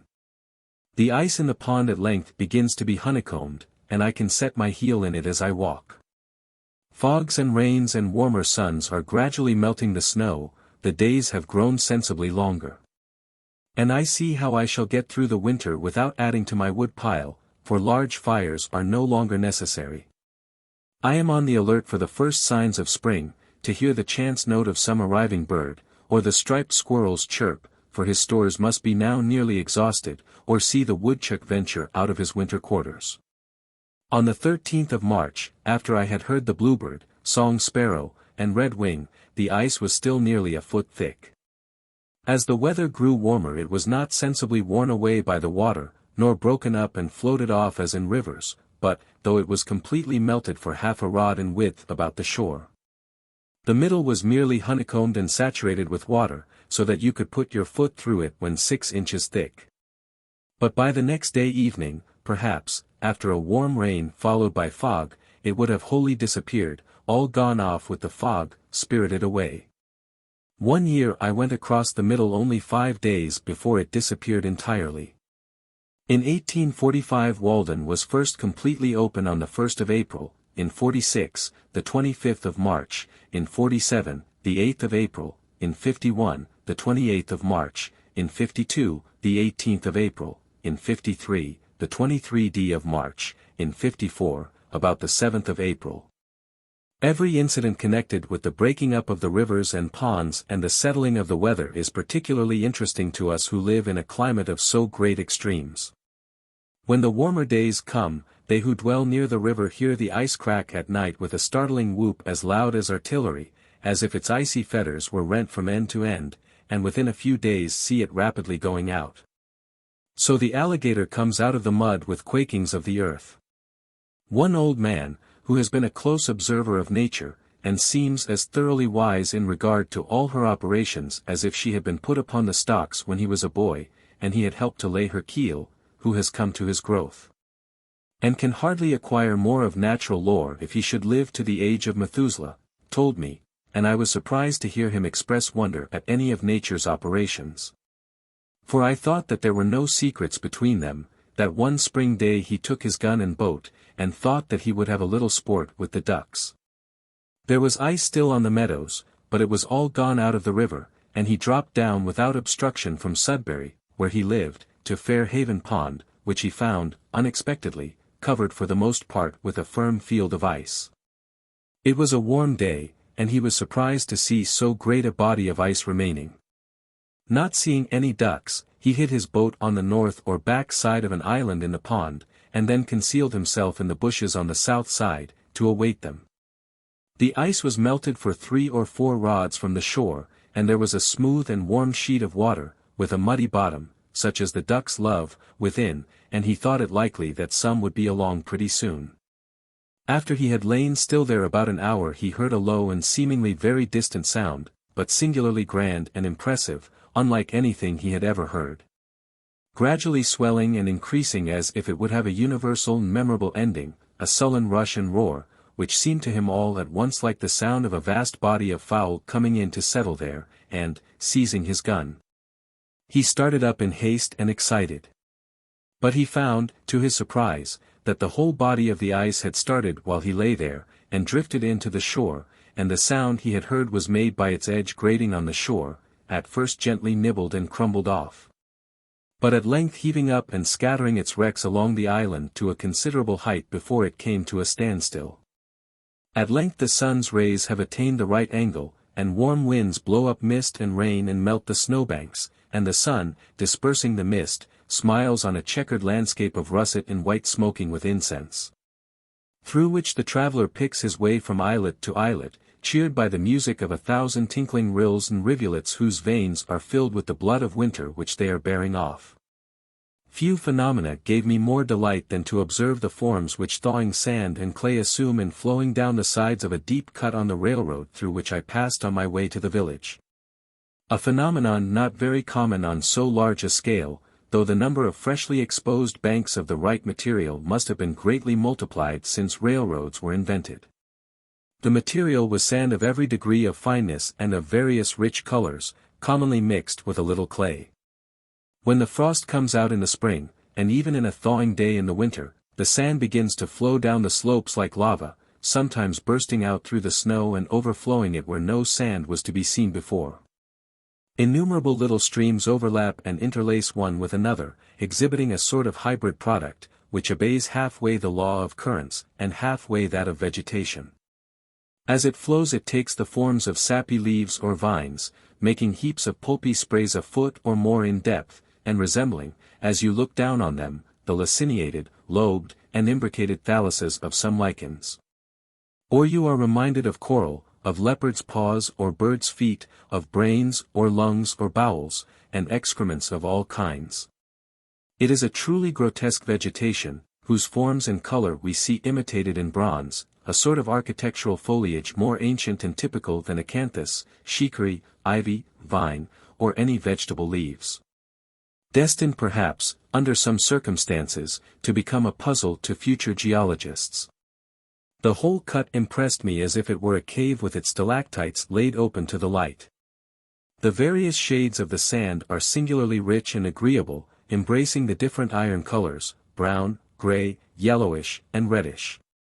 When the flowing mass reaches the drain at the foot of the bank it spreads out flatter into strands, the separate streams losing their semi-cylindrical form and gradually becoming more flat and broad, running together as they are more moist, till they form an almost flat sand, still variously and beautifully shaded, but in which you can trace the original forms of vegetation. Till at length, in the water itself, they are converted into banks, like those formed off the mouths of rivers, and the forms of vegetation are lost in the ripple marks on the bottom. The whole bank, which is from 20 to 40 feet high, is sometimes overlaid with a mass of this kind of foliage, or sandy rupture, for a quarter of a mile on one or both sides, the produce of one spring day. What makes this sand foliage remarkable is its springing into existence thus suddenly. When I see on the one side the inert bank, for the sun acts on one side first, and on the other this luxuriant foliage, the creation of an hour, I am affected as if in a peculiar sense I stood in the laboratory of the artist who made the world and me, had come to where he was still at work, sporting on this bank, and with excessive energy strewing his fresh designs about. I feel as if I were nearer to the vitals of the globe, for this sandy overflow is something such a foliaceous mass as the vitals of the animal body. You find thus in the very sands an anticipation of the vegetable leaf. No wonder that the earth expresses itself outwardly in leaves, it so labors with the idea inwardly. The atoms have already learned this law, and are pregnant by it. The overhanging leaf sees here its prototype. Internally, whether in the globe or animal body, it is a moist thick lobe, a word especially applicable to the liver and lungs and the leaves of fat, labor, lapsus, to flow or slip downward, elapsing, gyes, globus, lobe, globe. Also lap, flap, and many other words, externally a dry thin leaf, even as the F and V are a pressed and dried B. The radicals of lobe are LB, the soft mass of the B, single-lobed, or B, double-lobed, with the liquid L behind it pressing it forward. In globe, GLB, the guttural G adds to the meaning the capacity of the throat. The feathers and wings of birds are still drier and thinner leaves. Thus, also, you pass from the lumpish grub in the earth to the airy and fluttering butterfly. The very globe continually transcends and translates itself, and becomes winged in its orbit. Even ice begins with delicate crystal leaves, as if it had flowed into molds which the fronds of water plants have impressed on the watery mirror. The whole tree itself is but one leaf, and rivers are still vaster leaves whose pulp is intervening earth, and towns and cities are the ova of insects in their axils. When the sun withdraws, the sand ceases to flow, but in the morning the streams will start once more and branch again into a myriad of others. You see perchance how blood vessels are formed. If you look closely you observe that first there pushes forward from the thawing mass a stream of softened sand with a drop-like point, like the ball of the finger, feeling its way slowly and blindly downward. Until at last with more heat and moisture, as the sun gets higher, the most fluid portion, in its effort to obey the law to which the most inert also yields, separates from the latter and forms for itself a meandering channel or artery within that, in which is seen a little silvery stream glancing like lightning from one stage of pulpy leaves or branches to another, and ever and anon swallowed up in the sand. It is wonderful how rapidly yet perfectly the sand organizes itself as it flows, using the best material its mass affords to form the sharp edges of its channel. Such are the sources of rivers. In the siliceous matter which the water deposits is perhaps the bony system, and in the still finer soil and organic matter the fleshy fiber or cellular tissue. What is man but a mass of thawing clay? The ball of the human finger is but a drop congealed. The fingers and toes flow to their extent from the thawing mass of the body. Who knows what the human body would expand and flow out to under a more genial heaven? Is not the hand a spreading palm leaf with its lobes and veins? The ear may be regarded, fancifully, as a lichen, umbilicaria, on the side of the head, with its lobe or drop. The lip, labium, from labor. Lapse or lapses from the sides of the cavernous mouth. The nose is a manifest congealed drop or stalactite. The chin is a still larger drop, the confluent dripping of the face. The cheeks are a slide from the brows into the valley of the face, opposed and diffused by the cheekbones. Each rounded lobe of the vegetable leaf, too, is a thick and now loitering drop, larger or smaller. The lobes are the fingers of the leaf. And as many lobes as it has, in so many directions it tends to flow, and more heat or other genial influences would have caused it to flow yet farther. Thus it seemed that this one hillside illustrated the principle of all the operations of nature. The maker of this earth but patented a leaf. What Champollion will decipher this hieroglyphic for us, that we may turn over a new leaf at last. This phenomenon is more exhilarating to me than the luxuriance and fertility of vineyards. True, it is somewhat excrementitious in its character, and there is no end to the heaps of liver, lights, and bowels, as if the globe were turned wrong side outward. But this suggests at least that nature has some bowels, and there again is mother of humanity. This is the frost coming out of the ground, this is spring. It precedes the green and flowery spring, as mythology precedes regular poetry. I know of nothing more purgative of winter fumes and indigestions. It convinces me that earth is still in her swaddling clothes, and stretches forth baby fingers on every side. Fresh curls spring from the baldest brow. There is nothing inorganic. These foliaceous heaps lie along the bank like the slag of a furnace, showing that nature is, in full blast, within. The earth is not a mere fragment of dead history, stratum upon stratum like the leaves of a book, to be studied by geologists and antiquaries chiefly, but living poetry like the leaves of a tree, which precede flowers and fruit, not a fossil earth, but a living earth, compared with whose great central life all animal and vegetable life is merely parasitic. Its throes will heave our exuvii from their graves. You may melt your metals and cast them into the most beautiful molds you can. They will never excite me like the forms which this molten earth flows out into. And not only it, but the institutions upon it are plastic like clay in the hands of the potter. Ere long, not only on these banks, but on every hill and plain and in every hollow, the frost comes out of the ground like a dormant quadruped from its burrow, and seeks the sea with music, or migrates to other climes in clouds. Thaw with his gentle persuasion is more powerful than Thor with his hammer. The one melts, the other but breaks in pieces. When the ground was partially bare of snow, and a few warm days had dried its surface somewhat, it was pleasant to compare the first tender signs of the infant year just peeping forth with the stately beauty of the withered vegetation which had withstood the winter, life everlasting, goldenrods, pinweeds, and graceful wild grasses. More obvious and interesting frequently than in summer even, as if their beauty was not ripe till then. Even cotton grass, cattails, mulleins, johnswort, hardhack, meadowsweet, and other strong-stemmed plants, those unexhausted granaries which entertain the earliest birds, decent weeds, at least, which widowed nature wears. I am particularly attracted by the arching and sheaf-like top of the woolgrass.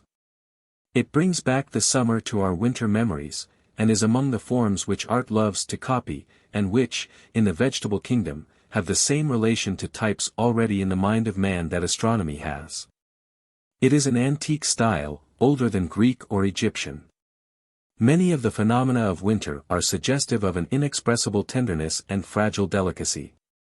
We are accustomed to hear this king described as a rude and boisterous tyrant.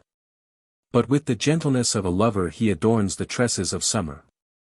At the approach of spring the red squirrels got under my house, 2 at a time, directly under my feet as I sat reading or writing, and kept up the queerest chuckling and chirping and vocal pirouetting and gurgling sounds that ever were heard. And when I stamped they only chirped the louder, as if past all fear and respect in their mad pranks, defying humanity to stop them. No, you don't, chicory, chicory. They were wholly deaf to my arguments, or failed to perceive their force, and fell into a strain of invective that was irresistible. The first sparrow of spring. The year beginning with younger hope than ever. The faint silvery warblings heard over the partially bare and moist fields from the bluebird, the song sparrow, and the redwing, as if the last flakes of winter tinkled as they fell. What at such a time are histories, chronologies, traditions, and all written revelations? The brooks sing carols and glees to the spring. The marsh hawk, sailing low over the meadow, is already seeking the first slimy life that awakes. The sinking sound of melting snow is heard in all dells, and the ice dissolves apace in the ponds. The grass flames up on the hillsides like a spring fire, e primitus order herba imbribus primoribus evocata, as if the earth sent forth an inward heat to greet the returning sun. Not yellow but green is the color of its flame. The symbol of perpetual youth, the grass blade, like a long green ribbon, streams from the sod into the summer, checked indeed by the frost, but anon pushing on again, lifting its spear of last year's hay with the fresh life below. It grows as steadily as the rill oozes out of the ground. It is almost identical with that, for in the growing days of June, when the rills are dry, the grass blades are their channels, and from year to year the herds drink at this perennial green stream. And the mower draws from it betimes their winter supply. So our human life but dies down to its root, and still puts forth its green blade to eternity. Walden is melting apace. There is a canal 2 rods wide along the northerly and westerly sides, and wider still at the east end. A great field of ice has cracked off from the main body. I hear a song sparrow singing from the bushes on the shore, olit, olit, olit, chip, chip, chip, che char, che whis, whis, whis. He too is helping to crack it. How handsome the great sweeping curves in the edge of the ice, answering somewhat to those of the shore, but more regular. It is unusually hard, owing to the recent severe but transient cold, and all watered or waved like a palace floor. But the wind slides eastward over its opaque surface in vain, till it reaches the living surface beyond. It is glorious to behold this ribbon of water sparkling in the sun, the bare face of the pond full of glee and youth, as if it spoke the joy of the fishes within it, and of the sands on its shore, a silvery sheen as from the scales of a luciscus. As it were all one active fish. Such is the contrast between winter and spring. Walden was dead and is alive again. But this spring it broke up more steadily, as I have said. The change from storm and winter to serene and mild weather, from dark and sluggish hours to bright and elastic ones, is a memorable crisis which all things proclaim. It is seemingly instantaneous at last. Suddenly an influx of light filled my house, though the evening was at hand, and the clouds of winter still overhung it, and the eaves were dripping with sleety rain. I looked out the window, and lo! Where yesterday was cold grey ice there lay the transparent pond already calm and full of hope as in a summer evening, reflecting a summer evening sky in its bosom, though none was visible overhead. As if it had intelligence with some remote horizon. I heard a robin in the distance, the first I had heard for many 1,000 years, methought, whose note I shall not forget for many 1,000 more, the same sweet and powerful song as of yore. Oh, the evening robin, at the end of a New England summer day. If I could ever find the twig he sits upon. I mean the twig.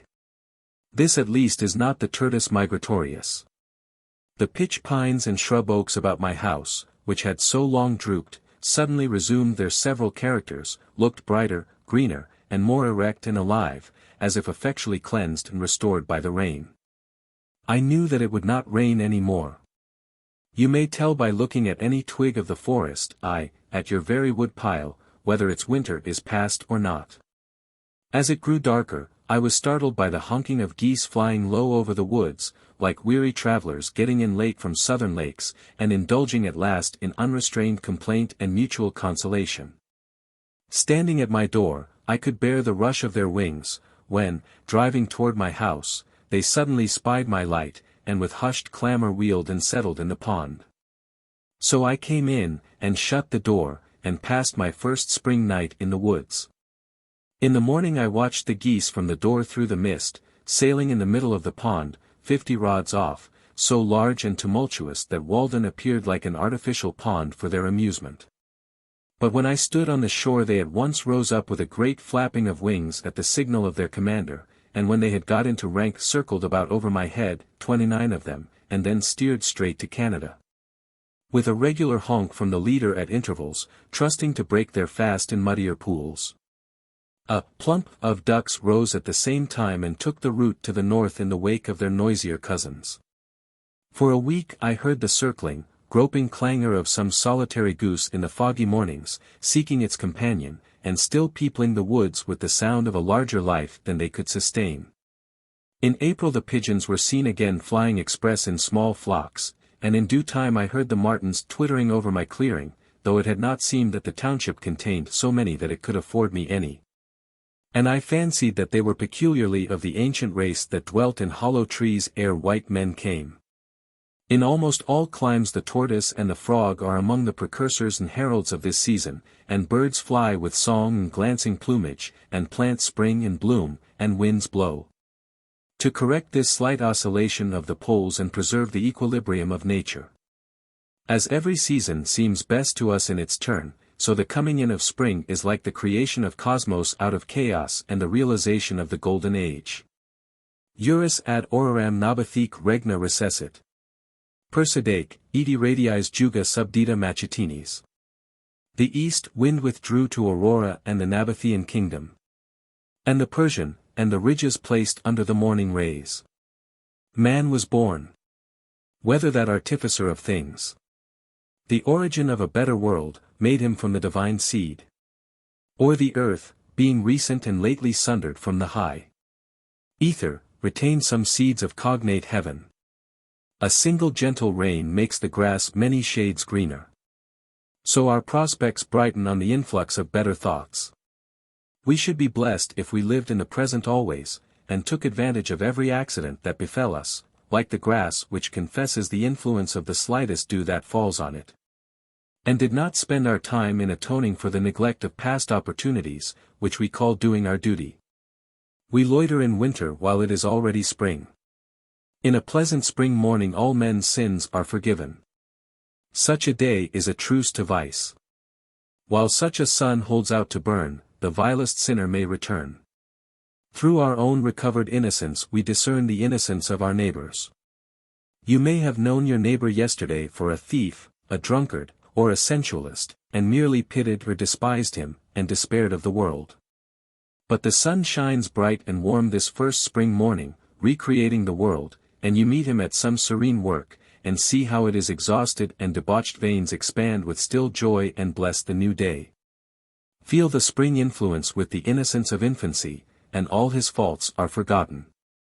There is not only an atmosphere of goodwill about him, but even a savor of holiness groping for expression, blindly and ineffectually perhaps, like a newborn instinct, and for a short hour the south hillside echoes to no vulgar jest. You see some innocent fair shoots preparing to burst from his gnarled rind and try another year's life, tender and fresh as the youngest plant. Even he has entered into the joy of his Lord. Why the jailer does not leave open his prison doors, why the judge does not dismiss his case, why the preacher does not dismiss his congregation. It is because they do not obey the hint which God gives them, nor accept the pardon which he freely offers to all.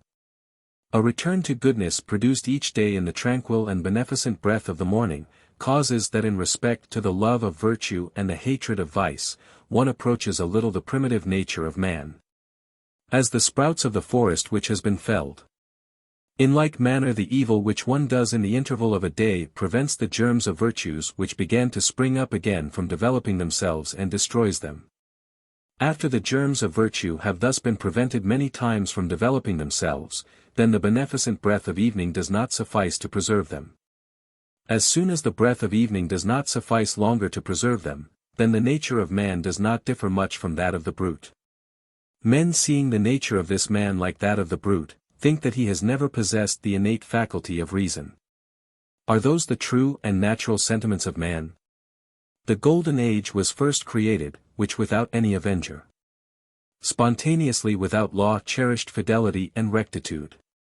Punishment and fear were not, nor were threatening words read on suspended brass. Nor did the suppliant crowd fear the words of their judge, but were safe without an avenger. Not yet the pine felled on its mountains had descended to the liquid waves that it might see a foreign world. And mortals knew no shores but their own. There was eternal spring, and placid zephyrs with warm blasts soothed the flowers born without seed. On the 29th of April, as I was fishing from the bank of the river near the 9-acre corner bridge, standing on the quaking grass and willow roots, where the muskrats lurk, I heard a singular rattling sound. Somewhat like that of the sticks which boys play with their fingers, when, looking up, I observed a very slight and graceful hawk, like a nighthawk, alternately soaring like a ripple and tumbling a rod or two over and over, showing the under side of its wings, which gleamed like a satin ribbon in the sun, or like the pearly inside of a shell. This sight reminded me of falconry and what nobleness and poetry are associated with that sport. The merlin it seemed to me it might be called, but I care not for its name. It was the most ethereal flight I had ever witnessed. It did not simply flutter like a butterfly, nor soar like the larger hawks, but it sported with proud reliance in the fields of air. Mounting again and again with its strange chuckle, it repeated its free and beautiful fall, turning over and over like a kite, and then recovering from its lofty tumbling, as if it had never set its foot on terra firma. It appeared to have no companion in the universe, sporting there alone, and to need none but the morning and the ether with which it played. It was not lonely, but made all the earth lonely beneath it. Where was the parent which hatched it, its kindred, and its father in the heavens? The tenant of the air, it seemed related to the earth but by an egg hatched sometime in the crevice of a crag. Or was its native nest made in the angle of a cloud, woven of the rainbow's trimmings and the sunset sky, and lined with some soft midsummer haze caught up from earth? Its eyrie now some cliffy cloud. Beside this I got a rare mess of golden and silver and bright cupreous fishes, which looked like a string of jewels. Ah! I have penetrated to those meadows on the morning of many a first spring day, jumping from hummock to hummock, from willow root to willow root. When the wild river valley and the woods were bathed in so pure and bright a light as would have waked the dead, if they had been slumbering in their graves, as some suppose. There needs no stronger proof of immortality. All things must live in such a light. O death, where was thy sting? O grave, where was thy victory, then? Our village life would stagnate if it were not for the unexplored forests and meadows which surround it. We need the tonic of wildness, to wade sometimes in marshes where the bittern and the meadowhen lurk, and hear the booming of the snipe. To smell the whispering sedge where only some wilder and more solitary fowl builds her nest, and the mink crawls with its belly close to the ground. At the same time that we are earnest to explore and learn all things, we require that all things be mysterious and unexplorable, that land and sea be infinitely wild, unsurveyed and unfathomed by us because unfathomable. We can never have enough of nature. We must be refreshed by the sight of inexhaustible vigor, vast and titanic features, the sea-coast with its wrecks, the wilderness with its living and its decaying trees, the thundercloud, and the rain which lasts 3 weeks and produces freshets. We need to witness our own limits transgressed, and some life pasturing freely where we never wander. We are cheered when we observe the vulture feeding on the carrion which disgusts and disheartens us, and deriving health and strength from the repast. There was a dead horse in the hollow by the path to my house, which compelled me sometimes to go out of my way, especially in the night when the air was heavy. But the assurance it gave me of the strong appetite and inviolable health of nature was my compensation for this. I love to see that nature is so rife with life that myriads can be afforded to be sacrificed and suffered to prey on one another. That tender organizations can be so serenely squashed out of existence like pulp, tadpoles which herons gobble up, and tortoises and toads run over in the road, and that sometimes it has rained flesh and blood. With the liability to accident, we must see how little account is to be made of it. The impression made on a wise man is that of universal innocence. Poison is not poisonous after all, nor are any wounds fatal. Compassion is a very untenable ground. It must be expeditious. Its pleadings will not bear to be stereotyped. Early in May, the oaks, hickories, maples, and other trees, just putting out amidst the pine woods around the pond, imparted a brightness like sunshine to the landscape, especially in cloudy days. As if the sun were breaking through mists and shining faintly on the hillsides here and there. On the 3rd or 4th of May I saw a loon in the pond, and during the first week of the month I heard the whippoorwill, the brown thrasher, the veery, the wood pewee, the chewink, and other birds. I had heard the wood thrush long before. The phoebe had already come once more and looked in at my door and window, to see if my house was cavern-like enough for her, sustaining herself on humming wings with clinched talons, as if she held by the air, while she surveyed the premises. The sulphur-like pollen of the pitch pine soon covered the pond and the stones and rotten wood along the shore, so that you could have collected a barrelful. This is the sulphur showers we bear of. Even in Kalida's drama of Sakuntala, we read of rills dyed yellow with the golden dust of the lotus. And so the seasons went rolling on into summer, as one rambles into higher and higher grass. Thus was my first year's life in the woods completed, and the second year was similar to it. I finally left Walden September 6, 1847. Conclusion. To the sick the doctors wisely recommend a change of air and scenery. Thank heaven, here is not all the world. The buckeye does not grow in New England, and the mockingbird is rarely heard here. The wild goose is more of a cosmopolite than we, he breaks his fast in Canada, takes a luncheon in the Ohio, and plumes himself for the night in a southern bayou. Even the bison, to some extent, keeps pace with the seasons, cropping the pastures of the Colorado only till a greener and sweeter grass awaits him by the Yellowstone. Yet we think that if rail fences are pulled down, and stone walls piled up on our farms, bounds are henceforth set to our lives and our fates decided. If you are chosen town clerk, forsooth, you cannot go to Tierra del Fuego this summer, but you may go to the land of infernal fire nevertheless. The universe is wider than our views of it. Yet we should oftener look over the taffrail of our craft, like curious passengers, and not make the voyage like stupid sailors picking oakum. The other side of the globe is but the home of our correspondent. Our voyaging is only great circle sailing, and the doctors prescribe for diseases of the skin merely. One hastens to southern Africa to chase the giraffe, but surely that is not the game he would be after. How long, pray, would a man hunt giraffes if he could? Snipes and woodcocks also may afford rare sport, but I trust it would be nobler game to shoot oneself. Direct your eye right inward, and you'll find 1,000 regions in your mind, yet undiscovered. Travel them, and be expert in home cosmography. What does Africa, what does the West stand for? Is not our own interior white on the chart? Black though it may prove, like the coast, when discovered. Is it the source of the Nile, or the Niger, or the Mississippi, or a northwest passage around this continent, that we would find? Are these the problems which most concern mankind? Is Franklin the only man who is lost, that his wife should be so earnest to find him? Does Mr. Grinnell know where he himself is? Be rather the Mungo Park, the Lewis and Clark and Frobisher, of your own streams and oceans. Explore your own higher latitudes, with shiploads of preserved meats to support you, if they be necessary, and pile the empty cans sky-high for a sign. Were preserved meats invented to preserve meat merely? Nay, be a Columbus to whole new continents and worlds within you, opening new channels, not of trade, but of thought. Every man is the lord of a realm beside which the earthly empire of the Tsar is but a petty state, a hummock left by the ice. Yet some can be patriotic who have no self-respect, and sacrifice the greater to the less. They love the soil which makes their graves, but have no sympathy with the spirit which may still animate their clay. Patriotism is a maggot in their heads.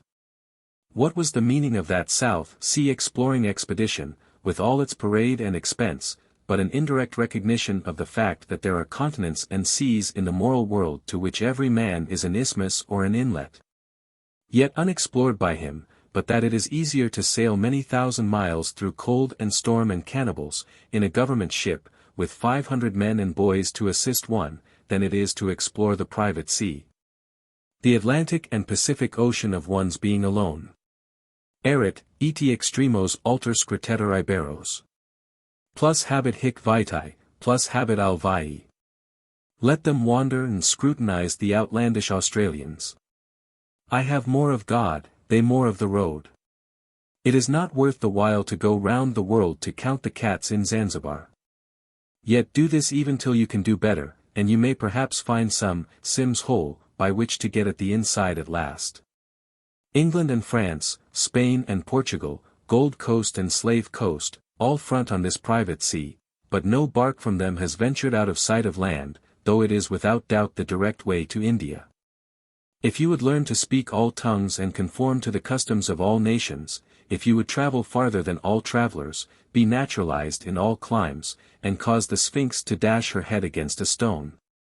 Even obey the precept of the old philosopher, and explore thyself. Herein are demanded the eye and the nerve. Only the defeated and deserters go to the wars, cowards that run away and enlist. Start now on that farthest western way, which does not pause at the Mississippi or the Pacific, nor conduct toward a worn-out China or Japan, but leads on direct, a tangent to this sphere, summer and winter, day and night, sun down, moon down. And at last earth down too. It is said that Mirabeau took to highway robbery, to ascertain what degree of resolution was necessary in order to place one's self in formal opposition to the most sacred laws of society. He declared that a soldier who fights in the ranks does not require half so much courage as a footpad, that honor and religion have never stood in the way of a well-considered and a firm resolve. This was manly, as the world goes. And yet it was idle, if not desperate. A saner man would have found himself often enough, in formal opposition, to what are deemed the most sacred laws of society, through obedience to yet more sacred laws, and so have tested his resolution without going out of his way. It is not for a man to put himself in such an attitude to society, but to maintain himself in whatever attitude he find himself through obedience to the laws of his being, which will never be one of opposition to a just government. If he should chance to meet with such. I left the woods for as good a reason as I went there. Perhaps it seemed to me that I had several more lives to live, and could not spare any more time for that one. It is remarkable how easily and insensibly we fall into a particular route, and make a beaten track for ourselves. I had not lived there a week before my feet wore a path from my door to the pond side. And though it is 5 or 6 years since I trod it, it is still quite distinct. It is true, I fear, that others may have fallen into it, and so helped to keep it open. The surface of the earth is soft and impressible by the feet of men. And so with the paths which the mind travels. How worn and dusty, then, must be the highways of the world, how deep the ruts of tradition and conformity. I did not wish to take a cabin passage, but rather to go before the mast and on the deck of the world, for there I could best see the moonlight amid the mountains. I do not wish to go below now. I learned this, at least, by my experiment, that if one advances confidently in the direction of his dreams, and endeavors to live the life which he has imagined, he will meet with a success unexpected in common hours. He will put some things behind, will pass an invisible boundary, new, universal, and more liberal laws will begin to establish themselves around and within him. Or the old laws be expanded, and interpreted in his favor in a more liberal sense, and he will live with the license of a higher order of beings. In proportion as he simplifies his life, the laws of the universe will appear less complex, and solitude will not be solitude, nor poverty poverty, nor weakness weakness. If you have built castles in the air, your work need not be lost. That is where they should be. Now put the foundations under them. It is a ridiculous demand which England and America make, that you shall speak so that they can understand you. Neither men nor toadstools grow so. As if that were important, and there were not enough to understand you without them. As if nature could support but one order of understandings, could not sustain birds as well as quadrupeds, flying as well as creeping things, and hush and woe, which Bright can understand, were the best English. As if there were safety in stupidity alone. I fear chiefly lest my expression may not be extravagant enough, may not wander far enough beyond the narrow limits of my daily experience, so as to be adequate to the truth of which I have been convinced. Extravagance. It depends on how you are yarded. The migrating buffalo, which seeks new pastures in another latitude, is not extravagant like the cow which kicks over the pail, leaps the cowyard fence, and runs after her calf, in milking time. I desire to speak somewhere without bounds, like a man in a waking moment, to men in their waking moments, for I am convinced that I cannot exaggerate enough even to lay the foundation of a true expression. Who that has heard a strain of music feared then lest he should speak extravagantly any more forever? In view of the future or possible, we should live quite laxly and undefined in front, our outlines dim and misty on that side. As our shadows reveal an insensible perspiration toward the sun. The volatile truth of our words should continually betray the inadequacy of the residual statement. Their truth is instantly translated, its literal monument alone remains. The words which express our faith and piety are not definite, yet they are significant and fragrant like frankincense to superior natures. Why level downward to our dullest perception always, and praise that is common sense? The commonest sense is the sense of men asleep, which they express by snoring. Sometimes we are inclined to class those who are once and a half-witted with the half-witted, because we appreciate only a third part of their wit. Some would find fault with the morning read, if they ever got up early enough. They pretend, as I hear, that the verses of Kabir have 4 different senses: illusion, spirit, intellect, and the exoteric doctrine of the Vedas. But in this part of the world it is considered a ground for complaint if a man's writings admit of more than one interpretation. While England endeavors to cure the potato rot, will not any endeavor to cure the brain rot, which prevails so much more widely and fatally? I do not suppose that I have attained to obscurity, but I should be proud if no more fatal fault were found with my pages on this score than was found with the Walden ice. Southern customers objected to its blue color, which is the evidence of its purity, as if it were muddy, and preferred the Cambridge ice, which is white, but tastes of weeds. The purity men love is like the mists which envelop the earth, and not like the azure ether beyond. Some are dinning in our ears that we Americans, and moderns generally, are intellectual dwarfs compared with the ancients or even the Elizabethan men. But what is that to the purpose? A living dog is better than a dead lion. Shall a man go and hang himself because he belongs to the race of pygmies, and not be the biggest pygmy that he can? Let every one mind his own business, and endeavor to be what he was made. Why should we be in such desperate haste to succeed and in such desperate enterprises? If a man does not keep pace with his companions, perhaps it is because he hears a different drummer. Let him step to the music which he hears, however measured or far away. It is not important that he should mature as soon as an apple tree or an oak. Shall he turn his spring into summer? If the condition of things which we were made for is not yet, what were any reality which we can substitute? We will not be shipwrecked on a vain reality. Shall we with pains erect a heaven of blue glass over ourselves, though when it is done we shall be sure to gaze still at the true ethereal heaven far above, as if the former were not? There was an artist in the city of Kuru who was disposed to strive after perfection. One day it came into his mind to make a staff. Having considered that in an imperfect work time is an ingredient, but into a perfect work time does not enter, he said to himself, "It shall be perfect in all respects, though I should do nothing else in my life." He proceeded instantly to the forest for wood, being resolved that it should not be made of unsuitable material. And as he searched for and rejected stick after stick, his friends gradually deserted him, for they grew old in their works and died, but he grew not older by a moment. His singleness of purpose and resolution, and his elevated piety, endowed him, without his knowledge, with perennial youth. As he made no compromise with time, time kept out of his way, and only sighed at a distance because he could not overcome him. Before he had found a stock in all respects suitable, the city of Kuru was a hoary ruin, and he sat on one of its mounds to peel the stick. Before he had given it the proper shape, the dynasty of the Kandahars was at an end, and with the point of the stick he wrote the name of the last of that race in the sand, and then resumed his work. By the time he had smoothed and polished the staff, Kulpa was no longer the pole star, and ere he had put on the ferrule and the head adorned with precious stones, Brahma had awoke and slumbered many times. But why do I stay to mention these things?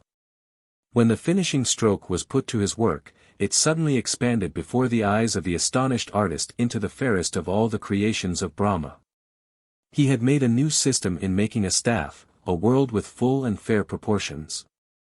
In which, though the old cities and dynasties had passed away, fairer and more glorious ones had taken their places.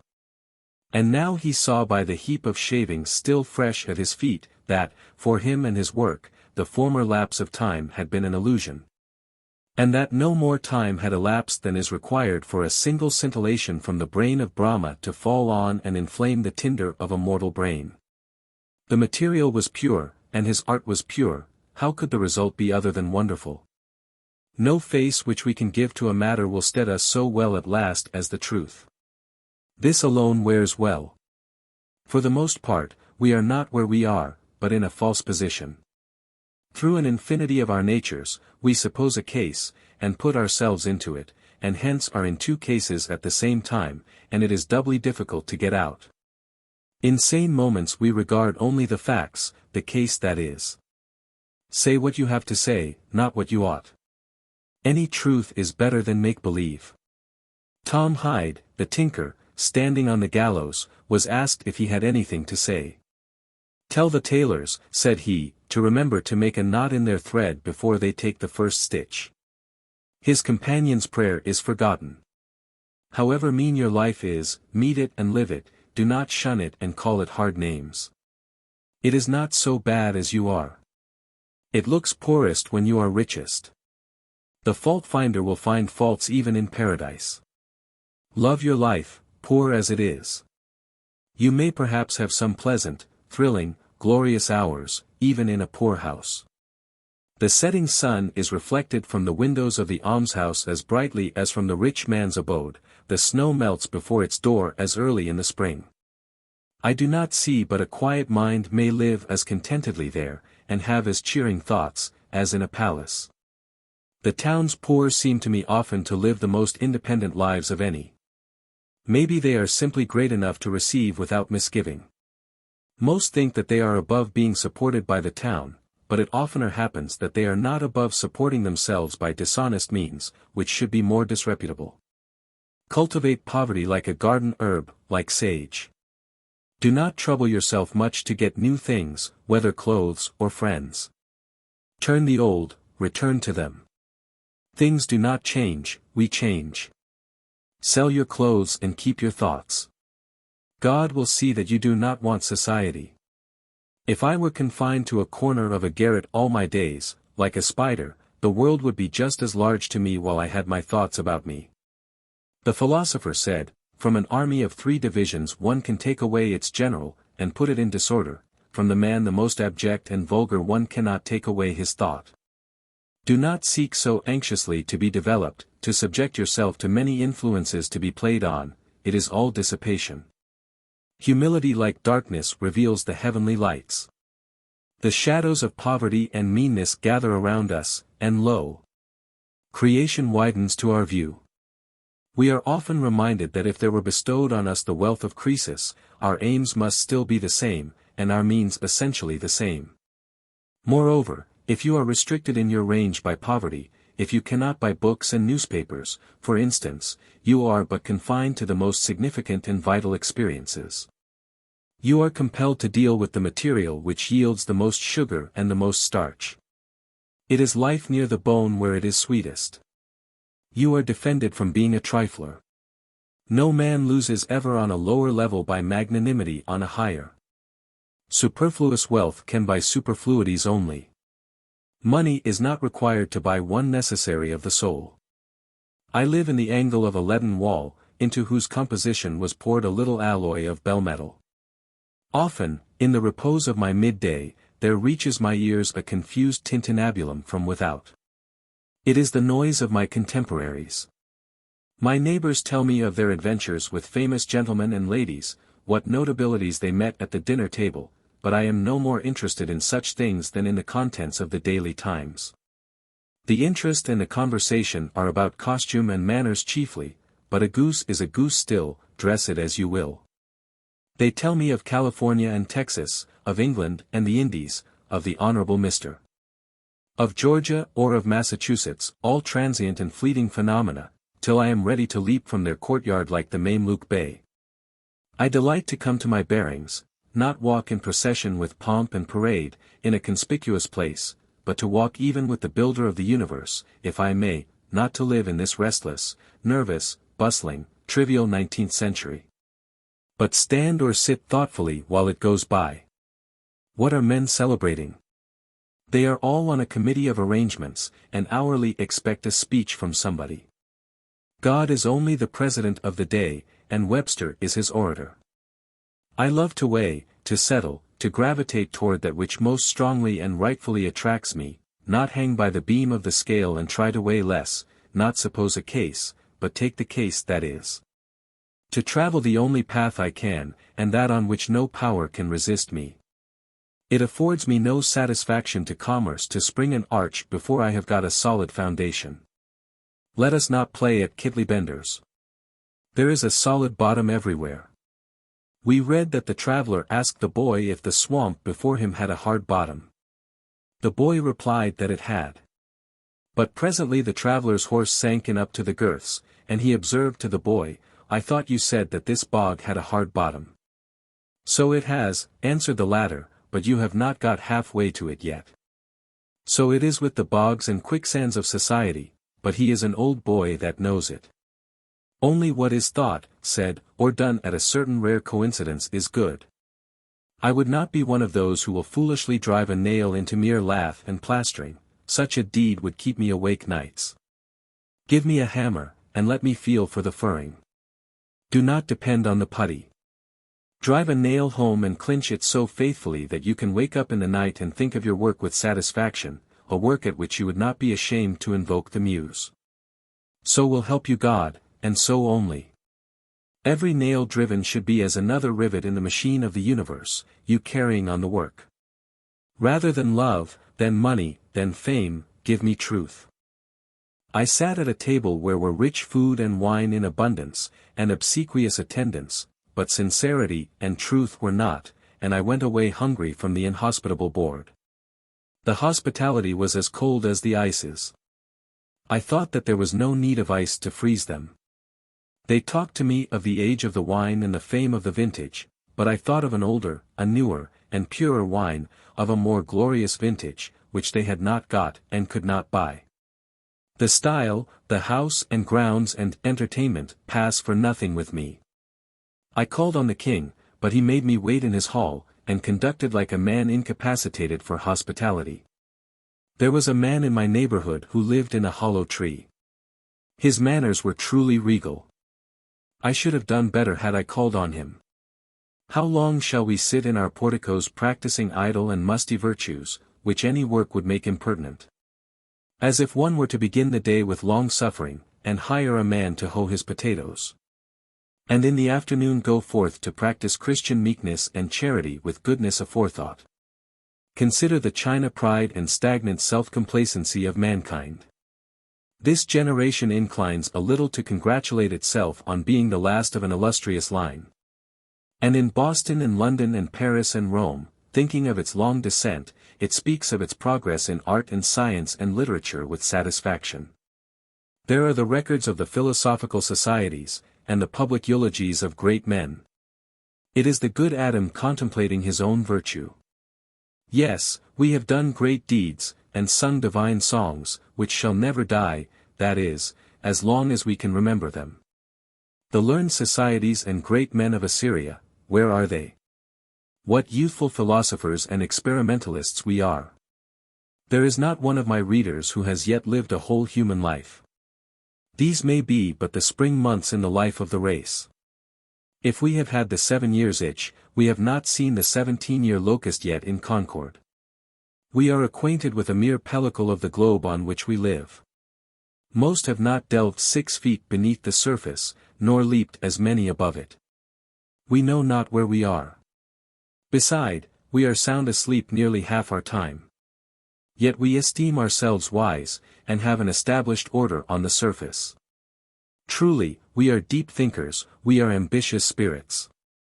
As I stand over the insect crawling amid the pine needles on the forest floor, and endeavoring to conceal itself from my sight, and ask myself why it will cherish those humble thoughts, and bide its head from me who might, perhaps, be its benefactor, and impart to its race some cheering information, I am reminded of the greater benefactor and intelligence that stands over me, the human insect.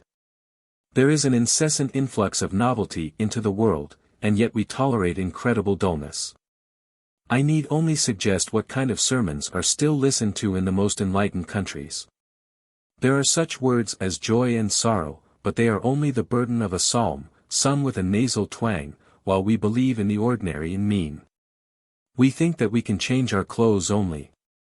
It is said that the British Empire is very large and respectable, and that the United States are a first-rate power. We do not believe that a tide rises and falls behind every man which can float the British Empire like a chip, if he should ever harbor it in his mind. Who knows what sort of 17-year locust will next come out of the ground? The government of the world I live in was not framed, like that of Britain, in after-dinner conversations over the wine. The life in us is like the water in the river. It may rise this year higher than man has ever known it, and flood the parched uplands. Even this may be the eventful year, which will drown out all our muskrats.